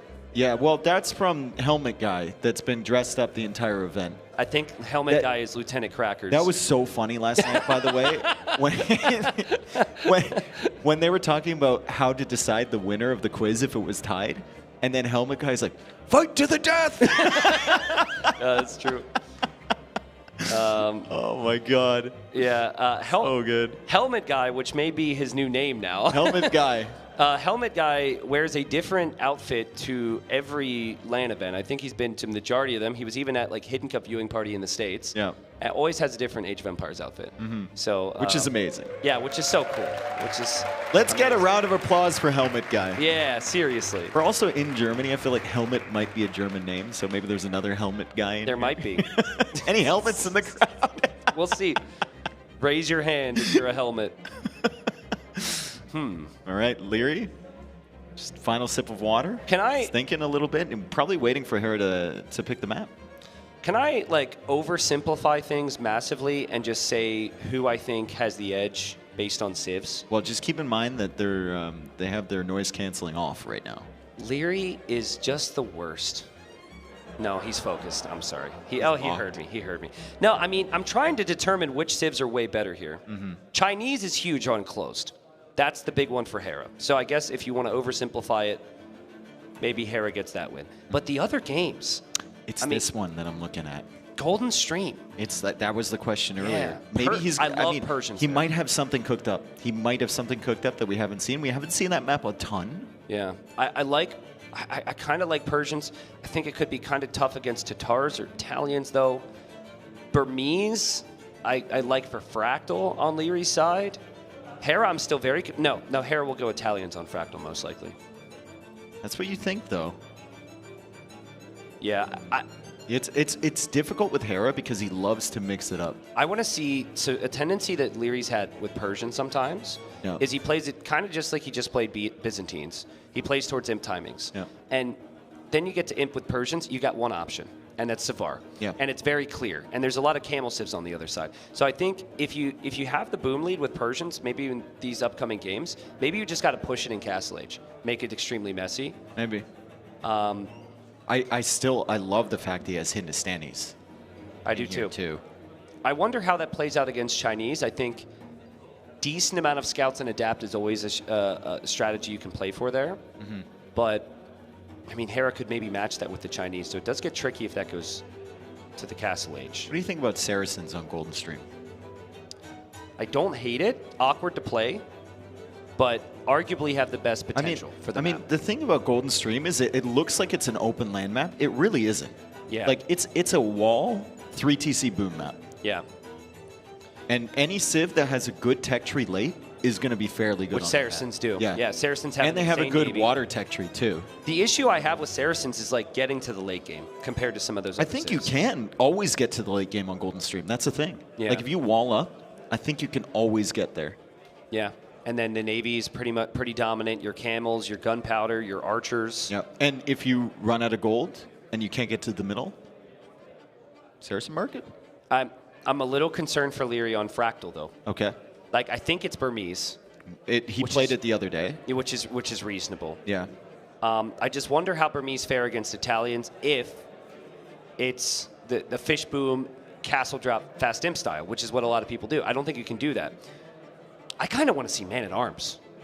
Yeah. No one's doing it. He did it one time himself with Lithuanians, and that was in a game where he didn't have his elephant. So like man-at-arm, fast range, Hera's going to want to just fall back and fish boom. Just like apply pressure. Can you go Persians, men-at-arms, on Fractal? I think their monks are too bad. Monks are a really important part of the strat. Okay. And Burmese have that fallback. That's also a side reason why Italians are nice, because their monks are reasonable. But yeah, folks, thanks again for all the support. I know there's a lot of people behind us. 4,600 on the community. Yeah, sick, dude. Donation. So that is absolutely amazing, and I think they're getting into the game soon. Here we go. Is this a game number 7 I see right here? Tied 3-3, Tristan. We've got Fractal, and it's Italians for Hera, Saracens for Leary. Okay, so we were wondering, what civilization would Leary play here? Now notice that Hera's scout has stayed home. Is he going to lame again? He's moving forward, but Leary, he got lamed before. He brought in his elephant right away, and he actually moved his scout forward right away as well. So he tried to lame Hera, didn't work. Hera will come forward to try and lame him. That won't work either. There's only one elephant on the map, so you just bring it in right away. Yep. There's no real danger. Feels like they kind of respect one another with laming the hurtables under the TC too. We haven't seen a lot of that yet. Whereas against other players, Hera will just spend his entire time underneath the town center. So maybe Leary in practice games has shown that he's able to deal with that and he doesn't panic under that sort of pressure. Yeah, that is way easier to do on hybrid builds. And so there haven't been a ton of hybrid builds where they pull off villagers to multiple lumber camps and gold at the same time. And there's actually more underneath the TC, so it's harder to get that damage. So 2 villagers chopping their way through for Leary. Hera's going to scout that, no surprise there. The starting lumber camp is more or less standard, and he attacks it. This is like you, dude. That's like you every time you play Arena. Well, just tap this wall, tap this wall, tap this wall. It's just letting them know. It's like, hey, I'm here to fight, all right? I can't micro as well as Hera, but I'm ready to fight. Wow, Hera, this is a crazy uptime here. Ooh, look at the timing for Leary sneaking that villager forward after Hera leaves with the scout. So Leary's going to be like, oh, okay, he's going for the wall. I thought it was coming forward, dude. I liked how excited you got. Dude, it was... I mean, he saw the scout left. If there was ever a time to send it forward, now would be the time. It is crazy, though, how the meta on this has kind of unfolded. Because most of the games I would have seen on Fractal a year ago, you would have had players having 2 or 3 fishing ships before they click up. Just like a really slow uptime. But here, they're still chopping through as fast as they can for the most part. But man, this is fast here from Hera. So he's going to go double lumber camp. Now, this is kind of a hybrid build. It feels like he may go archers before anything else, honestly. Because I don't think he's through yet. We'll have to check the wood line. There's Leary. He's 10 wood away. He's almost through. Hera's done a good job macroing that, but it looks like he's got 10 as well. So about the same time. It's really important, though, that the dock block actually happens here for both. And that is placing your dock in the opening there. Because if you don't, and the other guy can just send like fires into your fish, you're dead. And I forget who it was, but someone actually won never doing that because the other person assumed they had it. Yeah. You still have to do it. Okay, villager comes out here. Optimal position to be right next to the short fish and near the deep fish as well, and I think both players are going to do that. The nice thing about Fractal is it like always spawns the same way. Which is nice variety. I've heard that argument for our other maps that all maps should spawn with equal resources, but I think it's better that we only have a couple maps like this one. Agreed. To mix it up a little bit. Yeah, and it's also so unique in you're chopping through to get access to other resources. Other maps don't usually have. You have to put in work. Yeah. To get access to the extra relics, for example, or the outside area or the water. You actually have to put in the time and incorporate that in your build. Now Hera goes forward quite far with that archery range. And this is where the laming underneath the TC can happen. There's very few vills underneath. There is actually the scout there. It's an HP advantage for Leary too. And Leary just doesn't want to fight because he's still not up yet. He did get a hit there. I don't think Hera actually did. But Leary can't move out to scout what Hera's doing here. I think you can assume it's archers, though, with this uptime. Because, yeah, it's most likely going to be archers. It's either that or, like, full stonewall from Hera and double dock fish boom, but... Dude, the respect they're both giving each other there. Like, Hera knows he's waiting for Feudal Age, and he's trying to angle his scout in a direction that he can actually escape here. Leary is guessing that this is not army. In my opinion. From the second dock edition, that tells me that he thinks this is just going to be a fishing ship game, and Hera's archers will be forward soon, but Hera's scouts... Hera's scout's going to go down. Hera's scout will definitely go down. So he delayed Leary from finding the archers there, and a big cheer because Hera's scout falls. There's an archer on the berries. Fortunately, Leary did go for the walls as well. Even though he didn't track that early, he didn't see the range, he still has defenses ready, and he's still got fish coming out from 2 docks behind. Hera only has 1 dock at the moment producing fishing ships, so advantage Leary for sure. So now you have some decisions to make. Because you can make 2 fishing ships, or you could make a barracks, essentially. And then you can make another 2 fishing ships, or you can make an archery range. I think you just market wall behind all the archers here. If you need to. Just infinite amount of market? Yeah, just market walls all over the place. There's a market over there. That's fantastic. Yeah. You can sell your stone, maybe buy some food, and try and get up at a reasonable time, and then it's into the Siege Workshop. I don't think Hera can do enough damage to you in Feudal Age before you get to that Siege Workshop. Yeah, maybe. Yeah, and Hera stopped committing here, didn't he? He stopped at 2 archers. Yep. So good call from Leary not to react with the barracks and a range. And he might even be able to track pretty easily that it's not going to be more archers here from Hera. Yeah, and the fishing eco is ahead for Leary. Like, it's just a really good setup here for Leary. Hera kind of misread the amount of walls that Leary was going to put down and the defenses he was going to have. He went for the aggression, expecting Leary to play more open, I think. And the way Leary's moving around could make Hera think that there's a building somewhere. This is the problem with not having the scout. Look at the eco from Leary. So smooth. 600 food already. Plus with the market, this is sick. 7 fishing ships with 2 more on the way. So, dude, like, the first time I saw Fractal competitively, people figured out the dock block pretty early, and they just never make ships. Yep. They'd never make ships. This tournament, I've actually seen War Galley upgrade and Bod Canero and War Galleys. You have to. It was proven on that Hart Viper set. When Hart lost the dock, he completely crumbled because he did not expect Viper to invest in the War Galley, and then suddenly Viper was there with all those ships. Okay, so what if you just stay walled, you don't make a barracks at all, and you just go War Galley and just push the fish? Is that good? Does it take too long? I think that's pretty good. Okay. If you can go like Siege Workshop defense as well. Yes. The problem is if Hera is going to get up to Castle Age and go Siege Monk, or if Hera is going to go like Castle forward, then you have a problem, right? Because you're fully invested on water. Key point on that, though, I think you need at least 2 fires. And the struggle is you're going to have to delete your own dock to get through. But I think with 2 fires, you can at least take down the dock. The galleys won't take it down as quickly. You just need some range to hit repair builds on the other side. Yep. But yeah, Leary with an interesting approach here. These galleys also might be just a defensive force, but he queues up a second one from the dock behind that. So this is definitely him considering whether he wants to delete that dock and go forward. Yeah. And if once you delete that dock, you better have a villager there at all times, because if you lose the naval battle, that navy from Hera is coming right back across. Yes, exactly. And Hera will add a fire. There's a market for him. He will click up without having to use that. And he could get back to making some archers here. He still has the range. Hera, is he massing navy out of 2 docks now? He's massing some. I think he kind of suspects there might be something. 1 galley coming out, 1 fire galley coming out. If he has like read that Leary's going to pressure in with galleys immediately in Castle Age, that's an incredible call out from Hera. Yeah. Well, he hasn't been at Leary's base in a while, but even still, Leary would probably try and build behind. Also, if I recognize that trend, you recognize the trend, they've got to recognize that potential as well, right? Yep. So I think it does feel pretty reasonable here when there's very little damage that can be done on land. Siege Workshop forward, he sees where the archers are. Yeah. There's really no threat with that, right? Fletching's not even in with those. It just came in now.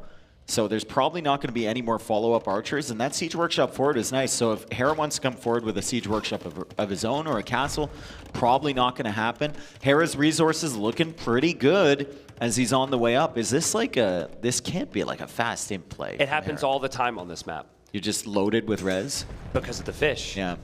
And if you lose the fish, because your opponent deletes their own dock and just opens the floodgates with crazy navy, the whole plan is dead. Here it comes. I mean, Hera's going to have 3 fire galleys there. Does he have a villager nearby to repair that? Probably not.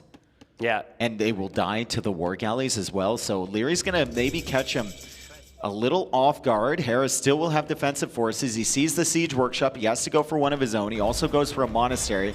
And the resources to go Imperial Age are there for Hera, but he needs to get War Galley, which is going to take a few of those res away. And the dock behind, That doesn't block it anymore, so ships can still pass through. Scout went down there from Leary, our second kill of the game. He also drops a second TC, but critically, no Bodkin Arrow. He needs Bodkin for those war galleys. Without Bodkin Arrow, the fire ships for Hera that will soon be upgraded will be a bit stronger. 30 seconds away, Bodkin Arrow, and that dock isn't even going to last 30 seconds. Second town center as well from Leary.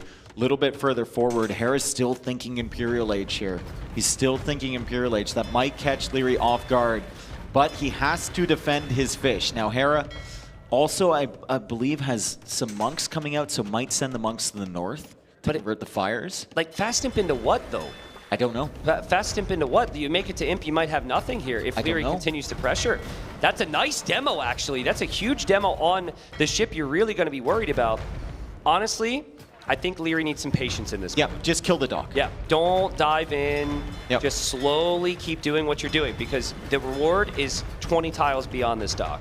Man, Imp on the way for one, Horsecaller on the way for the other. So the differing priorities here between Hera and Leary. As a demo comes out, that's a good one as well. And Leary's still trying to pressure this dock area. He's also got the Mangonel working away.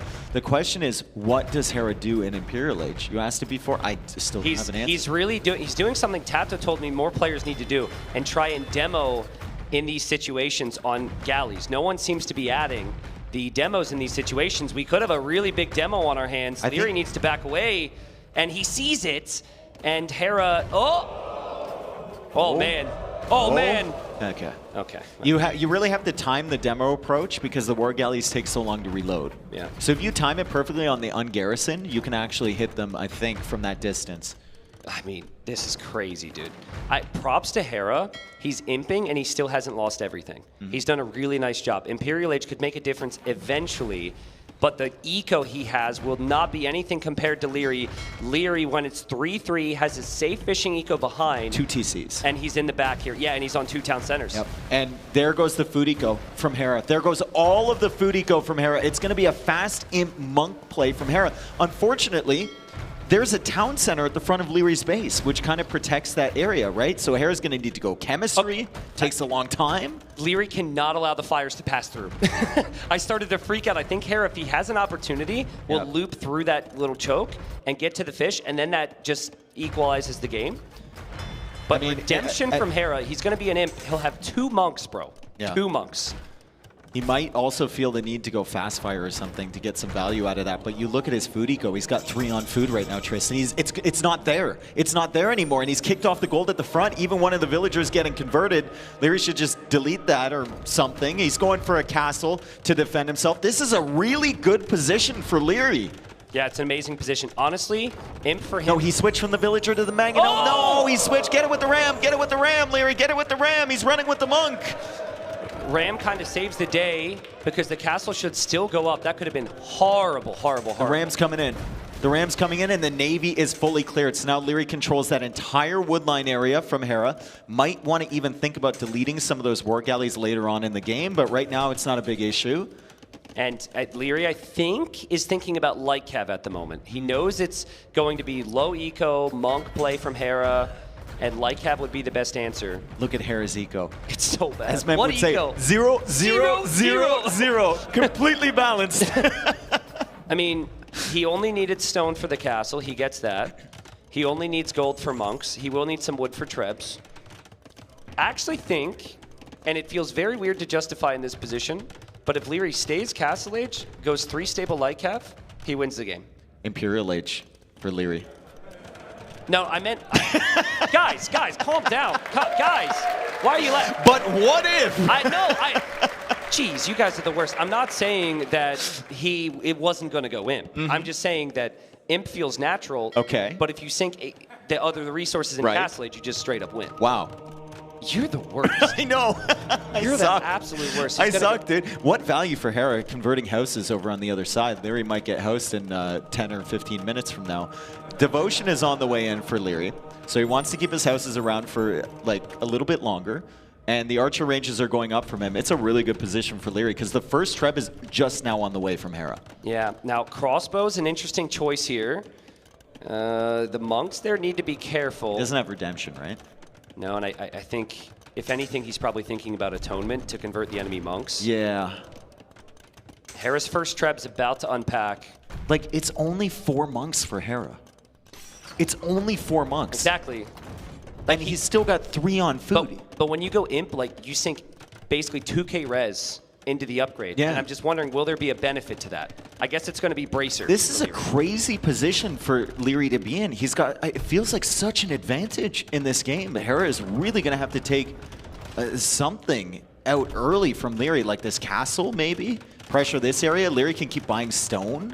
But the crossbows are being masked up behind his 4 range crossbows. Yeah, but remember, like, Hera only has that much army, but of the 19 military that Leary has, how much of that's on water?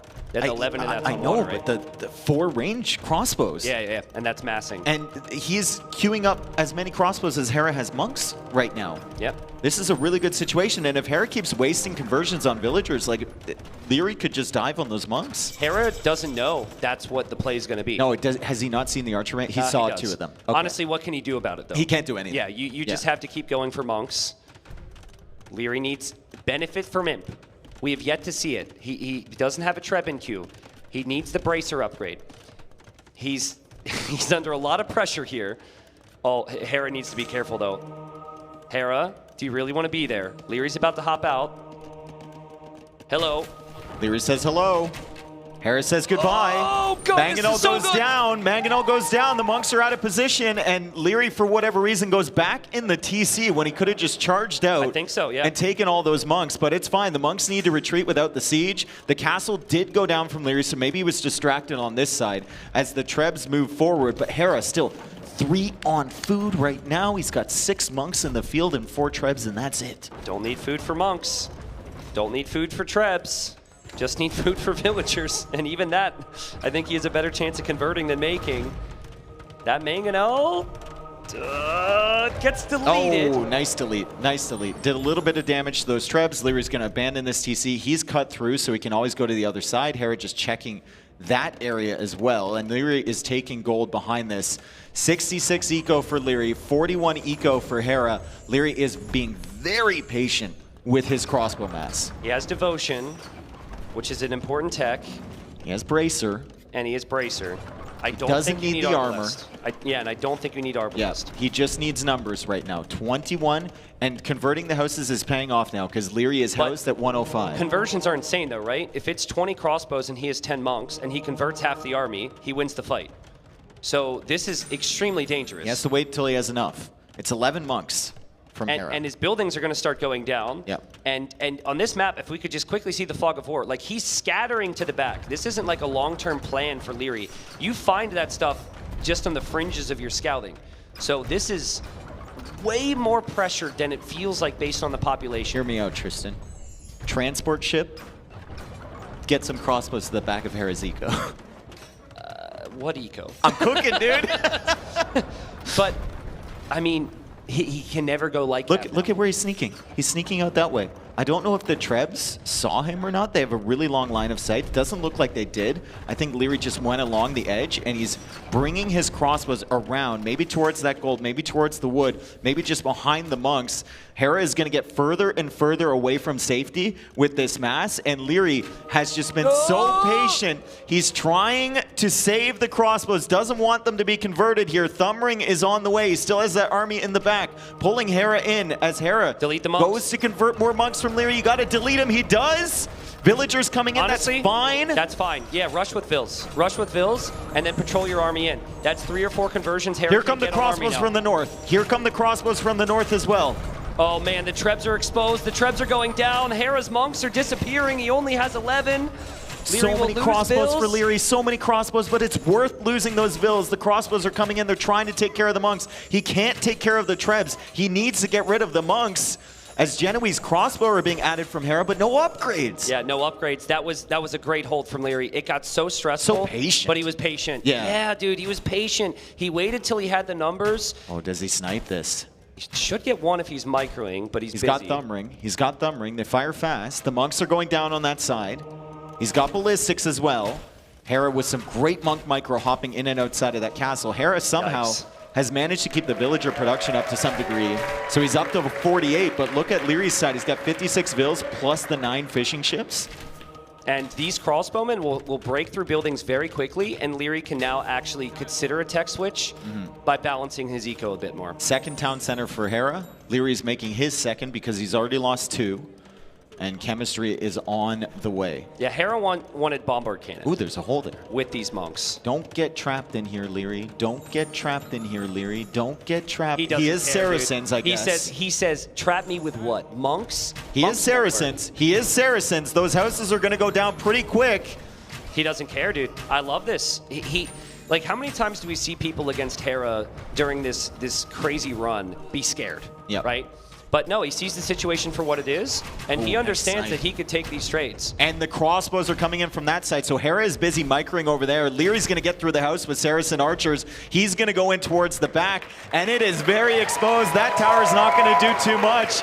Leary is all over Hera right now. The push is dead from Hera. Now he needs to defend. He shouldn't care about a tower. No. It's a regular little flat, Saracen crappy crossbows. feudal age tower. Just kill the tower. The tower will go down. You're on a hill. It's complete desperation from Hera, and he just doesn't have an army anymore. He wasn't able to keep his fish alive. Yep. When he was an imp, he could only make the monks. He's on the run. He does have the traps, but he can't do anything to support them. He's on the run. He's behind in this game, and he might be behind in the series with Leary potentially having only one more win to win the tournament. This should be the game. We'll see. Hera will get some conversions here, but I think when the monks go down, Hera won't be able to make many more. Just target the monks. Yeah. Don't bother with the genbos. He's going to dance with those. Just target the monks. Just target the monks. They're falling one by one. There's only 3 left. There's only 2 left. There's only 1 left. And the genbos are going to die soon as more crossbows come out from Leary. Bombard cannons in the queue as well. Full control over the middle of the map, and Hera needs to stretch out for the gold at the front Hera's of got his no space. eco. He's got no eco. Leary's got farms, and this, as I said before, is a good moment for Leary to just feel that control again. Feel that control. This would be the second win straight again, and he should have this game. I think the only way Hera could turn it around is with cannons, but like, you need a lot of bombard cannons. And then your opponent just has their own bombard cannons. 9 on food, 16 on gold, 13 on wood, and it's like 25, 25, 25 for Leary with his resources. What a game. What a game here What a from great Leary. strategy, dude. Yes, to prioritize the water, and then you take Hera completely out of the game, and that's another 4 dead monks. And also just think back, like keeping the feudal scout alive. Hera was not expecting this. We've not seen anyone open just with straight navy in this map before. It's always been a mix. Even the Trebs he's taking out. Goodbye, Treb. Bombard cannon from the south as well. Goodbye, Treb. There's 1 Treb remaining there. GG from Hera. Leary's up 4-3. Crazy. Can this be the moment that Hera's dominant reign ends for once? Leary needs 1 win of the next 2, and he is our champion here at the Garrison. What a final. Oh, the crowd's going nuts for Leary out there. And Hera, still some questions in the draft with just 2 maps remaining, right? Leary needs only 1 more win. We're still wondering about Golden Stream. It really feels like 9 games to me, based on the draft. Yeah. Hera has been in this situation before. It hasn't been that common of late, but he's been in this situation before where he's been down and needed to win every game to win the final, and he's still done it, right? And he's done it against Leary before.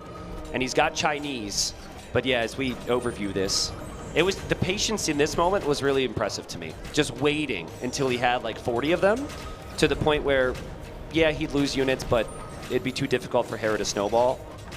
So well played. Also, the other group of crossbows was really nice to just cut off. Oh, he waited up there for so long, too. So many players would have panicked in that situation. Leary knew he had space to lose. And he had space to lose, and he had crossbows building up behind. We don't know why they're going crazy out there. So. The players are taking a break. Ah. Okay. I really got to pee, bro. Dude, didn't they say we would have a break after game set? They did. They did. They did, but we're still on this screen. Yeah, There's I mean, a it's bottle fine. over there. I don't think that's a good idea. No, I don't think it is either. I was just pointing. I was just giving you options. We're going to throw it to a break now, actually, says production. So we'll see you guys soon in a for few the final minutes. 2 games.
All right, folks, we are back. And man, we just walked around a little bit, took our little break as well. And the energy is high. The energy is really high. In some cases, a little bit too high. Yeah. But everyone's hyped, man. Everyone's hyped. How could you not be? It's been an amazing final. I got a cheer as I was walking back here. Yeah, I know. Seriously, that's nice. Felt good. So, Leary won the best of 7. He did win the best of 7. Which he hasn't been able to do against Hera in a very long time, right? So if you think about it like that, already an incredible achievement.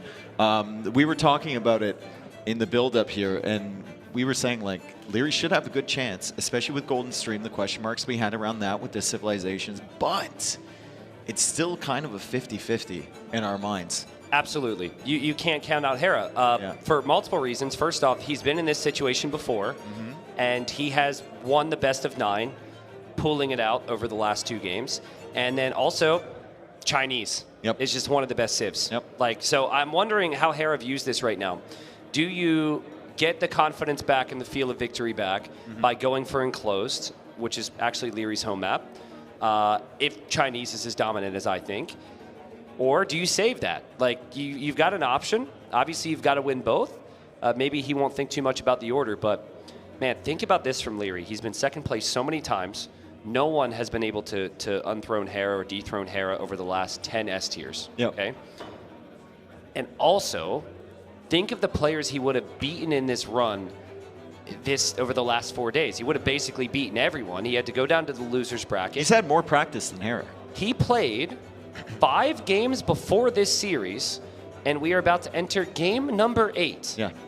I don't think maybe someone could find out if we've had a double elim situation where there's been 2 big sets before. Definitely not at a LAN. No one's played this many games in one day. Yeah, I don't think so. And his level's been insane. Yeah. So, and certainly it's hit the point now in terms of nerves and exhaustion where they're both probably exhausted. Both of them were back there, and their expressions when I first saw them, like both of them were completely locked in. Yeah. Completely locked in. Sick. Well, you love to see it, man. This is what competition's all about. Thank you again, Age of Empires community. I should point out, though, that Leary's top 2 Civ picks are remaining. That's amazing for Leary. Yeah. Really incredible, right? Mongol's gone, Italian's gone, Mayan's gone for Hera. Obviously, Chinese look really good on enclosed. And then the question that we've all been asking, or I've been asking, Golden Stream. I believe you have to pick Golden Stream here, so you have Chinese coming home on enclosed. Okay. I don't think well, unless you have real faith in your final or in your strat for Golden Stream, I don't think it's necessarily That's what I would do. good thing to have in Game 9. That's what I would do. I don't know how much like regaining the winning feel is as important when you've already won 3 games. Right? Like I say that a lot after the first game. Going into the second game, you got to get the wins. But at this point, the job is 2 victories for Hera, or he comes second place for once. So, or for once in a long time. But should be in shortly. We'll have info on what that next map is soon, folks. But it's been a day, dude. Yeah. It's been a good couple days. Let's just remind everyone before we get into this.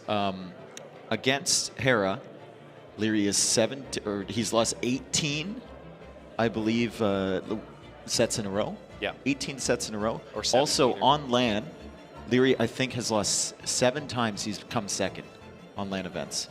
Yes. So those are the stakes, and that's the type of pressure. Like Leary will play it off, like he doesn't pay attention to something like that. But that's the type of pressure he has approaching this game, and it is enclosed. So if Hera wins here, we're going to have the Golden Stream question answered in game number 9. We've got Leary playing Hindustanis, Hera playing Chinese. Can we click that elephant near Leary's TC, please? He misclicked the elephant.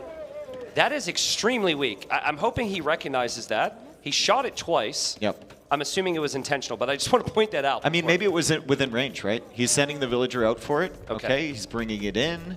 All part of the plan. All part of the plan. That's actually kind of cool. I've never seen someone do that before, you know? So the reason we think Chinese are so dominant on this map is because of that food. It's so easy to get your TCs running, and that's the toughest part about the Chinese start, but it's just super easy Dark Age. Ooh. Hera should maintain his Vil lead. Hera getting Omega trolled by a deer right now.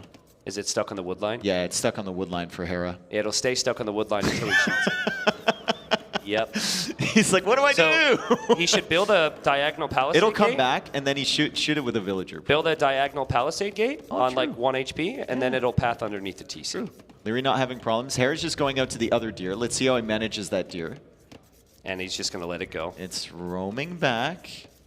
He's still not done the elephant, so it's not the worst thing in the world, but that can be frustrating, especially when you're behind in a set and you want this game to be perfect. You've got Chinese. You feel like you've got the best Civ on this map. Mm-hmm. I can agree. I think this is a map similar to Arabia, though, where both players know their openings. Mm-hmm. So I really don't think that wasting a little bit more time here on the deer is a big deal. But the reason Hindustanis are good, because we talked about the Chinese eco, which is just busted in my opinion, is the Hindustani late game is also considered busted. If you can get there, their 9-range hand cannons, their Imperial camels is one of the best in the game. So that's the goal here for Leary.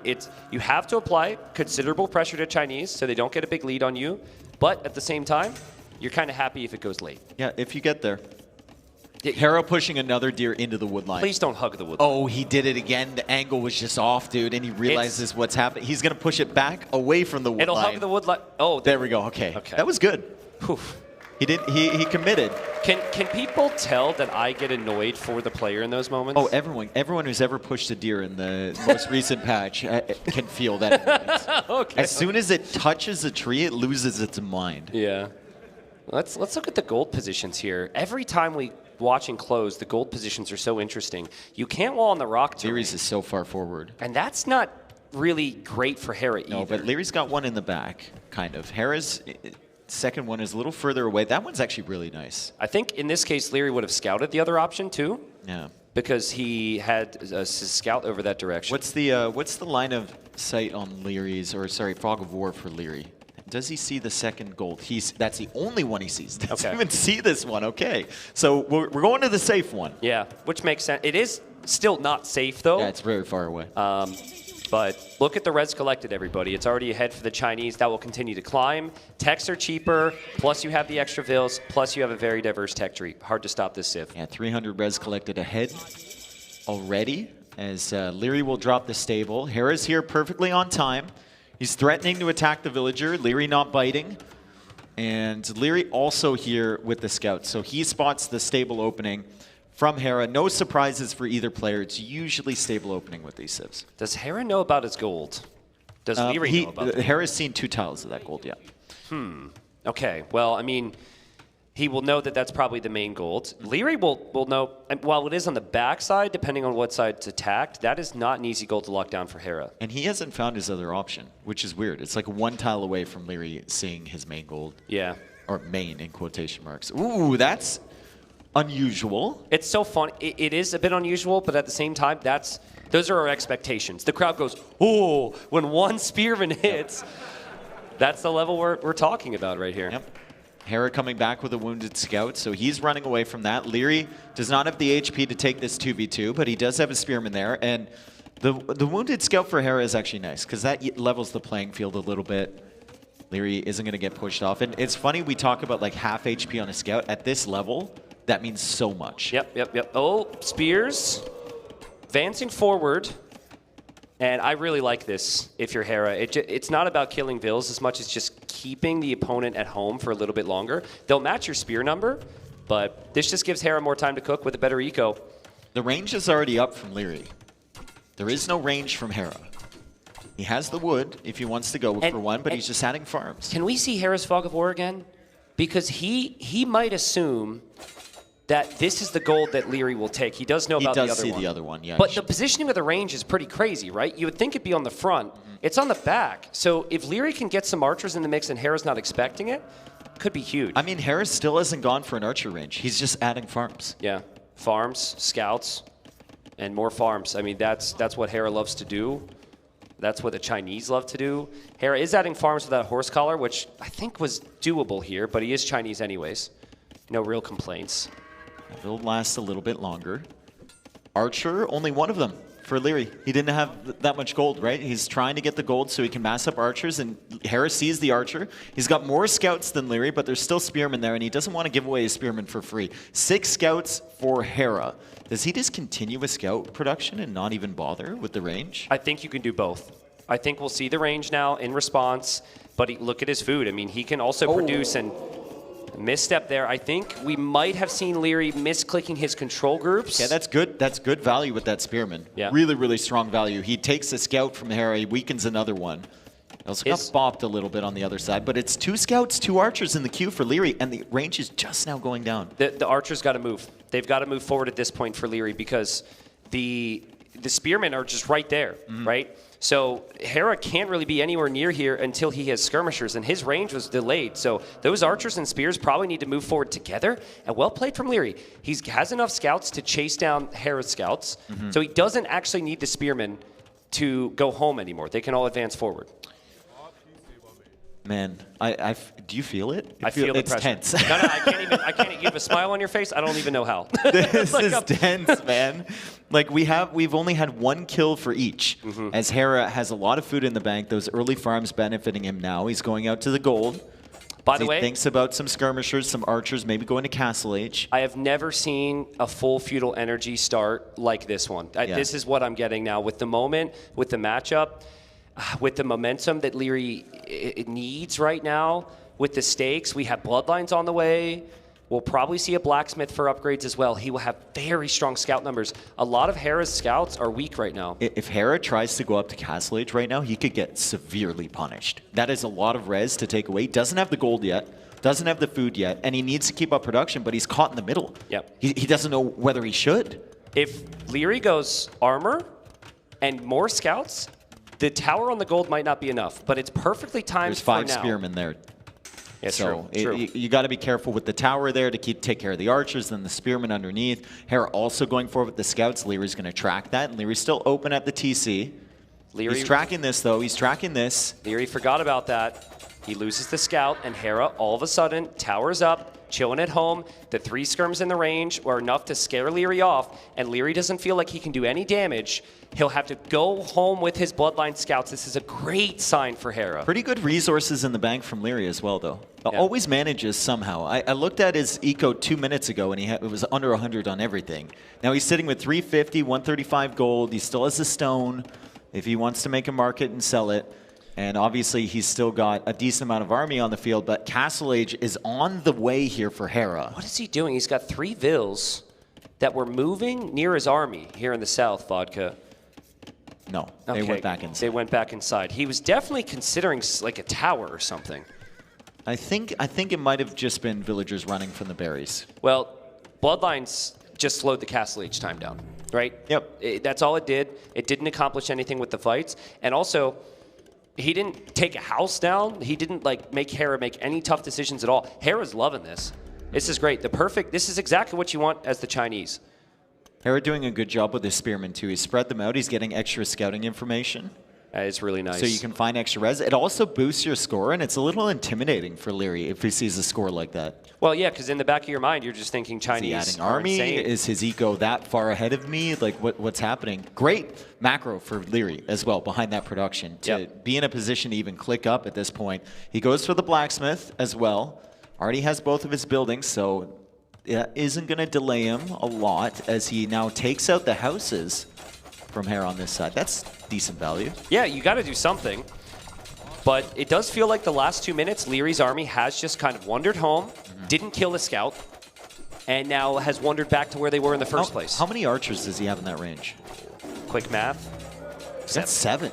Okay. He's been keeping them hidden. So Hera only sees these archers, and he sees 1 flag on the range. So he might assume, like, Leary's not producing archers. He's going to tech into something else in Castle Age, and then Leary can catch him off guard with that number. Hera will go light cav. Scouts are coming home for Leary.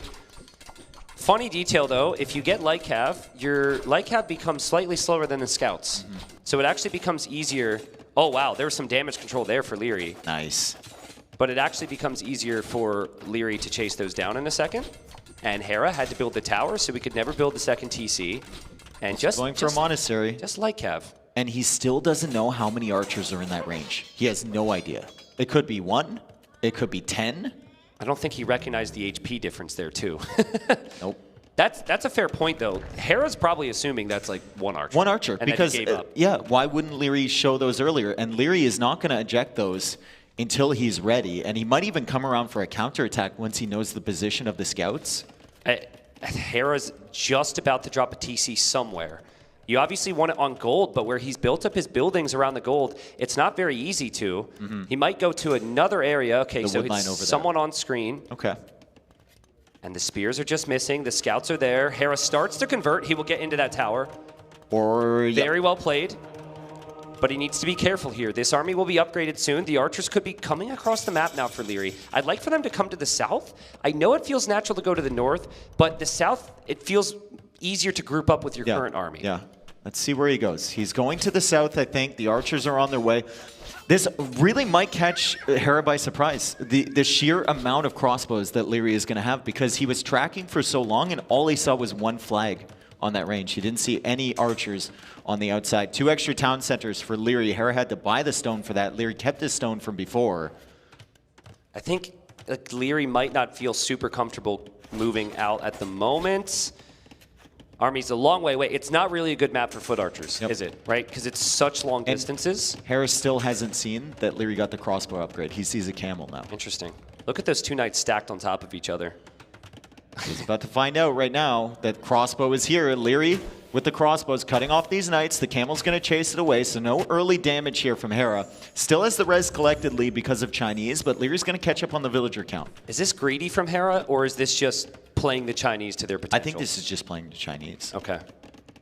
Yeah, I mean, maybe some uncertainty on what army to make, but 2 knights, 3 monks, 3 skirms, 4 light cap, 5 spears. He hasn't committed to one specific light cap coming over towards, the camel came out at the perfect time there. The perfect time as Leary wants to go for that TC and the monastery. Leary's army suddenly arrives, and it's a lot more crossbows than Hera was expecting. What is Hera committing to? What is his army choice right now? There seems to be some confusion. There's a lot of floating food there, too. Tons of res. Tons of res. This is so not typical for Hera.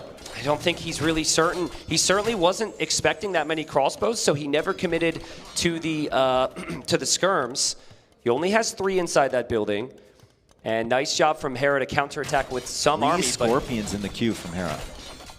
I mean, Scorpion defense can work pretty well in combination with some knights and monks, maybe. I just love to see him use that food somehow. Yeah. He's been floating food. He got the farm set up early. Leary's taking out the farms, which is great value. I know Hera, I wanted him to shift off of food, but taking those out, really, really nice with the crossbows. You shouldn't move them. You should just hold that position, and the range also goes down. Hera's wood count is going to fly here because on this map, all those new vills, they can't go anywhere else. They go to wood. And they can't make farms there either because Leary's cutting it off. So Hera's got 650 wood. Maybe he just puts it into more TCs. Maybe he starts selling at the market. Leary's just sitting here at the front side of Hera's base as Hera is still counterattacking with these spears. But Leary's got the better army at the moment. Yeah, Leary has to back away, though. The Scorpions are a problem. He's going to shift it onto the scouts and get those conversions. He doesn't. Hera misclicking a little bit there and loses the monk because of it. I love this from Leary. He's backing away now, but at least the aggressiveness to go in there pays off. And those spearmen got some value. They'll probably go down. And what did we say, right? Like, the Chinese have the potential to get a really big lead, but if the game goes on very long, it does start to look a little bit better for the Hindustanis. Suddenly, all that food that Hera was floating, he's back down to 16 on food because Leary took off the farms at the front side. Leary's getting his eco set up behind this. Sick. Brilliant farming eco from him. Just 22 farms even in that area. And he can make a switch now. If Hera's going to go like Scorpion and Knight, he can make a switch back into Camels now. The problem is Camels don't do well against Scorpions. Camels aren't Knights. You can't make Knights. I think you might need a forward siege workshop here. Well, the mobility of the Camels can run circles around the Scorpions. Unless Hera's just going to keep them at home, I think. Yeah. Well, with the recent balance change, right? Ballistics makes Scorpions insane in these situations. So I'm kind of concerned here for Leary, at least with this push through here. Hera's done enough. Oh, Leary's eco is about to fly. Handcart coming in. Wow. Well, I haven't seen it enough, honestly. I think if you're going to take the engagement with the Camels alone, you need to have +2. I think you need way more Scorpions than that. If you're going to fight this army of Camels, you need way more Scorpions than that. Or you need the Knights in front distracting. I'm not convinced. I think the Camels will get completely shreked. Okay. And always the threat of a conversion or two. Wow, what an eco for Hera. Yeah, he's unsure if he can engage on that. This is where you need Siege, but Siege is slow. And it's kind of a problem of the map. So Hera going up to TC number 4. do or die for him. And Leary maybe trying to bait these Scorpions forward? Is that what he's doing? Yeah. He's trying to pull them out of position, but the problem is the Knights, right? If the Knights separate from this army, and the Monks are behind protecting the Scorpions from being surrounded by the Camels, the Knights can go to your eco. Yeah. Yeah, Hera, interestingly enough, still moving forward. It almost feels like he wants that relic, and then he'll back away. Because if you go too far, you can't flee. And the Scorpion just commands so much more respect now that Ballistics applies to them. It's crazy. That's a massive army. Hera would have no business taking that fight if not for those Scorpions. 4th TC for Leary, 4 TCs already on the map for Hera. So Hera's at 82 Vils with handcart. Leary's at 76 with handcart, so he's not too far behind. Mangonel now coming out, and Hera has to respect that Siege Workshop, I think, because he doesn't know when the Mangonel is going to appear or if there already is one. I mean, you would think. If Leary pops out and gets 3 of these Scorpions with a Mangonel, that's worth it. Yeah, it is. And at this point, Hera can't dodge that if he's just stacked up like that. I mean, Hera's eco is flying, dude. He's got 3 relics. I think there's more on the way back. This is next to the main gold that Leary's taking. The Mangonel will eject. It fires, and it takes 2 Scorpions. That's big. Yeah, that's big. And now it's only 3 Scorps. It's... Now Hera, I think, needs to think twice about this engagement. Yeah, and the light cap from Leary looping around the side to get the Monk. That is so slick from Leary. Didn't even know he had those. He should keep moving. He should keep moving, because if he keeps moving, there will be more Monks. The light cap will go in. The crossbows weren't with the Camels right away. Bye-bye Scorpions. Oh, man. These are Hindustani Camels. They attack faster, but is Hera's armor and his eco enough here? It's a lot of weak Camels in the group. Scorpions are getting picked off. Hera's going to lose a lot of this army, and he's thinking Imperial Age. He's thinking Imperial Age, but he just queued up 6 more Scorpions. Yeah. So there goes all of his gold. I think it's a good play, though. I think if the opponent doesn't get Knights, I think it's a really good play. It's also like it's mindless in that you just patrol them and you can look back at your eco. And what can Leary do? Well, he could do this. Hera doesn't have enough support for his Scorpions here. 4 relics, by the way, for Hera. So he's done a wonderful job on that front, grabbing the relics. He got all of them from the north. He's trying to get these ones as well. Oh, man. Scorpions going down. Scorpions going down. The crossbows are behind. Hera finally clicks up to Imp. Where's the support? Where's the support? They are just trickling in mindlessly, and it's expensive losses for Hera. He's now on the way to Imp, and he'll need to defend a pretty important area of his eco, right beyond that starting TC. Score switch for Leary. Score switching back and forth between Hera and Leary here.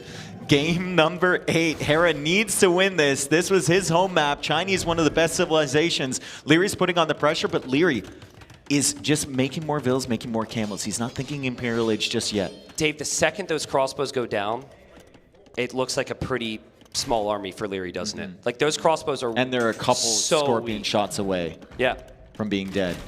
+2 armor on the way for Leary. Is this the new meta? We had Cav Archers, now we just have Scorpions with every civ. I guess Rocketry applies to heavy Scorpions for really Chinese. strong. There's a reason a lot of people were surprised when the change was added. I would love to. I wonder if he's actually going to get Rocketry. Oh yeah, if he has this many Scorpions. I think Hera is under the opinion that the Scorpions from the Chinese are just going to do really well against Hindustanis. Yeah. You can't make Knights. Scorpions are on the front, though. Hera's not exactly getting a conversion either. The crossbows are still in the mix. Is this good enough? Scorpions again. I think there's enough. There's just enough meat to the fight there for Hera to win it. And also, Leary engaged just before +2. I'm not sure +2 armor necessarily makes a difference, but Hera defends. Hera's 40 seconds away from Imp. The crossbows from Leary still alive somehow. Like 1 Scorpion hit away from half that army going down, and Leary just keeps them consistently out of range. 50 on food right now for Leary, but he hasn't clicked up to Imperial Age. He's massing more Camels. Hera is almost there. The question is, what will Hera do in Imp? Is it going to be the heavy Scorpion approach? Is it going to be Rocketry? Is that what he's come up with to deal with the Hindustanis? I think heavy Scorpion resources are there. He'll probably opt for the Cav upgrades first. But you need wood and you need food to get heavy Scorp. Yep. So that's there. So why not? How on earth is he 6k res collected ahead? Leary's had an insane eco as well. Yeah, Chinese are just insane. Hera, obviously, in combination with that. But he's played towards eco this whole game. He's not been very aggressive. The second he got to Castle Age, he just boomed. Yep. Boomed and defended. And now Cavalier's going to be in. Cavalier with these upgrades could maybe even fight off the camels. So I think Leary's first castle is going to have to go north, like where Hera's castle is going right there, so maybe not. But there's some golds and some stones up there that he needs to protect. The ones to the south are further, so that's a good castle there from Leary. Hera might not expect this, but the knights are shifting over, and Leary's going to need some camels, maybe some quick walls here too. He sees the camels coming in. He might just wall this off. That's a house, that's a palisade. There's a lot of cavalry coming this way, though, and Hera moves his castle a little bit further back. That's so good, though. He will have a treb coming from the castle he already built.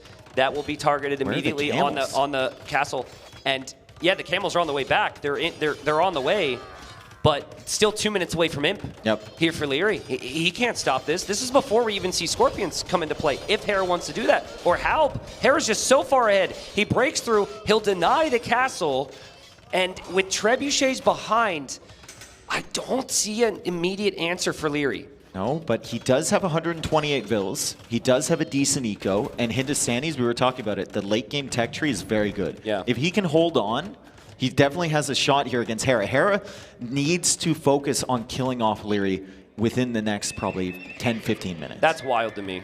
I feel like if I were coaching somebody, I would say you force them onto camels, just go pure Halb now. Yeah. And Hera says, meh, who cares about camels? Let's drop stables instead. If there's a way to throw the game, that's probably it. There's still 40 seconds from Imp. Yeah.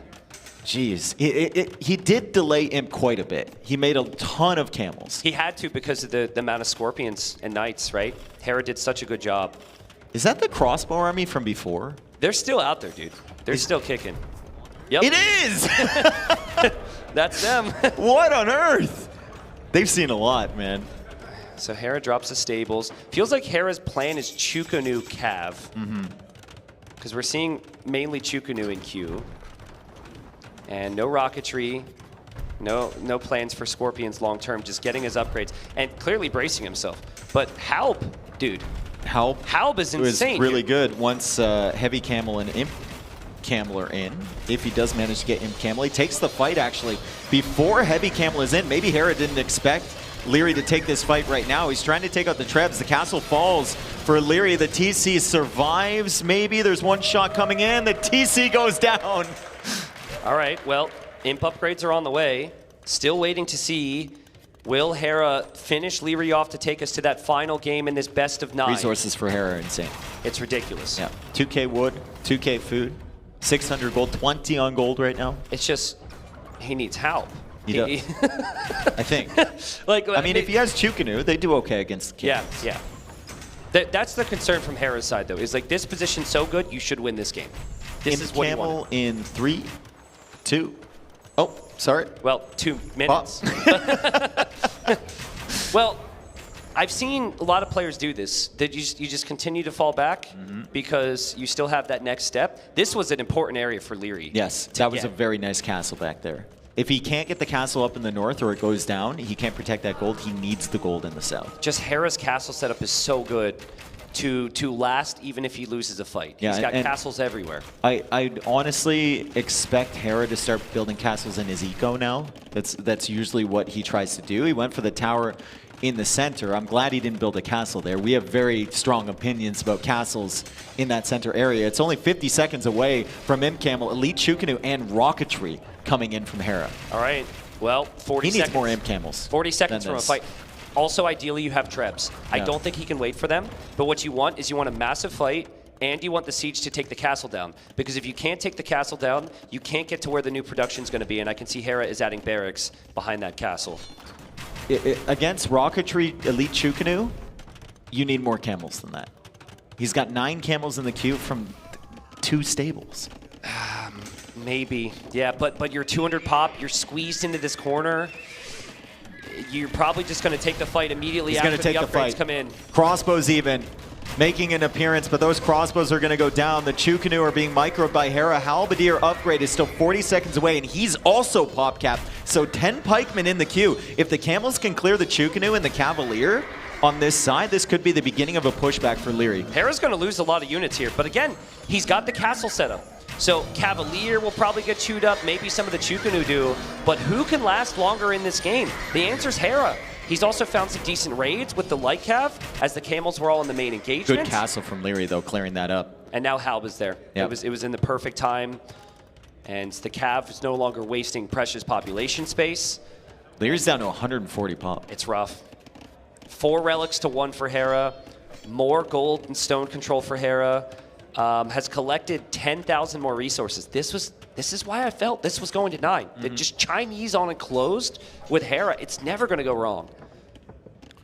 We'll see. He's got more trebs in the queue and 2 trebs rolling forward. There's not a lot of targets here at the moment because the castles are further back from Leary, but cutting off this farm eco has huge value, right? Yep. And Leary's down to 114 bills. He was up at 140 a minute ago. So Hera's doing well, killing the villagers. 64-4 eco KD. That was a massive raid when that was all going on. Leary just keeps hoping he can find a moment to overtake Leary, Hera. And it doesn't seem too easy. He's going for the counter army movement raid. in the north. Yeah, he's going for the counter raid, but the Chukanu are moving in here. That's a good little raid, clearing up some villagers, but that'll open up pop space for Hera to replace his army as a great raid comes in here from Hera. Leary is at 113 villagers, and he's about to drop maybe below 100 soon. Yeah. Oh, man, Leary might be thinking, I've been here before. I've been up 4-3 before. And it's slipping away from me now, and it will go to the final game. I just wonder who's going to be feeling more pressure. Probably Leary, because Hera's so confident, and he's still at 165 pop, but it's such a tough spot. You want skirms, you want hand cannons. You want villagers. You want villagers, you just don't have the time. Yeah, and now the castles are coming up in the economy from Hera. So he's just going to build them all around his farm eco. If Leary wants to go for the raids, he's always going to be running into castles. And if Leary's going to win this one, as I hear Town Bell quite a few times, if Leary's going to win this one, he's going to have to do it slowly and methodically. Yeah, it doesn't feel like there's going to be a lot of method to the madness here. I just don't know if he has enough left in the tank. 33 on food against 42. Hera's will be higher as well. I think he's got a couple units garrisoned.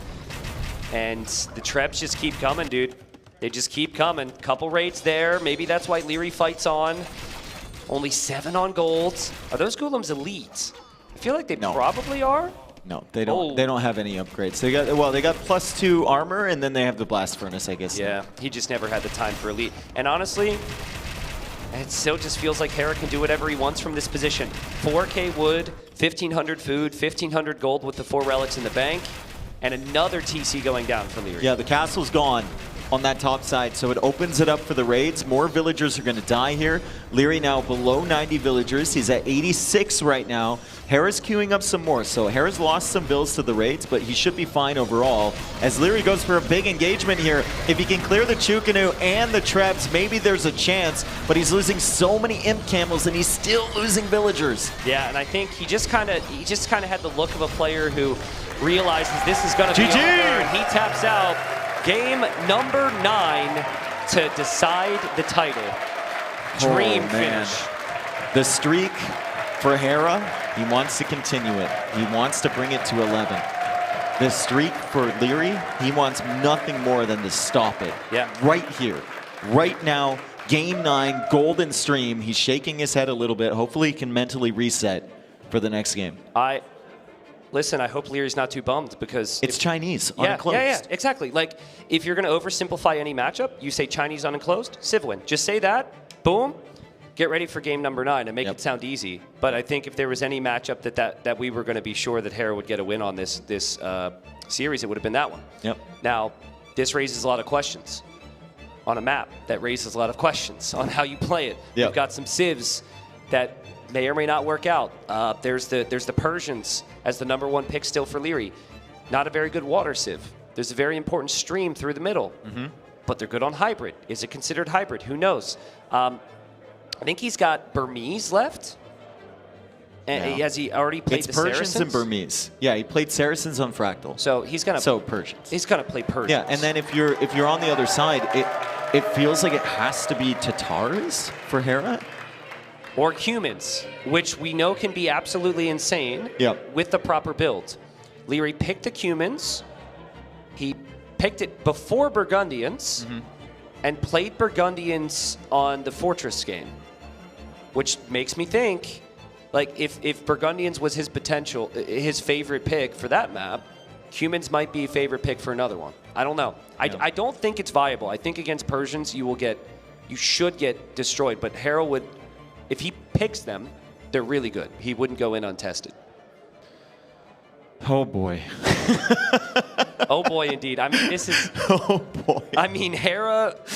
Whoever loses this is going to be in for a rough time. I never thought we'd be here in this situation. Yeah, I agree. Game 9 with Hera's current domination. I agree. And the way Leary has played against Hera recently, right? Hera seems to have his number, but Leary showed up today. Yeah. Leary showed up. Even last game, he was playing really well. I'd love to ask him, where does he feel that went wrong? Because he was shaking his head. Maybe like he felt like he should have gone up to Imp faster. Bloodlines. Like he wanted a feudal engagement. He researched Bloodlines. Yeah. It got no value. That army went all the way forward. Yeah. And what did it do? Went all the way home to defend from scouts. He didn't kill a single one with them. Yep. And then he went all the way forward again. Like the destroying of the houses that he did, he could have done much earlier. He could have forced more reactions from Hera. He could have idled farms. Yep. Like, I still think that Hera in that position with Chinese is going to sort it out. But Feudal Age is kind of where things fell apart. Mm-hmm. Okay, well, Golden Stream, your thoughts? Cumans or Tatars? Tatars. I don't think there's enough food to really be able to justify the 2 TCs. Yeah. I think it's high risk, high reward, and Hera typically avoids that. He wants to have more under his control. High risk, high reward is for a qualifier, where you have a big underdog. So it's likely, even though I speculated, that he probably just had Cumans as a backup. I mean, technically, like, Burmese might be slightly better on Navy than Persians because they get, like, galleons and whatnot. But I think the most important Navy is fast fire and heavy demo on this map. Persians have that. Persians are great with the dock opening in combination with scouts and cav archers. But, like, it's a matchup I've seen before between the two of them. Mm-hmm. There's 2 games in my head, and what happened in the Persian-Tatar matchups, both times, it was always Leary on Persians. It was always Hera as Tatars. Is Leary gets a lead in Castle Age. He clicks Imp, and he YOLOs into Savars, and Hera has just enough time to prep camels. Yeah. So I want Leary to try and create a messy game. Not easy to do, but you do not want Tatars to freely sit back and build up their cav archers and their camels, because if that happens, Persians will have problems. Yeah. We did see Huns from Hart on the Golden Stream, and he tried to go fast castle.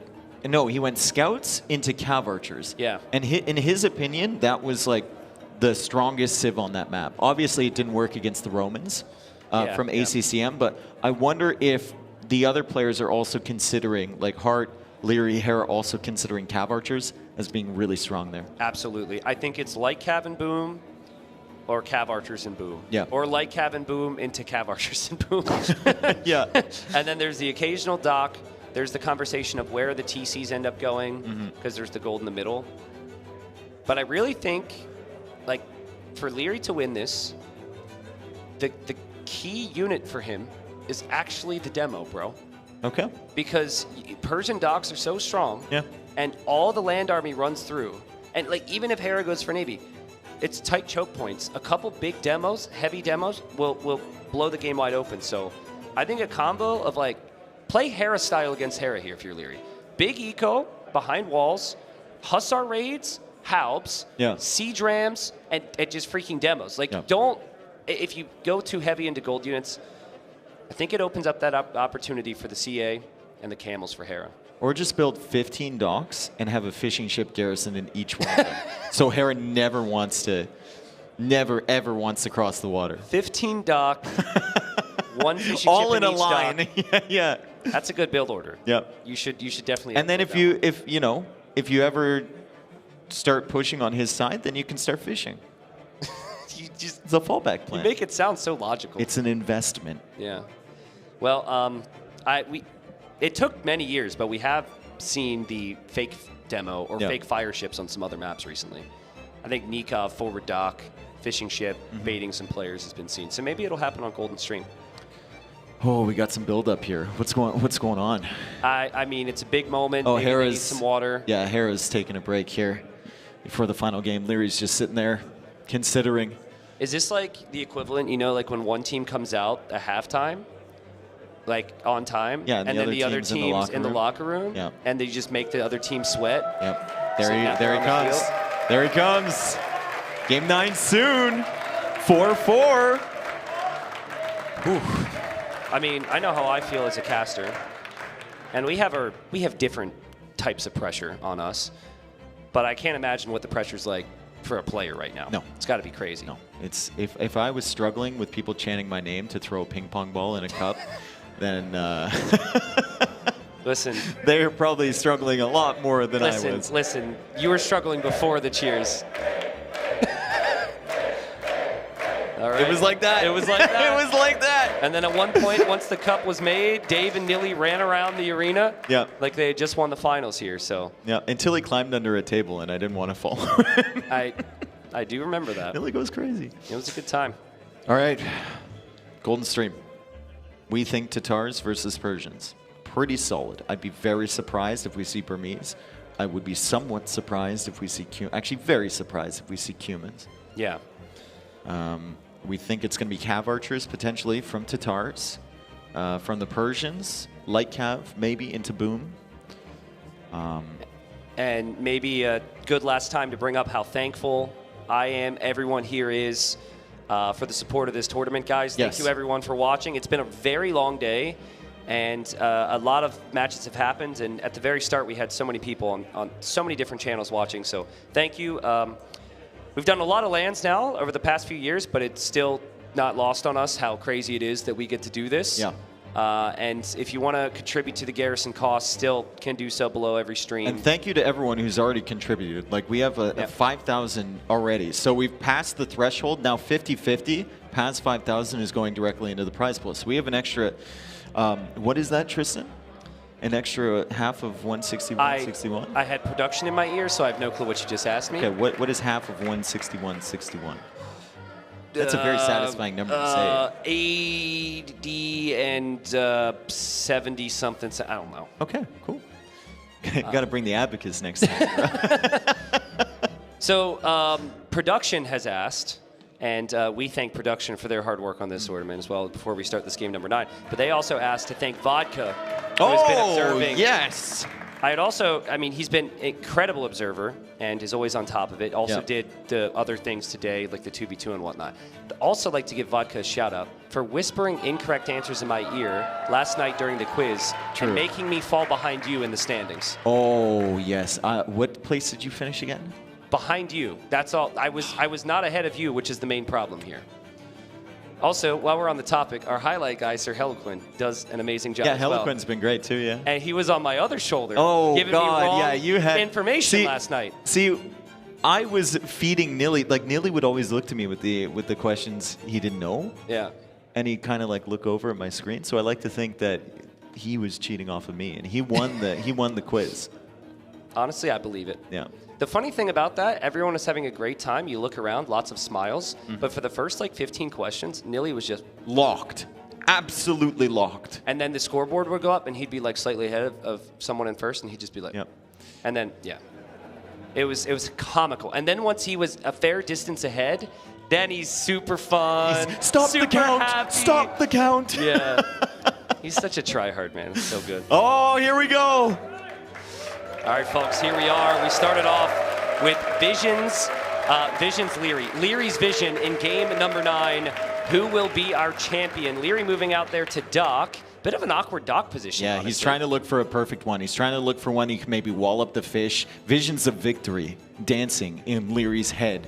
We will get the main overview shortly. He's sending, 2 villagers out there? A little shaky, actually, sending the third one as well. Maybe some tense moments here for Leary. Hera also getting everything set up at home, and you can see how fast both of these players are. He's not going for that dock forward. He's not playing as the Persians. It's way easier for the Persians to get that one going.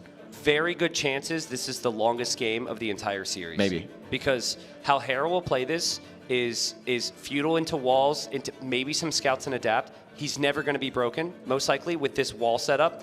And Leary will probably do something similar. This game normally goes late. Now, the focus long-term is the gold that they haven't scouted yet, that is in the middle of the stream, which we'll see. But it's a big build-up to get there because you have so much gold available at your base. You can just watch the way Hera micromanages his eco. Every villager has a next assigned tree. Every villager has a next assigned piece of hunt or sheep to go to, right? And he's clicking so fast. We got Leary's POV as well. And he's not quite as quick as Hera, but he's still one of the fastest players in the game as he finds the mill from Hera and then sends the scout back. So he's identified where his opponent is. That's enough for him. And it looks like his eco is kind of cooking here. Well, his eco should be superior. Also, we haven't seen it. I'd love to back off of POV here. This is Cumans for Hera. Yep. This is not Tatars. This is Cumans. So apparently we'll be back in the game in a second. Yep. As we have a technical issue. But Hera's Cumans, he will try 2 TCs. Yeah. Right? I mean, you can't pick Cumans and not go 2 TCs. I'm surprised he went Cumans here, dude. I am too. I actually thought he was Tatars. They had a mod he must have a strat cooked up. Maybe it's not even the 2 TC. Maybe he's going to go for aggression. That would be not so good against Persians, I think, though. Could go Archer opening. It doesn't have to be just 2 TCs, but yeah, folks, we'll be in as quickly as we can. Sorry. But yeah, I wasn't actually looking at his base thinking about the 2 TCs because I noticed he was Cumans in the last seconds there. Felt like to the left side, he could justify a TC spot. But I think the reason Leary scouted him so early was because of his Civ. You don't do that if he's Tatars. He wants to know where the target is. Oh boy. But let's say the 2 TC is viable, which it most likely will be because he picked them. Leary has to adapt his whole approach now. One of the worst things you can do against a proper Cuman boom is any feudal age play. Yeah, because you can't kill enough villagers to make up for the difference. Exactly, and so it then becomes a mind game where if you go fast castle, and then Hera goes feudal anyways, he just catches you off guard because fast castle is kind of risky. So, one good thing though, if Hera goes for the 2 TC play, Leary's got the dog. Okay. So Leary can make more fishing chips if he calls that out, right? Yeah. So we're looking like the game is going to be available soon, and they will start off exactly where we left them, which is fantastic. And we'll see if Hera does indeed go for that strategy. I really like the idea of if Leary identifies that it's 2 TC build, go for the dock. Or go for extra fish, right? Take advantage of what you have as the game is paused, and they are going to unpause here pretty early. That's not going to really make a difference. Maybe give them a chance to relax after some tense moments. That third villager coming forward from Leary told me that he was a little shaky at the start of this one. Yeah, maybe. Well, he's going to actively scout and try and determine what Hera is going to go for. This could still easily be a scout build of some kind. This could be a trapped scout if he gets in there, but Hera didn't see it. Yeah. Just fortunate. It's 2 fishing chips and a third one on the way from Leary. Usually people make, what, 3, 4? Yeah. Well, two in a lot of feudal age games, especially when there's not deep fish. He actually canceled it. Okay, interesting. Yeah, he still wants to go for his build, I think. And I need to see Hera's base. Where's the best TC spot? He could, delete that house next to his wood line, and I really like it. But deleting a house doesn't feel good on a build like this. No, I think you just put it on the stone in the wood, maybe. Maybe further along one of these wood lines. It's underneath the hill, though. That would be so rough. Ooh, is he going to put it over there on the gold? I guess it's close enough to the wood. You can't put it right up against the wood because of the hill. Yeah, but you can still get a decent TC. And there we go. And all right. So fast feudal. And we have some walls from Leary as the plan. Ooh, scout is in here from Hera, and no loom from Leary. No, he has loom. Okay, he's got loom. It was just a weak villager from before. TC now chasing Hera away, and if Leary can get these walls up without that scout getting inside, I think that would be really nice for him. Yeah, because that's a human scout. It's going to be faster than Leary's scout, and Hera is probably more than happy to just be chilling in this space. This is a lot of power as a player right now, just to be able to annoy and harass. And he's going to leave. Might make Leary think twice about what's happening. happening. He might be thinking of sniping fishing chips or managing that fishing chip number. Barracks for Leary, quite late. This wasn't a standard build. And the villagers are on separate sides there, but Hera hasn't seen the starting scout from Leary, so he should know that it will be around to defend. He's booming, and he's going to nerd out with the scout, and there he sees the scout. But 2 TCs are creating vills right now, Dave. Yep. Leary's officially on the clock. Can he do it? Can he finally get a win after like 7 or 8 second place finishes in LAN events alone? Or will Hera win his 11th straight S-tier event? Well, I mean, if you look at Res Collective right now, Leary is significantly ahead. That's going to switch in a couple minutes from now when the villager count starts to add up for Hera, but it's still 23 vills versus 23 vills and the 3 fishing ships from before for Leary. He's also going out to the gold, maybe adding some farms, thinking about a faster castle age into a boom potentially. He hasn't made more than 3 fish. Any Garrison you force at this point is good. Killing that scout is massive. Then Hera won't be able to see what you are going to send forward later. Yeah, but I don't think he can. This Cumin scout is just faster. Yeah. It's smart from Hera to not try and win that 50-50 and just go forward to see this. Late stable from Leary. Really late stable. Yeah, I don't think this is for scouts, honestly. I think this is probably, as both these scouts are 2-hit, by the way, with 5 damage per hit. So it could be close, and then Hera will get the hill. No! Okay, that's Leary huge. tried to get the hill. The hill didn't matter there, I think. Yeah, I don't think the hill mattered. The hill didn't matter with 7 HP. Could have still gone Hera's way, and Hera now knows he needs to flood the map with army. Okay, so anytime we see Cumin boom, we talk about this. You have the boom lead, you have to hold the map control, right?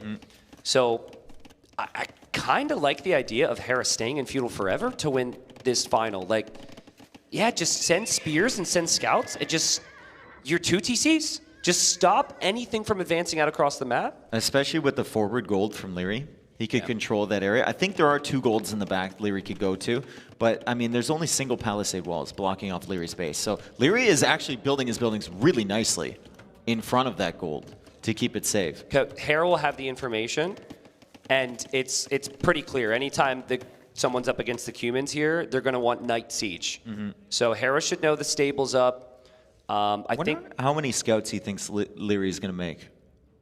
Honestly, I think he should know it's just 1. If you make more than that, you delay your castle age time. Yeah. Another fishing ship here for Leary too. But like this time is so critical, guys. Leary's not scouting that Hera has any military buildings whatsoever, and he will chase that because it's natural to chase a weak scout. That scout is always faster. Yeah. So Leary cannot be chasing that. He has to go check to see what Hera's doing. We might see Vils walk across the map at some point from Leary, and he can't get caught out trying to build forward siege here. Also just needs to be walled, right? Leary's about to click up. Leary is about to click up. He still has the resources collected advantage, although the villager advantage is now for Hera. He's 8 ahead currently, and by the time Leary gets up, he's going to be like, what, 15, something like that? Actually, I think Hera shouldn't have even tried to save that scout. Like, just take it anywhere else but there. Yep. Well, Leary can see the scouts over here now, so he knows the military is being added. He's going to move his fishing ships a little bit away, and it's a fire galley from him. So this is feeling more like a situation where maybe the best play for Leary is to also make scouts and then just add a 2nd and 3rd TC, because how are you supposed to push? Really difficult to push when Hera has so much army on the field. But this does delay Hera's castle age time, and Persian TCs work even faster once castle age comes in. So Hera is currently 14 villagers ahead of Leary, and it's still a minute to go as the Lion chases after. That's going to give the Spearman the advantage for Leary. He's trying to go after these scouts. Hera doesn't know if it's a demo in there. He's going to be relieved to see it's a fire galley, but the fire galley will get more value over time for Leary, and it's going to chase these scouts away. So Hera not even able to kill a fishing ship yet. Hera's not able to do any of that stuff, and Leary, I think he's going even for the double walls behind his palisades. He is. This will be a long game. Which is sick. Dude, this is going to be a super long game. Leary's going to boom as well. He's fallen behind in Vils. Which tech tree do you like, long game? Which one's better? And I'm not allowed to say it depends. You're not allowed to say it.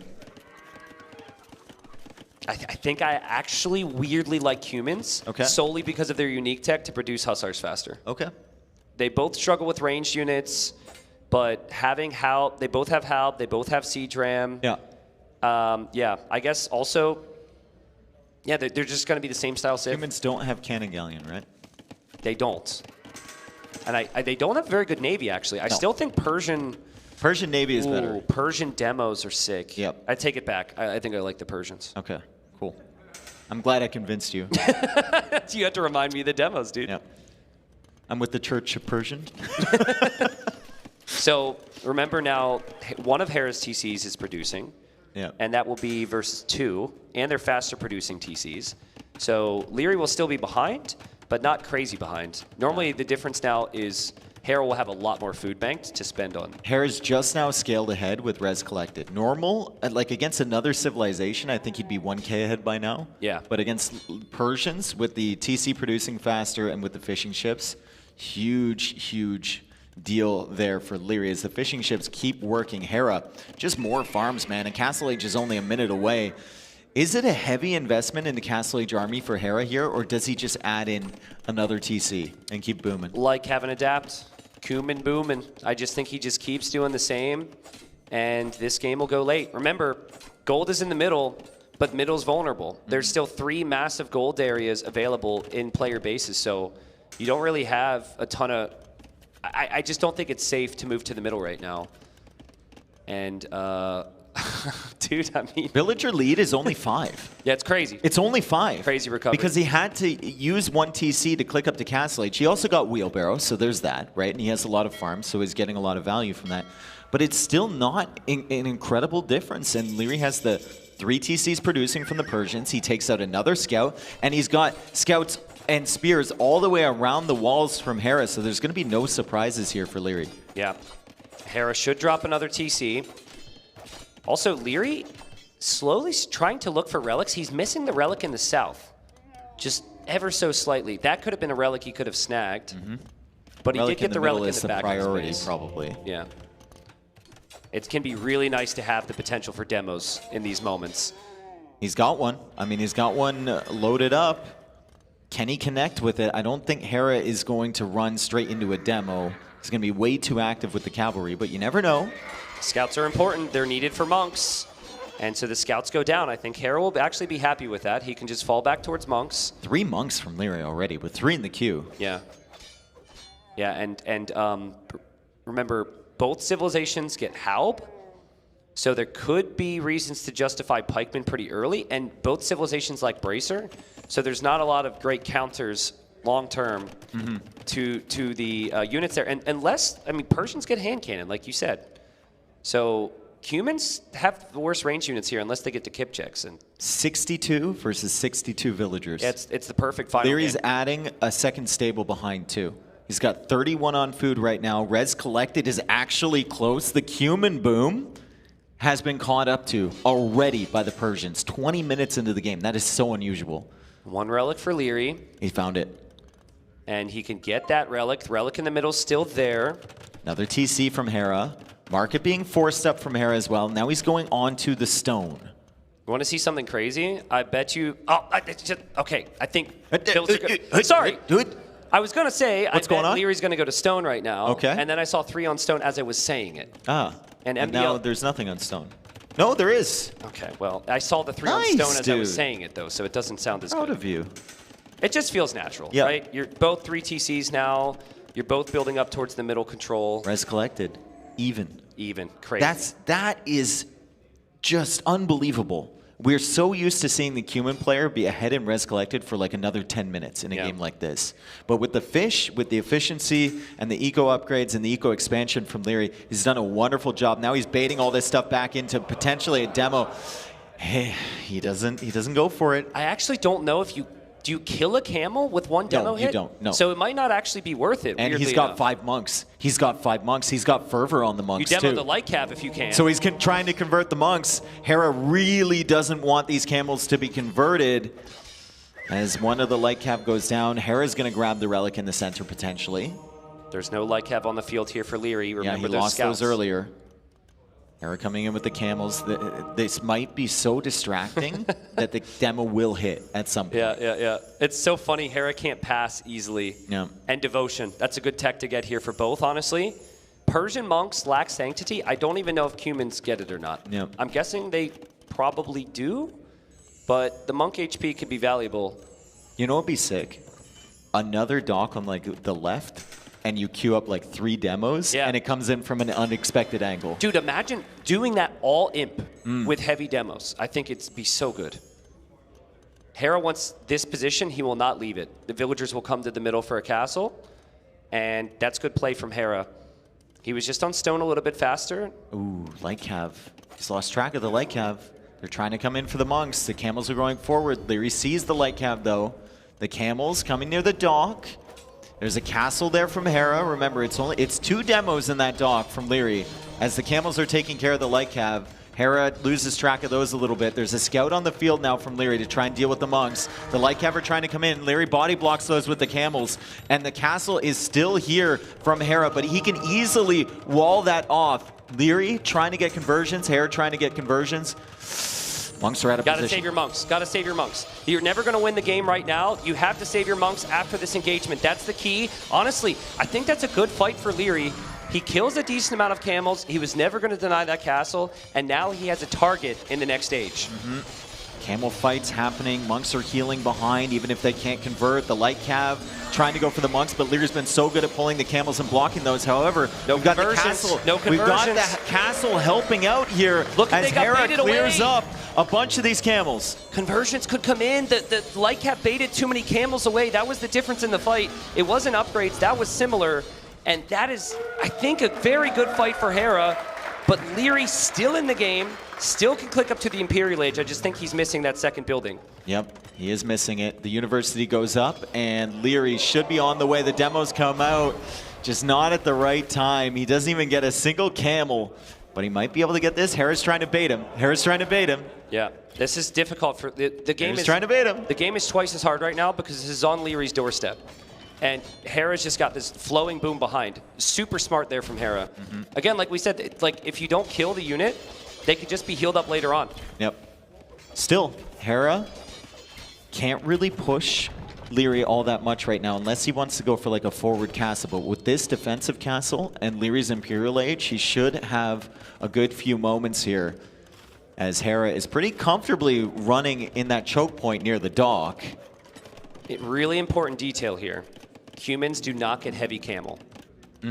And so I remember the previous game where Hera kept making Cavalier against Imp Camel. And he's still making camels. And he was late, he was late to help. If Hera continues to make camels, that does not scale well at all. And Leary is opening Pikeman, I think. Pikeman is coming in, so Halberdier should come in Imperial Age. I like that. Against humans? I kind of want to see Camel first, though. I think you go. I mean, he's still adding camels. Heavy camel is a long upgrade, so it's always priority. Yeah. Wow, what a game. Hera is mining tons of gold in the middle. Doesn't have a single relic yet, actually. Could end up getting 3. There should be a couple more left on the map.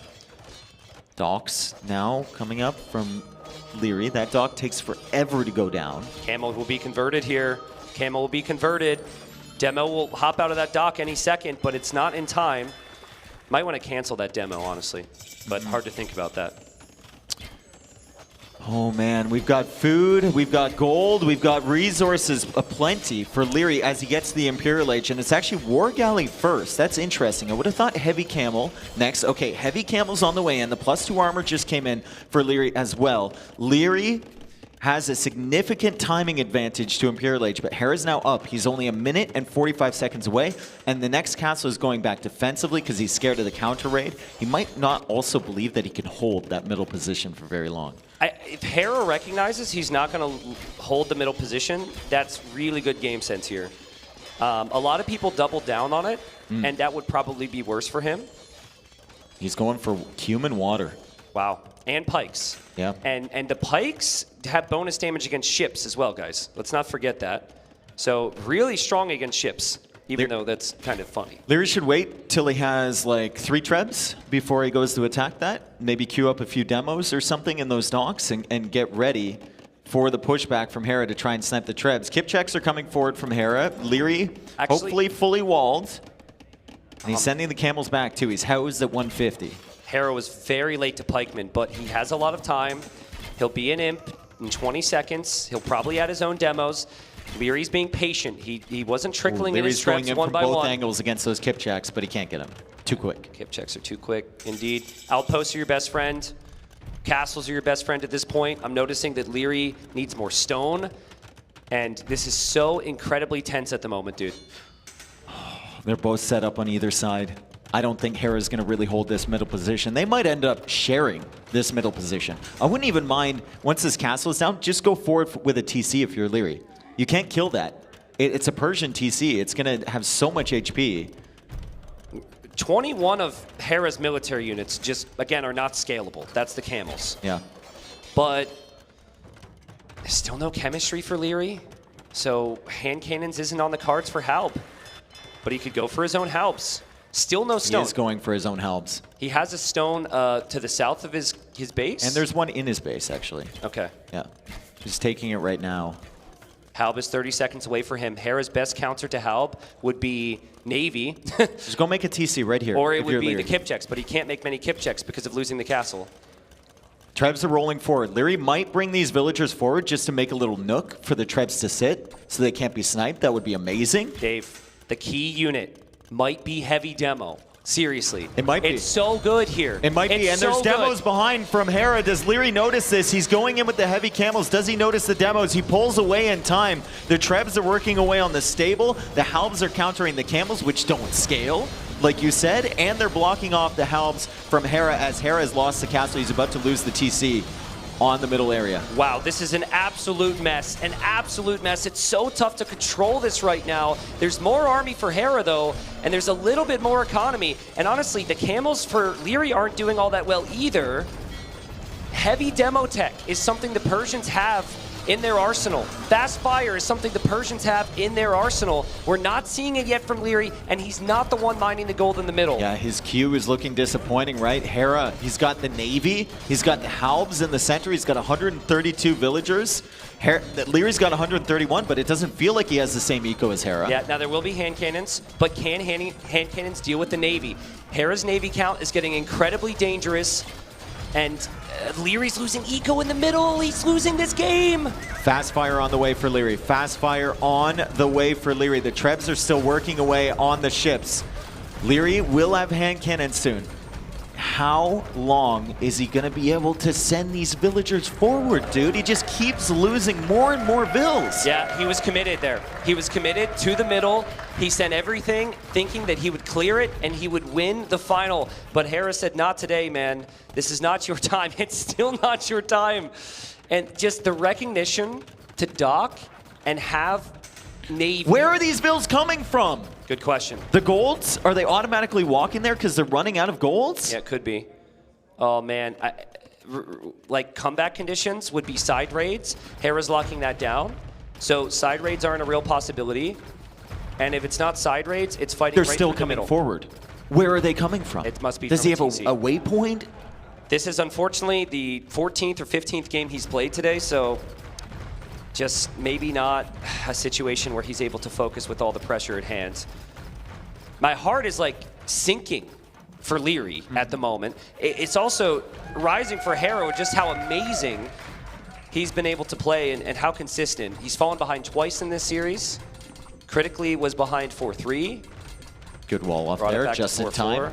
Could have been very annoying Halbs over on that side. So Karening's coming in. He's got 9 fast fires, but there are Halbs there from Hera, and there's that huge Galleon army. And he could think about some demos of his own, although he doesn't have any on the field right now. No gold. No gold for Leary. He doesn't have gold. The gold is right there in the middle. Hera patiently mining it.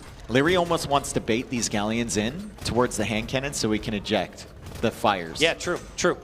But you notice Hera's Halbs sitting there is because he knows that Halbs shred fires. So he's actually, I think, waiting for those fire ships.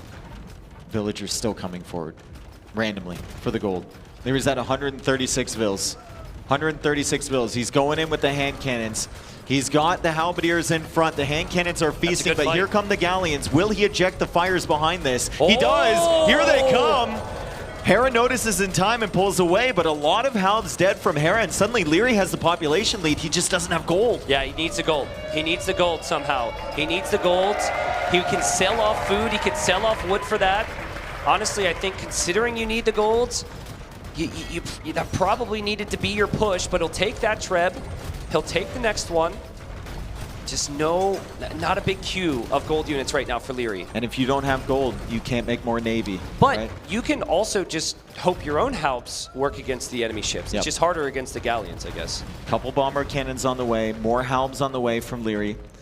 Still does not have access to the gold in the middle. That's where all the remaining gold is on this map. Uh-oh, I think we have a raid. Hera's going for a counter raid. Yeah, let's see if Leary's fully walled. Okay, well. Well, the patented Kip check in 5 Halb raid. In box formation. In box formation, but it's something, dude. And it actually does lots of damage, and it's annoying. And Hera's still banking up the gold.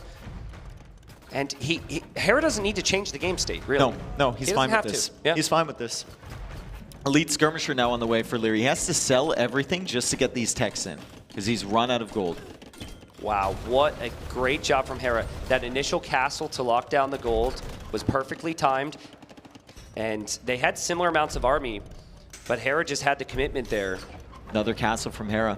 Not certain this is the right timing for that castle because the bomber cannons are coming out. So he's going to have to be careful with that foundation. I'm sure he will be. There's also a trebuchet there from Leary, but the galleons are trying to snipe the bomber cannons, and he gets both of them. Those are expensive unit losses for Leary. And Leary's only unit that I can get excited about right now would be Halb. Demo. All the fires go down. Hera needs to delete that castle. Hera needs to delete that castle. Hera's population has dropped off a cliff here. He also, it's not like he's fully boomed. He loses 20 villagers building a castle. That's not necessarily great. And castle gets deleted or destroyed. Castle, I think, got deleted. Another bomber cannon out here from Leary. More Halb spamming forward. Hera's at 160 population. Leary's still at 170. Will the castle stay up? He needs that castle, and he will kill the treb, and it stays up. It was going after the trebuchet, so the castle is still up from Leary. Oh, man. More fires coming in here. 50 on food, 62 on wood for Leary. That's about his entire economy. Still can't get to that goal. It seems so tantalizingly close. Yeah, and he needs that moment plus a follow-up with his own siege every time. There's been 2 or 3 instances now. He could win one fight, but he can't also get the follow-up with the siege. God, he's just trying. He has to spend so much gold just attacking the trash units. Yeah, Dave, I think if anything, Hera can start to switch focus away from the middle ever so slightly with Lycav raid, and if it's in the back of the eco, it's impossible for Leary to deal with. Where those the Kip check and the Halbs went would be the target. Oh man, I think Hera can tell now. I think Leary can tell that this is fully Hera's direction right now. There's nothing Leary can really do to change There's some the status fires quo. in that dock. He could maybe kill some of these galleons. The galleons are going after the bomber cannon once more, and they do get it. Hera back up to 190 pop. Leary at 168. Leary is still queuing up skirms and trebs. He's only got fletching for the skirms, though.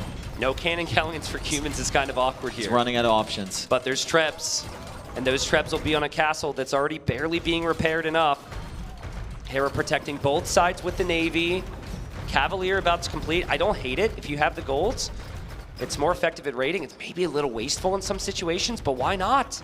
Just go for the strongest units. You could win the finals right here. If Leary wants to win this tournament, he's going to have to fight like there's no tomorrow. He's going to have to drag this game out. He is going to have to force Hera into some uncomfortable positions because right now, Hera's got full control. I don't think fight can do it. I really don't. Fight it only does so much. You can only fight so much without the gold. And when Hera has the position to just kind of push right into your base here, the raid did start a little bit in the south. Fires come out. Last push. Fires come out from Leary. And Hera putting the galleons over on the right side. The trebs are a little bit exposed from Leary. The Halbs are coming in for the ships. They do pretty good damage, and the trebs are rolling forward to somewhere. And Hera actually needs to retreat. He didn't snipe the trebs. Uh-oh. Demos. Nice Halbs demo down. against the Halbs. He can go for the trebs, actually. He doesn't get him. Wow. I mean, 180 population for Leary. 180 population for Hera. I mean, he's trashing down the boats. It is kind of working. I still feel like I'm expecting Hera to just send raids right here. Yeah, like, and he's gonna killing the break into occasional north. villagers, but Leary is reproducing his vills. He's lost 46 vills this game. He's constantly up at like 130 population where he needs to be. Treb's now under threat by the Cavalier, but the Cavalier go down. Oh man, but Hera's Galleon count remains, demos everywhere, and he's got the gold for it. So yeah, you just can't flood enough trash against this. Hera's got 5 trebuchets. If he takes out this castle, it might be enough to get Leary to tap. Leary down to 160 pop now. The Galleons are key. Hera invested into Navy really early in Imperial Age. Leary, it took him some time, right? Maybe he should have gone for fast fire right away, who knows? And the Galleons can always be replaced. The Trebs are there, Hera with demos in front. Leary probably just cannot believe it. The curse that is his tournament history, unfortunately, of being second place so frequently. This would be the 8th straight land over years and years and years. It looks like it might remain here. Barracks on the front now from Hera as well. And Leary just cannot believe it. GG! Hera's done it! The streak continues, and the curse remains for Leary as Hera is your Garrison champion. 11 straight S tiers. What a crazy, crazy series, man. I am exhausted. I cannot imagine how tired both of these two are. And the last 2 times these two faced each other in a final, we said we wanted a bit more fight from Leary. And he brought us more fight. He brought us amazing strategy. He's reviewing right now, probably thinking of what he could have done differently. It's gotta hurt so much. But what an amazing 2 players. These 2 are insane, man. And Hear the chants for Leary in the crowd. He was definitely the crowd favorite here. Everyone wanted him to go that one step further, right? He almost had it. Yeah. So 4-3. Close. So close. I mean, undisputed #1 in the world with his trophy right here. He wins it, wins the Garrison, and man, how rewarding that must feel after how tough this final was. Had some great moments in the earlier stages, showed a willingness to just simply fight, even when others would have resigned. Let's hear it for Hera, folks. Oh man, this level of dominance. It's crazy. It's crazy. And we both said when Leary was up 4-3, we were like, this is a 50-50. Yeah. A 50-50 because Hera is just that good. Anyway, we're going to hear from your champion, Hera.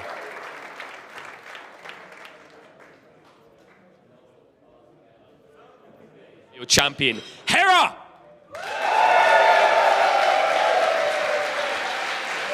All right, this would be the time to announce it. You're going to retire, right? You've got to let someone else win. That would be the easy thing to do here. But you like it hard. Pause. Okay, because we've got to talk about this. It felt like it was a hard series. I think this, you could agree, was probably Leary's best performance in an incredibly long time. Yeah, Leary played amazing this tournament, and especially in the finals.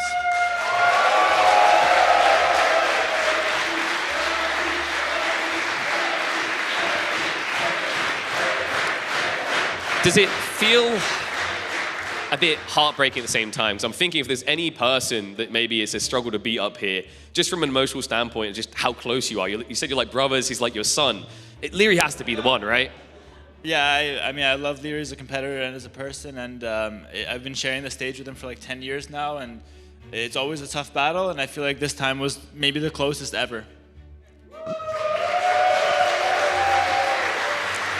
So you're saying is, Daddy's still got a few tricks to teach his son. Exactly.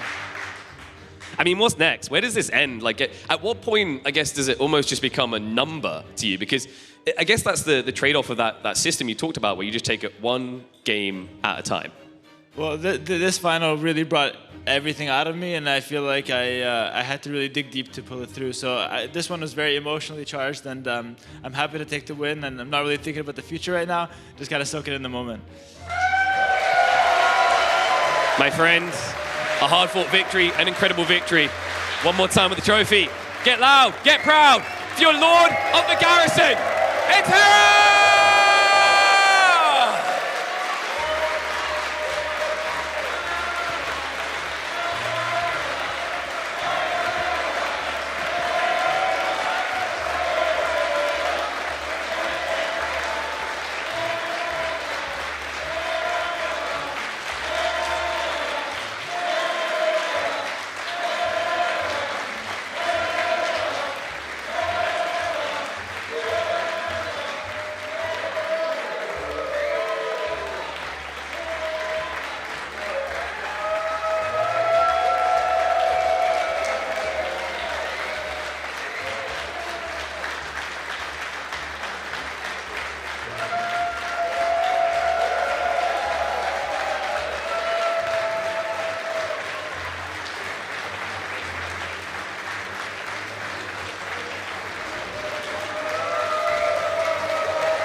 What an incredible competitor. Both of them, actually. I think it's fair to say Leary may be the greatest second-place player we've seen in many esports. But this man, this unstoppable force of nature, has done it again. 11 times in a row. Who can stop him? Where will they stop him? That is yet to be known. But folks, it's been a pleasure to have this legend here. You want to say something? I just want to say one thing, and I excuse the sick voice, but Being Esports did a great job with this event. Insane.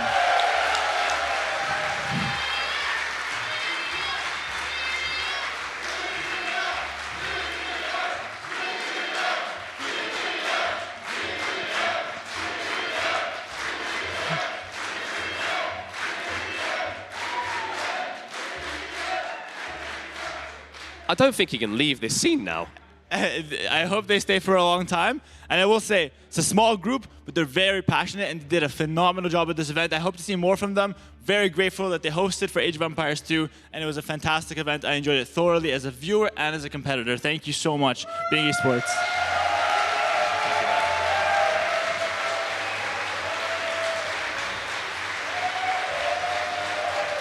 I don't think I could have said it better.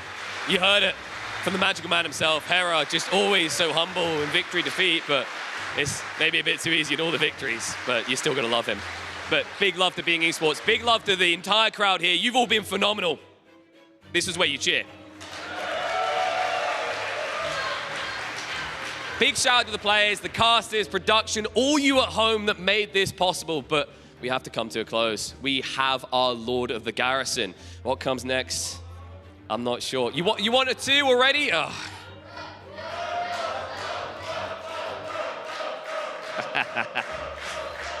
We'll have to see what the future holds, but all I can say is, folks, it's been an incredible week joining you in Hamburg.